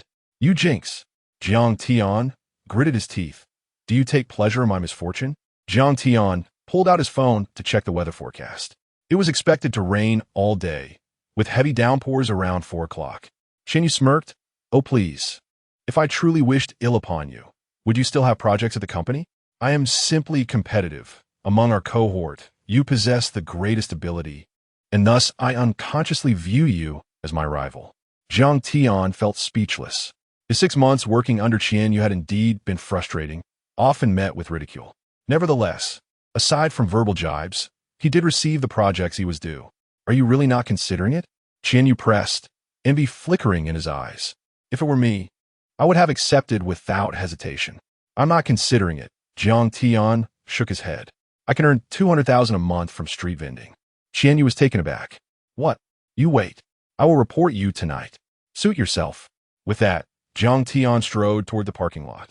As he walked into the rain, Chen Yu quickly followed, removing his suit jacket to shield Jiang Tian from the downpour, ingratiatingly stating, My dear father, be careful not to catch a cold. There are many things in the future that I will need your guidance on. Jiang Tian shot him a sidelong glance. Didn't you just say you would report me? Just joking. Chen Yu laughed. A single word from you to Mr. Jean could have me ousted.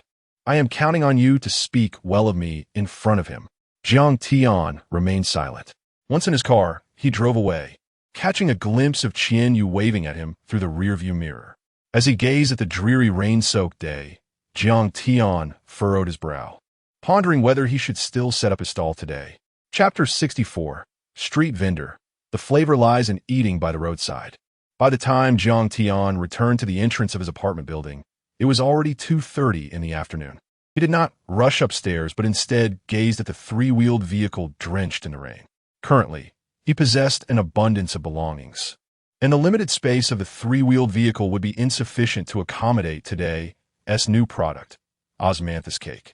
When confronted with uncertainty, one should consult the system. Previously, he had noticed that there appeared to be a way to upgrade. Soon, Jiang Tian found an upgrade voucher in the shop. Upgrade voucher allows your vehicle to be upgraded by one tier. Note, current vehicle LV1. After upgrade LV2, you can preview the upgraded appearance of the vehicle. With a thought, Jiang Tian clicked to preview, and a three-wheeled vehicle materialized before him. This new vehicle was evidently superior to his current one. Not only did it have a more refined appearance, but it was also electric. This would save him considerable effort. Most importantly, it offered significantly more space. The upgrade voucher required a considerable amount of shop points, 6,000 to be precise. However, for the affluent Jiang Tian, it was merely a drop in the bucket. Without hesitation, he made the purchase, and the three-wheeled vehicle was withdrawn into his spatial backpack. Would the host like to take it out? Take it out. Detecting surrounding environment.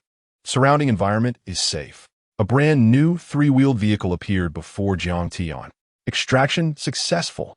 The system's operations were reassuring. It automatically checked for any onlookers before allowing items to be withdrawn. It would also disable nearby surveillance to ensure no traces were left behind. Impressively efficient, Jiang Tian remarked inwardly. The vehicle's curves were sleek, and it exuded a sense of quality. He examined the storage compartment, which was considerably more spacious than the previous one. Plus, being electric meant he could forego pedaling. Upon ascending the stairs and opening the door, he found Duo lounging on the sofa watching television, while Lin Wanqing was busy in the kitchen. "Honey, you're back. Daddy, you're finally home." Noticing the rainwater on Jiang Tian's shoulders, Lin Wanqing fetched him a coat and inquired, "How was it over there?" Feigning seriousness, Jiang Tian plopped onto the sofa and patted his shoulder. Lin Wanqing, well acquainted with him, could tell he was holding back some good news. "Darling, you've worked hard. You're the greatest. I'll give you a shoulder massage. I'll need your legs." "Daddy." With both wife and daughter attending to him, Jiang Tian felt utterly pampered.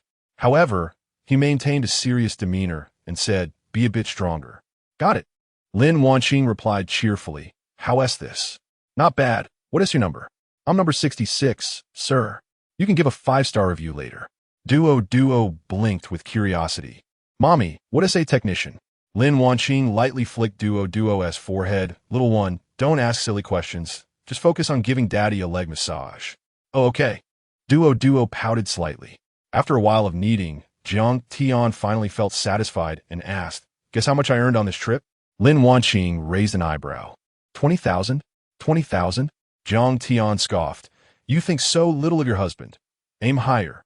Lin Wanqing's pupils dilated slightly, covering her mouth in astonishment.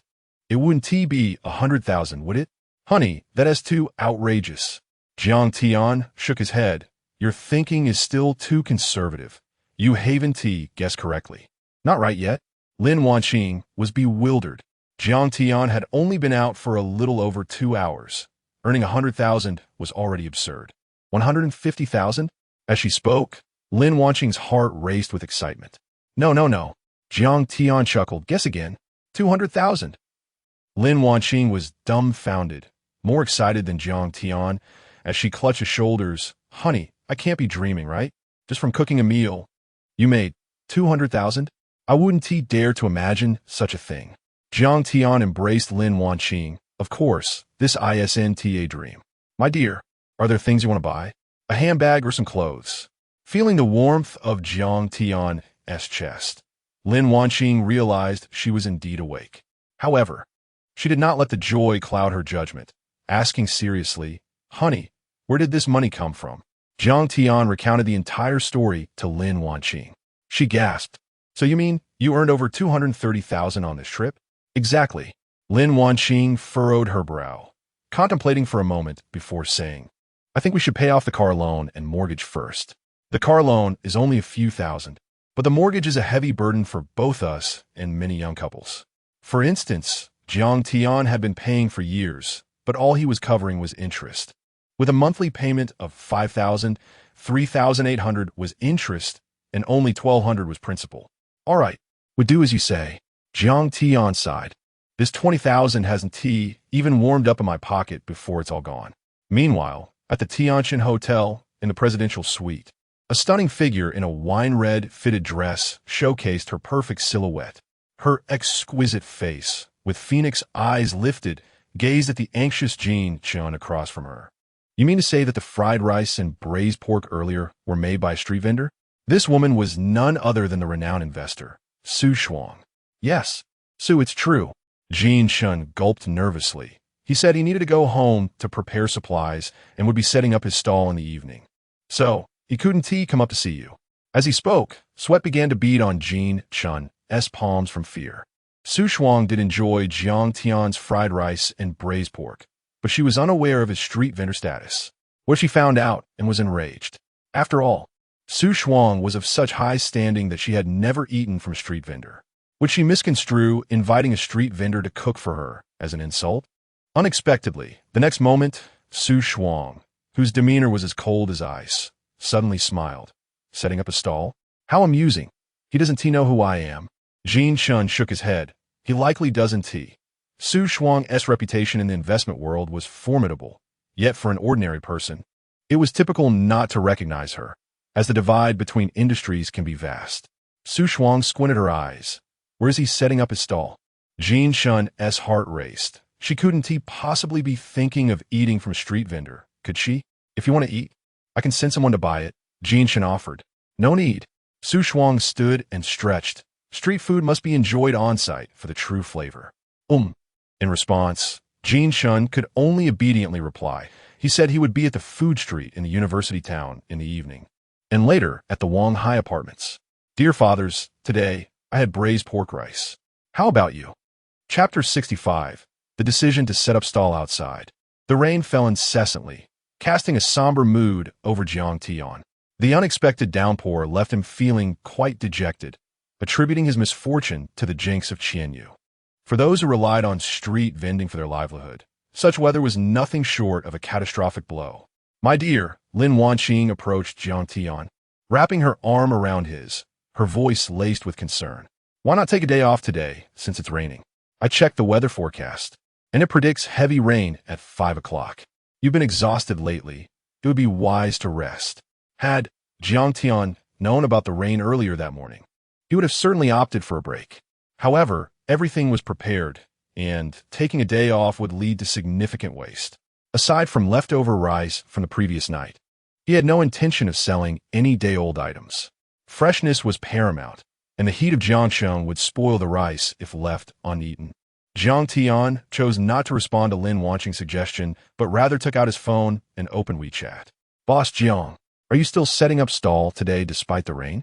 Boss Jiang, you won't abandon us today, will you? I crave your fried rice. Please, let rain and still come. I haven't eaten breakfast or lunch. I was waiting for your fried rice this evening, but now it's pouring. Will you still set up stall? Many customers had sent him messages inquiring about his plans for the day. Checking the weather report, once more, he felt as if the heavens were conspiring against him. Heavy rain was expected from 4 to 9 o'clock, followed by moderate rain until 3 in the morning. Whether torrential or light, the rain would undoubtedly impact his business. Let us set up stall. Jiang Tian squinted and finally conceded. Lin Wanqing exclaimed in disbelief. How can you set up in this rain? Most people prefer to stay indoors, and with the forecast predicting heavy rain at 5, even using an umbrella will leave you drenched. Jiang Tian offered a wry smile. Many are waiting for me. The cost of ingredients was substantial, but that was not his primary concern. What truly mattered was that despite the downpour, numerous customers hoped he would still venture out. To Jiang Tian, business had been quite good, and even if he didn't set up today, many would still come tomorrow, understanding the situation. However, familiar faces like the plump little boy always eager to be first in line, Tong He, the boyfriend of an anorexia patient, and many others lingered in his thoughts. They were all waiting. Lin Wanqing, knowing him well, understood his stubborn nature.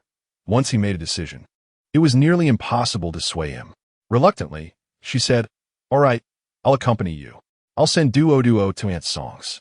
Duo can't go. Duo piped up immediately. Duo wants to go with Daddy and Mommy. Absolutely not. Jiang Tian and Lin Wanqing replied in unison. My dear, it's truly unnecessary, Jiang Tian insisted earnestly. The rain is too heavy, and catching a chill would be ill-advised. I suspect there will be few customers today due to the downpour, and you wouldn't be able to assist much. Come with Duo tomorrow when the sun shines. But just stay home and take care of Duo. Trust me. With a reluctant sigh, Lin Wanqing knew she could not change Jiang Tian's mind, so she rummaged through their belongings to find a raincoat. After quite some time, she finally unearthed a black raincoat. Seeing it brought a smile to Jiang Tian's face. Has it been so many years since we last used this? It was a one-piece leather raincoat. Back when they were not yet married, Jiang Tian would ride his electric scooter to pick Lin Wanqing up after work, donning this very raincoat on rainy days. He would ride in front while she huddled under the coat to shield herself from the rain. Perhaps due to the obscured view, Lin Wanqing would cling tightly to his waist, nervous yet comforted. Since acquiring a car, the raincoat had been relegated to storage, gathering dust until Lin Wanqing rediscovered it. Do you remember? Lin Wanqing said with a radiant smile. Looking back, those days were quite nostalgic. We had just stepped into society, feeling no pressure. Even though we earned little, we were so happy and content. With preparations still incomplete, Jiang Tian returned to the kitchen, working diligently until everything was ready by 4:30. With the rain pouring outside, he decided against allowing Duo to help. The couple carried their supplies downstairs, and upon seeing the newly upgraded three-wheeled vehicle, Lin Wanqing was pleasantly surprised. Did you get a new tricycle, my love? The tricycle had undergone a complete transformation, resembling an advertisement. Indeed, Jiang Tian explained. The previous one was too cramped, so I contacted the owner to have a new one made. What do you think? Lin Wanqing examined it, nodding in approval. It looks impressive. It perfectly matches your character. Jiang Tian chuckled, bemused. How can a tricycle remind you of me? You should stay inside. I'll handle the loading. Clad in the black raincoat, Jiang Tian made several trips between the building and the tricycle, finally getting everything loaded. Observing Jiang Tian's diligent efforts in the rain, Lin Wanqing remarked, I never realized until now how much you resemble a rain-soaked butcher. Gazing into the rearview mirror of the tricycle, Jiang Tian had to admit her description was rather apt. It reminded him of a character from a movie known for a series of gruesome crimes. I am the king of street vending, Jiang Tian joked. All right, my love, I'm off. You head back now. Be careful. The roads are slippery, Lin Wanqing cautioned. If business is slow, return early. Will do. Jiang Tian mounted the tricycle and set off towards the university town's food street. Though the tricycle had a canopy, the rain intensified, offering scant protection. The raincoat's utility became evident. While waiting at a traffic light, Jiang Tian posted on his social media, setting up stall at the university town food street today with new offerings. Concise and to the point, devoid of unnecessary embellishments. This excited numerous customers who flooded the comments. Boss, your dedication is remarkable.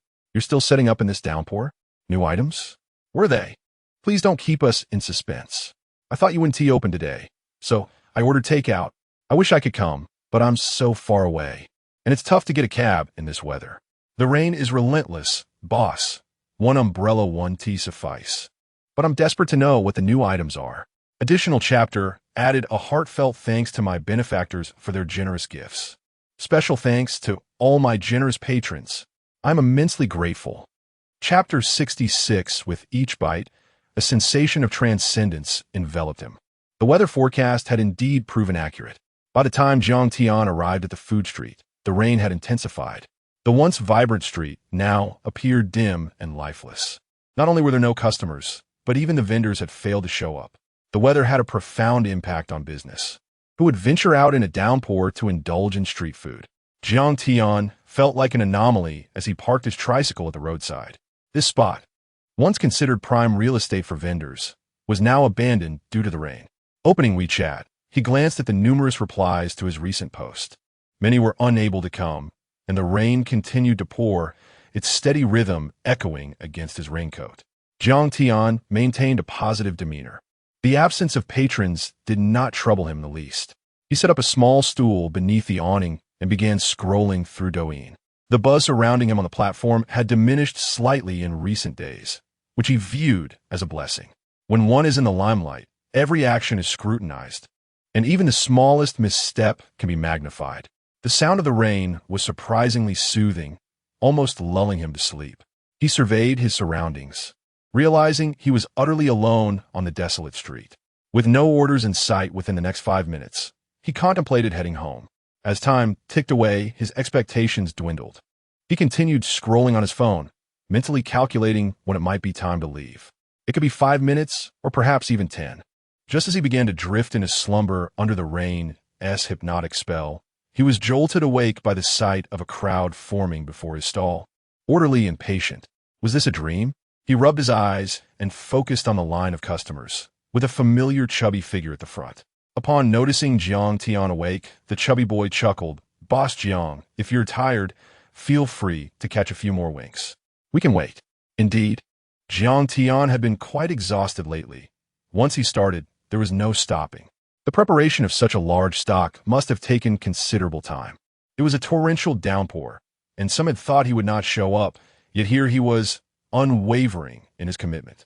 The enthusiasm of the crowd warmed Jiang Tian's heart. In such inclement weather, many did not need to come. After all, skipping a meal would not result in any significant loss. Yet, they chose to support him wholeheartedly. It was evident that the connection between him and his customers was reciprocal. He retrieved a luminous board and elegantly inscribed 5 large characters. "New osmanthus cake." "Osmanthus cake? Oh my, it's my favorite," exclaimed the chubby boy. Boss Jiang has an exceptional eye for pairing. This is the perfect dessert after a meal. Imagine enjoying fried rice with braised pork, followed by a refreshing cup of mango sago, and then finishing with osmanthus cake. Simply divine. How much is it? The mango sago can be quite pricey. I hope the osmanthus cake is reasonably priced. Jiang Tian refrained from listing a price on the board and returned to his stove. This left the chubby boy and the others feeling quite perplexed. "Boss Jiang, how much for one?" they pressed. With sincerity, Jiang Tian replied, "I am immensely grateful for your support during these challenging times, especially on a day like today when so many have braved the storm to come. Therefore, today, the osmanthus cake is entirely free. Each person may take one, but it is limited until supplies last. Tomorrow, the price will return to its original amount of 12 yuan. Wait, what? Did I hear correctly? Free?" exclaimed the chubby boy, his eyes wide with disbelief. "And even if it weren't free, it's only 12 yuan? Cheaper than the other stall. Boss Jiang, you are incredibly generous. No wonder you're my favorite. Don't mention it. We all adore your creations, which is why we're here." The atmosphere between Jiang Tian and his customers felt more like camaraderie than a mere vendor-customer relationship. They shared mutual respect and understanding. For Jiang Tian, those who chose to come on such a stormy day were undoubtedly his most loyal fans. The cost of a single osmanthus cake was merely 2 yuan. Giving one away was inconsequential.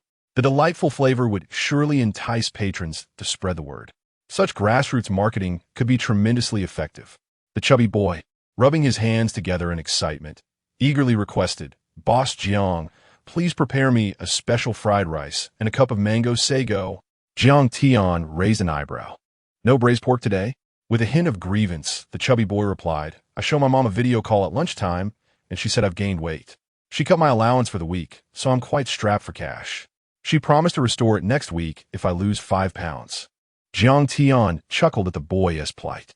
After handing over the osmanthus cake and mango sago, he turned to the stove to prepare the fried rice. The moment he received the osmanthus cake, the chubby boy wasted no time in unwrapping it. A gust of wind carried the sweet aroma of the osmanthus, igniting his appetite. "How delightful!" he exclaimed, taking a piece and popping it into his mouth. As it was summer, the osmanthus cake was best served chilled. The base of the container was layered with ice, separated by a cloth, allowing the cake to retain its refreshing, sweet, and soft texture, perfect for the sweltering heat. As he savored the first bite, the cool, soft texture melted in his mouth, releasing the elegant fragrance of osmanthus, transporting him to an osmanthus garden where every breath was infused with the intoxicating scent of blossoms. With that single bite, the chubby boy felt as though he were soaring to the heavens. Chapter 67. The boss is Jiang Tian. Thunder must strike. This is absolutely delicious, exclaimed the chubby boy, his eyes gleaming with excitement. The exquisite harmony of sweetness and floral aroma melded flawlessly, each bite leaving a lingering aftertaste. Unlike other osmanthus cakes, the fragrance did not dissipate swiftly but lingered enchantingly, as if the scent could be detected in conversation. Most importantly, the osmanthus cake was not overly sweet. Its texture was soft, glutinous, and delightfully chewy, a perfection beyond compare. Jiang Tian truly did not disappoint. Even with something as simple as osmanthus cake, he crafted a delectable masterpiece. Jiang Tian chuckled softly. Once the fried rice was prepared, he took special care to wrap it in an extra layer of plastic to shield it from the rain. The crowd today was sparse, merely a fifth of the usual turnout. Nevertheless, it was still significant. Moreover, Jiang Tian anticipated another wave of customers, as many had begun promoting. Come by Lao Zhang's fried rice and receive a complimentary osmanthus cake. Amidst the torrential downpour, Jiang Tian donned a black raincoat, resembling a rain-soaked butcher as Lin Wanqing had described. However, instead of a cleaver, he wielded a pot handle and spatula. Gradually, familiar faces began to arrive, loyal patrons who, despite the heavy rain, were drawn in by the promise of the new osmanthus cake, especially with the enticing offer of a free treat with each fried rice purchase. If it were any other vendor, a box of osmanthus cake might not suffice to tempt customers into braving the storm. Yet, with Jiang Tian at the helm, even thunder couldn't deter them. After all, everything produced by Jiang Tian was delicious. To Jiang Tian's surprise, his brother-in-law Lin Wanqing showed up, completely drenched without an umbrella. "What brings you here?" Jiang Tian inquired. "My sister sent me to help," Lin Wanqing grumbled. "She said she couldn't rest easy about you." "I'm baffled. How can she be at ease knowing I'm here in the rain?" Jiang Tian couldn't help but laugh. However, Lin Wanqing's assistance certainly made things easier for him. Lin Wanqing was quick and efficient, and with his help, Jiang Tian felt reassured. To add to the unexpectedness, the weather forecast had indicated that the torrential rain would only ease by 9 o'clock. Yet, miraculously, by 6, the downpour had significantly lessened, transforming into a mere drizzle. This fortunate turn of events allowed students previously trapped at school to emerge and indulge in a meal. Not just the patrons, but numerous vendors also sprang into action. Within half an hour, the food street buzzed back to life. A Rolls-Royce Phantom glided into the parking lot of the food street. The impeccably dressed driver, holding a Rolls-Royce umbrella, hurried to the rear, one hand shielding from the rain as he opened the door. As the door swung open, he promptly shielded the top with his hand. Su Shuang stepped out of the car, having changed into a casual, white outfit complemented by white sneakers. Removing her sunglasses and tossing them onto the seat, she calmly stated, "Hand me the umbrella. I'll manage on my own."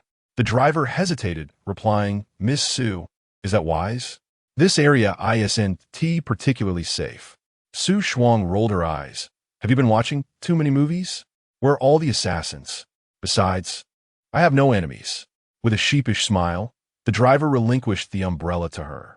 Gripping it, Su Shuang strolled toward the lively food street, her curiosity piqued by the bustling atmosphere. "I didn't realize there was such a vibrant place," she mused, a smile gracing her lips. Having never visited a street vendor, she found herself dazzled by the colorful advertisements, unsure of what to choose. Egg-filled pancakes? Su Shuang quickly spotted a stall selling them, a dish she had only seen online but never tasted. Having grown up in luxury with several chefs at her disposal, she had dined exclusively at high-end restaurants. The sight of the egg-filled pancake on the advertisement intrigued her. It looked delicious. Hearing that the one who prepared the braised pork was a street vendor, she thought that if he could make it so well, others might not disappoint either. Approaching the egg-filled pancake stall, she glanced at the menu and was taken aback by the pricing. Is this too cheap?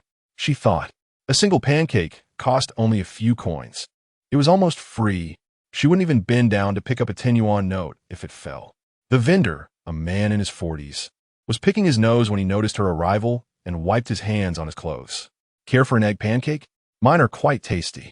The local students flock here for them. Instantly, Su Shuang lost her appetite. Not only was the vendor's appearance off-putting, but the stall was also filthy. She turned on her heel and quickly moved to another stall selling crepes. The owner, a woman in her 50s, maintained a clean setup. Su Shuang decided to order the deluxe option. Before long, a steaming crepe was ready. Seeking shelter from the rain, she took a bite, only to have her expression change abruptly. It was excessively salty, clearly oversauced, and the flavor was peculiar. Displeased, she discarded it without a second bite. Next came the hand-grabbed pancakes. The result was the same, just a single bite, not even swallowed, and she spat it out, discarding it as well. Oden, stinky tofu, meat pies, fried chicken. The list went on. Each and every item met the same fate, only a taste before being tossed aside. The flavors were indescribable, leading her to realize that what she truly enjoyed wasn't tea street food, but rather Lao Zhang's fried rice. Thus, Su Shuang embarked on her search for Lao Zhang's fried rice. It wasn't too long before she found it. However, a considerable queue awaited her. At least 30 or 40 people lined up. In that moment, she finally caught a glimpse of Jiang Tian in person. Contrary to her expectations, she had imagined a seasoned elder behind the Lao Jiang fried rice name. But instead, she found a young man. Unlike other vendors, Jiang Tian's stall was exceptionally clean. He took time to tidy the cooking area, his movements graceful, never allowing a single grain of rice to escape from the pot. Most importantly, the ingredients were remarkably fresh. Su Shuang was discerning about her food. She wouldn't eat anything unclean, poorly flavored, or served by a vendor who displeased her. Yet, she found herself quite impressed with Jiang Tian's setup. Osmanthus cake? Su Shuang quickly noticed the illuminated sign at Jiang Tian's stall. Fried rice, braised pork, mango sago. She had enjoyed all of these at lunch, but the new osmanthus cake remained untested. As a woman from Jiangnan, she inherently found herself drawn to osmanthus cake. Determined to satisfy her curiosity, this billionaire businesswoman quietly joined the line behind the many students. Chapter 68. Principles must not be broken. In the bustling culinary street of the university town, a long queue had formed in front of Lao Zhang's fried rice stall. Su Shuang felt quite vexed. She was accustomed to being the VIP at any restaurant, never having to wait in line. However, the line before her was exceedingly long. If it continued to grow, she would likely have to wait over half an hour. Her time was precious, especially with an evening banquet to attend later. After contemplating for a while, Su Shuang decided to call Jinshin. Upon connection, she spoke candidly. I am at the food street, but the queue is too long. Could you please contact the owner and arrange for a special order for me? Absolutely, Su, came the prompt reply. I'll have someone reach out right away. Meanwhile, Jiang Tian was busily engaged with Lin Shun. Just then his phone rang. Glancing at the caller ID, he saw it was Qianyu and chose to ignore it. However, Qianyu persistently called back. Frustrated, Jiang Tian finally answered. What is it? What do you need? Brother Tian, Qianyu replied urgently. Su is in line. But there are too many people. Could you let her cut in? Without a moment's hesitation, Jiang Tian firmly refused. Absolutely not. Everyone should wait their turn. Why should she cut in line? I'll pay. Qianyu insisted. Jean said you should prioritize Su, and he is willing to compensate you. Frowning, Jiang Tian replied gravely. It's not about the money. I understand, Qianyu exclaimed, thinking he had hit the jackpot. Jean said he could offer 50,000. I've already stated, this is not a monetary issue. Jiang Tian's tone turned serious.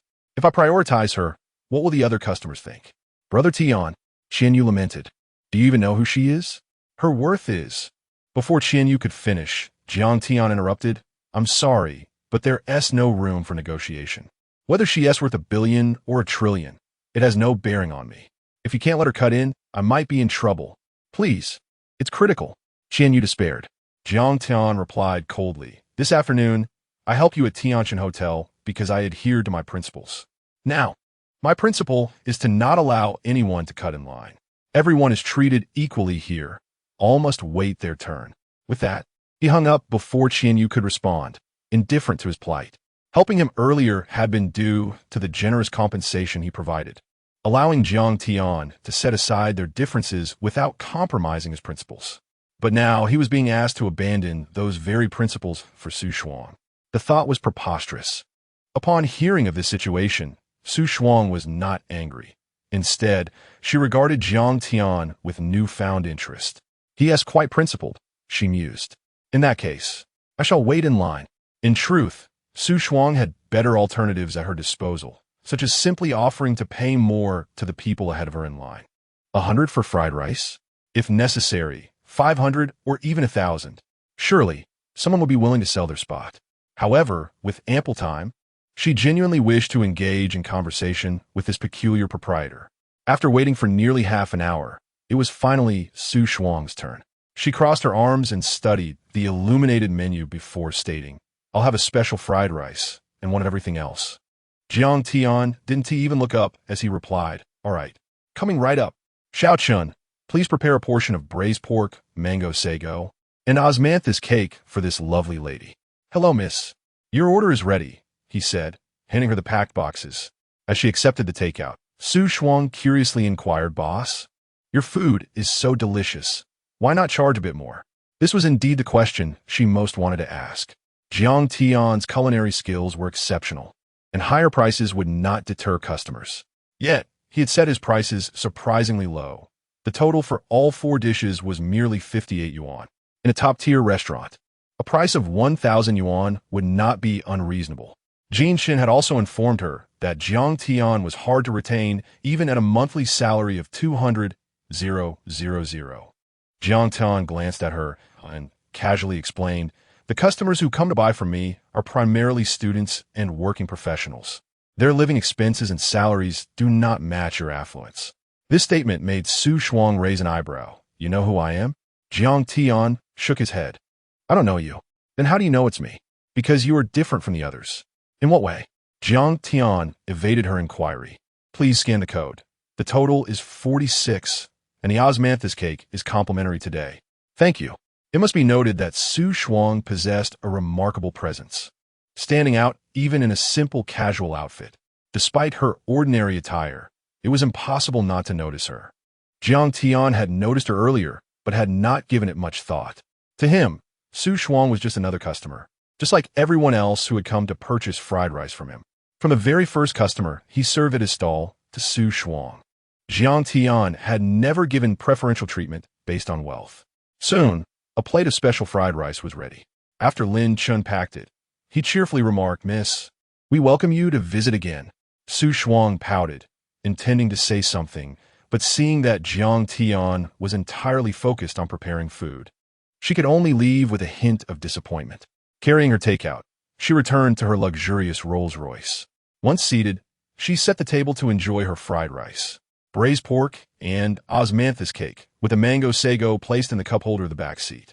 A strange feeling washed over her. Had it not been for the starry ceiling, she might have believed she was bankrupt. This was, after all, the first time in her life she had eaten from plastic takeout containers. However, as the aromatic blend wafted through the car, she quickly set aside those thoughts.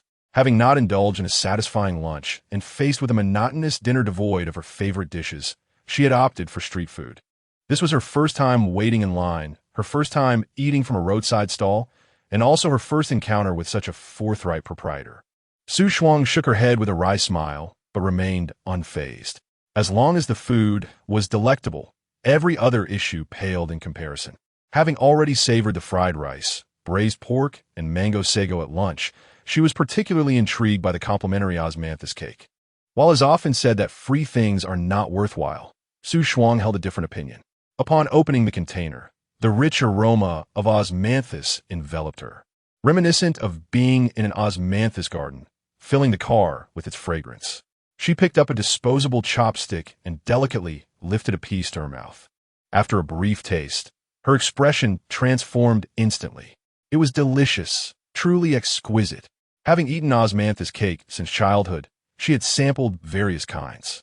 The evolution of the era had allowed traditional desserts to flourish in diversity.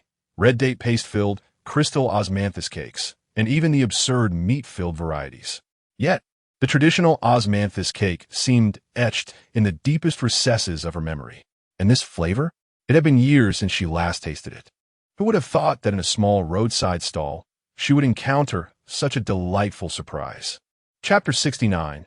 I have no interest in the university town's food street, a luxurious Maybach casually parked by the roadside. Zhou Feibai alighted from the vehicle and accepted an umbrella handed to him by the driver. As the proprietor of Yixiang, Zhou Feibai sensed a looming threat. Jiang Tian's braised pork was exceptionally delectable. Previously, Yixiang's braised pork was renowned, second to none. This was largely due to Han Yi's family recipe, which was genuinely exquisite. However, Jiang Tian's braised pork had gained considerable fame, and in Zhou Feibai's eyes, it was only a matter of time before it became well known across Jiangxing. Having spent the day scrolling through Douyin, Zhou Feibai encountered numerous discussions surrounding Jiang Tian. Many comments proclaimed that the braised pork sold at Jiang Tian's roadside stall was even superior to that of Yixiang. Dressed in a tailored suit, Zhou Feibai approached Jiang Tian with an air of nonchalance. Despite his conspicuous appearance, especially with his round figure and opulent attire, which clearly marked him as someone of significance. Mr. Jiang, Zhou Feibai greeted politely. I would like to discuss something with you, if I may. Jiang Tian, currently engrossed in preparing fried rice, glanced at him and replied coolly, apologies, but I'm quite busy at the moment. With the rain having subsided significantly, it was the perfect time to serve customers, and halting his work for a conversation was simply not feasible. Zhou Feibai, taken aback, observed the line of customers and frowned slightly. It won't take long. May I have just 5 minutes? 5 minutes? Jiang Tian raised an eyebrow. If he prepared 5 portions in that time, it would take him nearly 10 servings to catch up. Without hesitation, he declined. I'm very busy, my apologies. Lin Chun interjected boldly. Boss, if you have something to discuss, just tell me. My brother-in-law is swamped and truly has no time. Zhou Feibai smiled confidently, revealing his trump card. I am the owner of Yixiang, and I came to discuss a potential collaboration with Mr. Jiang. Lin Chun was taken aback. You're the owner of Yixiang? His voice was not loud, but many nearby patrons overheard, sparking a flurry of chatter. Yixiang? The famous restaurant in Jiangxing? What does the owner want with Boss Jiang? Don't you know? Yixiang is renowned for its braised pork. He must want to recruit Boss Jiang. No. If Boss Jiang goes to Yixiang, will we no longer have access to such delicious braised pork? The mention of Yixiang caught Jiang Tian's attention, reminding him of the peculiar customer from yesterday, whose payment was under the name Zhao Shun of Yixiang. Observing Zhou Feibai's earnest expression, Jiang Tian remained unyielding. Mr. Zhou, can we discuss this now? Sighing inwardly, Zhou Feibai thought, I intended to interact with you as an ordinary person, but all I've received is distance. Very well. I shall lay my cards on the table. I am Zhou Feibai, the owner of Yixiang. Surely you have time now? However, Jiang Tian remained unmoved, continuing his deft movements as he swiftly prepared a serving of ham-fried rice. Fried rice is ready, Jiang Tian announced, transferring the dish into a takeout container before turning to Zhou Feibai. If you wish to purchase fried rice, please wait in line.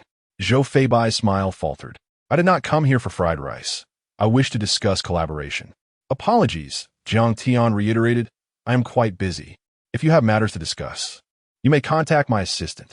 Zhou Feibai was at a loss for words. Wait a minute. You, a mere street vendor, have an assistant? Frustration bubbled within him. Yet he suppressed his anger and replied sternly. Then may I ask where your assistant is? Jiang Tian replied nonchalantly. At home with the child. They didn't come. Perhaps you could wait until I finish.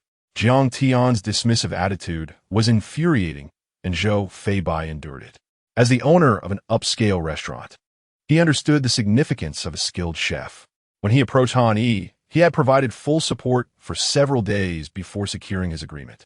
Jiang Tian, however, was not intentionally trying to provoke Zhou Feibai. He simply felt overwhelmed by the recent attention and distractions.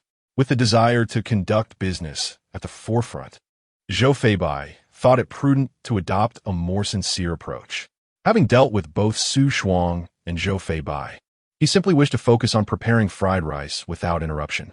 Zhou Feibai reluctantly conceded. Then I shall wait for you to finish. He returned to his car to wait. As night fell around 9 o'clock, after Jiang Tian finished serving his last customers, Zhou Feibai promptly approached him. Mr. Jiang, may we converse now? Jiang Tian remained silent. Tidying up alongside Lin Shun, Zhou Feibai stood by, wishing to lend a hand, but the mess was simply too daunting for him to tackle. By 9:30, after Jiang Tian had finished cleaning, unlike usual, many customers lingered. In particular, a chubby boy gazed at Jiang Tian with longing, silently pleading, "Boss Jiang, don't leave." Jiang Tian empathized with the patrons. The owner of Yixiang had personally come, clearly intending to entice him. If he departed, their future cravings for braised pork and fried rice would lead them only to Yixiang, where meals would cost far more than a modest sum. Mr. Jiang, Zhou Feibai began earnestly. Do you have time now? There's a tea house nearby. Shall we discuss over a cup? Jiang Tian replied calmly. I am eager to return home. Please state your matter directly. Clearing his throat, Zhou Feibai explained, I had the pleasure of tasting your braised pork yesterday. It was quite good. Therefore, I am here to inquire if you would be interested in working at Yixiang. Currently, I only have one chef proficient in braised pork, but as you know, the business is thriving and one person cannot manage alone. Rest assured, I will not be stingy with compensation. The base salary is 50,000, with additional commissions each month. Jiang Tian couldn't help but roll his eyes. This cunning fox certainly had a way with words. His braised pork was of the highest caliber. Yet Zhou Feibai had the audacity to deem it merely acceptable. Furthermore, the mention of commissions was a trap. What percentage would that entail? Even a mere 0. 1 could be considered a commission, yet 10 would be significantly different. Even if Jiang Tian had never worked as a chef, he understood that a competent chef's compensation should be tied to restaurant shares to enhance their motivation and loyalty. Commissions and shares were entirely different concepts. Zhou Feibai was clearly aiming to gain maximum benefit with minimal investment. Dream on. Thus, without hesitation, Jiang Tian replied, I have no interest. Chapter 70. Your compromise will not earn you respect from others. I have no interest, Jiang Tian stated bluntly. A declaration that did not surprise Zhou Feibai in the slightest. After all, he was not foolish. He could discern that Jiang Tian's business was thriving, raking in a monthly income of at least 70 to 80,000, perhaps even reaching 100,000. Thus, the modest salary he proposed was utterly beneath Jiang Tian's consideration. In light of the esteemed reputation of Yixiang Pavilion in Jiangcheng, which you are surely aware of, your presence in our restaurant would offer far greater stability than a street stall. I value talent and am willing to raise your base salary to 60,000, plus an additional 2% commission. By the end of the month, earning 80 to 90,000 should not be a challenge. Although it may not match your street stall earnings, I can offer you a 5-year contract. Zhou Feibai's line of reasoning was all too familiar to Jiang Tian. First, he presented a lower offer to gauge Jiang Tian's limits and expectations. Upon rejection, he would then propose a higher figure, creating an illusion of concession and thereby enhancing Jiang Tian's admiration for him. Thank you for your kindness, but I truly have no interest. Xiao Chun, let us depart, Jiang Tian commanded, signaling Lin Shun as he prepared to leave. Mr. Jiang, Zhou Feibai pressed, a hint of urgency in his voice. The terms I have offered are quite generous. Why do you still refuse? You may lay out your conditions, and I will do my utmost to accommodate you. Jiang Tian merely shook his head. I cherish my freedom and have no desire to work for others. Zhou Feibai, in a tone of exasperation, replied, I waited over 2 hours for you, and you don't even consider it? This remark irked Jiang Tian. Was he being morally coerced? Did I compel you to wait? If I were an ordinary person seeking the position of your restaurant's general manager, would you expect me to wait outside for hours before hiring me? Zhou Feibai was visibly angered. If you disagreed from the outset, you could have rejected me when I approached you, rather than wasting my time. At times, Jiang Tian genuinely questioned the societal norms, wondering if wealth truly flowed into the pockets of the foolish. From the moment Zhou Feibai introduced himself, Jiang Tian understood his intentions. The reason for not outright rejecting him was clear. He knew Zhou Feibai would persist. With so many customers present, he could hardly ignore them. Moreover, when one comes seeking assistance, they should understand that others possess the right to accept or decline. To expect someone to undertake the most burdensome tasks for the least compensation is absurd. Zhou Fei Bai, seated in his luxurious Maybach, enjoying the air conditioning and ice cream, expected Jiang Tian to acquiesce after 2 hours of waiting? Oh, I did it on purpose, Jiang Tian thought, growing weary of the conversation. He pressed the accelerator and sped away, leaving Zhou Fei Bai alone, bewildered in the wind. How could the proprietor of Yixiang Pavilion be dismissed by a mere street vendor? Zhou Fei Bai was incensed, grinding his teeth and stamping his feet, only to find a group of university students watching him with glee. What are you staring at? Zhou Fei Bai bellowed. This outburst only served to provoke the students further. What is it to you? You lack respect for others and dare to morally bind Boss Jiang. You deserve this. Exactly. Do you really think having a bit of money gives you the power to command others? How many times has Yixiang Pavilion faltered? If Boss Jiang were to visit your establishment, I would certainly be disappointed. Indeed, we can support Boss Jiang becoming a chef at any restaurant, but certainly not at Yixiang Pavilion. The students were filled with righteous indignation. While they did not wish for Jiang Tian to leave, they recognized, as Zhou Fei Bai had noted, that street vending was not a sustainable path. However, they could endorse him at other restaurants, just not at Yixiang Pavilion, where the food was exceptional, but the service was atrocious. The waitstaff, who were supposed to serve patrons, acted as though they were the proprietors themselves, disregarding customers entirely, even famously declaring, "Eat if you like, if not, there are plenty who will."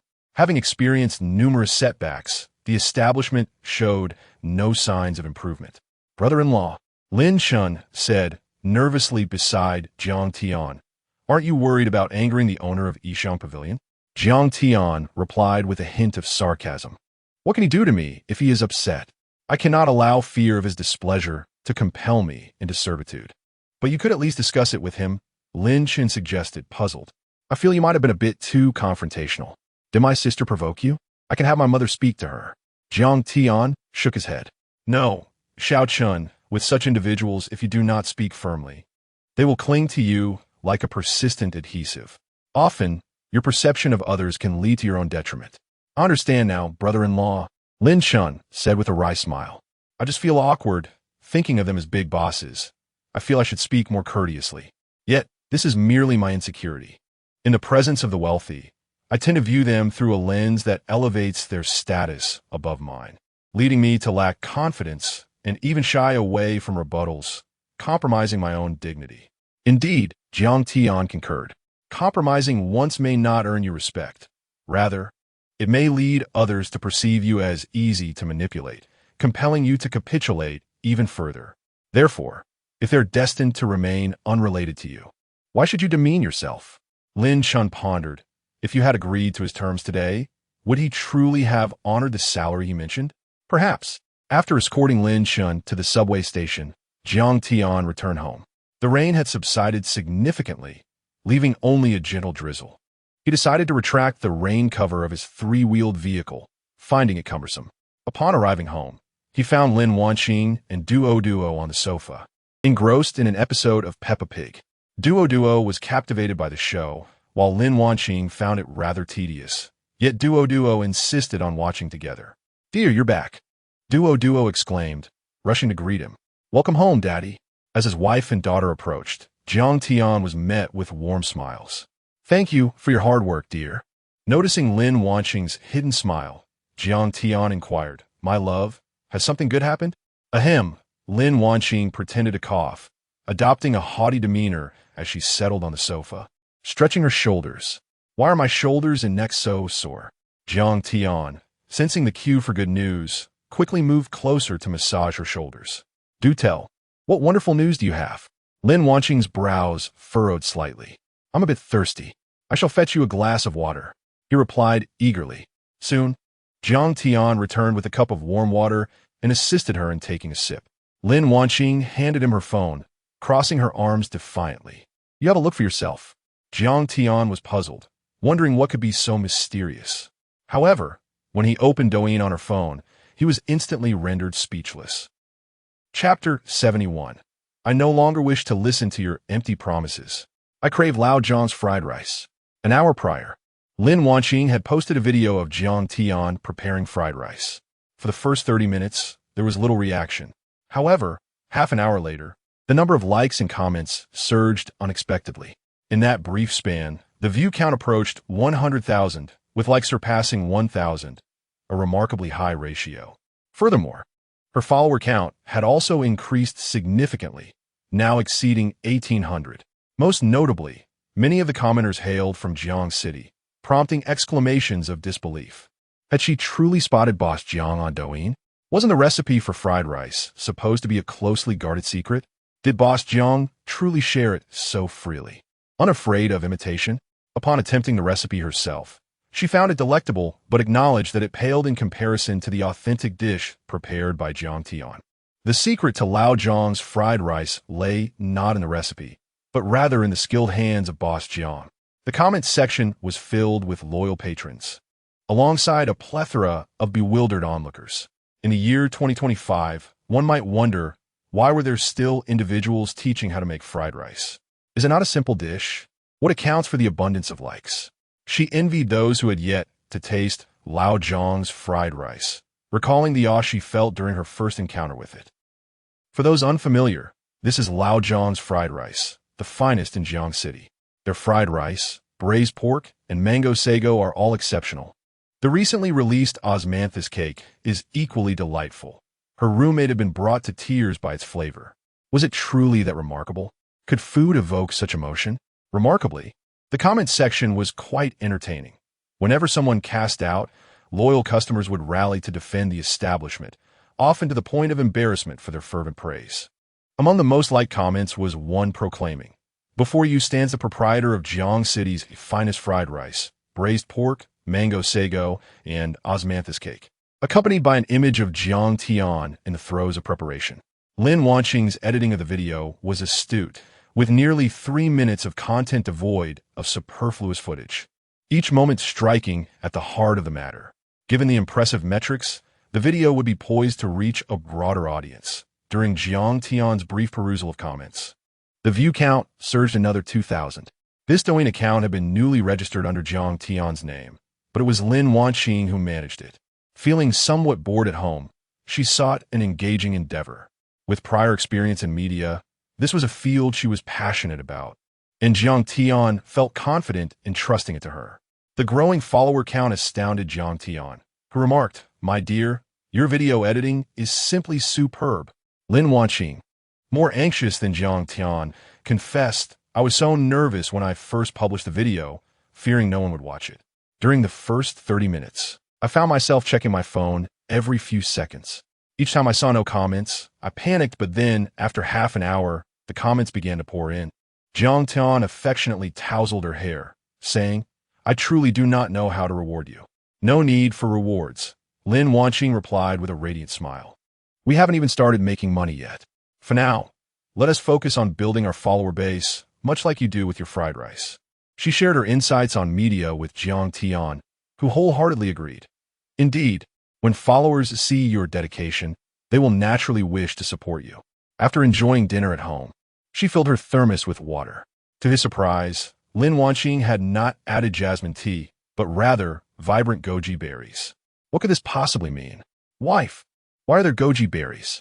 Jiang Tian questioned. While washing dishes in the kitchen, Lin Wanqing replied without turning around, "You've been working too hard these days. I thought some goji berries might help replenish your strength." Too hard?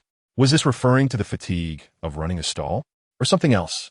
Jiang Tian felt a surge of heat within, but time was pressing. It was nearly 10 o'clock, and he needed to be on his way. "I'll deal with you when I return," he stated as he headed downstairs. This left Lin Wanqing in a state of confusion. She had merely wished to alleviate Jiang Tian's weariness. Suddenly, a realization struck her, and a blush crept across her exquisite face. Meanwhile, Jiang Tian, having descended, posted on social media to inform customers of his stall's opening, then hopped onto his three-wheeled vehicle and sped away. One must commend the upgraded vehicle for its swiftness. Previously, achieving speed required strenuous pedaling, but now, a mere twist of the throttle propelled him forward. Jiang Tian's three-wheeled vehicle became a striking sight on the streets of Jiang City, drawing envious glances from many passers-by. Even the traffic police, upon spotting him, waved in greeting. Jiang Tian returned the gesture with a high five, and in the blink of an eye, he vanished down the street. The bewildered officer, regaining his senses, picked up his radio to call his colleagues. There's a speeding three-wheeler ahead. Stop it immediately. How brazen. I signaled for him to pull over, and he actually high-fived me. Copy that. What are the characteristics of the vehicle? The sign reads Lao Jiang Fried Rice. Copy. Wait, Lao Jiang Fried Rice. Has Boss Jiang set up his stall? I must go eat. In a nearby residential complex, a young man had just finished work and was taking a smoke break. Bored, he scrolled through social media and, upon seeing Jiang Tian's stall announcement, his pupils dilated. Without hesitation, he snuffed out his cigarette, hastily donned his pants, and dashed out the door. In a certain CBD, within a conference room, a boss droned on about grand visions, while a beautiful woman sat, frustrated, poring over a document. It was already past 10, and they had yet to conclude their meeting. This job had become unbearable, earning a salary of $5,000 while performing work valued at $50,000. The boss offered no real benefits, only empty promises. Feeling low, she braced for another scolding. Secretly, she pulled out her phone, obscured by the document. Scrolling through her feed, she saw others vacationing in exotic locales, her heart growing numb. Lao Jiang's Fried Rice is now open. Today's new osmanthus cake. Friends who enjoy it, come on over. Had Boss Jiang opened a stall? The office lady perked up, her mouth watering at the thought. While she couldn't journey to poetry and distant lands, she could certainly visit Lao Jiang's Fried Rice. Suddenly, the boss slammed his hand on the table, barking, "Chu Meng, are you texting during my meeting?" Chu Meng quickly lowered her phone. "I apologize, boss." The rotund middle-aged man smirked coldly. "You can work, or if you can't, get out. I'll deduct $1,000 from your salary." Chu Meng's expression shifted instantly. Just because she glanced at her phone while he rambled on, he would penalize her $1,000? Her monthly rent was only $1,000. The pent-up frustration surged forth, and she abruptly stood, slamming the document to the floor. "I quit." "What did you say?" "I said, I have had enough of your nonsense. I no longer wish to listen to your empty promises. I crave Lao Jiang's Fried Rice." Chapter 72. When in tears, one can smile with a lollipop. At the Wanqing apartment, the moment Jiang Tian arrived on his tricycle, a multitude of eager customers quickly surrounded him. "Boss Jiang, why are you so late today? We deserve some compensation," exclaimed one. "Indeed, it doesn't have to be much. Just add an extra piece of braised pork for me. Would you?" Another chimed in. "I heard the osmanthus cake down at the food street is free. I'm so envious." A third added, "I came specifically for the osmanthus cake. Earlier today, I bought a box at the store, but it was terrible," someone lamented. "Whatever Boss Jiang produces is bound to be exquisite. Nothing has ever disappointed me." As Jiang Tian rode his tricycle, customers trailed behind him, jogging to keep up. Li Dali arrived, but instead of setting up a stall, he waved at Jiang Tian from his electric bike. When he reached him, Li Dali remarked, "Brother, I thought you weren't going to set up today. You are truly dedicated." Jiang Tian chuckled. "And why didn't you set up?" Li Dali shook his head. "The rain was too heavy this afternoon. I figured it wouldn't stop anytime soon, so I didn't prepare any ingredients." Jiang Tian was surprised. "Then why did you come out tonight? Being idle at home is boring." "I thought I might as well come and lend a hand." "I knew you would be busy," he replied. "You're too kind," Jiang Tian said. "Honestly, if it weren't for you, my business wouldn't be thriving like this. Having someone to help is a blessing, especially since you work so efficiently that I needn't worry." Weather forecasts are often inaccurate. They predicted light rain, yet it had ceased. In the evening, the osmanthus cake at the food street was complimentary with any purchase. But once they were here, the prices returned to normal. No one complained. For those who braved the heavy downpour to enjoy Lao Jiang's fried rice were undoubtedly true fans. Such delicacies might normally go unnoticed, and even if one passed by, they might not stop to buy. However, if it was made by Jiang Tian, one must certainly give it a try. His reputation for delicious food had been firmly established, and everyone acknowledged it. "Boss, your osmanthus cake is simply delightful. It feels like I'm savoring sweet osmanthus," someone exclaimed.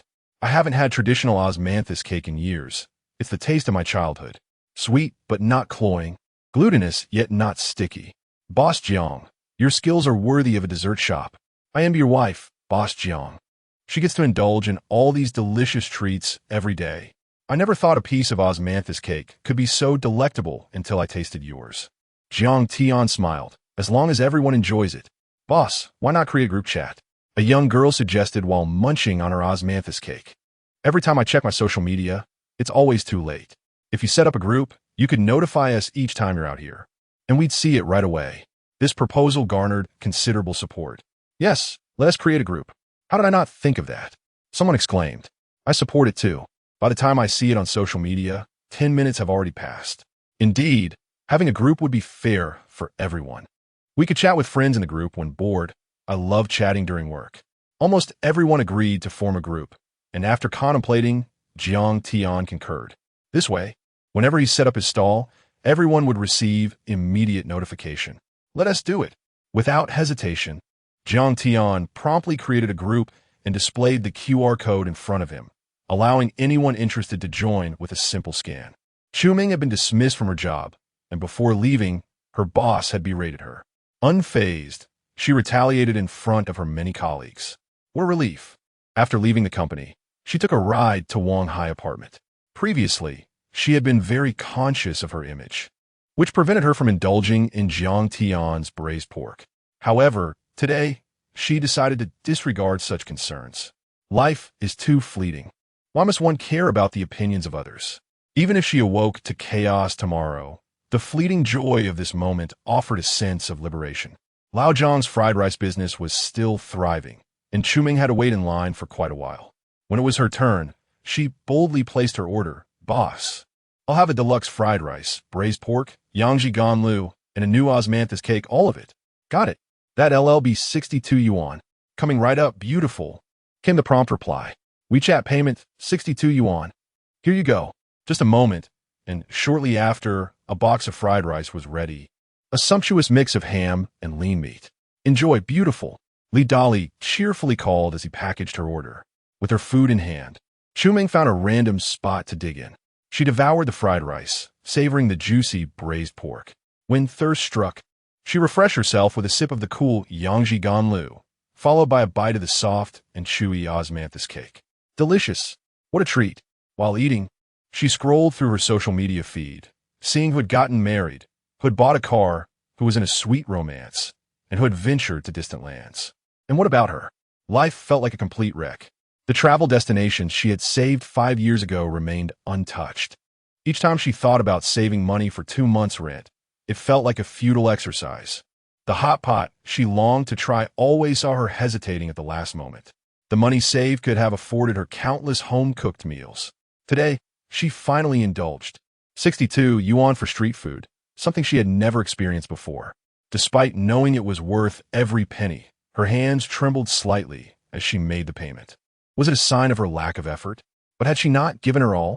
Why did things never go as planned? Did the boss put too much salt in today? It seems a bit salty, she mused.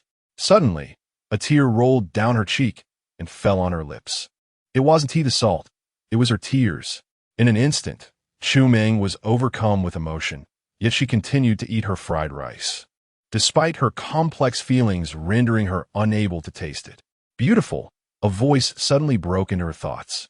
Ming quickly wiped her tears and looked up to see Li Dali, the friend who had assisted Boss Jiang earlier. With a warm smile, he handed her a lollipop. Boss Jiang says there's nothing that can't be overcome. If you're feeling down, just have a piece of candy. This is his daughter's favorite. Whenever she cries, a lollipop brings a smile to her face. These words caused Ming's tears to flow freely once more. She glanced at Jiang Tian, who, amidst his bustling work, offered her a gentle smile before attending to the next customer. Taking the lollipop, she unwrapped it and placed it in her mouth. It was strawberry-flavored and delightfully sweet. Thank you, brother, and please extend my gratitude to Boss Jiang. It dawned on her that Boss Jiang regarded them not only as customers, but as friends. Chapter 73. On the day of the wedding, I wished to invite Boss Jiang. In the Wanqing apartment, he was busy in the kitchen. Is it ready yet? I'm starving. His girlfriend, Chi Cici, shouted from outside. Almost there. He replied, skillfully stir-frying rice over a high flame. Next to the stove, a Douyin video of Jiang Tian's fried rice tutorial played. Soon, a steaming plate of fried rice was ready. Tong brought it to the dining table and called out, "Baby, hurry! The fried rice is ready. Come taste it." Chi rushed over like a ravenous wolf, scooping a generous spoonful into her mouth. Tong, full of anticipation, asked, "How is it?"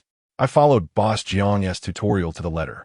After taking a bite, Chi set the spoon down. "It's much better than what you made before, but it still pales in comparison to Boss Jiang's." Tong, unwilling to accept defeat, tasted it himself. It indeed fell short. Had Boss Jiang withheld a secret ingredient? Boss Jiang is not that kind of person, Chi asserted confidently. He either shares everything or keeps nothing back. True, Boss Jiang is a good man. After all, Tong mused. Chi snuggled against his arm and rubbed her cheek against his. "Thank you, baby." Suddenly, Tong felt a lump in his throat and forced a smile. Why the sudden gratitude? Chi bit her lip. "I know I've been irritable during this period of anorexia, yet you never thought of leaving me. Instead, you found ways to cheer me up, knowing I love Boss Jiang's fried rice. You queued for so long just to buy it for me." Tong wrapped his arms around her shoulder. "Once I chose you, I vowed to never forsake you." "Thank you, baby." Chi kissed his cheek. "I feel like I'm no longer averse to certain foods." "Really? Has the anorexia improved?" Tong was thrilled. He had endured much in trying to cure Chi condition. From hospital visits to psychological consultations, all in vain. Now, after a few days of enjoying Boss Jiang's fried rice, she was recovering? Indeed, only delectable food could heal anorexia. No, more accurately, it was Boss Jiang's culinary delights. "By the way," Chi nodded, "there's something I want to tell you."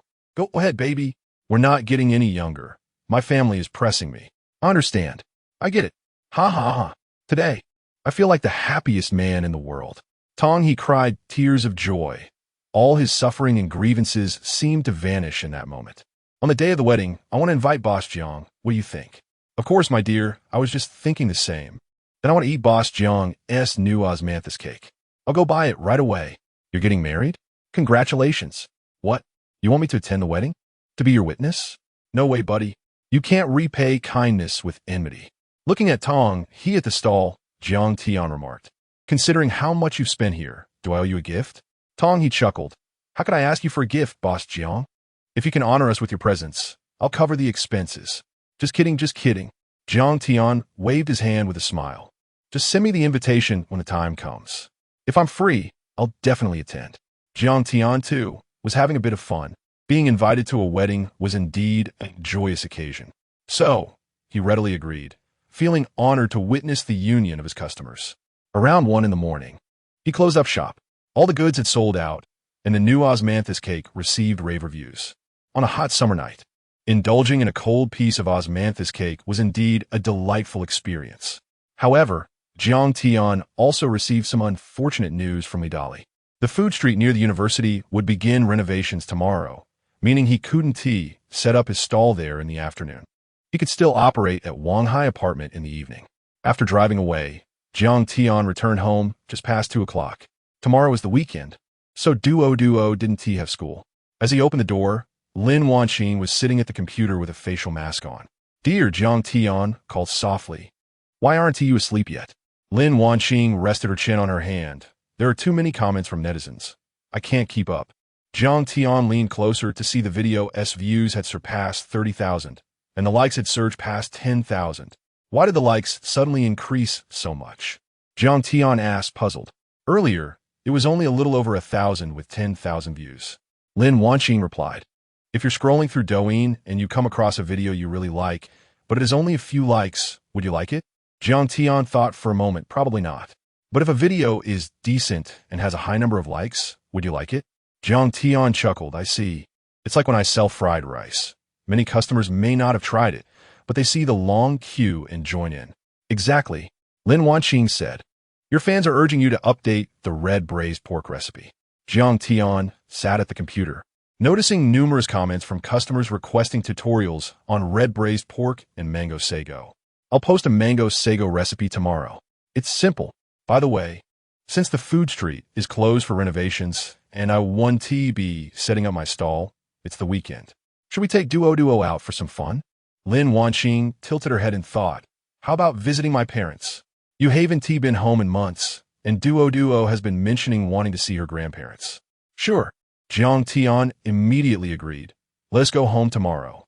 It had indeed been a while since he last saw his parents, especially since he rarely had holidays while working.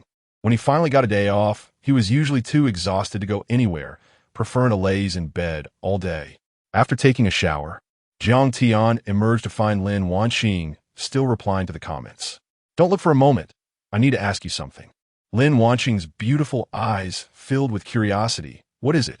Jiang Tian asked with a serious expression. What did you mean by soaking goji berries for me tonight? Lin Wanqing's cheeks flushed. I just thought you looked tired these days. I asked a friend, and she said goji berries are good for health. Oh, I see, Jiang Tian said. Then come in with me for a moment. What do you want? I want. Huh? What do you want? I want to. Before long, the air was filled with warmth and love. Dear fathers, today, I still have the 12 yuan worksite, small set meal. I've really come to love it these days. What about you? What have you eaten? Seeking some background character names? Fathers who wish to enter the story, please leave a comment here with your name, personality, and gender. You can be more detailed. Chapter 74. Returning to hometown with Duo the following day. Early in the morning, Jiang Tian drove his small car, bringing Lin Wanqing and Duo back to his hometown. His parents resided in the countryside, and while Jiang Tian had considered inviting them to Jiangsheng, they had expressed their disinterest, fearing it would be an imposition. The journey was not long, taking about an hour and a half. By the time they arrived home, it was only around 10 in the morning. From a distance, they spotted his parents standing at the gate of the small courtyard, waving enthusiastically. Grandma, the little one, Duo was overjoyed, her head poking out the window as she called out, Grandpa, Grandma, I miss you so much. Her sweet, melodious voice brought immense joy to Jiang Tian's parents. Oh my little Duo, how I've missed you, exclaimed her grandfather. Let me see, has Duo gained weight? After parking the car, Jiang Tian and Lin Wanqing approached, carrying various gift boxes. His father, Jiang, wore a stern expression. Why'd you bring so much? I thought I told you not to. With a light chuckle, Jiang Tian replied, it was Wanqing's idea. She said it's been a while since we visited. Family is family. There's no need to be so formal. His mother interjected as she took the gift boxes. Wanqing, Duo, come inside.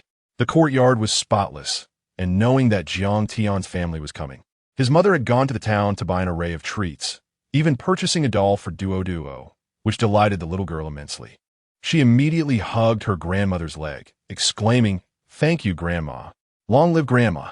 Once inside, Jiang Tian's mother and Lin Wanqing busied themselves in the kitchen preparing lunch, and Duo insisted on helping her grandmother. In the living room, Jiang and Jiang Tian sat facing each other. How has work been lately? Jiang asked, his demeanor serious. This was typical of his father, whose face often bore a stern expression, yet his eyes were filled with concern. Jiang Tian's parents were unaware that his boss had fled, nor did they know he was currently making a living by setting up a stall. Although he considered being truthful, he ultimately decided against it, not wanting to worry them. It's been all right. Quite busy with many projects, Jiang Tian replied. He didn't intend to conceal the truth. Rather, he wished to spare his parents any anxiety. Setting up a stall was not a sustainable solution for them, and he felt it was far better to have a stable job in a company. Jiang Tian thought it prudent to inform them once his stall business stabilized, at which point he would have earned enough money to reassure them. Well, as long as you're doing fine, Jiang said solemnly. If anything comes up, you must let us know. Jiang Tian chuckled. Dad, I'm grown up now. I'm the head of the family. And how old are you? Jiang raised an eyebrow. No matter how old you are, you will always be my son. Though the remark had an undertone that could be interpreted as scolding, it was not entirely incorrect. All right, rest assured, Dad. If I encounter any trouble, I will definitely let you know. Before long, lunch was ready, and the table was laden with dishes that Jiang Tian and Lin Wanqing adored. His mother was an exceptional cook, and whenever they returned, the couple would indulge to their heart's content. Even Duo ate far more than usual. However, Jiang had grown more taciturn than before, quietly consuming his cold dishes and sipping white wine, as if lost in thought. After the meal, the family gathered to chat about trivial matters. Around 2 o'clock, Jiang Tian stood to take his leave. Duo, reluctant and tearful, insisted on staying, but after a lengthy coaxing session, she finally sobbed as they drove away. Jiang and his wife went to the door to bid farewell, and only after the car had completely vanished did the smile fade from his mother's face. She turned and playfully slapped Jiang on the shoulder, saying, "Look at you, wearing such a grim face. Do you think the child can't see it?" Jiang sighed deeply. "I don't want to, but every time I think of my son struggling in Jiangshang, it pains me." "Did you put the money aside?" "Yes, I did," replied his mother, Lu Huilan.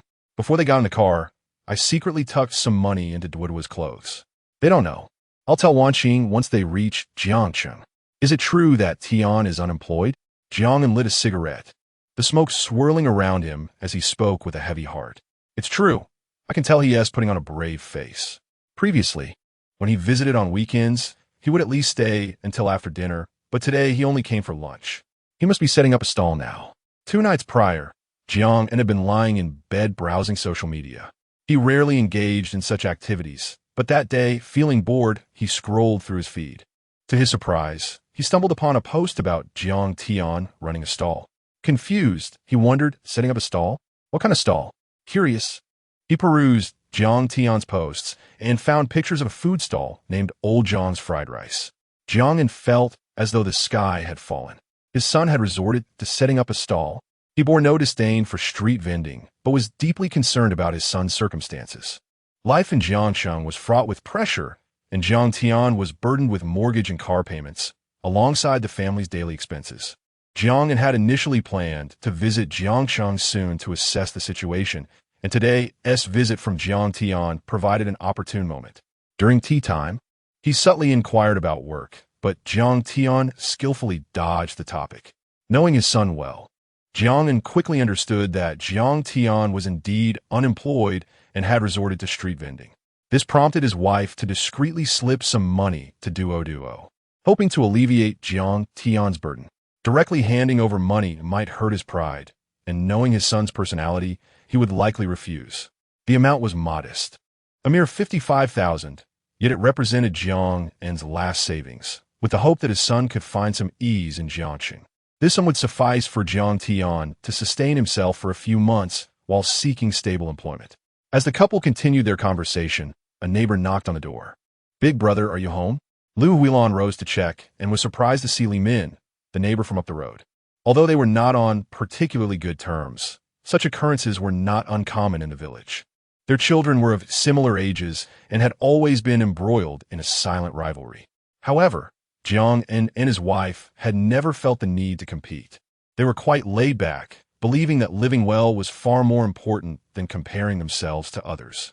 Yet Li Min had a different mindset, always striving to outdo Jiang Tian. Upon learning that Jiang Tian had bought a car, she gritted her teeth and bought one for her son, insisting it had to be superior. When Jiang Tian purchased a house, she followed suit, ensuring it was larger. This relentless competition had led Li Min and her husband, despite their age, to toil away to cover their son's car and mortgage. Lu Huilan, curious about Li Min's visit, noted that she was carrying gifts. Jiang, puzzled, extinguished his cigarette. "What brings her here with gifts?" Li Min entered cheerfully, first surveying the room before asking, "Where's Xiao Tian?"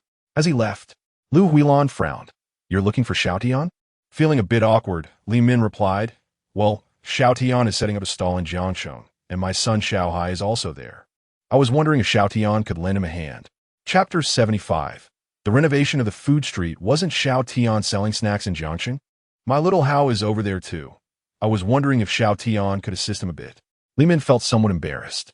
If it weren't for Jiang Tian's thriving business, she would never have mustered the courage to ask for a favor.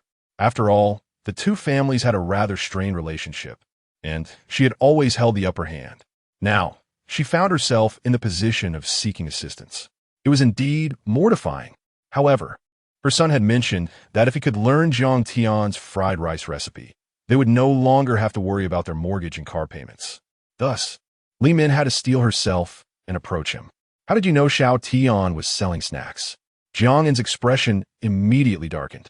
After all, Selling snacks was not a proper job. How could the whole village be aware of it? Yet, Li Min mistakenly thought Jiang and was trying to conceal this. Considering that Jiang Tian could earn several thousand a day, as her son had seen on Douyin, Li Min chuckled. Second brother, you two are truly fortunate. Your son is so accomplished, and your daughter-in-law is so understanding. Unlike us. Jiang's countenance soured at once. Was she here mock him? Wasn't this a bit excessive? In the past, it was done discreetly, but now it was all out in the open. Her tone was so pointed. What was her intention? Did she want to provoke a confrontation? And how could Xiao Tian be making Douyin videos while selling snacks? Jiang replied coldly. Of course my son Jiang is accomplished. He has married such a wonderful daughter-in-law. Truly, the Jiang family must be blessed. You two are quite capable as well. Working on construction sites at your age. Wasn't that just being petty? Who couldn't do that? Li Min was taken aback. She was trying to praise him. Yet he twisted her words into an insult. This couple had been working hard on construction sites to help their son repay his car and house loans. And many in the village gossiped, suggesting they were suffering for the sake of appearances. Yet, no one had said it outright. If it weren't for needing a favor from Jiang Tian, she wouldn't have lowered herself like this. Second brother, please don't mock me, Li Min said helplessly. Xiao Hao's car and house payments total 10,000 every month, and he only earns a little over 4,000. If we don't help him, how can he manage? Li Min finally grasped the meaning of the idiom self-inflicted consequences. It was indeed deserved. Pretending to be affluent with a car and house sounded nice. Yet they couldn't even afford to fill the gas tank, and the house lay empty, unrenovated. The facade was dazzling, but only the family truly understood the hardship. Jiang frowned. Then seeking out Xiao Tian is futile. What can he do to help? Li Min immediately replied. Xiao Tian's business is thriving. He must have some secrets. Secrets? Could secrets be divulged? Suddenly, Jiang caught a crucial piece of information. His business is good? You say it is good, and so it is? Oh, dear second brother, stop pretending, Li Min chuckled. How could Xiao Tian not have told you? He is flourishing in Jiangcheng. My son says he can earn several thousand a day. Besides, he used to sell snacks right in front of the Urban Management Bureau. Just think about how good his food must be to attract customers there. What? Jiang and Lu Huilan's eyes widened in disbelief. Earning several thousand a day? Selling in front of the Urban Management Bureau? It sounds almost surreal. Seeing their stunned expressions, Li Min was taken aback. You didn't know? Jiang and Lu Huilan exchanged glances, shaking their heads. Li Min then pulled out her phone and opened Douyin, revealing several videos of Jiang Tian selling snacks that she had saved. She clicked through them, saying, Look, isn't that the Urban Management Bureau behind Xiao Tian? And there are police helping to maintain order. Just look at the queue. You can't even see the end. Earning 2,000 to 3,000 in a day is no exaggeration, right? Second brother, we've been neighbors for so many years. You should help Xiao Hao. Monkey was the nickname for Li Min's husband. Jiang and Monkey had indeed been close friends in their youth, and their competition had begun back then. Monkey was quite envious, always wanting to outshine Jiang. Especially after both had children, Monkey was even more determined to have Xiao Hao surpass Jiang Tian. As Jiang watched the videos of Jiang Tian bustling about, he finally understood that his son indeed had many customers. He was even earning more than if he were employed. I will inform Xiao Tian, he said after a moment's contemplation. All right, thank you, second brother. I must head back now. You must help Xiao Hao. Li Min stood up and left. Lu Huilan asked, Xiao Tian earns so much selling snacks? My son is really remarkable. Everything he does is impressive. Old Jiang, what are your plans? Will you truly let Xiao Tian help Xiao Hao? Help? Nonsense. Jiang retorted. When Xiao Tian was struggling, where was the help? Now that his son is in trouble. They want to trouble Xiao Tian? Just give him a call. What for? Didn't you say you wouldn't help? Who said I wouldn't help? I want that over 50,000 back. This Jiang Tian, he even deceived me about my savings. In Jiangcheng at Mingqing when Duo pulled out over 50,000. Both Jiang Tian and Lin Wanqing were taken aback. Darling, why did Dad give so much money? Jiang Tian felt deeply moved. If it was given by his father, they should accept it. Not accepting would only hurt his father's feelings.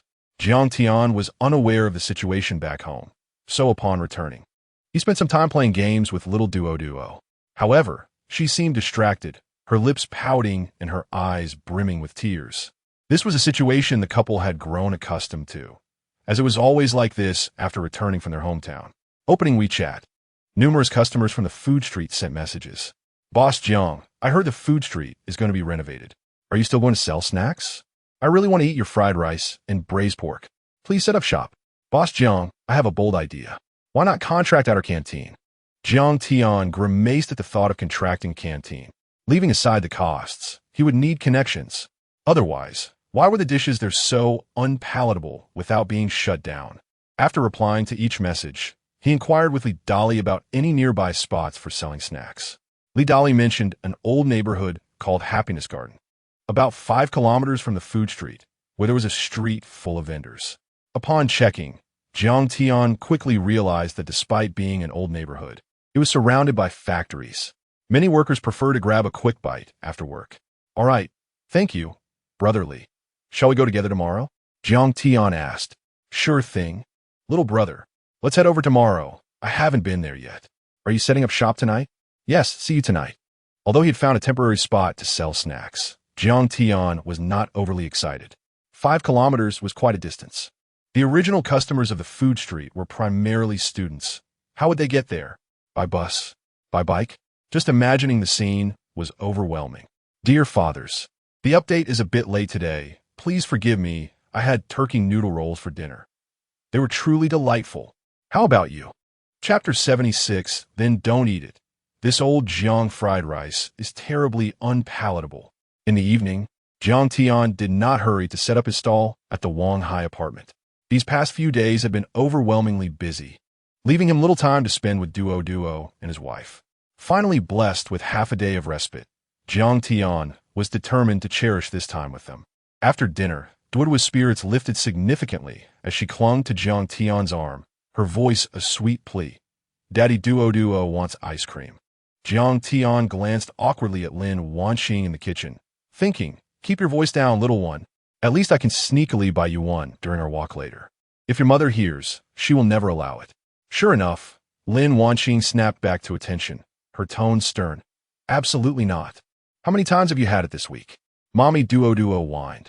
But I really want to eat it. Can't you let Duo have some? I'll help wash the dishes, okay? All right. Jiang Tian could no longer bear to watch. Just let Duo have it one more time. Hee. Duo beamed with delight. Daddy is the best. Lin Wanqing rolled her eyes. So now you're the good guy? Not at all. Jiang Tian waved his hand. In a couple of days, I'll treat you to hot pot. That sounds much better. The family set out for a stroll, with Jiang Tian on the left, Lin Wanqing on the right, and Duo joyfully holding their hands in between. A gentle breeze rustled the leaves, bringing a refreshing chill to the evening air, while the dim glow of the streetlights elongated their shadows. As Duo savored her strawberry ice cream, she animatedly recounted amusing tales from kindergarten, eliciting hearty laughter from both Jiang Tian and Lin Wanqing. At 9 o'clock, Jiang Tian still needed to head to the Wanqing apartment for his stall. Before departing, he checked the system panel. Yesterday, he had prepared approximately 200 portions of osmanthus cake, yet only 105 had registered in the system. This indicated that only purchases made by customers would be counted. Before setting off, Jiang Tian tagged everyone in the foodie group, setting up at Wanqing apartment.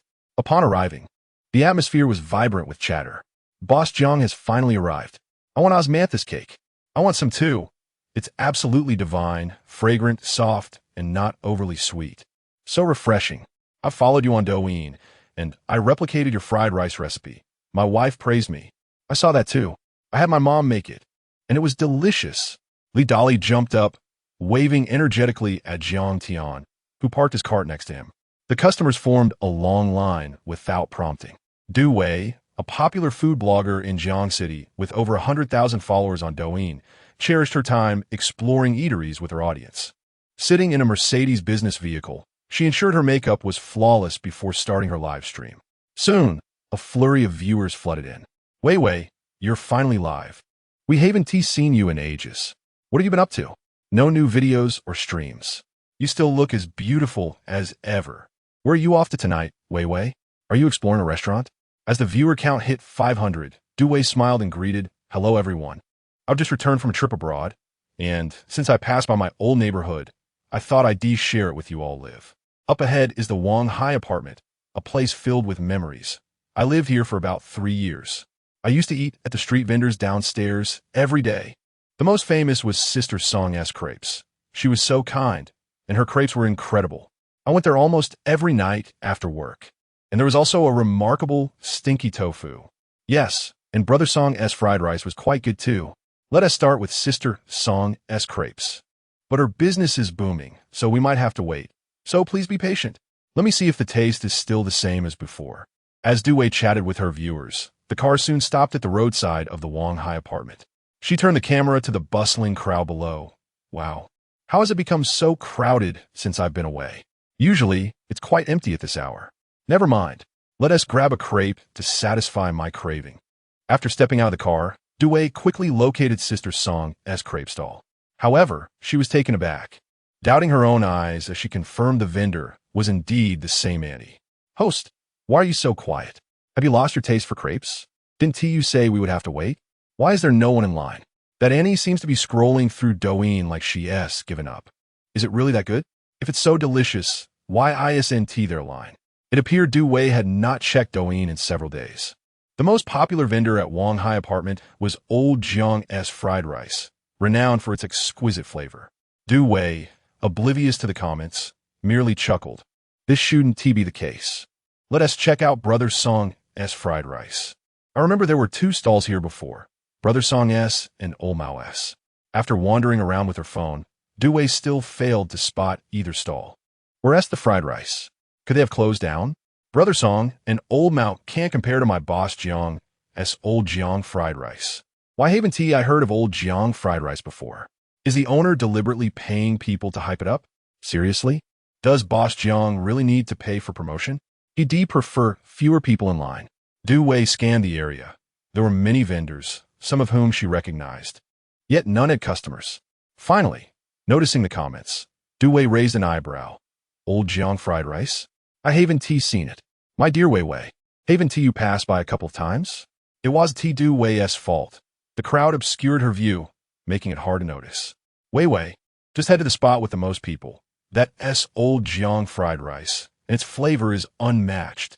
Boss Jiang's fried rice and braised pork are simply extraordinary. I could eat it 10 times a day. Following the viewer's guidance, Dewey turned to where the crowd gathered, realizing there were indeed many people. Initially, she hadn't noticed due to her shorter stature, preventing her from seeing the situation inside.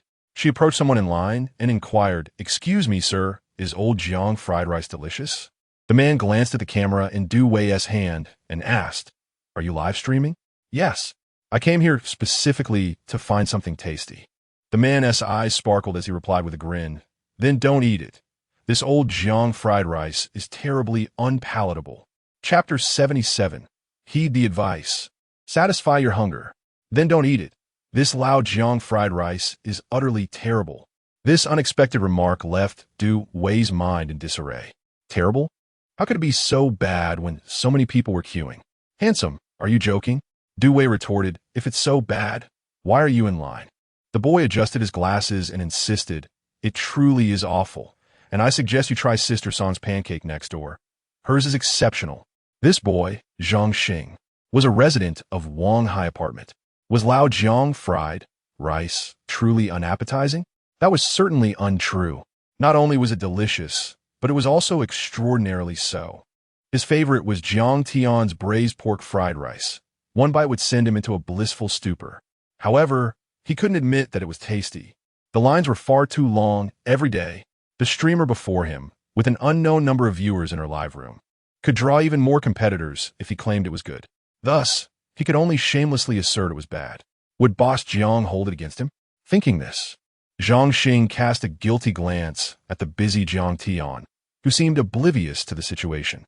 The barrage of comments in Dewey's live chat exploded. Awful? I knew the boss hired a plant. How could so many people queue for a dish that's terrible? Did they hire people to stir the pot? They must know that if Wei says it's good, it will become popular. This brother's trick is too cunning. To avoid the queue, he bravely claiming Jiang's fried rice is horrible. Yes, he is absolutely correct. Streamer, Lao Zhang's fried rice is dreadful. You mustn't buy it. I implore Wei to leave quickly and not eat Boss Jiang's fried rice. Watching the rolling comments, Du Wei's frown relaxed. So many people are queuing. If you say it's good, I might not consider it, but you say it's terrible, and now I really want to see just how bad it is. This left Jiang Xing speechless. It is genuinely bad. I'm not lying to you. You're lying. Du Wei, like a detective, revealed a knowing look. You pushed your glasses earlier. That's a sign of guilt. I'm not guilty. I'm just weak. Jiang Xing gritted his teeth. Please just go. Earlier, he had sneaked a glance. Du Wei's live room had over 1,000 viewers. If even 50 of them came, he would have to wait an additional half an hour. Du Wei, full of pride, declared, I won't leave. I want to eat. Jiang Xing, with determination, said, you can choose anything on this street. I'll treat you. But don't eat Lao Zhang's fried rice. I'm not short on money. I want to eat. Jiang Xing felt like crying. Why must you eat his? I already said it's bad. Because I don't believe you. Du Wei I see those who bought it. They all look blissfully happy. It must taste good. Jiang Xing was left without retort and could only reluctantly continue queuing. Meanwhile, Du Wei moved to the end of the line. After about half an hour, it was finally Du Wei's turn. She did not point the camera at Jiang Tian, but looked at the menu and asked, Boss, what is your specialty? Jiang Tian smiled broadly, fried rice. However, the other items are also highly praised by customers. I recommend you try them all. Then I'll have a serving of your specialty fried rice. Du Wei replied. As for the others, I'm not particularly interested. All right, just a moment. Jiang Tian said. Scan the code to pay. WeChat payment, 8 yuan. Done. Jiang Tian began preparing the fried rice, while Du Wei idly watched the comments. Wei, don't be foolish. Although his fried rice is a specialty, the other dishes are equally delightful. Indeed, I suggest you try everything. You won't regret it. Especially the braised pork. It's simply heavenly. Trust me, Wei. If you don't order the other items, you will undoubtedly regret it. Fried rice is merely the tip of the iceberg of Boss Jiang's offerings. What Du Wei orders is her business. Why are you all so adamant? You must be hired by the boss. In the live room, many viewers urged Du Wei to order more, particularly praising the braised pork as being 10 times better than that from Yixiangge. Is it really that outrageous? Du Wei scoffed and said to the live room, braised pork is best from Yixiangge. Unexpectedly, her words ignited a fervor, resembling a stone thrown into a calm lake, causing a stir. I used to think the same until I tasted Boss Jiang's braised pork. Wei, you may not know, but last night, the owner of Yixiangge personally came to recruit Boss Jiang. I was there. It's true. I can vouch for it. For those who don't believe it, feel free to search. Someone posted about it on Douyin, and I saw it. Is it true? Du Wei gasped, but she did not wholly believe the netizens. Instead, she directly asked Jiang Tian, Boss, I heard the owner of Yixiangge came to recruit you yesterday? While preparing the fried rice, Jiang Tian smiled and replied, they indeed complimented me, but our culinary philosophies differ. This statement confirmed the matter to some extent. Wow, du was internally astonished. Then I truly must try it. Boss, please add a serving of braised pork, and I'd like a cup of Yangji Ganlu and a piece of osmanthus cake as well. Sure, you just need to pay an additional 50. WeChat payment 50 yuan. After preparing the fried rice, Jiang Tian packaged it for Du Wei and lifted the stainless steel lid from the braised pork. Instantly, a wave of warmth surged forth, enveloping her in a rich and sweet aroma of meat. How fragrant the braised pork is! The enticing scent was intoxicating, especially as Jiang Tian revealed the pork. The fatty portions glistened, as if they would melt away at the slightest touch. Moreover, the color resembled amber, shimmering gently under the streetlights, making it all the more tempting. Du Wei couldn't help but swallow hard. She seemed to genuinely believe the words of the netizens. Although she hadn't tasted it yet, the aroma was undoubtedly comparable to Yixiangge's, perhaps even more pronounced. Jiang Tian then opened another thermal container, revealing the Yangji Ganlu. Unlike the braised pork, this container was lined with ice, and when taken out, frost clung to the cup. On this sweltering summer night, a chilled, delectable cup of Yangji Ganlu was simply delightful. Just looking at it was enough to make her crave it. The vibrant yellow of mango, the rosy hue of grapefruit, the translucent sago, and the creamy white of coconut milk danced before her eyes. As she shook the cup, the delicate coconut milk swirled softly, and upon holding it, Du Wei felt an irresistible urge to take a sip. Next came the osmanthus cake, its fragrance distinctly captivating and appearing wonderfully sticky. At this moment, Du Wei finally understood why so many netizens urged her to order more. Missing out on this would surely leave her restless for 10 days. Heed the advice. Satisfy your hunger. Chapter 78. The broadcast has ended, my dear friends. It is time for me to indulge in a meal. After swiftly acquiring her items, Du Wei hurried back to her vehicle, her anticipation to savor the flavors palpable. Each dish ignited her appetite. As a professional food blogger, Du Wei excelled in the realm of gastronomy. Addressing the camera, she exclaimed, "Friends, just by inhaling the aroma, I can tell that the taste will undoubtedly be exquisite. It's no wonder so many people are queuing. There must be a reason." Next, she decided to begin with the fried rice. Upon opening the container, a rich, enticing fragrance wafted into her nostrils, instantly awakening her taste buds. Each grain of rice was enveloped in a perfect sheen of oil, and as she scooped a spoonful into her mouth, the rice proved to be delightfully elastic, tightly wrapped in the essence of egg. The savory flavor burst forth on her tongue. The crisp sweetness of the vegetables and the tender eggs intertwined with the various ingredients, creating an irresistible symphony of taste. After swallowing, the lingering aftertaste remained, rich and complex, compelling Du Wei to indulge in several more bites. In the live stream, viewers observed Du Wei relishing her meal, and the comments erupted with excitement. Those familiar with her knew that regardless of where she dined, she would always explain the ingredients and flavors of the restaurant's offerings. Yet now, as she devoured street food, she remained silent. Why is Wei Wei not speaking? How does it taste? They wondered. Isn't it obvious? Just look at the look of ecstasy on the host's face. The fried rice from Boss Jiang is indeed exceptional.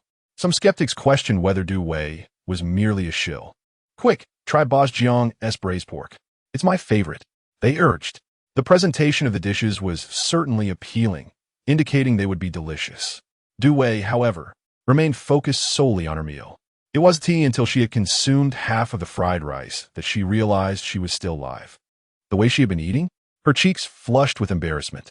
The fried rice was so delectable that she had lost herself entirely in the moment. "Ah, my ladylike image," she thought, clearing her throat to mask her awkwardness. "This fried rice is truly delightful. I couldn't resist indulging a bit more." Viewers bombarded the chat with question marks. 2 bites? Are you sure it wasn't T10? Du Wei quickly shifted the topic, unveiling the braised pork. The succulent pieces were cut with precision, gleaming of vibrant red, reminiscent of meticulously crafted rubies, glistening under the vehicle's reading light. The aroma was undeniably authentic. Du Wei realized the viewers were not exaggerating. This fragrance surpassed that of Yixiong Pavilion.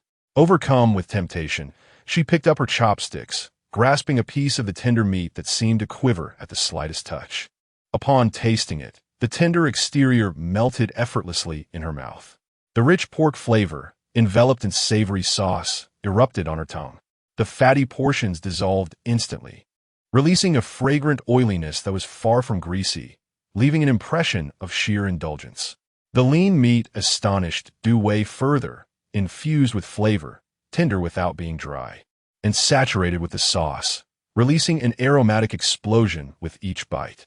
The layers of meat, sauce, and various spices melded into a harmonious, lingering richness. Du Wei wished for time to freeze in that moment. After swallowing, the aftertaste lingered in her throat, sweet and delightful, urging her to take another bite. "Oh no, I've lost control," she exclaimed as she devoured piece after piece, as if the vast world had narrowed down to just this exquisite braised pork. Ladylike demeanor? No, no. How could the pleasure of eating surpass all else? Is the host still here? Why the silence? One viewer inquired. "I've followed Wei Wei for so long, and this is the first time I've seen her like this. I want to eat too. Watching Wei Wei enjoy her meal is so tempting. That braised pork must be divine." Another lamented, "It's a crime. I rummaged through my fridge and only found half a piece of ginger to satisfy my cravings. If I rush over now, will there still be any left?" What time does the boss close? Give up, my friend. Boss John's business is thriving. By the time you arrive, there will be nothing left. It's best to come early tomorrow. After devouring 3 pieces of braised pork, Du Wei's mind was consumed with just 2 words: sheer delight. At that moment, she even forgot she was still broadcasting, immediately requesting a serving of mango sago. The refreshing fruit aroma enveloped her senses as the sweetness of mango took center stage, followed by the slightly tart grapefruit juice perfectly balancing the mango-esque richness. The sago pearls were delightfully chewy, enveloped in the creamy essence of coconut milk, creating a harmonious medley of flavors in her mouth. Each bite was a refreshing escape, a quintessential cold treat for the sweltering summer. Feeling satiated, she decided to indulge in a piece of osmanthus cake for an extra treat. The quality of Jiang Tian's osmanthus was superb, its fragrance abundant. Upon opening the lid, a wave of natural, delicate sweetness wafted forth, accompanied by hints of steaming warmth. Biting into it, the soft, glutinous rice felt as light as a cloud, while the rich osmanthus fragrance unfolded sweetly in her mouth. Each note of osmanthus perfectly melded with the rice's tenderness, delivering a sweetness that was far from cloying. Most importantly, the boss had thoughtfully chilled it in an insulated box. The chilled osmanthus cake had become delightfully elastic, enhancing the freshness of the fragrance. The aroma cascaded down her throat, refreshing her spirit, making her feel as if she were in an osmanthus garden during autumn. At this point, Du Wei truly surrendered. Indeed, listening to advice leads to satisfaction. Had I only purchased the fried rice, I cannot fathom what I would have missed. Fried rice, braised pork, mango sago, osmanthus cake. Each of these dishes left no room for complaints. Every item was excessively delectable. Regaining her composure, Du Wei wiped her mouth and remarked, "What astonished me the most were the osmanthus cake and the braised pork. Friends, if you visit Old Zhang's fried rice, do not overlook these 2 delights. The fried rice is truly the star of the menu, unlike any I have ever tasted before. To summarize, the price is remarkably reasonable. The boss uses quality ingredients. I can taste the freshness. It's no exaggeration to say that even in a high-end restaurant, these dishes would surely attract a constant crowd, even if priced at 200. With that, Du Wei concluded her stream, exclaiming, "Friends, I must enjoy my meal now." Without waiting for the audience's response, she promptly ended the broadcast and eagerly dug into her fried rice. Chapter 79. Mastering the Art of Homemade Ice Cream at the Wanghai Apartment. The absence from the food street today allowed for ample preparation of goods. It was not until 2 in the morning that all items were sold out. Many customers lingered, with some even bringing rice from home, just to have Jiang Tian prepare a fried rice dish for them. Jiang Tian made every effort to meet reasonable requests. After working tirelessly until 2:30 in the morning, he finally bid farewell to all the customers. Nearby, Li Dali had tucked his hands into his sleeves and fallen asleep with his hat pulled low. After waking him, Jiang Tian departed on his tricycle. The evening breeze was gentle, bringing a refreshing chill that invigorated the senses. By the time he returned home, it was nearly 3 in the morning. Tomorrow was Monday, and Duo had school, so she had gone to bed early. Jiang Tian tiptoed, trying to tread lightly. Perhaps due to the exhaustion of the day, Lin Wanqing remained undisturbed. He slipped under the covers and gently wrapped his arms around her waist. She let out a soft murmur, instinctively turning in her sleep to nestle closer into Jiang Tian's embrace. The 2 drifted off together. The following morning, the sun had risen high. Last night's late hours had resulted in a late awakening at 10 o'clock. Opening the system panel, he noted current task progress, selling 300 portions of osmanthus cake. Current progress, 269, 300. Only 30 portions remained, which he was confident could be accomplished tonight. He pondered what new item might be unlocked, feeling a sense of anticipation. Presently, his daily earnings surpassed many people's expectations. For instance, last night, he sold 216 portions of fried rice, generating revenue of 944 yuan. The braised pork totaled 103 portions, earning 2,060 yuan. Yangji Ganlu accounted for 106 portions, bringing in 908 yuan. Osmanthus cake reached 164 portions, yielding 968 yuan. The total revenue amounted to 7,880 yuan, with costs around 900 yuan. The profit was quite substantial, exceeding 6,000 yuan. It is noteworthy that a small roadside eatery, in favorable conditions, might only earn 3,000 to 4,000 in a day.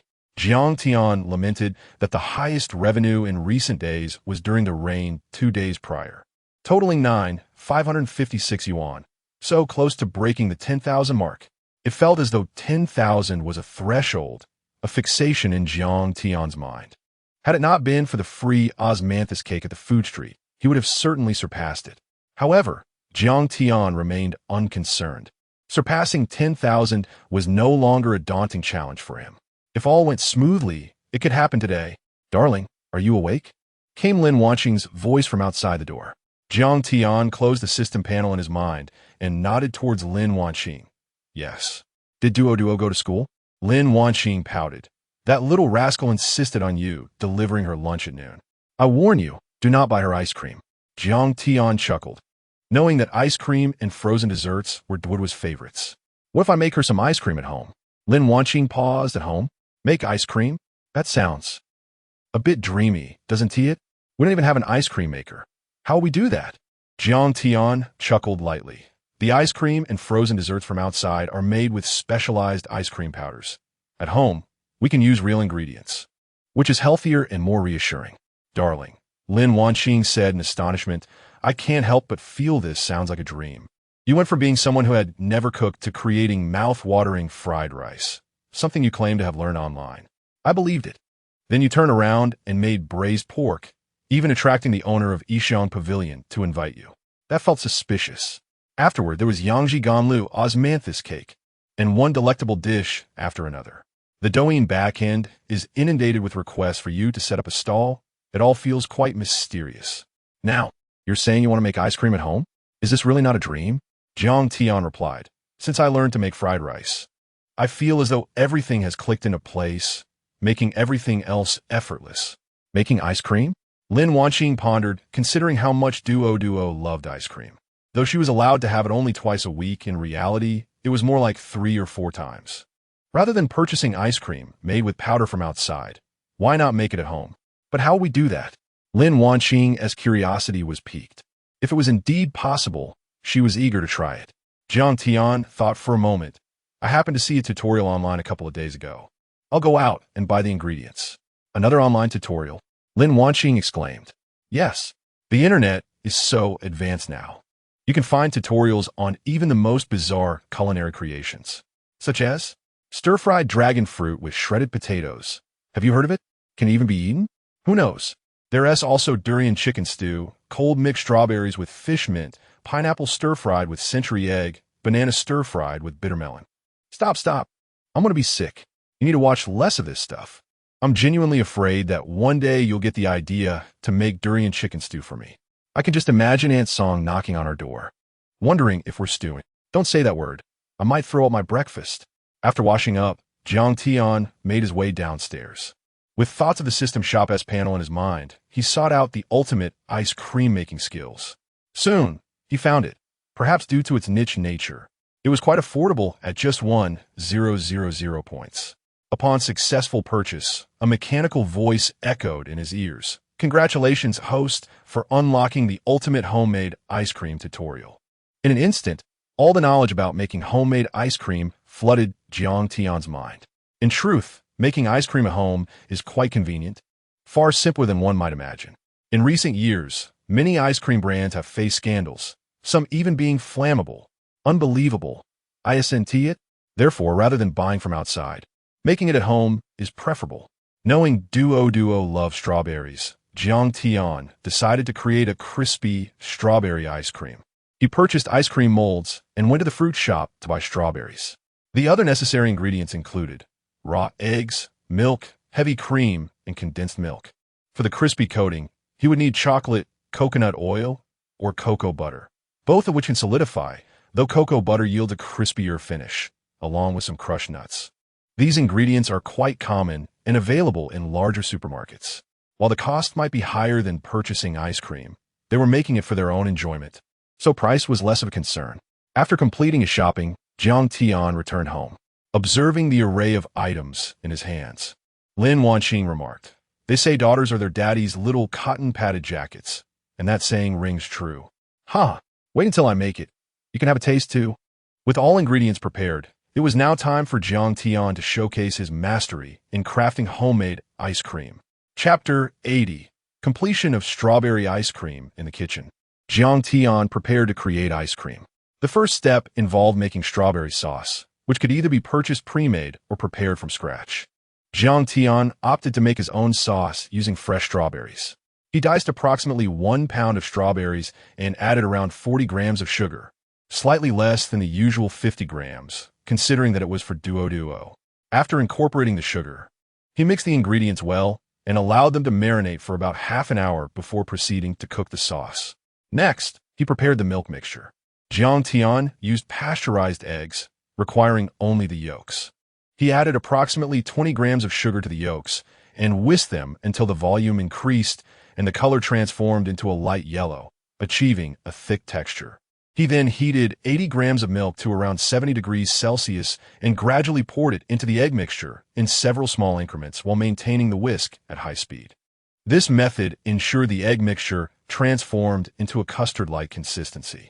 Once all the milk was incorporated, he placed the mixture over gentle heat, stirring continuously with a spatula to prevent scorching until the temperature reached about 80 degrees Celsius.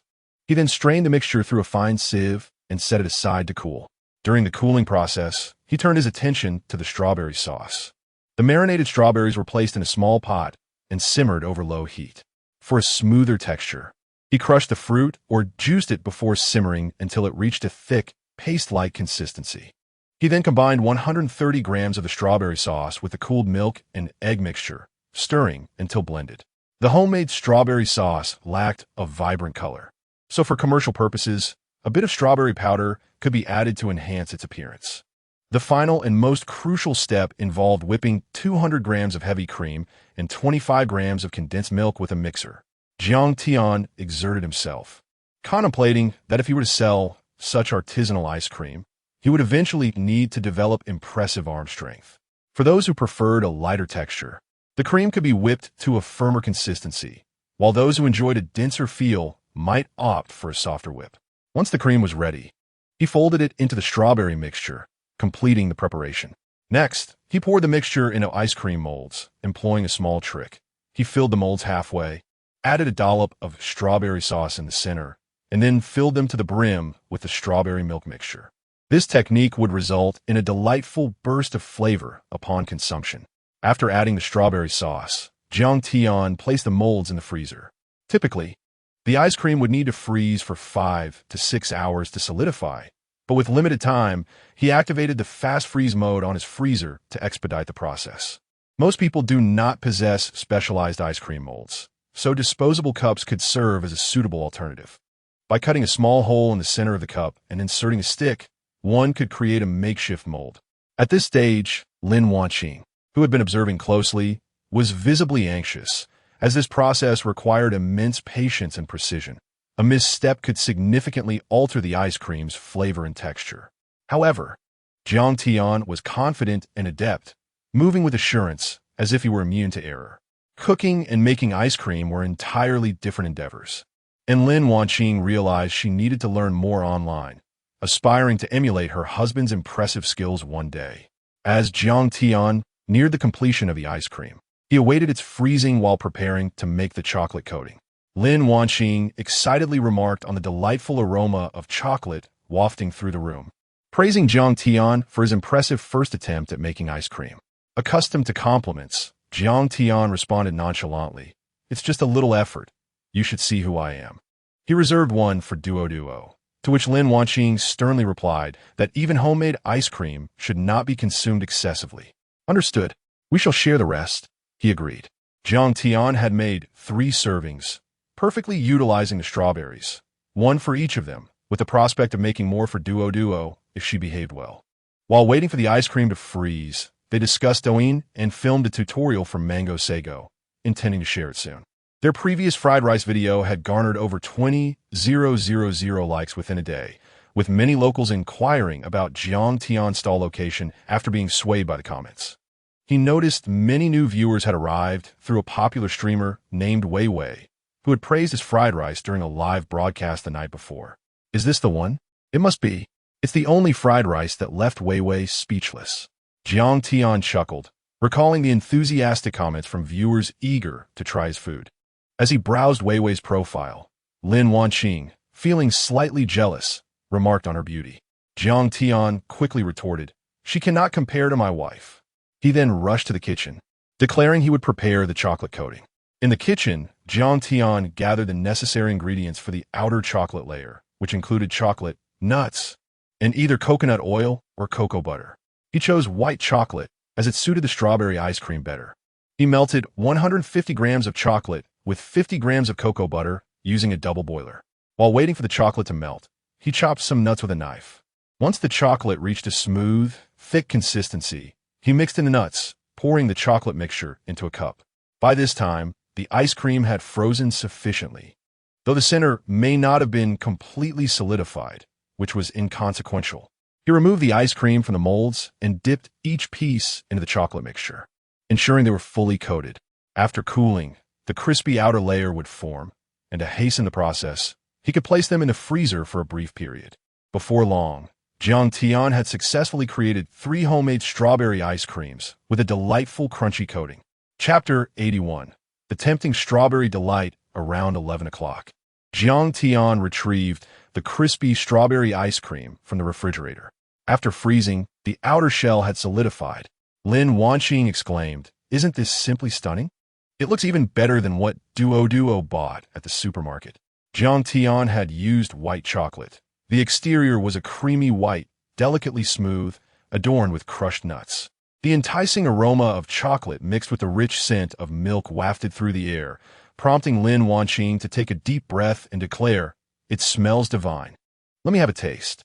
Upon taking a bite, she first experienced the rich and silky essence of milk, followed by the crunch of the white chocolate and nuts, adding a delightful crispness.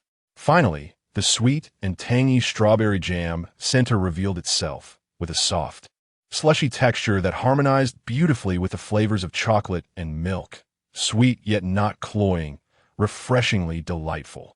After finishing, she savored the lingering hints of strawberry and the rich aroma of white chocolate, leaving her craving more. "This is absolutely delectable." Lin Wanqing's eyes widened in awe as she gave Jiang Tian a thumbs up. "Even I, who am not particularly fond of ice cream, can't resist wanting more." And there's no trace of artificial flavoring. The entire crispy strawberry ice cream was crafted from genuine ingredients, devoid of any additives or artificial flavors, making it truly authentic. "Is it all right for Duo to have some?" Jiang Tian asked with a light chuckle. "It's fine," Lin Wanqing nodded, conceding this time, "but she shouldn't have too much. If she wants ice cream in the future, we'll make it at home." "Indeed," she added, "it's getting late. I should deliver lunch to Duo." Duo's lunch consisted of a small portion of fried rice, Lin Wanqing's stir-fried shrimp with broccoli, scrambled eggs with tomatoes, all served in small portions. Additionally, there were 2 pieces of osmanthus cake, a small cup of room-temperature mango sago, and a crispy strawberry ice cream, making for a rather sumptuous meal. After placing the ice cream in an insulated container, Jiang Tian drove to Sunshine Kindergarten. The distance was not far, taking only about 10 minutes by car. Upon arrival, the little one emerged alongside her teacher, Leah. As Jiang Tian stepped out of the car, he spotted Duo running towards him with open arms, exclaiming, "Daddy, you're sweet." Soft voice seemed to melt hearts. Jiang Tian knelt down to embrace Duo, asking, "Did you behave and listen to your teacher at kindergarten?" "I was very good," Duo replied proudly. Today the teacher praised me." Leah approached with a gentle smile, saying, "Duo has been very well behaved at school." "That's great," Jiang Tian said, handing the lunchbox to Leah. "Could you please supervise her while she eats?" "Thank you." "Certainly. No need to worry," Duo's father. Duo, feeling slightly aggrieved, asked, "Daddy, are you leaving already? You haven't played with me yet." Jiang Tian chuckled, "But Daddy is quite busy." Upon hearing this, Duo looked even more pitiful, her little eyes glistening with innocence. "You didn't spend time with me over the weekend." "That's true, it is my fault." Jiang Tian smiled. So today, Daddy has prepared a surprise for you, hoping to earn your forgiveness. A surprise? Duodwa's eyes widened with curiosity. What is it? If I tell you, it won't be a surprise. Jiang Tian playfully ruffled her hair. Just wait and see. It's something I made for you. Yay! I can't wait to find out what it is. Jiang Tian stood up, nodding to Leah.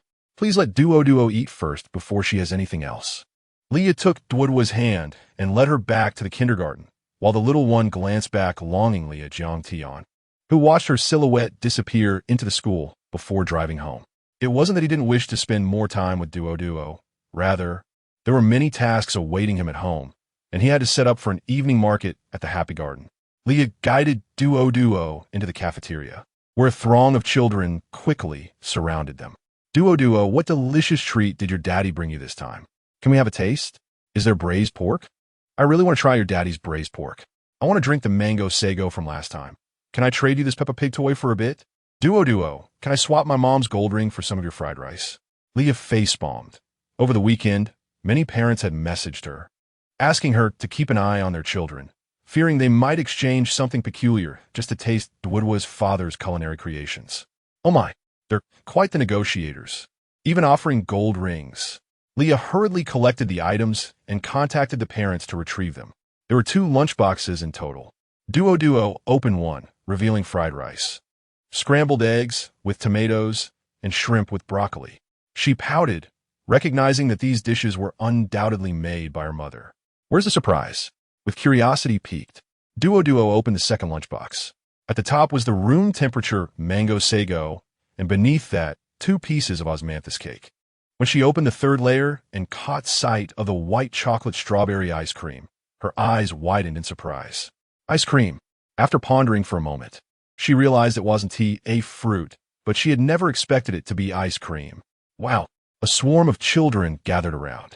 Duo, that ice cream looks absolutely delicious. Can I have a taste? I snuck $50 from my mom. Can I buy half of it? What is this? It looks so good. This is osmanthus cake. It's so tasty. Can I have a piece?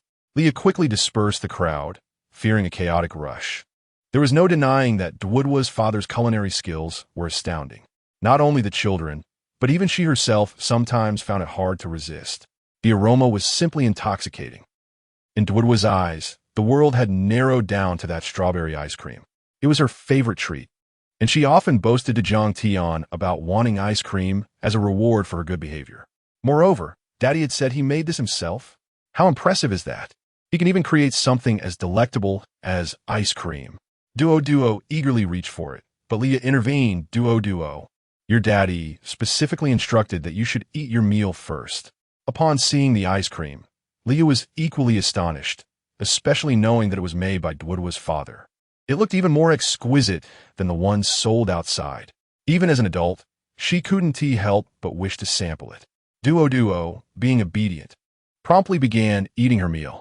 Once she was full, she gazed longingly at the ice cream, asking, "Teacher, can I eat it now? You can't eat the ice cream right after your meal, otherwise you might get a stomachache. Then when can I have it?"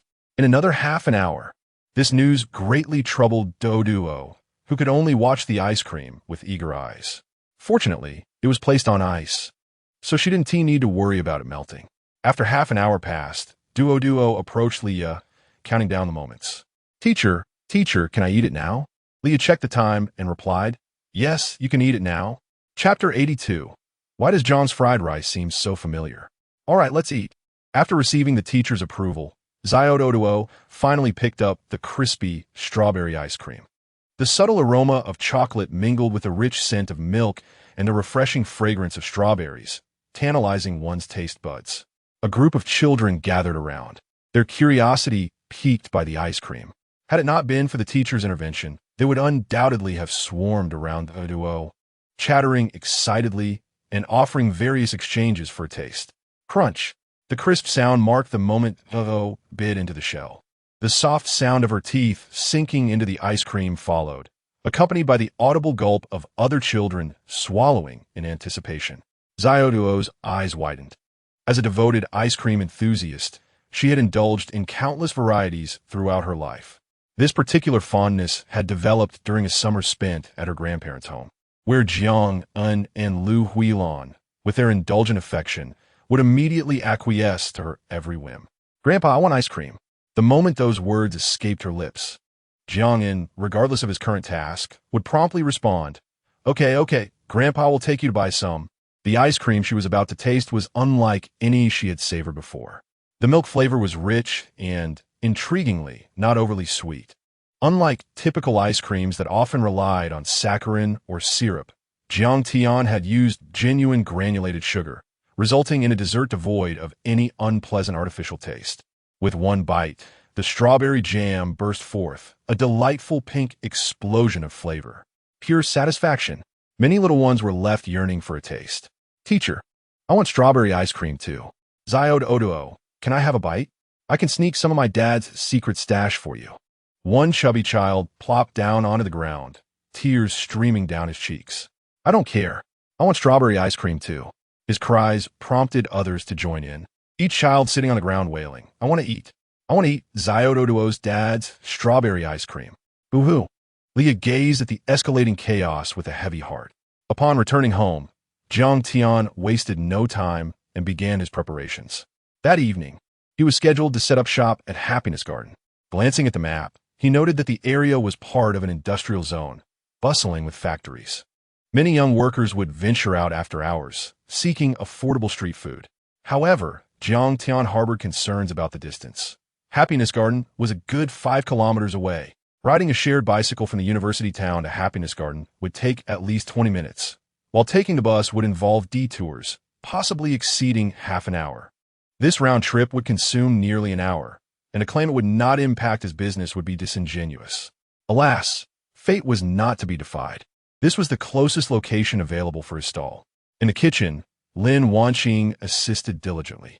The couple worked seamlessly together, and by around 4 o'clock, everything was ready. Together, they transported their goods downstairs. Lin Wanqing thoughtfully placed a thermos in Jiang Tian's bag, along with some snacks for sustenance. "I bought you some snack for the shop. If you get hungry tonight, remember to eat a bit. I'd rather you earn less than jeopardize your health." Listening to Lin Wanqing's caring words warmed Jiang Tian's heart. "Don't worry, dear, I'm off now." "Okay." Lin Wanqing helped him check the tricycle for safety before waving him off. "Drive carefully. I'll be waiting for you at home." Jiang Tian drove off towards Happiness Garden. Before departing, he posted on social media and tagged his foodie group, setting up shop at Happiness Garden. The once quiet chat exploded with activity. "Happiness Garden? Oh my, 5 kilometers away. The navigation says it'll take half an hour. Why didn't they renovate the food street earlier? Just when I fell in love with Jiang's fried rice, they decide to renovate. It's too far, Jiang boss. A round trip takes an hour." Everyone understood Jiang Tian's predicament. He had no choice. "This is the closest stall location. How fortunate. I live in Happiness Garden. Finally, I don't have a trek to the food street." While some rejoiced, many lamented, particularly the university students from the college town. Jiang Tian's journey wasn't too far. In fact, it was a tad closer than the food street. Riding his electric tricycle would only take around 20 minutes. By 5 o'clock, after a smooth 20-minute ride with minimal traffic, Jiang Tian successfully arrived at Happiness Garden. This was an older residential area, directly across from an electronics factory, and he noticed numerous factories in the vicinity. To his surprise, there were quite a few stalls set up at the entrance of Happiness Garden, at least 30. Among them, 3 were selling fried rice. Li Dali had arrived early, securing a decent spot. Generally, employees from the electronics factory finished their shifts around 5 o'clock, and people were already emerging from the factory. "Brother," Li Dali lamented, "this place feels a bit off. I came early, yet I haven't made a single sale." Typically, the best street food stalls were few and far between, predominantly selling fried rice, noodles, or skewers. Jiang Tian observed that 2 stalls were indeed selling skewers, boasting a loyal customer base. "Why don't you try calling out to attract customers?" Jiang Tian suggested. "When it comes to street vending, having a thick skin is crucial." Li Dali took his advice, stepping out boldly and calling, "Don't miss out, fresh skewers, made to order, with secret sauce that lingers on your palate." His shout quickly drew hostile glares from the 2 skewer vendors nearby. Despite his efforts, no one seemed interested.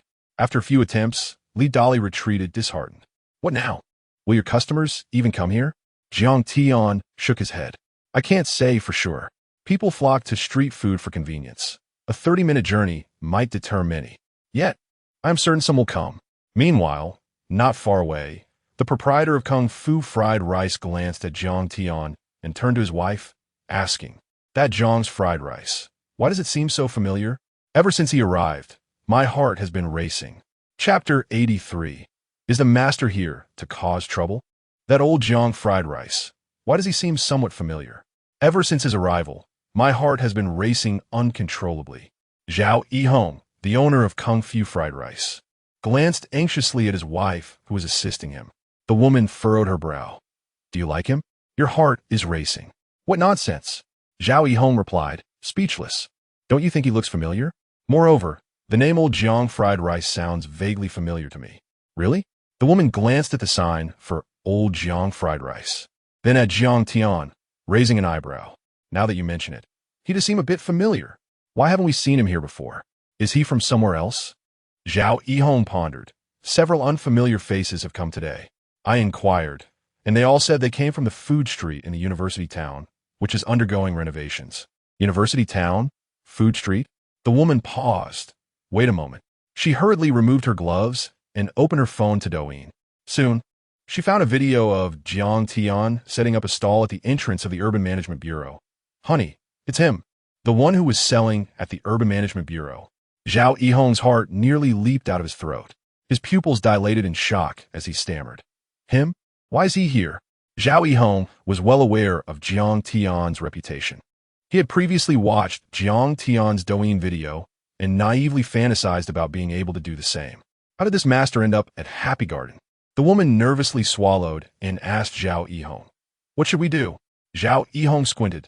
Let us go. Where to? To a place without Old Jiang Fried Rice. Is it necessary? Are we afraid of him? We have quite a few loyal customers here. Ha! Our loyal customers are about to become his new customers. Why? We both serve fried rice. Why should we fear him? The woman did not understand, but Zhao Yihong was well aware. Old Jiang Fried Rice's popularity in Jiang City exceeded his imagination. Their customers were devoted fans. They would brave storms just to enjoy it. How delectable must it be? His own fried rice was merely average, lacking any competitive edge. Moreover, he had no price advantage. With something tastier and more affordable available, why would anyone choose him? Don't worry about it. Just trust me. We're not dependent on this one location. With that, Zhao Yihong hastily packed up and left. Though the woman was perplexed, she obediently followed suit. As they passed by the Fried Rice King's stall, the owner, Su Bo, was bustling with activity. Seeing Zhao Yihong about to leave, he inquired, Hey, Lao Zhao, where are you off to in such a hurry? Zhao Yihong forced a smile, falsely claiming, I have some urgent matters at home and need to head back. He had no intention of revealing the truth. Confronting Old Jiang Fried Rice was a surefire path to ruin. He needed to leave early to secure a good position at another stall. Su Bo thought little of it and casually remarked, All right, take care on the road. See you tomorrow. See you tomorrow? Either we won't meet tomorrow, or we will in a different place. Zhao Yihong rode off with his wife, quickly disappearing from sight. Su Bo furrowed his brow, pondering, what major event must have happened at home for him to leave so abruptly? The Fried Rice King's business was thriving, especially after he had improved his recipe in recent days, attracting even more customers. At that moment, several patrons were gathered around Su Bo's stall, praising the taste. Boss, why does your fried rice taste so much better now? It's completely different from what I had before. Indeed, I find it much tastier. Did you change the recipe? At Happy Garden, your fried rice is my favorite. Su Boss, have you secretly gone for training? Oh, please. Training? A few days ago, I stumbled upon an ancient cookbook at home, one that has been passed down through generations in my family. Well, I tried it, wow. It was surprisingly delicious. Really, Su Boss? Are you not exaggerating? An ancient recipe? Fried rice in ancient times? So, it's a family recipe. No wonder it tastes so good. If I could have Su Boss's fried rice every day, I would be truly blessed. Su Bo chuckled. Rest assured, I will be here every day. Only Su Bo knew that the so-called family recipe was just a tale to amuse children. The reason for the sudden improvement in flavor was that he had learned from Jiang Tian's Douyin videos a couple of days prior. As a fellow vendor, Su Bo was certainly aware of the explosive popularity of Old Jiang fried rice, especially upon learning that the owner had shared his fried rice secret online. He was puzzled. After all, it was just fried rice. Why were so many people braving storms to eat it? Thus, he followed Jiang Tian's tutorial on Douyin, and the result was astonishing. Even a seasoned fried rice chef like him was taken aback by the extraordinary flavor. It would not be an exaggeration to describe it as delicious beyond measure. Without hesitation, Su Bo discarded his original recipe and adopted Jiang Tian's. Sure enough, business boomed over the past few days, and every customer who came to buy fried rice praised its taste. Some even speculated whether he had added something special. This delighted Su Bo. He almost wished someone would report him to the authorities so he could prove his innocence at the Urban Management Bureau. While he was bustling with activity, he overheard two customers at the nearby, stinky tofu stall chatting. Isn't the new old Jiang fried rice the one from Douyin? He looks quite similar, and I heard the taste is amazing. Shall we go try it? Sure. I saw in the comments that he has a hidden gem, braised pork fried rice that is absolutely fantastic. The smile on Su Bo's face froze. He caught a critical piece of information. Old Jiang fried rice? The one from Douyin? As the two customers spoke, the ones who had previously been at his stall immediately departed. Let us go. The new one really is the old Jiang fried rice from Douyin. Look at those beautiful photos of their mango sago. I need to check in. I've heard my friend say his fried rice is delicious. His daughter is so adorable. Why isn't she here? Su Bo could no longer focus on making fried rice. He quickly glanced over and, upon seeing Jiang Tian's old Jiang fried rice sign, his pupils dilated in shock. What? Why is he here? Logically, he considered himself half a disciple of Jiang Tian. Now, his master had come to disrupt his business. Chapter 84. Why would I steal your fried rice? Over at Jiang Tian's stall, there were a few customers, though not many. Most had come out of curiosity, drawn by the popularity on Douyin. However, the reality was that there were far more people in person than online. Thus, despite a certain level of notoriety on the internet, it was not guaranteed that everyone would recognize him in real life.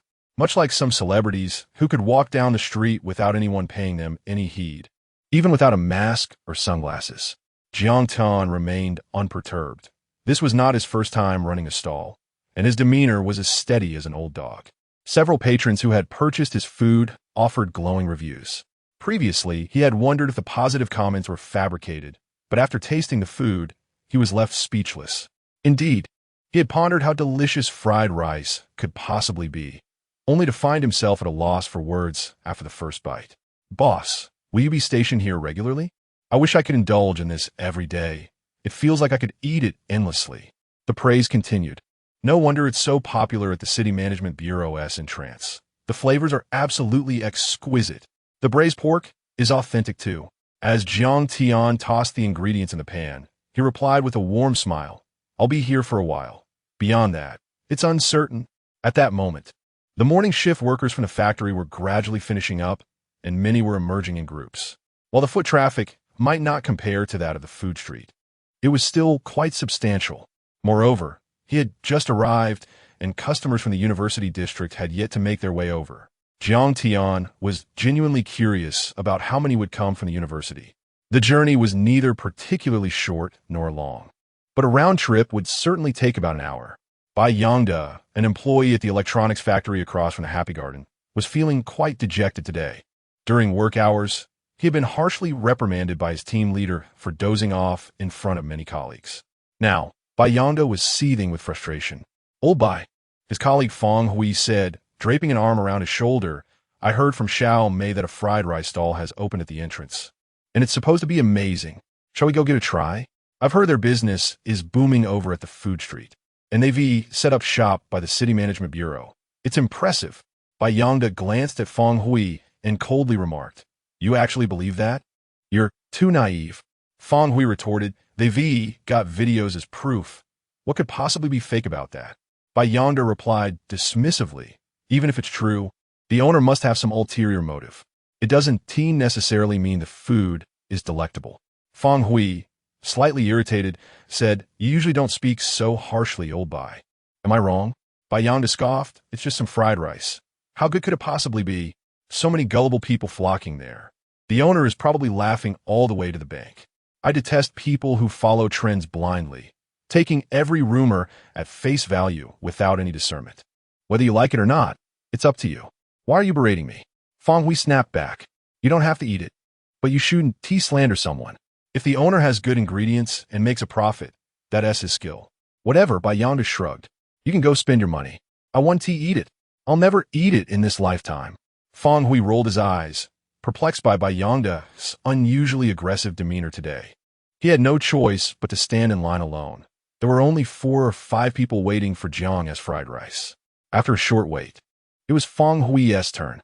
He looked at the menu and smiled at Jiang Tian. Boss, your menu is wonderfully curated. Nothing clashes and everything looks so appetizing. Jiang Tian chuckled. Then why not try them all? Our customers have given great feedback. Indeed, I saw it on Douyin, Fong Hui said, inhaling the enticing aroma of braised pork wafting through the air. He couldn't resist swallowing hard. I came specifically for the hidden menu item, the braised pork fried rice. Could you prepare a portion for me? Absolutely. Jiang Tian replied promptly. Braised pork fried rice, that LLB28. Please scan the code. In truth, there was no hidden menu. It was merely a request from a previous customer. The dish consisted of specialty fried rice combined with braised pork, which was then stir-fried together, infusing the entire bowl with the rich flavor of the pork, much to the delight of numerous customers who requested it daily. Before long, a plate of braised pork fried rice was ready. Still feeling unsatisfied, Fong Hui decided to order a serving of mango sago dessert before leaving. The thought of savoring the fried rice alongside the dessert was thrilling. Upon returning to the dormitory, he found Bai Yongda already there. Seeing him lying on the bed engrossed in a game, Fong Hui asked, "Oh Bai, why didn't you eat?" Bai Yongda threw his phone onto the bed and shouted into his headset, "Push the tower, you fool. You just gave away a kill.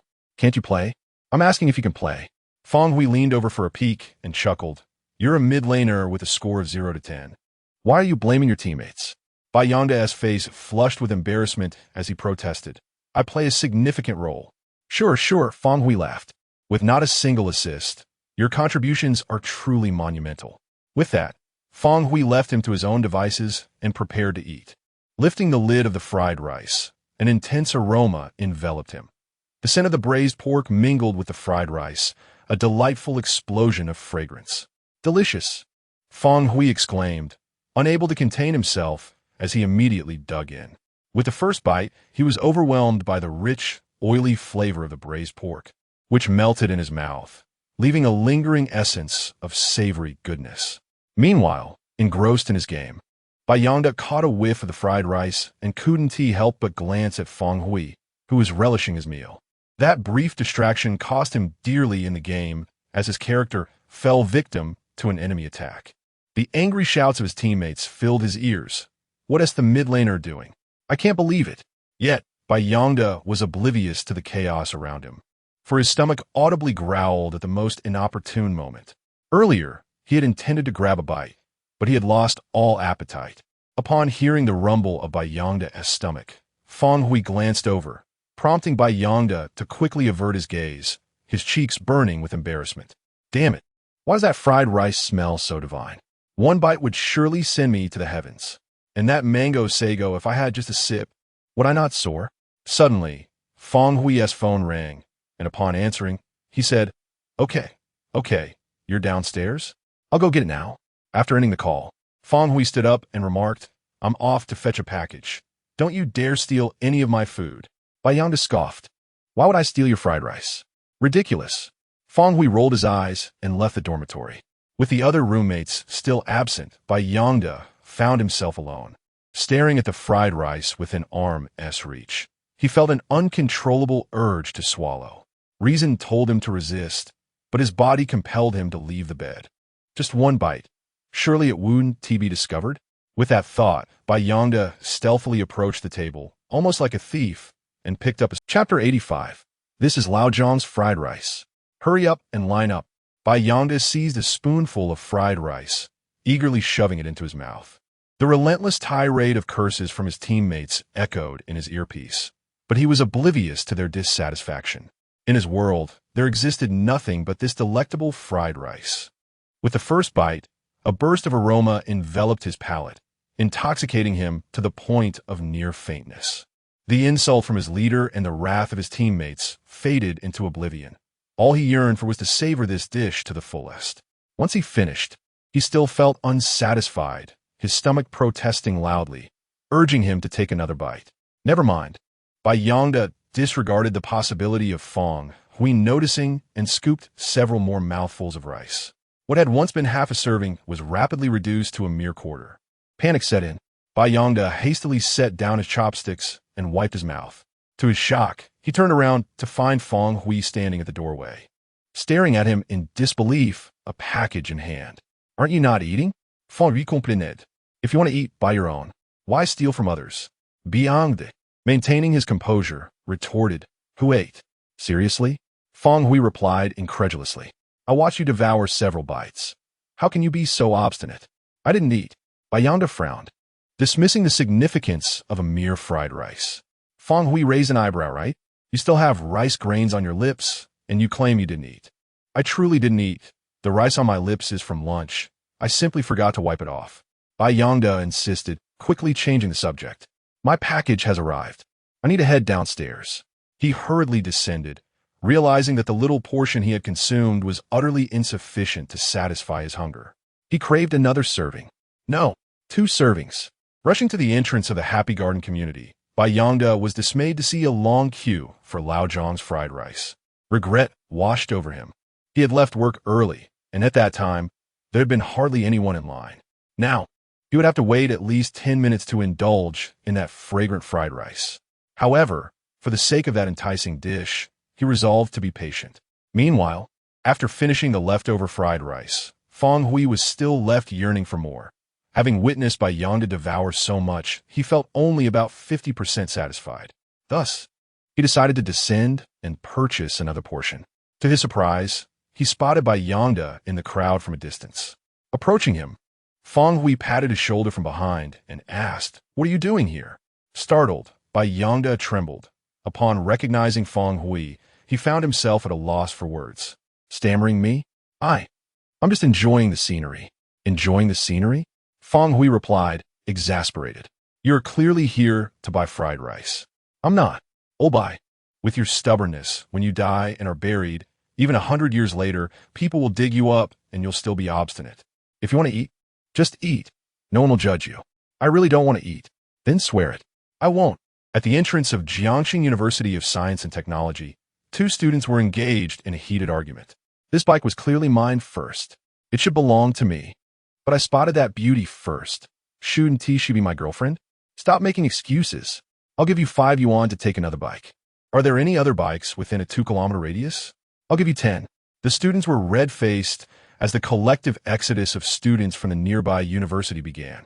There were only a few ways to reach Happy Garden: by taxi, shared bike, or bus. The most economical option was undoubtedly the bike. The university town was well equipped, and walking didn't take much time. Under normal circumstances, these shared bikes were largely ignored. However, today, as soon as they exited the campus, everyone rushed towards the shared bikes as if on a treasure hunt, with each bike becoming a coveted prize, desperately fought over by 10 individuals. "Bro," one of the students said earnestly, arguing like this 1T get us anywhere. "How about this? I'll ride the bike, and you can sit in the front basket. What do you say? I just need 1 yuan from you." "Who are you calling, bro?" The other retorted aggressively. "I weigh 180 pounds. You want me to sit in the basket? I'm trying to talk sense here, but you don't get it, do you? What do you mean? Do you want to fight? Come on. If I don't knock your teeth out today, I 1TB, surname Sunday son, huh? Do you think I'm afraid of you?" Whoever wins gets to ride off with the bike. The 2 swiftly changed positions, preparing for showdown, unaware that the last bike had been stealthily claimed by someone lurking nearby. He Young was a professional driver for a ride-hailing service. Today could be described as his most blissful day. Since 5 o'clock, he hadn't paused for a moment. Upon arriving at this area, he received a fare to Happy Garden. As soon as he dropped off his passenger, another request pinged in, another ride to Happy Garden. This time carrying a young couple in the back seat, engaged in lively conversation. "Babe, have you decided what you want to eat later? Taking a cab is quick. We won't have to wait long. I want fried rice and a bowl of mango sago. What about you?" I'd like to try their braised pork. I had it once before, and it was delicious. I also want to try their new osmanthus cake. Curious, Young inquired, "Hey there, are you two also going to Happy Garden for fried rice?" "Yes." The boy smiled. "Master, is it crowded?" Young nodded. "You'll have to wait in line for the taxi, right?" "Yes, indeed. When we first tried to get a ride, there were over 10 people ahead of us." Everyone is heading to Happy Garden for Lao Zhang's fried rice. Young was puzzled. "I just asked my fellow drivers, and they're picking up fares from all the universities heading for Lao Zhang's fried rice. Is it really that good?" The couple exchanged knowing glances, nodding in unison. "Not at all. Master, you mustn't go eat there." "Not good?" Young frowned. "Then why is there such a crowd?" The girl cleared her throat. "The owner hires actors to create a buzz." "Oh, I see." Before long, Young arrived at the entrance of Happy Garden with the couple. After they disembarked, he stepped out too, pulling out his phone to capture the scene of the queue for Lao Zhang's fried rice, posting it in his family group chat with the caption, "Look at this roadside stall selling fried rice. They've hired so many actors. This boss lacks business acumen. How much profit can a fried rice dish yield? With so many hired hands, when will he ever break even?" However, when his daughter saw the video, she panicked. "Dad, that is Lao Zhang's fried rice. Hurry up and line up." Chapter 86. Are you Dwudwa's father? At the entrance of Happy Garden Community, a single dose of Ishan pill instantly dispelled all fatigue. This miraculous remedy surpassed coffee in its invigorating effects, without any adverse side effects. Previously, I relied on coffee to stay alert during work, but now I depended on Ishan pill for that same purpose. However, the nature of the two was distinct. While consuming coffee, I felt like a mere beast of burden, earning only a small commission from the profits. Now, with Ishan pill, I was the master of my own enterprise, reaping all the rewards for myself. This realization filled Jiang Tian with an invigorating energy. Moreover, numerous loyal customers from the university town began to arrive in droves. Some rode bicycles, others hailed taxis, and quite a few took the bus. Each time a bus halted at the station, the once crowded vehicle was instantly emptied. Almost all the passengers disembarked, their sole destination being Lao Zhang fried rice. An enterprising individual had discovered a lucrative opportunity, ferrying customers from the university town to Happy Garden, charging 15 for an electric bike ride and 20 for a car trip. Yet, even at those prices, demand far exceeded supply. This sudden influx bewildered the residents of Happy Garden. What was happening? Why were there so many university students all of a sudden? Rumor had it that there was a particularly popular fried rice vendor who had previously operated in the university town and had now relocated. Fried rice? What could be so special about that? It was Lao Zhang fried rice, the one that had gone viral on Douyin. Oh my, the very same Lao Zhang fried rice that used to set up shop outside the Urban Management Bureau? I must try it. Affordable and delicious. This was the sentiment shared by many regarding Lao Zhang fried rice. And indeed, the quality was undeniable. The discerning public could easily recognize the freshness of the ingredients. With Lao Zhang fried rice offering fresher and tastier options, why wouldn't they indulge? At this moment, Jiang Tian wished he had 3 heads and 6 arms to manage the crowd. Suddenly, someone in the throng exclaimed, "That woman is stunning. Don't even think about it." "Bro, did you not notice she's holding a little girl? That little girl is adorable. She could melt anyone's heart. Who is that lucky man with a wife and daughter so beautiful?" Looking closely, Jiang Tian realized it was indeed Lin Wanqing and Duo. Lin Wanqing approached Jiang Tian, and he inquired, "What brings you here?" Lin Wanqing shrugged, "Ask your little cotton-padded jacket." Jiang Tian turned to Duo. Duo, "What made you want to come here all of a sudden?" Duo replied in a soft voice, Duo wants to help Daddy." All right. Jiang Tian smiled with appreciation. "My daughter is so thoughtful." "Thoughtful?" Lin Wanqing crossed her arms and replied coldly, "You don't know the little scheme she has in mind?" Jiang Tian laughed heartily, fully aware that Dwudwa's intentions were to get some ice cream. He had to admit, the homemade crispy strawberry ice cream he had crafted for lunch was indeed delicious, especially for a little one like Duo, who found it irresistible. But Duo wasn't merely there for ice cream. To his surprise, she pouted and said, Duo thinks Daddy is too tired and wants to help." Jiang Tian chuckled. "Then you should let Mommy apologize to you." Lin Wanqing felt a wave of guilt wash over her. After all, this was her daughter. How could she have thought that way? She knelt down and tousled Duoduo's hair. Sorry, Duoduo. Mommy misunderstood you. Can you forgive me? Lin Wanqing did not put on airs. Many parents seem to believe they hold a certain privilege, unwilling to admit their mistakes and apologize to their children, fearing that it may diminish their authority. But in Jiang Tian's household, the rule was clear. If you were wrong, you must admit it. Duoduo placed her tiny hands on her hips and declared, "Only if I get a strawberry ice cream will I forgive you." Oomph.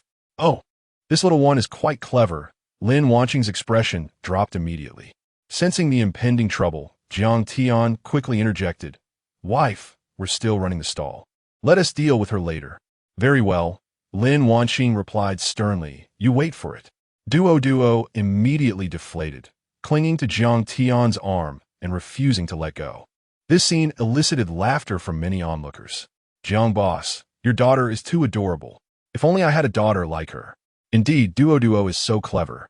I initially thought she didn't want any ice cream. Sigh. If only I had grown up in a family like Jiang boss's.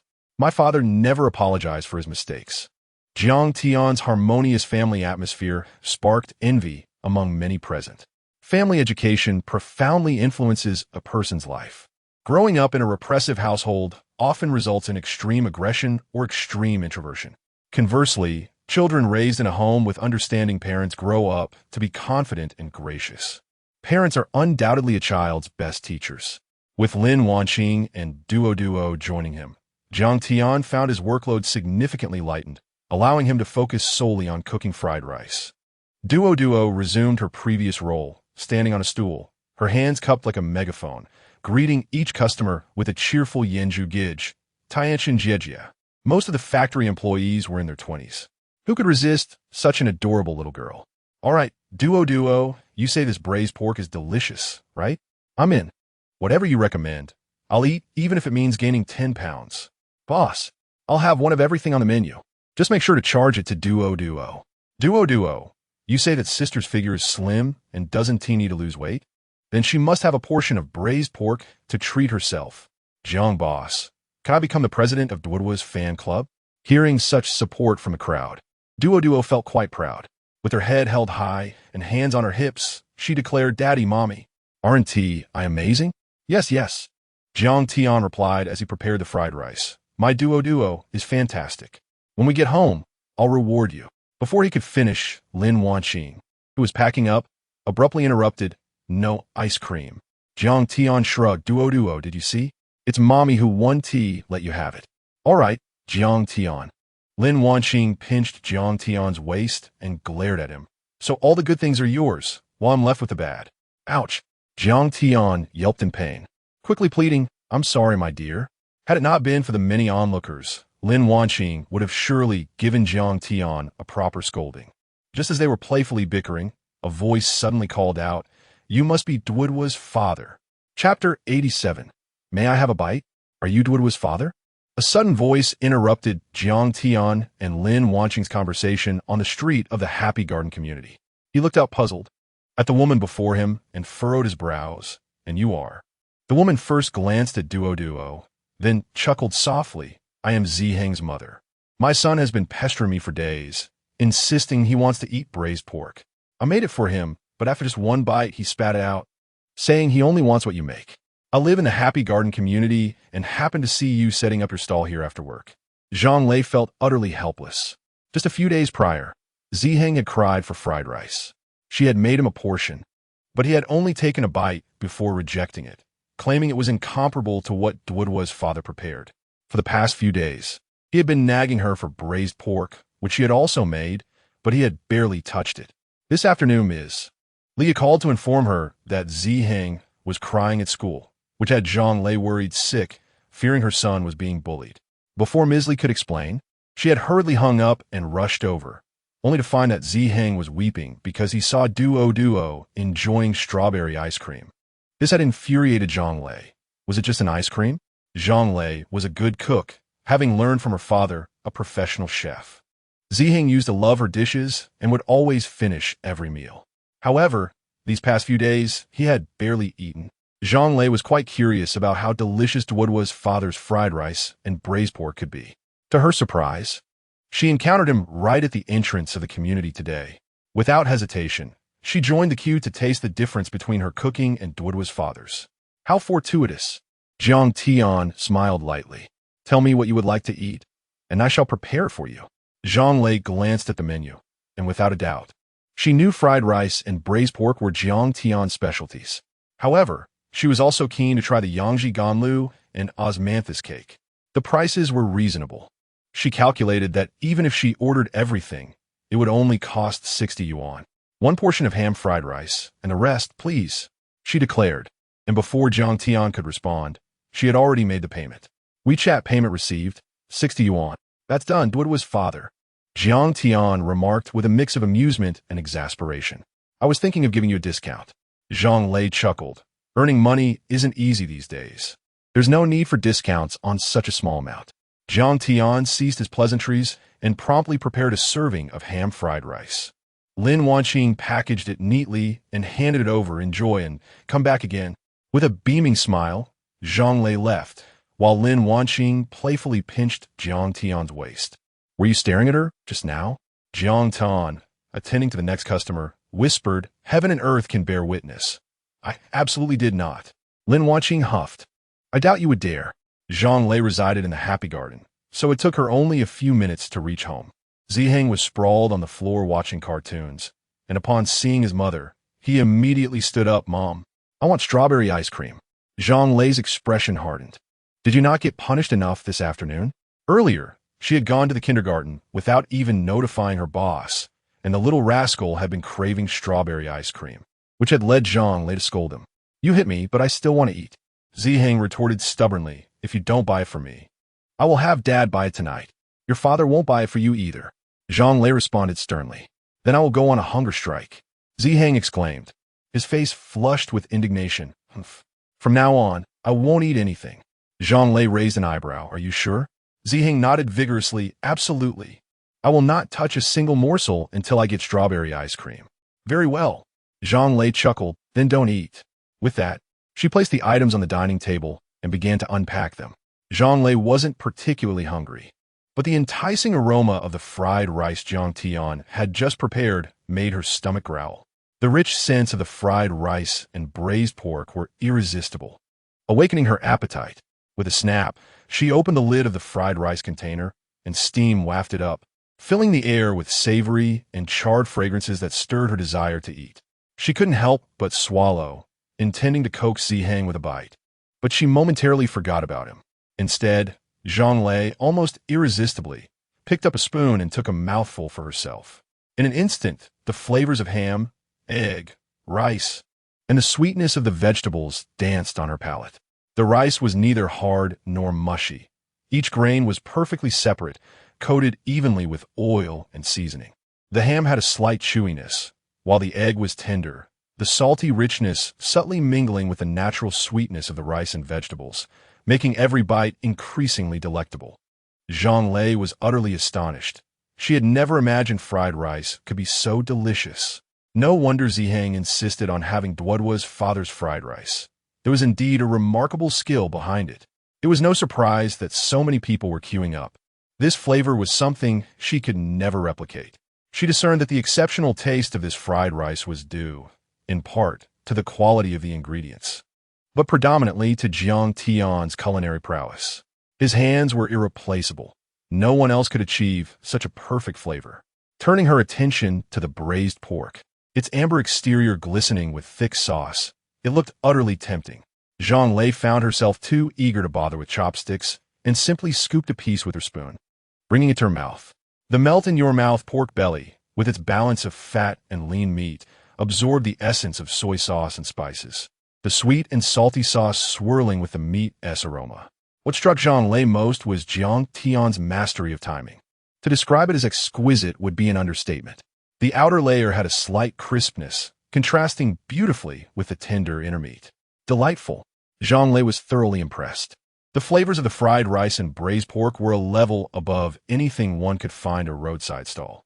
In fact, she couldn't conceive of anything in the entirety of Jiangsheng that could rival this taste. As she prepared to indulge further, Ziheng, who had been distractedly watching cartoons, could no longer contain himself. With a pitiful expression, he approached Zhang Lei, shaking her arm. "Mom, is this fried rice and braised pork made by Duoduo's dad? May I have a bite?" Chapter 88. Dodo's daddy is truly amazing. In the Happy Garden community, as the clock approached 8 in the evening, everything was sold out. In the past, numerous customers would request to take photos with me. But today, curiously, everyone wanted to take pictures with Dodo, exclaiming how adorable she was. Jiang Tian and Lin Wanqing could only watch in amusement as Dodo posed with her fans. It was only at 8:30 that the fans reluctantly bid farewell to Dodo. This made Dodo feel quite proud, and on the way home, she boasted to Jiang Tian, "Daddy, did you see? Your business was so good today, and Dodo contributed quite a bit." "Indeed." Jiang Tian nodded. "My Dodo is the best." "Then can Dodo." Before Dodo could finish her sentence, Jiang Tian sternly interjected, "No ice cream." The high sugar content of ice cream was a concern. Even if it was homemade, he couldn't allow her to indulge too much, as it could lead to weight gain and health issues. Dodo pouted, "Daddy, please don't be mean to me." Her eyes glistened with tears, evoking a sense of heartbreak in anyone who looked at her. Jiang Tian picked her up, saying, "Daddy is not being mean to Dodo. It's just that you can't have ice cream every day, as it's not good for your health. How about I make you a blueberry-flavored one the day after tomorrow?" "Really?" The little one was easily appeased, her eyes lighting up. "Then, can you make an extra one? I want to give it to Ma Shuang Shuang." Ma Shuang Shuang was Dodo's best friend in kindergarten. "Of course." Jiang Tian chuckled, "But first, why don't you ride back with Mommy?" "Okay," Dodo exclaimed, planting a kiss on Jiang Tian's cheek. "Dodo will wait for Daddy at home." The car stopped in the community's parking lot, and after seeing the mother and daughter off, Jiang Tian rode his bike behind them. Before long, Jiang Tian returned home, knowing he would soon head to Wang Hai apartment to set up his stall. Business had been excellent at Happy Garden, with total earnings reaching 233 yuan. He anticipated selling an additional 4 to 5,000 in the evening. Thus, surpassing a total of 10,000 yuan that day seemed entirely feasible. However, instead of feeling the anticipated excitement, Jiang Tian found himself less exhilarated than expected. It is often the case that when one achieves an initial goal, a fleeting thrill may arise, but it is soon followed by even greater ambitions. Human desires are insatiable. Once one attains something, the yearning for more inevitably follows. Lin Wanqing and Dodo returned home a few minutes earlier than Jiang Tian, and she had just reheated dinner for him upon his arrival. "Eat your meal before heading out." Jiang Tian sat down to eat, only to find that Dodo had fallen asleep on the sofa, completely unaware. The little one was indeed exhausted, having energetically called out while standing on a stool at Happy Garden. Afterward, she had posed with fans like a little star. After finishing his meal, Jiang Tian reached into his pocket, only to realize his phone was missing. "Honey, have you seen my phone?" he asked, a hint of urgency in his voice, as it contained many important photos, and he needed to notify customers before heading out. Lin Wanqing, washing dishes in the kitchen, replied without turning around, "I haven't seen it. Maybe it's in the bedroom?" "The bedroom?" Jiang Tian went to search, but found nothing on the bedside table or the bed. He distinctly remembered checking his phone when he arrived home. So how could it have vanished? Back in the living room, he said, "I can't find it. Could you call my number?" "Oh, all right." Lin Wanqing dried her hands, took out her phone, and dialed Jiang Tian's number. The familiar ringtone echoed from the direction of the sofa. It seemed to be trapped beneath the cushions.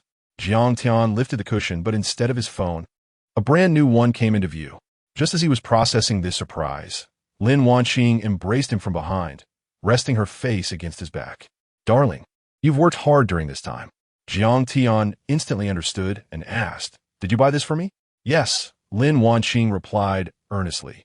"You've been using your old phone for several years. It's time for a change.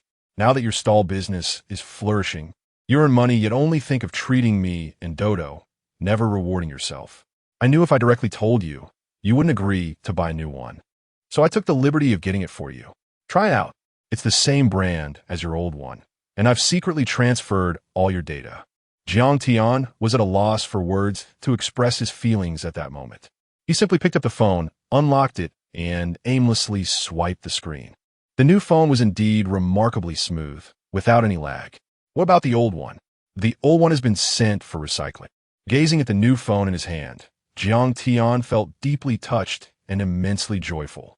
After all, it was a gift from his beloved wife. All right, Lin Wanqing wrapped her arms around Jiang Tian's. You should check the kindergarten group for Dodo. It's practically buzzing. Jiang Tian raised an eyebrow. What is going on? Lin Wanqing smirked. You become quite the celebrity at Sunshine Kindergarten. Really? Curious, Jiang Tian opened WeChat and found the group for Sunshine Kindergarten, where indeed, the conversation was lively, and the topic was none other than himself. He scrolled to the top of the chat history and read for a while before discovering the reason. During the stall event at Happy Garden, Ziheng's mother had purchased his fried rice, taken a photo, and shared it in the group, giving it high praise. Dodo's daddy is truly amazing. This fried rice tastes better than what five-star hotel chefs can prepare. And this braised pork, my son devoured several pieces. No wonder so many kids in kindergarten love his cooking. The ripple effect was immediate. The previously quiet group was awakened. Oh my, the presentation looks wonderful. I must try it next time. Dodo's daddy, where do you set up your stall? Can I come by tomorrow? My son has been bugging me about wanting to eat Dodo's daddy's braised pork. I must buy some tomorrow. It turns out everyone felt the same way. It was quite overwhelming. My daughter just cried earlier, saying she wanted strawberry ice cream. Previously, when everyone learned about Jiang Tian's stall, they merely offered polite remarks about visiting. But now they were genuinely interested. Each parent was inundated with requests from their children, especially after Dodo had enjoyed the crispy strawberry ice cream, which left many kids yearning for a taste. Upon returning home, these little ones were crying and clamoring for ice cream. Chapter 89. A different kind of braised pork. The chat group of Sunshine Kindergarten was buzzing with excitement, with many people tagging Jiang Tian. Jiang Tian could only respond, expressing his gratitude for everyone's affection, stating that he would set up a stall at Happy Garden in the evening and inviting nearby parents to come and taste the food. Upon hearing this, the atmosphere in the group became even more fervent. I live in the neighborhood next to Happy Garden. I will definitely come to try it tomorrow. Is that Wanghai apartment? That's not far at all. My son is asleep, so I'll go buy a portion since I didn't eat enough for dinner. I can't believe the one who was selling at the Urban Management Bureau was Dwoodwa's dad. What a surprise. I was planning to lose weight. But after seeing the braised pork that Ziheng's mom posted, it seems that diet is out of the question. Normally, the group was rather quiet, only coming alive when teacher Leah assigned homework, prompting a few acknowledgments. However, because of Jiang Tian, the group had become vibrant, even forming a team to come and taste the food. As time passed, it was getting late, and there were still many customers waiting at Wanghai apartment. After tidying up with Lin Wanqing, Jiang Tian hopped onto his tricycle and headed towards Wanghai apartment. Before departing, he tagged everyone in his foodie group, setting up at Wanghai apartment. Let us go. Jiang's followers, unite. Target, Wanghai apartment. Jiang, I'm crazy for you. Boss Jiang, I'm coming. I recommended Lao Zhang's fried rice to every friend around me. Hey upstairs, don't push me to curse you. I've inadvertently gained many competitors. Boss Jiang, can you wait a few more minutes? I'm in the bathroom. I suggest you hurry. If you're late by a minute, you'll wait an extra 10. At 9:40 p.m., Jiang Tian arrived at Wanghai apartment. The line was still long, a sea of heads stretching as far as the eye could see. The popularity brought by Douyin had diminished somewhat over the past 2 days. Yet the number of people in line had not only remained steady, but had increased. There was no remedy. Any customer who tasted Lao Zhang's fried rice fell in love with it. Once there was a first time, there would be countless more. In the underground parking lot of Wanghai apartment, a new model Ferrari slowly parked in a space. A young man dressed in white casual wear exited the passenger seat and said to the young man getting out of the driver's seat, Lao Zhu, trust me, you will absolutely love this braised pork. It is the flavor you have been searching for all along. The young man in the driver's seat, Zhu Weihan, remained indifferent, hoping it to be true. He was a typical rich second-generation individual, and his friend, Yihang, sat beside him. Zhu Weihan adored the braised pork his grandmother used to make, but since her passing a decade ago, he had not tasted that flavor again. His grandmother had always treated him well. As a rebellious child, he often quarreled with his parents.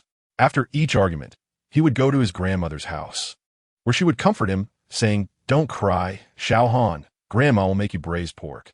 He would sit beside her, propping his chin on his hands, watching her cook. Despite the absence of any special seasoning, he could devour 2 bowls of rice with her braised pork. It is said that money can solve all problems. Yet, Zhu Yuehan disagreed. Over the years, he had sought out many top chefs in the country to replicate his grandmother's braised pork, but all had failed without exception. It wasn't that their cooking was unappetizing. Rather, it simply was not the flavor he cherished. Just yesterday, Hang suddenly approached him, claiming that a roadside stall served exceptionally delicious braised pork, insisting that once Zhu Yuehan tasted it, he would undoubtedly fall in love with it, and that it was the flavor he had been seeking. Initially disinterested, Zhu Yuehan understood that some flavors could never be replicated. More accurately, what he longed for was not merely a specific taste, but a feeling. However, seeing his friend's excitement, he felt compelled to oblige. Considering how many times he had troubled Hang over the years to help find a chef to recreate his grandmother's dish, Hang patted Zhu Yuehan on the shoulder and chuckled. "Trust me, Lao Zhu, this hidden gem of a stall was recommended by my girlfriend. I initially thought, how good could a roadside stall be? But once I tasted it, I was blown away, especially the braised pork. It's 10 times better than Yixiang Pavilion." Zhu Yuehan merely nodded slightly as they stepped outside.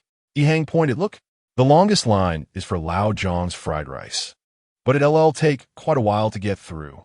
A long line had already formed in front of Lao Zhang's stall, and if they joined, it would take at least half an hour to start. Zhu Yuehan frowned slightly and replied in a low voice, "Simple." Just then, a young couple walked towards Zhu Yuehan, who blocked their path and calmly stated, "I'll give you 200 yuan for your fried rice and braised pork." The couple exchanged puzzled glances. "Sorry, handsome, but we can't sell it. We've waited so long to get it." 300, Zhu Yuehan replied succinctly. "It's not about the money. It's about not having enough." Zhu Yuehan remained indifferent. 500, if you agree, I will transfer it to you now. But we've been waiting for so long. 1,000. If you don't want this, I'll buy from someone else. All right. We're in. The couple quickly replied, "Brother, just scan this. WeChat payment 1,000 yuan. Zhu Yuehan took the food and walked away, leaving Hang dumbfounded. "Lao Zhu, you're ruthless. 2 portions of fried rice cost 20, and 1 portion of braised pork cost 20. That's only 40, and you gave 1,000? Though Hang came from a well-off family, such spending was incomprehensible. Indeed, the world of the truly wealthy was beyond understanding. For them, time was far more valuable than money. Not far from them, there was a convenience store beneath Wanghai apartment. With a few tables outside, Hang placed their food on a table and said to Zhu Yuehan, "You eat first. I'll go buy a bottle of water." "What do you want to drink?" "Just mineral water." "All right."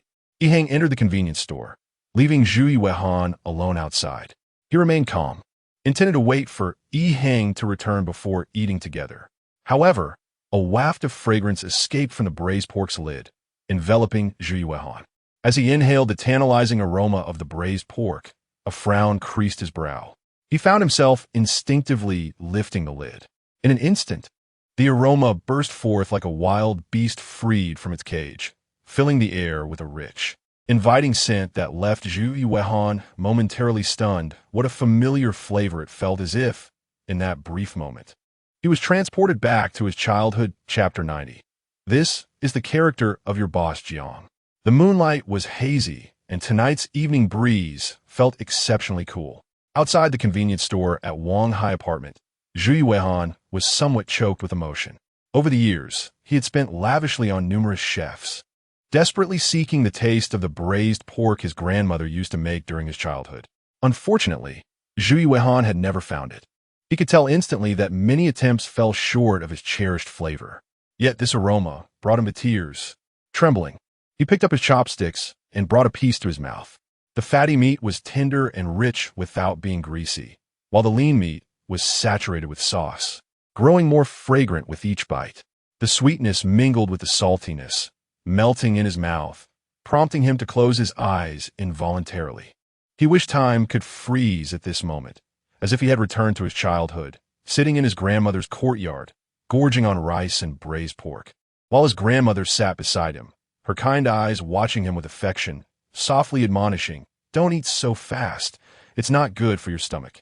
and no one is competing with you. Meanwhile, Yihang had just returned from buying water, only to find Zhu Yuehan weeping inconsolably. This sight startled Yihang, who rushed over, concerned. Lao Zhu, what's wrong? Zhu Yuehan, usually stoic and rarely smiling, was now crying like a child outside a convenience store, drawing many curious glances. Tears mingled with the braised pork as he struggled to calm the tumult of emotions within him. After a long moment, he wiped his tears and forced a smile, saying, "I'm fine. I just miss my grandmother." Yihang glanced at the takeout box and inquired, "Did you eat this braised pork? How does it taste?" Zhu Yuehan chuckled softly. "Compared to my grandmother's, it's still a bit lacking. What we truly long for is not merely a flavor, but the feeling of that moment. Flavors can be replicated, but feelings can never be.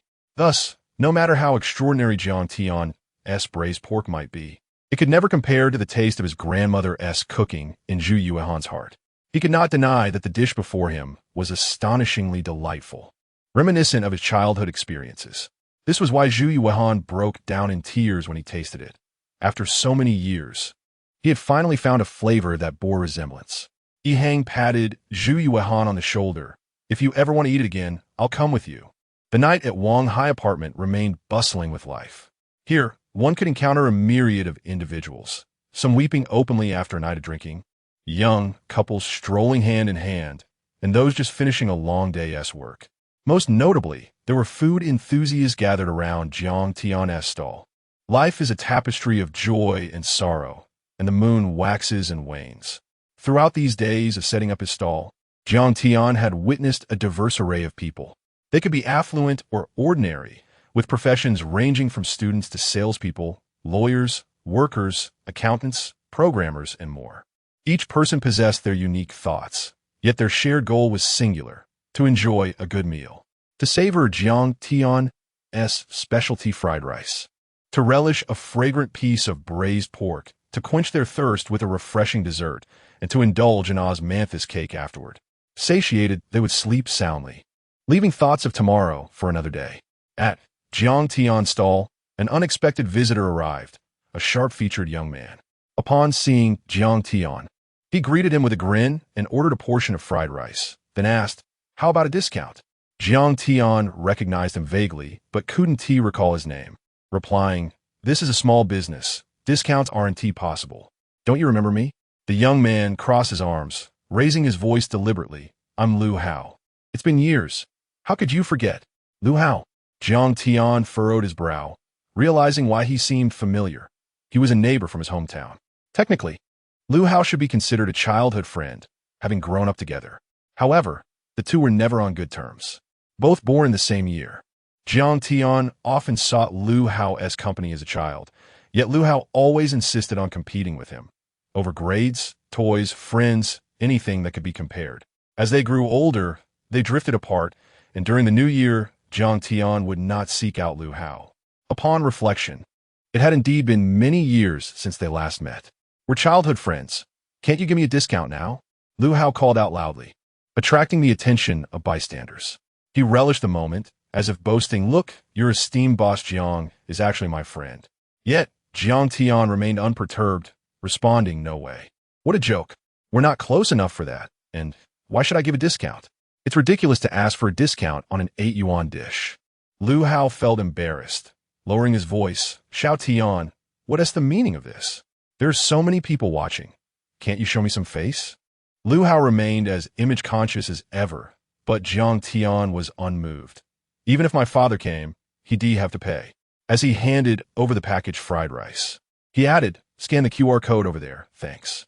Lu Hao stood there, torn between accepting and refusing the fried rice, feeling awkward. "I'm still your childhood friend. Can't you give me any face?"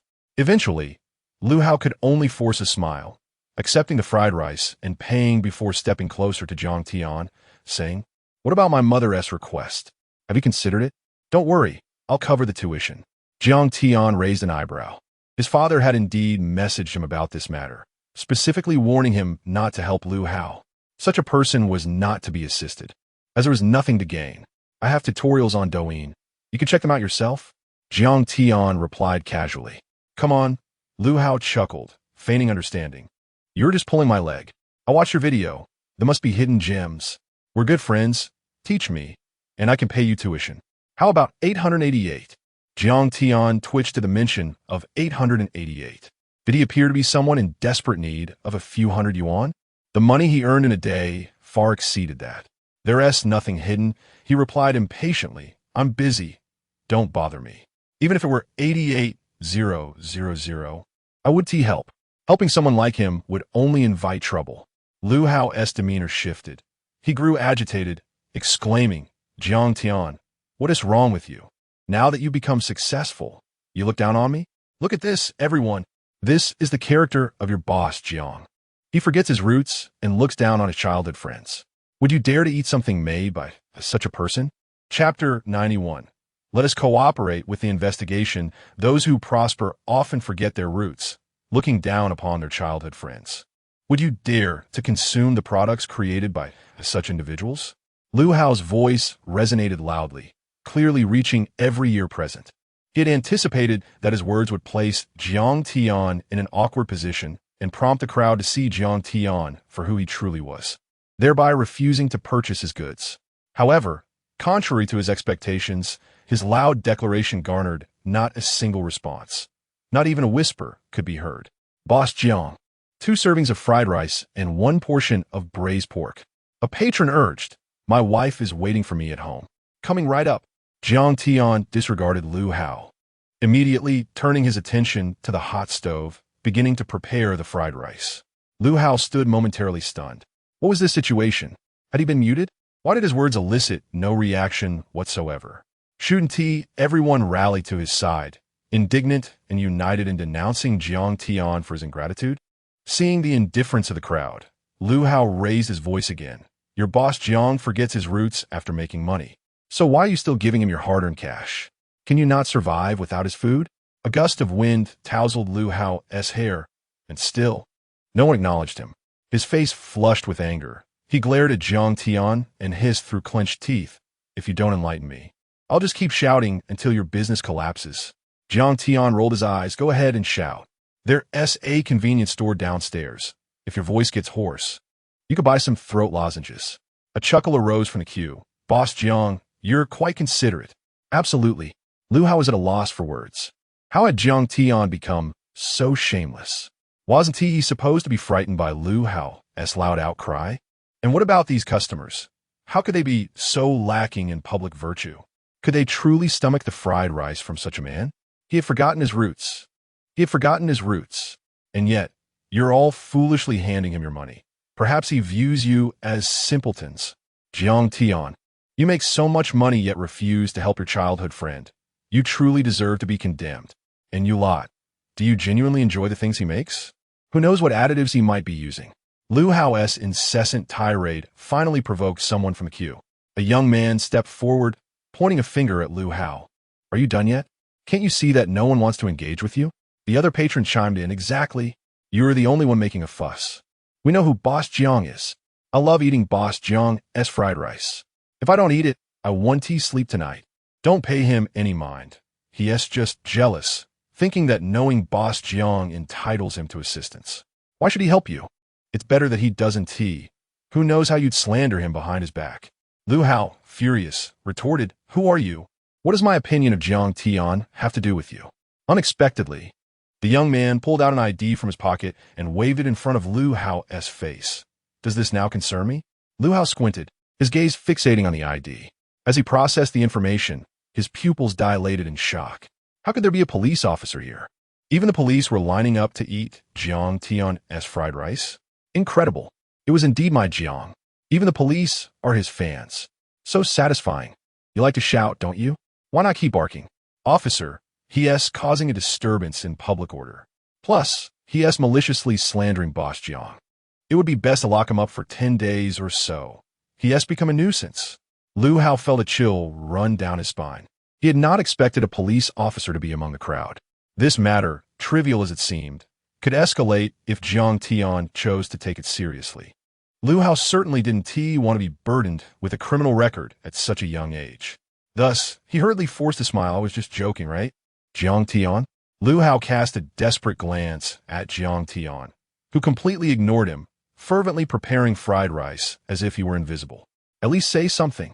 Lu Hao muttered, we're still childhood friends. Jiang Tian replied indifferently, I don't consider you a friend. Childhood friends are those whose parents knew each other, who grew up together. Were he and Lu Hao truly friends? Undoubtedly not. Lu Hao had slandered his fried rice, claiming he used additives, and further accused him of insulting customers behind their backs. This had already tarnished his reputation. You want to really have me locked up, will you? Lu Hao glared, unyieldingly stating, my father knows your father. What would the villagers say if they found out? That's none of my concern, Jiang Tian retorted with mockery. Let them say whatever they wish. With that, Jiang Tian turned to the officer, smiling. Officer Zhao, could you please handle this?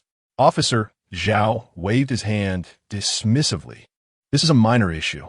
I've dealt with people like him before, thinking they can disrupt things without consequence. Luckily, my colleague is on duty nearby. Let us take you to the station for a little chat. Lu Hao's face turned ashen with fear. Surely this isn't necessary? Whether it's necessary or not is not for you to decide. Just cooperate with the investigation, Officer Zhao replied, making a phone call. Within moments, a police car arrived. As Lu Hao continued to plead for mercy, repeatedly mumbling apologies and regrets, he felt akin to a bothersome fly. When Jiang Tian had ignored him, he could still prance about, but now that Jiang Tian truly despised him, it felt as though he had been swatted down. Lu Hao wasn't genuinely remorseful. He merely feared imprisonment. His contrition was laced with resentment and rage, uttering apologies while harboring a torrent of curses for Jiang Tian within. After Lu Hao departed, the atmosphere calmed significantly. The patrons hardly paid any heed to the incident. Did he truly believe that a few words could destroy my relationship with Boss Jiang? Absolutely. Boss Jiang's character is well known. He shamelessly claims to be Boss Jiang's childhood friend when in fact they are hardly acquainted. If they had genuinely been friends, he would never have spoken so disparagingly in front of so many people. Indeed, even if friends drift apart, I would still wish him well rather than slander him. The customers present were rational. They wouldn't allow anyone to sway their opinions. As for Jiang Tian's true character, they had come to understand it over the past few days. He was certainly not the forgetful person Lu Hao portrayed. Chapter 92, Mastering the Art of Marinated Delicacies at Wanghai Apartment. Lu Hao's incident was merely a trivial interlude, scarcely worthy of attention. To truly understand a person, one must not rely solely on hearsay, but rather engage in personal experience. Has Jiang Tian forgotten his roots? Despite the flourishing success of his business, his service remains impeccable, and the flavors are consistently exquisite, with even fresher ingredients. This diligent proprietor, Jiang, has not lost his way. What a farcical notion. At 1 o'clock in the morning, all items were sold out. After posing for a few pictures with fans, Jiang Tian tidied up the surrounding litter before heading home on his electric tricycle. Upon arriving downstairs, he did not ascend, but instead calculated the day's earnings. As anticipated, the total revenue had surpassed 10,000 yuan, reaching an impressive 12,639 yuan. After deducting costs, he netted around 10,000 yuan, an impressive figure for someone making a living from street vending. Moreover, the system had announced the completion of the osmanthus cake task, granting him a new opportunity for a lottery draw. The interface appeared in his mind, and without hesitation, Jiang Tian clicked the lottery button. As the wheel spun slowly, it accelerated, then gradually came to a halt. Ding! Congratulations, host, you have acquired the ultimate marinated delicacies technique. New task triggered. Sell 300 portions of marinated delicacies. Current progress 0,300. In an instant, all techniques pertaining to marinated delicacies flooded Jiang Tian's consciousness. Ultimate marinated delicacies? As the name suggests, it encompasses various duck products and vegetables, commonly found at every roadside stall. Indeed, he would endeavor to test this out tomorrow. Currently, he had amassed quite a collection of ultimate skills through the system's lottery. Ultimate fried rice, ultimate braised pork, ultimate mango sago, ultimate osmanthus cake, and the recently acquired ultimate marinated delicacies, 5 in total. However, a pressing concern arose. Marinated delicacies require ample operational space. which would inevitably encroach upon both kitchen and storage space in the tricycle. At home, he could utilize the balcony for storing completed dishes, but the tricycle presented a different challenge. As he would soon accumulate more ultimate skills, the storage space would not expand indefinitely, even with the recent upgrade of the tricycle. While the storage capacity had increased, it still left little room after accommodating the osmanthus cake. Jiang Tian had strict regulations regarding modifications to tricycles, limiting their size, thus constraining storage compartments. Upon returning home, Lin Wanqing was still awake, seated cross-legged on the sofa, engrossed in a horror film. The volume turned low. She was so absorbed that she failed to notice his return. The film playing was The Mist, a sci-fi horror narrative about a town engulfed in thick fog, where residents sought refuge in a supermarket. After a harrowing exploration of human nature, the protagonist attempted to escape with a child, only to face dire consequences as fuel ran out, leading to tragic decisions. This film had captivated Lin Wanqing's attention 3 or 4 times. Yet she remained utterly focused each viewing. Not wishing to disturb her concentration, Jiang Tian gently tapped her shoulder. Startled, Lin Wanqing jumped, turning to see Jiang Tian, and exclaimed, "Darling, why did you come back so quietly?" Jiang Tian smirked. I almost shouted. Lin Wanqing turned off the television, inquiring, "Are you hungry? Shall I prepare something for you?" The phrasing sounded a bit peculiar to Jiang Tian, prompting him to retort, "What are you referring to?" Realizing the double entendre, Lin Wanqing blushed. "Oh dear. Don't tease me. My mother came over tonight. She prepared marinated beef. How about I make you some beef noodles?" "That sounds delightful." Jiang Tian rubbed his hands together. "You are such a dear." Lin Wanqing busied herself in the kitchen, soon presenting a steaming bowl of fragrant beef noodles. "This is the marinated beef for my mom? It's delicious," Jiang Tian exclaimed, savoring his meal. "Tomorrow, I plan to introduce a new product. How about marinated delicacies?" Lin Wanqing furrowed her brows slightly. "Marinated delicacies? Do you know how to make them?" While it's not difficult to prepare, creating delicious marinated dishes is quite a challenge. Just as Jiang Tian was about to respond, Lin Wanqing interjected, "You didn't learn this online, did you? Smart girl." Jiang Tian chuckled. "I'll give it a try tomorrow." "All right, but will your tricycle have enough space?" Her words resonated with Jiang Tian's thoughts. He set down his chopsticks, speaking in a serious tone. "I've been pondering that very issue. Do you have any suggestions?" Lin Wanqing propped her chin thoughtfully and suddenly had a brilliant idea. "How about this? Fried rice is your signature dish that you make daily. Tomorrow, you could take down the braised pork and replace it with marinated delicacies. After a couple of days, you could swap the osmanthus cake for the braised pork. This way, it will alleviate some pressure, and you won't have to worry about space." Lin Wanqing's suggestion was quite astute, and Jiang Tian agreed. "That sounds feasible. Let's implement it tomorrow. Fried rice must remain on the menu, but the others can rotate, allowing for new products without the concern of space in the tricycle." After a satisfying meal, Jiang Tian went to wash up and soon joined Lin Wanqing in bed. The following morning, Jiang Tian was abruptly awakened by a persistent ringing. Groggily opening his eyes, he saw it was a call from his father. "Jiang, hello. Dad, what's up?" Jiang Tian answered, his voice weary. "Shouty on. Did you have the police arrest Liu Hao?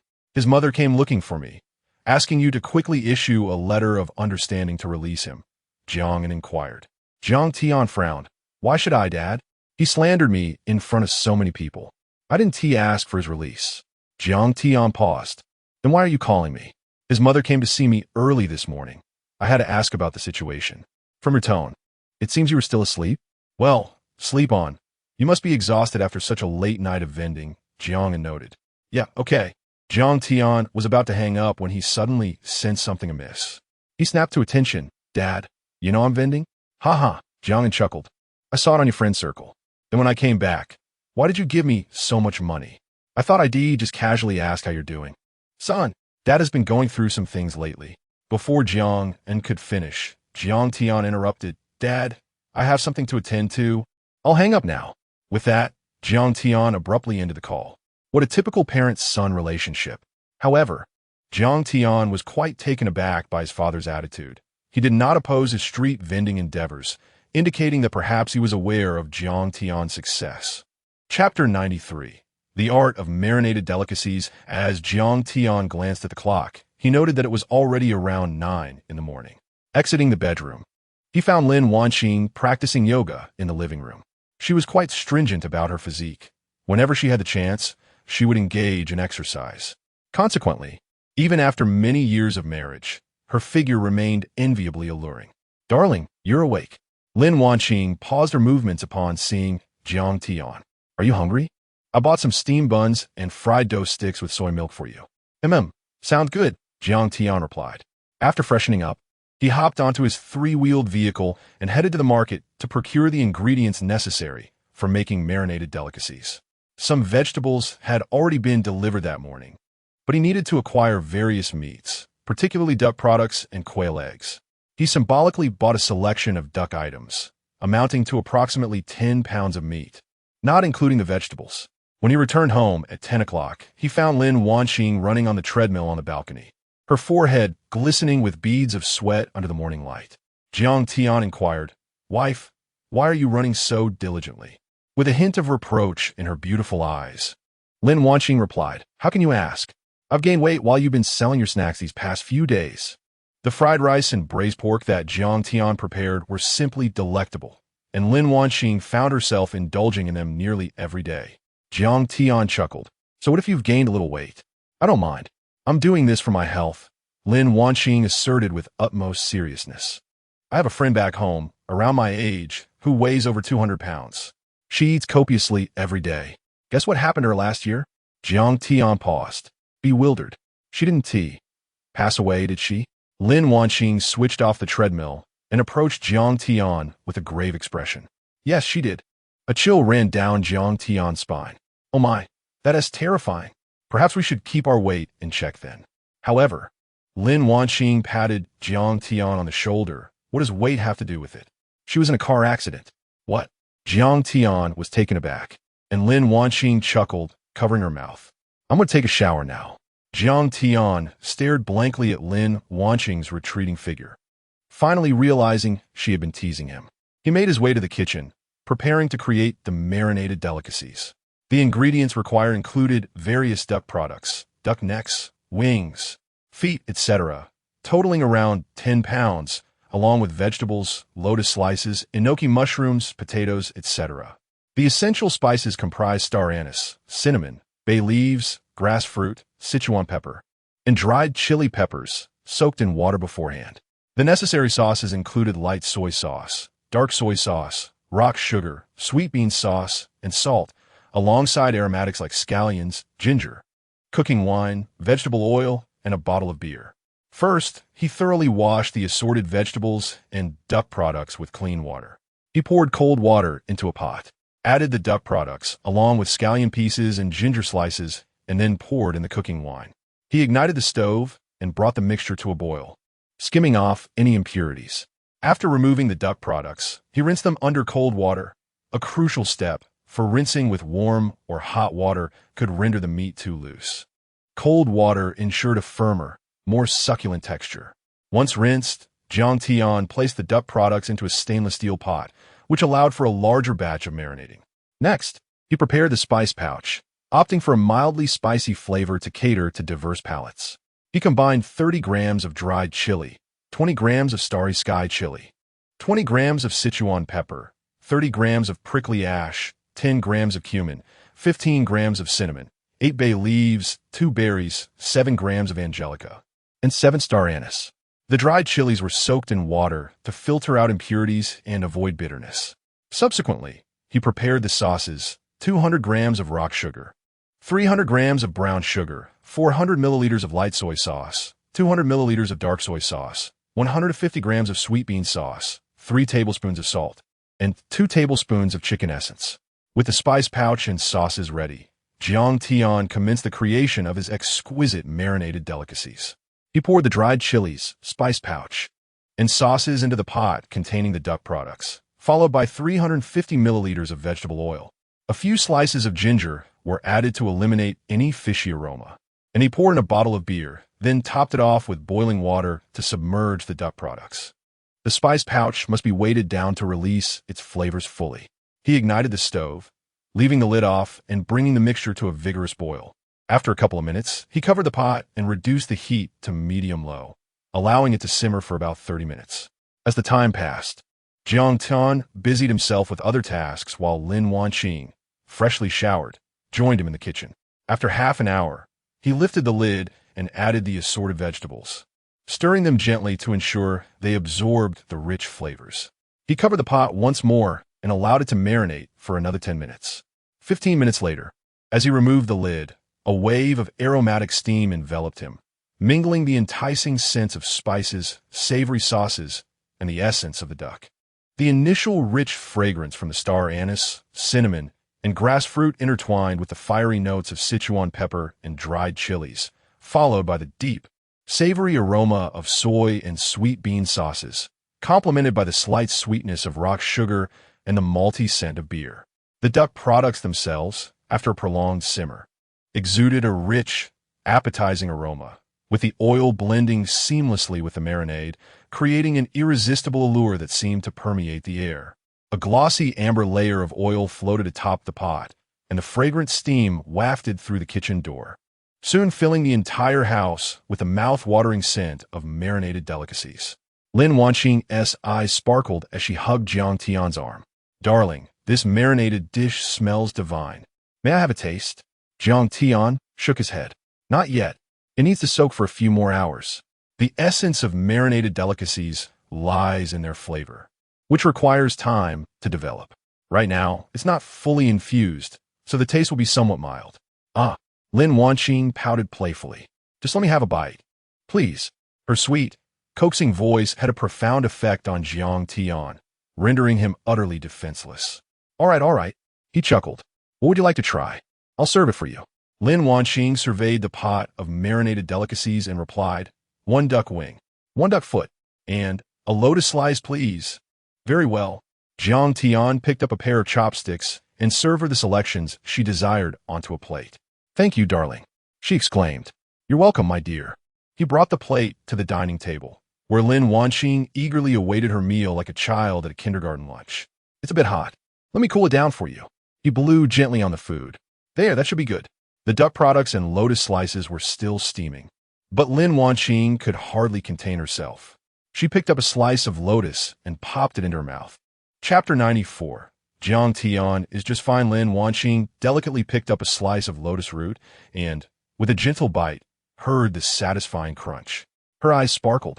The lotus root was cut evenly, its crispness complemented by a subtle sweetness, perfectly stewed so that the marinade seeped into every pore, unleashing a savory and slightly spicy flavor that burst on her palate. Jiang Tian had not added too many chili peppers, ensuring a mild heat that catered to most tastes. "Another duck wing, please." The meat was firm and springy, a result of being rinsed in cold water, with each fiber imbued with a rich aroma of spices, making it utterly irresistible and increasingly addictive. In no time, Lin Wanqing had polished off the small plate of braised delicacies, feeling somewhat unsatisfied. "Darling, you were right. It would be even more delicious if it soaked in the marinade a bit longer." Jiang Tian chuckled. "Once it's soaked enough, I'll save you some." "Thank you, my dear. Not all, my love. But what about the pricing? How should we sell these delicacies?" Jiang Tian pondered, realizing he had been so focused on preparing the dishes that he had not thought about pricing. Duck necks for 8 yuan each, duck wings, duck ribs, and duck feet for 3 yuan apiece, and duck heads for 4 yuan. As for the vegetables, let us set them at 5 yuan per skewer. How does that sound? That's reasonable. Lin Wanqing nodded thoughtfully. That is quite similar to the prices in the market. Next, they needed to let the duck and vegetables simmer in the marinade. The longer they soaked, the more flavorful they would become. By noon, after 2 hours of marinating, Jiang Tian prepared to deliver lunch to Duo Duo. The kindergarten cafeteria provided meals well-balanced in nutrition. But Duo Duo had recently developed a fondness for her own fried rice and braised pork. Jiang Tian refrained from bringing her braised pork this time. For one, he hadn't cooked it, and secondly, it couldn't be her daily fare. He packed a small portion of reduced oil fried rice, along with Lin Wanqing's dry pot cauliflower and oil-braised shrimp, finishing it off with a braised duck wing and half a cup of mango sago. All set. He drove toward Sunshine Kindergarten, only to encounter an unexpected traffic jam. While chatting leisurely with Lin Wanqing, he learned that Jiang City was hosting a marathon today, causing several roads to be closed. Jiang Tian had no choice but to take a detour, and by the time he arrived at the kindergarten, it was nearly 12:30. Liu was waiting at the school gate, with Duo standing beside her, her eyes filled with reproach. "Daddy, why are you so late?" Duo, doesn't he love you anymore? I'm sorry. Duo, there was traffic on the way. Jiang Tian scooped her up. Daddy apologizes. How about I make you crispy blueberry ice cream tomorrow?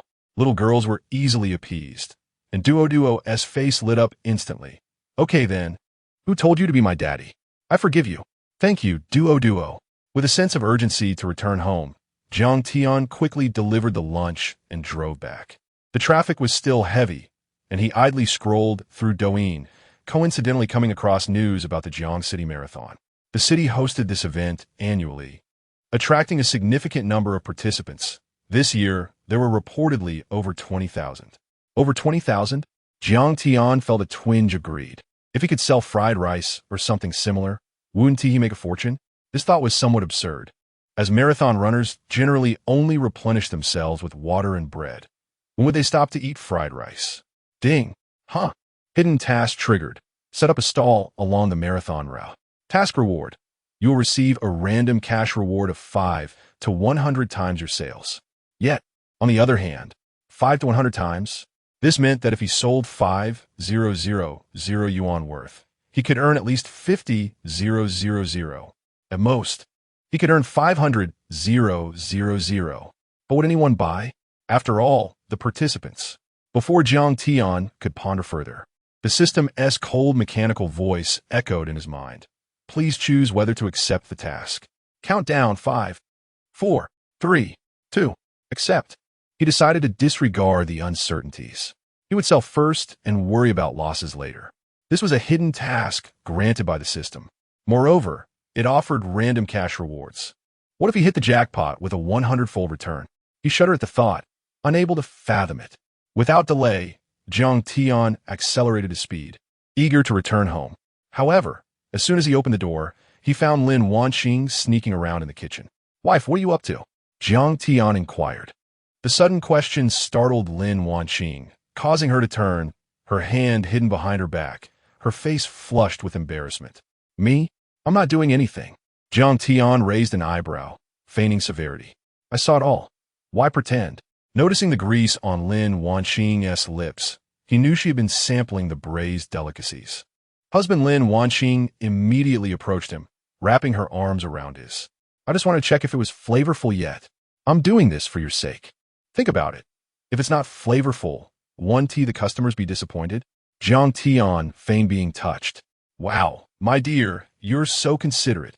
So is it flavorful?" Much better than before. Aunt Song came by earlier, and I gave her a piece. She said it was delicious. I'll bring some more to Aunt Song later. She helped us a lot last time. Aunt Song had indeed assisted him by connecting him with Li Lin, resolving a significant issue, sparing him the hassle of going to the market. With a simple WeChat message, fresh vegetables were delivered to his doorstep the very next morning. "Did you think I wouldn't consider that?" Lin Wanqing said proudly. Before she left, I gave her some. "In the future, whenever you have new items, I'll send some over for Aunt Song to taste." Jiang Tian smiled. "So, my wife is quite clever. Why are you back so quickly? When you sent me a WeChat, didn't you say you'd be another half hour?" Lin Wanqing asked, her cheeks reddening. Jiang Tian suddenly snapped back to reality. "I almost forgot the main thing. I need to set up a stall." "A stall?" Lin Wanqing looked puzzled. "It's only 1 o'clock. What stall will you set up?" Without hesitation, Jiang Tian replied, "Isn't there a marathon? I'm going to sell fried rice." "Oh, The more Lin Wanqing thought about it, the more didn't seem right. "Darling, did I hear you correctly?" As Jiang Tian packed his things, he explained, "You heard correctly. Think about it. There are reportedly over 20,000 participants in a marathon. Just imagine how much that could earn." Lin Wanqing was taken aback, while his words made sense. Something still felt off. "But there are supply stations at the marathon. How will you sell?" "Let me ask you this. What do they have at the supply stations?" "I'm not too sure. Maybe water, energy drinks, bread, things to replenish energy." "Now, let me ask you another question. Can my fried rice replenish energy? Isn't it more effective than bread? True. One last question. Is there anything wrong with me selling fried rice at the marathon? Seemingly not. Chapter 95. The marathon and fried rice. Lin Wanqing felt somewhat bewildered. Jiang Tian made a compelling argument, yet something seemed amiss. Are you suggesting that the marathon runners should pause and wait for a few minutes at your stall to enjoy a serving of fried rice? I could prepare in advance, and they could simply pick it up upon arrival. How convenient. And how would they eat? They could eat while running, of course. Lin Wanqing's eyes sparkled. Darling, you are truly a commercial prodigy. How did I not think of the idea of eating on the go? Jiang Tian replied with pride. Just wait and see. Expect good news from me. Opportunities for hidden tasks are rare. And while I am not yet clear on the triggering mechanism, I must seize this chance. The prospect of a cash reward ranging from 5 to 100 times brings a thrill akin to purchasing scratch-off lottery tickets. Thus, to maximize my earnings, I am thoroughly prepared. Braised delicacies are unsuitable for this venture due to their cumbersome nature. Instead, I have decided to bring fried rice, along with mango sago and osmanthus cake. Fried rice is my signature dish and must be included. Mango sago and osmanthus cake are convenient options that are ready to sell without the need for preparation. Together, Lin Wanqing and Jiang Tian hurriedly loaded the items and set off in a tricycle, racing against the clock. The marathon had already commenced, divided into 3 categories: the full marathon, the half marathon, and the fun run. The full marathon spans 42 kilometers, the half marathon covers 21 kilometers, and the fun run is approximately 4 kilometers, mainly through scenic urban areas. Jiang Tian examined the route and decided on the Jiangshan Wetland Park, a crucial point for both the full and half marathons, teeming with tourists, making it an ideal location for a stall. The tricycle sped away like a wild horse, heading towards Jiangshan Wetland Park. The electric tricycle moved swiftly and effortlessly, and after about 20 minutes, Jiang Tian arrived. To his surprise, there were numerous stalls outside the wetland park, although their target customers were campers visiting the area. He had arrived just in time, as a first batch of marathon participants would pass by in about 5 minutes. After finding a spot by the roadside, Jiang Tian surveyed his surroundings. Approximately 200 meters ahead was a marathon aid station, with many visitors at the park entrance preparing to welcome the athletes. Among the stalls, there was one selling fried rice, which was performing modestly, while the most popular one offered starch sausages, with a few patrons queued up. The remaining stalls were not faring well. Upon his arrival, Jiang Tian found himself largely ignored. At this hour, many had already had lunch, and most campers had brought their own food, showing little inclination to purchase from street vendors. As the time approached, Jiang Tian prepared to cook the fried rice. He aimed to have it ready so that passing competitors could pay and take it immediately. Since he was preparing in advance, he decided to make ham fried rice for uniformity. He ignited the stove, adding a spoonful of cold oil once the pan was heated. He swiftly scrambled the eggs, then added the vegetables and ham.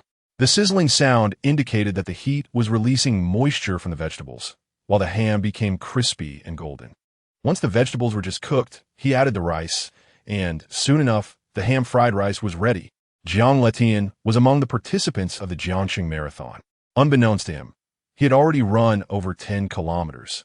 He was currently regulating his breath to maintain optimal performance. The route circled around the lake, offering picturesque scenery, and the weather was just right. He had been training for marathons for the past decade, arduous yet rewarding, making the experience all the more meaningful. Many do not comprehend the allure of running marathons, viewing it as a form of self-inflicted suffering, given that completing a full marathon can take several hours, causing muscle fatigue and mental strain. So why do so many persist? Is it merely for the medal at the finish line? For Jiang Tian, however, the medal held little significance. What mattered were the sights along the way and the journey of personal growth, challenging oneself and breaking through limits. Numerous runners were ahead of him, yet he felt no urgency, for as his motto proclaimed, the outcome is inconsequential. It is the journey that holds value. He relished the competition and the delightful food encountered along the way. Suddenly, Jiang Tian halted at the old Jiang fried rice stall, addressing Jiang Tian. Boss, I'd like a portion of fried rice, please. Sure thing. That LLB 10 yuan. Jiang Tian retrieved his phone from his arm pouch. WeChat payment, 10 yuan. Done. Since Jiang Tian had prepared the fried rice in advance, he handed it over immediately after the payment. Clutching the fried rice, Jiang Tian resumed his run. The aroma of the fried rice had enticed him from a distance. Initially, he had no intention of eating, but realizing he likely wouldn't achieve a commendable ranking, he decided to savor the experience instead. The captivating scenery along the route and the allure of the fried rice were irresistible. Eating while running, a challenging feat. Yet for Jiang Tian, it felt effortless, as he often indulged in such practices. During his evening runs, he frequently encountered various roadside stalls, barbecue, fried skewers, pancakes, stinky tofu, and more. Thus, even as a seasoned marathon participant for a decade, Jiang Tian maintained a weight of 180. With each bite of fried rice, Jiang Tian's expression grew serious. Another mouthful slowed his pace, and yet another, a generous scoop. He came to a complete stop by the roadside, leaving onlookers astounded. Wait, aren't you here to run a marathon? Why have you stopped? The kicker was that he was crouched down, eating. Not only were the spectators bewildered, but even the passing competitors were taken aback. Though the audience may not recognize him, the runners were all too familiar with Jiang Tian in the marathon community. He was somewhat of a celebrity. Given his physique, he was an anomaly among marathon participants, who typically adhered to strict weight management. Yet, Jiang Tian participated solely for the culinary delights.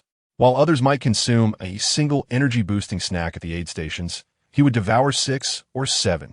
Now, he boldly indulged in fried rice right in plain sight.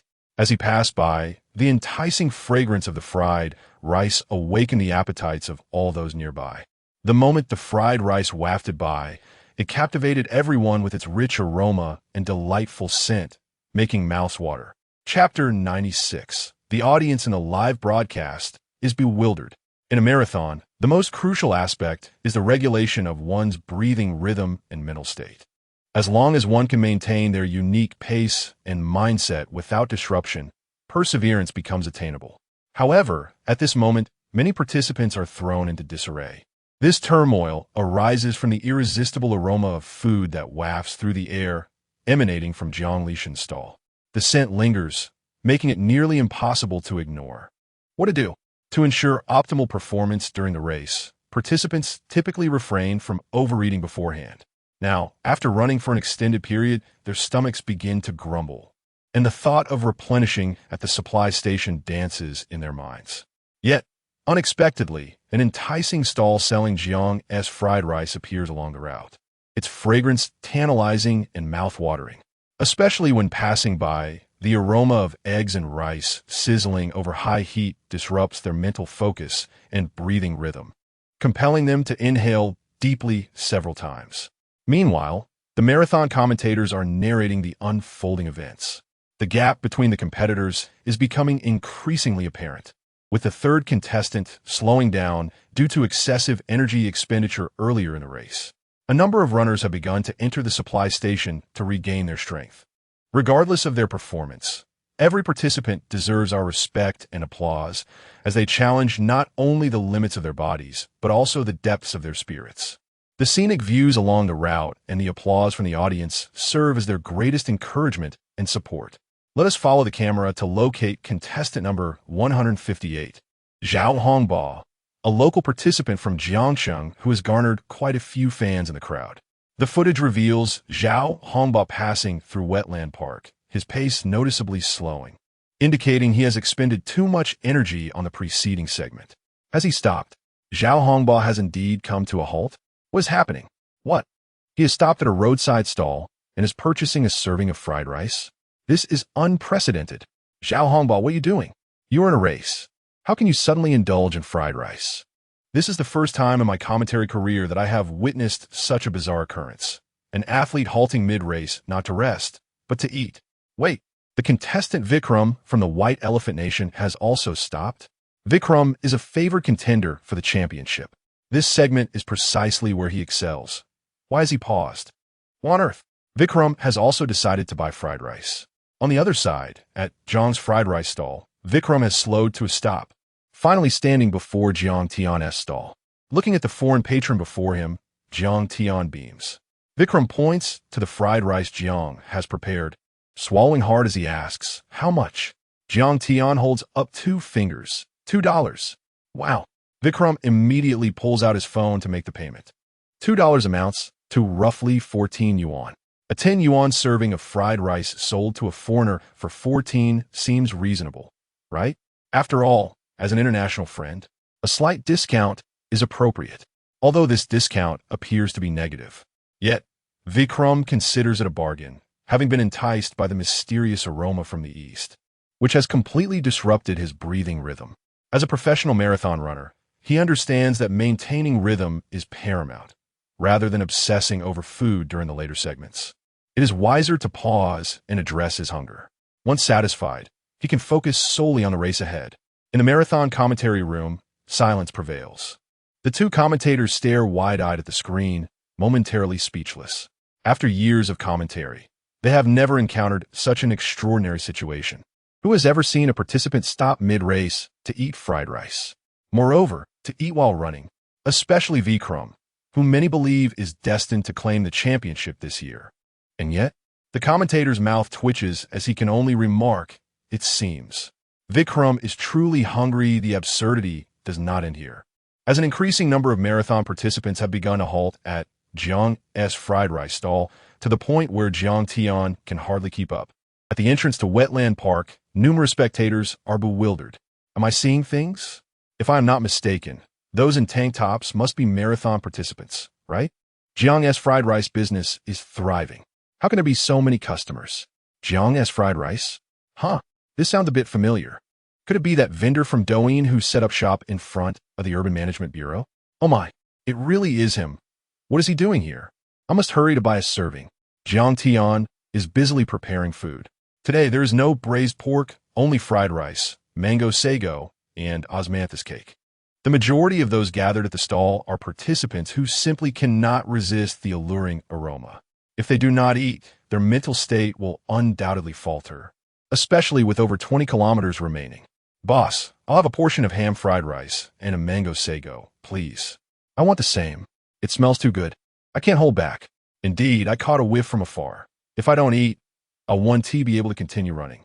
I came to accompany the runners anyway. Since I 1T be winning, I might as well enjoy a good meal. Jiang Tian's stall is bustling with activity. Yet it is worth noting that those with resolve and self-discipline still constitute the vast majority. Not every marathon runner has stopped to eat. Jiang Tian roughly estimates that among 100 runners, only 2 or 3 might stop, but with the sheer number of participants, that translates to 20 or 30 among 1,000. With over 20,000 participants this year, Jiang Tian unwittingly becomes a stumbling block for these competitors. "Everyone, please remain calm," Jiang Tian reassures. "How about this? Let us all agree to have ham fried rice. It will expedite my preparations, and you can resume the race more quickly. What do you think?" This idea swiftly garnered consensus among the crowd. "Sure, it's only a 2 yuan difference. I'm fine with that. I'm on board. I love ham." The boss is truly considerate. Once the fried rice is unified, Jiang Tian's pace and preparation increases significantly. The large iron wok can yield 5 servings at a time, while the mango sago and osmanthus cake are readily available for anyone to take after payment. As one batch departs, another quickly arrives. The marathon does not commence for all participants simultaneously, but is divided into 3 waves, with a 20-minute interval between each to prevent stampedes. Meanwhile, in the live broadcast room of the Jiangxing Marathon, viewers are left astonished at this unprecedented spectacle unfolding before their eyes. Chapter 97. It turns out to be Lao Zhang's fried rice. So there's nothing to worry about. In the live broadcast room of the Jiangxing Marathon, the spectators were bewildered by the bizarre situation unfolding before them. Wait, have I stumbled into the wrong stream? This isn't a marathon. It resembles a culinary show instead. Zhao Hongba, I supported you so much, believing you would clinch the championship this year. Yet here you are, stopping mid-race for fried rice? It's just fried rice. Do you really need to act this way? You are professional marathon athletes, after all. Oh, it's Lao Jiang's fried rice. Then there's no issue. If it were me, I would also pause to indulge. How could you, Boss Jiang, set up a stall elsewhere without our knowledge? Though many participated in the marathon, the viewership for this spectacle was quite scarce. From the start of the broadcast until recently, the viewer count hovered around 10,000. However, as the camera focused on Lao Zhang's fried rice, the numbers began to rise gradually. From an initial 100,000, it quickly soared to 150,000 and then continued to climb. The scene was simply too comical. Who would have thought to set up a fried rice stall along the marathon route? Moreover, which athlete would halt a marathon to enjoy fried rice?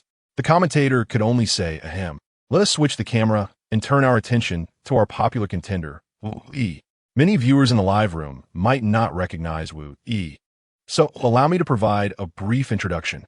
Wu Yi, a favored contender for this marathon, hails from the Magic City, a former member of the athletics team, now a professional marathon runner. He secured the men's title at the 2018 Asian Marathon Championships and placed 10th in the 2016 Rio Marathon, holding the record as the fastest man in our country for 5 consecutive years, a feat yet to be surpassed. As the camera follows, we see Wu Yi approaching Wetland Park in approximately 5 minutes. Wu Yi is a professional marathon athlete, truly dedicated to his craft. He, too, is a strong contender for the championship. At this moment, a fine sheen of sweat has formed on his forehead. He begins to regulate his breathing, contemplating a hydration stop at the supply station upon reaching Wetland Park. Glancing at the route on his watch, he realizes he will reach the supply station in about 2 minutes. Wu Yi gradually slows his pace, mindful of maintaining his rhythm in the early stages, ensuring he has the strength to accelerate after the 30-kilometer mark. Yet, after running for a short while, he suddenly detects a tantalizing aroma. What is that delightful scent? It smells utterly divine.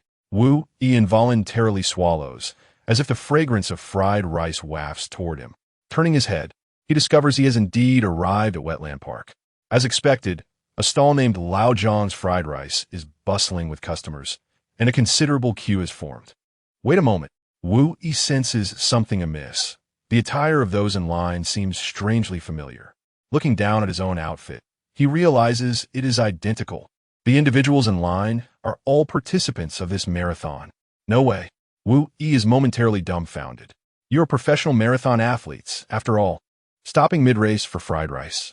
Where is your professionalism? However, Wu Yi takes a deep breath, and, as he approaches, the elusive aroma of fried rice surrounds him in an almost tangible embrace. Gurgle. Wu Yi's stomach audibly protests. He had not eaten enough at noon. He rationalizes to himself, noting that a drone is filming him. He is acutely aware that he is likely on live broadcast. He must remain composed. Come on, Wu Yi. I believe in you. Go, Wu Yi.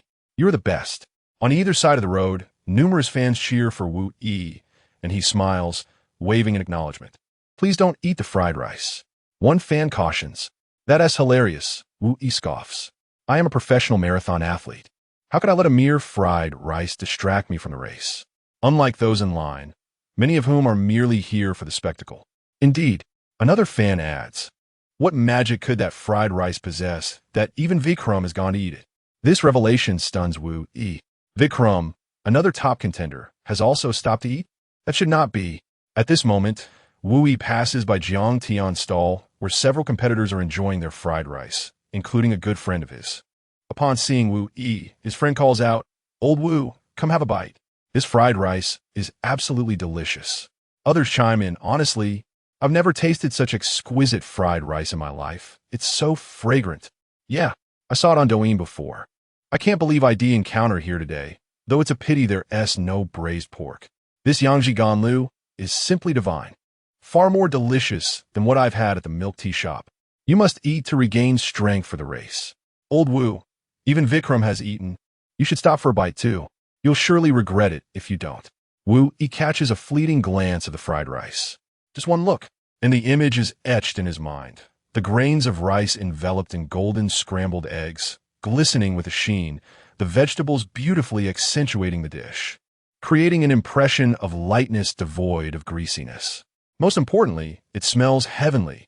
The fragrance permeates the air, with the stir-fry's smokiness, the egg's aroma, the rice's essence, the ham's saltiness, and the cilantro's sweetness all merging together, compelling Wu Yi to swallow again.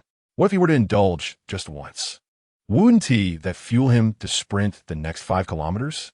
Yet this thought is swiftly dismissed, for he has now arrived at the supply station. Meanwhile, in the Jiangqing Marathon's live broadcast room, Wu Yi's performance garners considerable approval from many viewers. The commentator expresses high praise.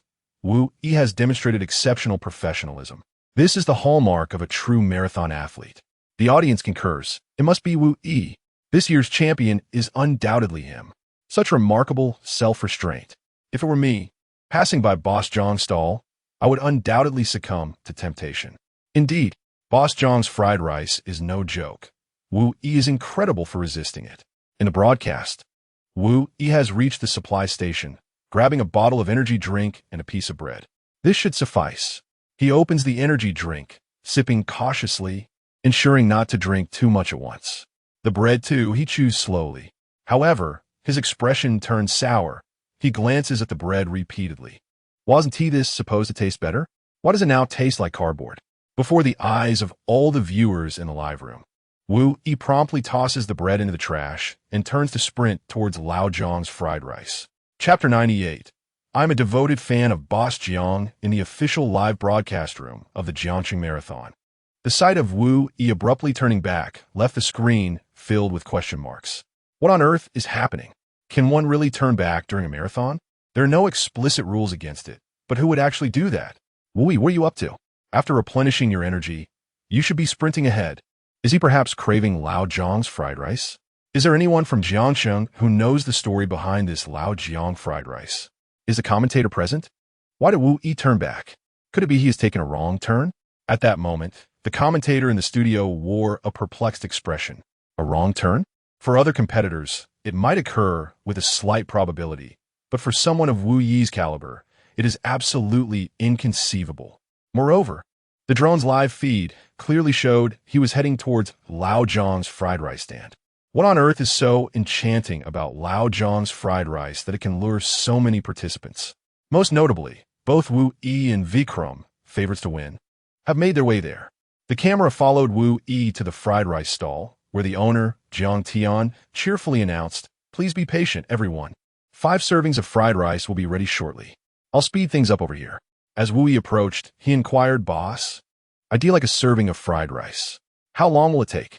Jiang Tian pondered for a moment and replied, "It might take around 3 minutes.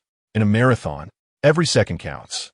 3 minutes is ample time to cover a significant distance."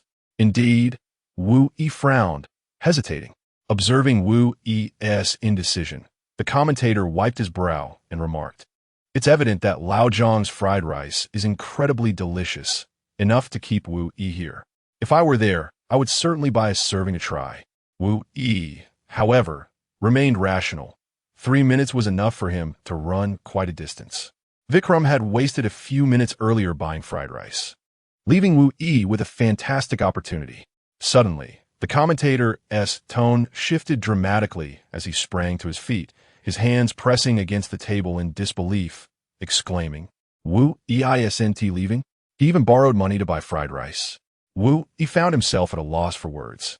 His hesitation was not due to time, but because he had forgotten his phone. Asking other competitors for 10 yuan felt rather humiliating. Yet, the tantalizing aroma of fried rice was intoxicating, leaving him so enamored that he would borrow money to indulge, even if it meant taking out a loan for it. Thus, Wu Yi shamelessly asked other competitors for 10 yuan and purchased a serving of ham fried rice. With the first bite, a medley of flavors erupted in his mouth, akin to a blooming garden. Wu Yi's mind went blank. It was not that he had never tasted delicious fried rice, but he had never encountered such exquisite fried rice before.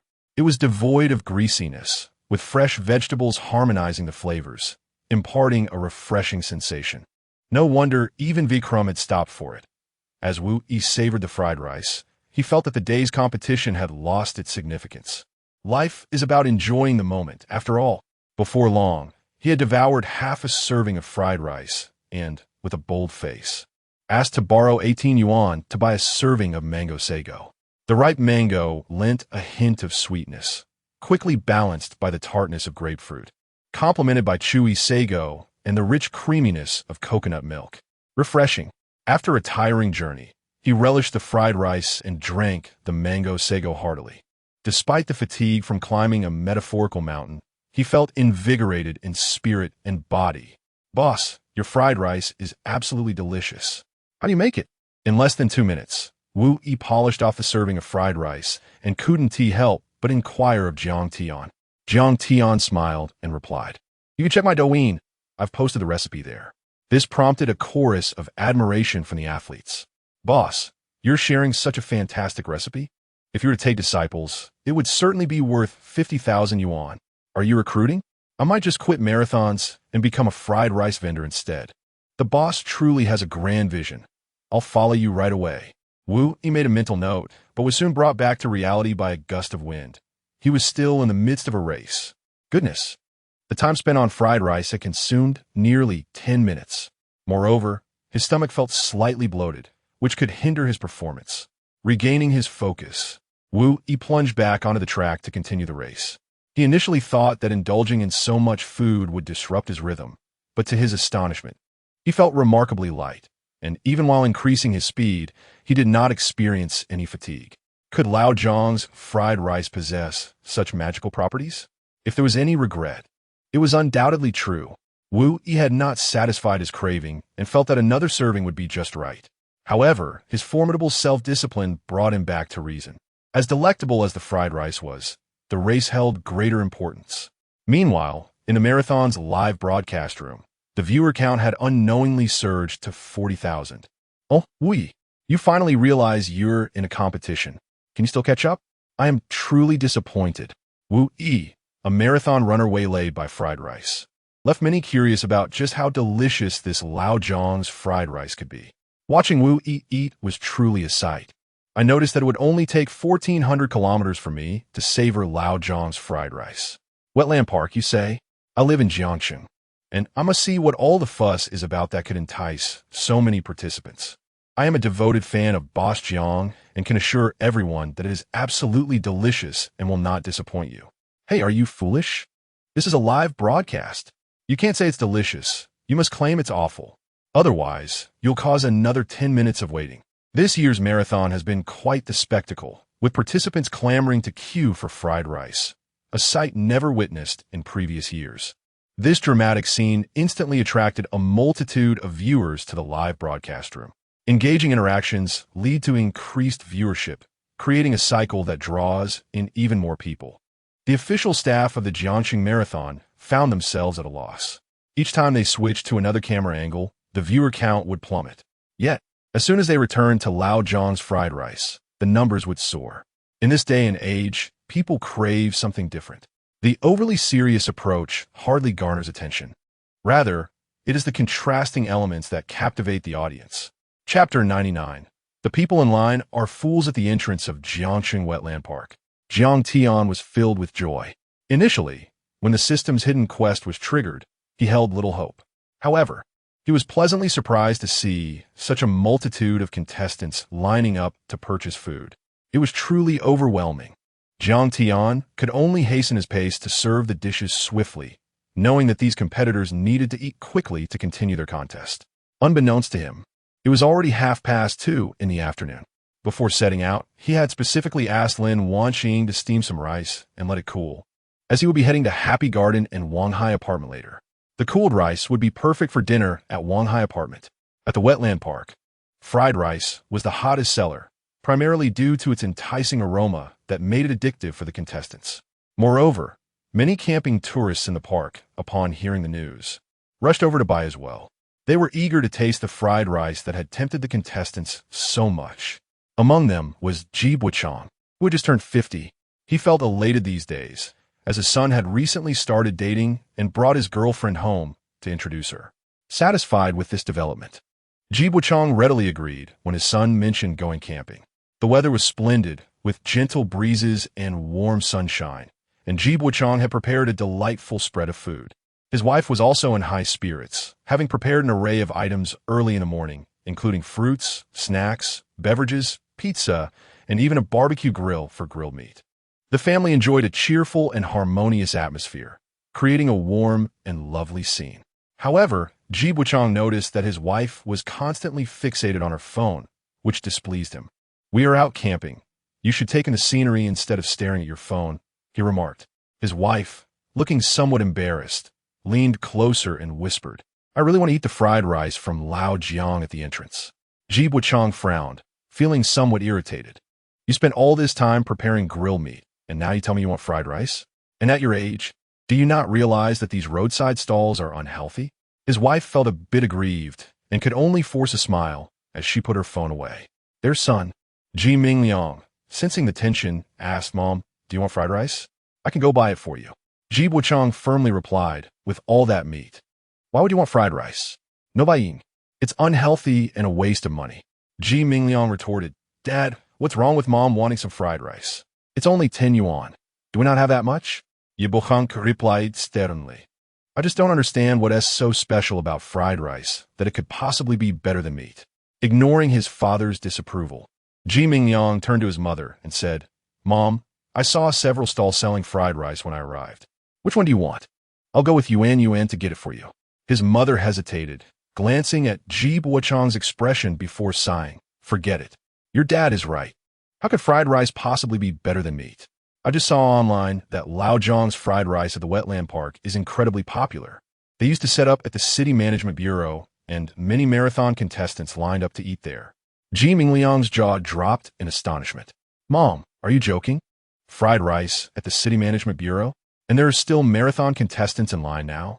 Yuan's eyes lit up. "Oh my goodness," he asked right at the entrance. Ji Mingliang, bewildered, asked, "You know this?" Yuan excitedly replied, "I absolutely do. I want to eat. Mom, I want some too. I heard his food is incredible. A friend of mine had it once and said it was the best fried rice they've ever tasted. His braised pork and mango sago are also exceptional. You have no idea how popular his stall is. Let me find it." Yuan pulled out her phone and opened Douyin. "Look at all the people in line." Ji Mingliang was utterly shocked. "There must be 40 or 50 people, right? More than that," Yuan proudly stated. "I heard that at its peak, there were 70 or 80 people in line." At this point, Yuan looked at Ji Buchang. "Uncle, can I have some fried rice?" Ji Buchang, not daring to refuse, smiled widely. "Of course. Uncle and Annie will go buy it for you." Ji Buchang and his wife stood up and, from a distance, spotted the long line at Lao Zhang's fried rice stall. So many people. Ji Buchang furrowed his brow, visibly displeased. He truly could not comprehend why so many would flock to eat just fried rice when it was available everywhere. Was it really that exceptional? Apart from Lao Zhang's fried rice, other stalls were experiencing lackluster sales. For instance, the owner of another stall, Lao Bing Fried Rice, was casually playing on his phone. Ji Buchang headed straight for Lao Bing Fried Rice, prompting his wife to interject, "Wait, Yuan wants Lao Zhang's fried rice." Ji Buchang dismissed her concern. "Fried rice is all the same. Why should we follow those fools in line? I think the owner of Lao Bing Fried Rice seems quite nice. That young guy at Lao Zhang's looks unsteady, and I bet all these people are just hired to create buzz." His wife frowned. "You can't judge a person by their appearance." Ji Buchang retorted with a cold smile. "After years of experience, I can read people well. Trust me, Lao Bing Fried Rice will taste far better than Lao Zhang's." Without waiting for his wife's response, Ji Buchang approached the stall of Lao Bing Fried Rice and called out to the distracted owner, "Boss, I'd like a portion of fried rice. The 8 yuan one will do."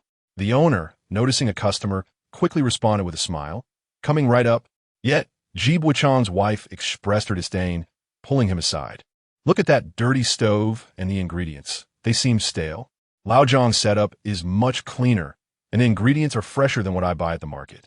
Our son just started dating Yuan, and since it's their first meeting, why not buy her what she wants?" Ji Buchang had a significant flaw. He was excessively patriarchal and always believed he was right. Once he made a decision, no one could dissuade him. While there were many people at Lao Zhang's, she noticed that the owner worked efficiently, quickly preparing 5 portions in one go, so the wait wouldn't be long. Furthermore, in terms of both ingredients and cleanliness, Lao Zhang's stall surpassed Lao Bing's by a wide margin. The owner of Lao Zhang's appeared far more affable too. Still unconvinced, Ji Buchang insisted, "I've said it before. The people in line over there are fools, and I'm no fool. I am clever." His wife sighed, "Then at least buy Yuan a decent portion with extra toppings." Ji Buchang scoffed. No need. She just ate a lot earlier and won't be able to eat much more. Just watch. She'll only take a couple of bites. Before long, a portion of fried rice was ready. Ji Wuchang took the fried rice and returned to the wetland park. Chapter 100. Uncle, is this not Lao Zhang's fried rice? Ji Wuchang and his wife returned to the campsite, carrying a portion of fried rice. When Yuan saw Ji Wuchang return so quickly, she was momentarily taken aback. Uncle, didn't you have to wait in line? That was remarkably fast, not even 10 minutes. Ji Wuchang chuckled. There wasn't much of a queue. I bought it as soon as I arrived. He handed the fried rice to Yuan, saying, hurry and give it a try.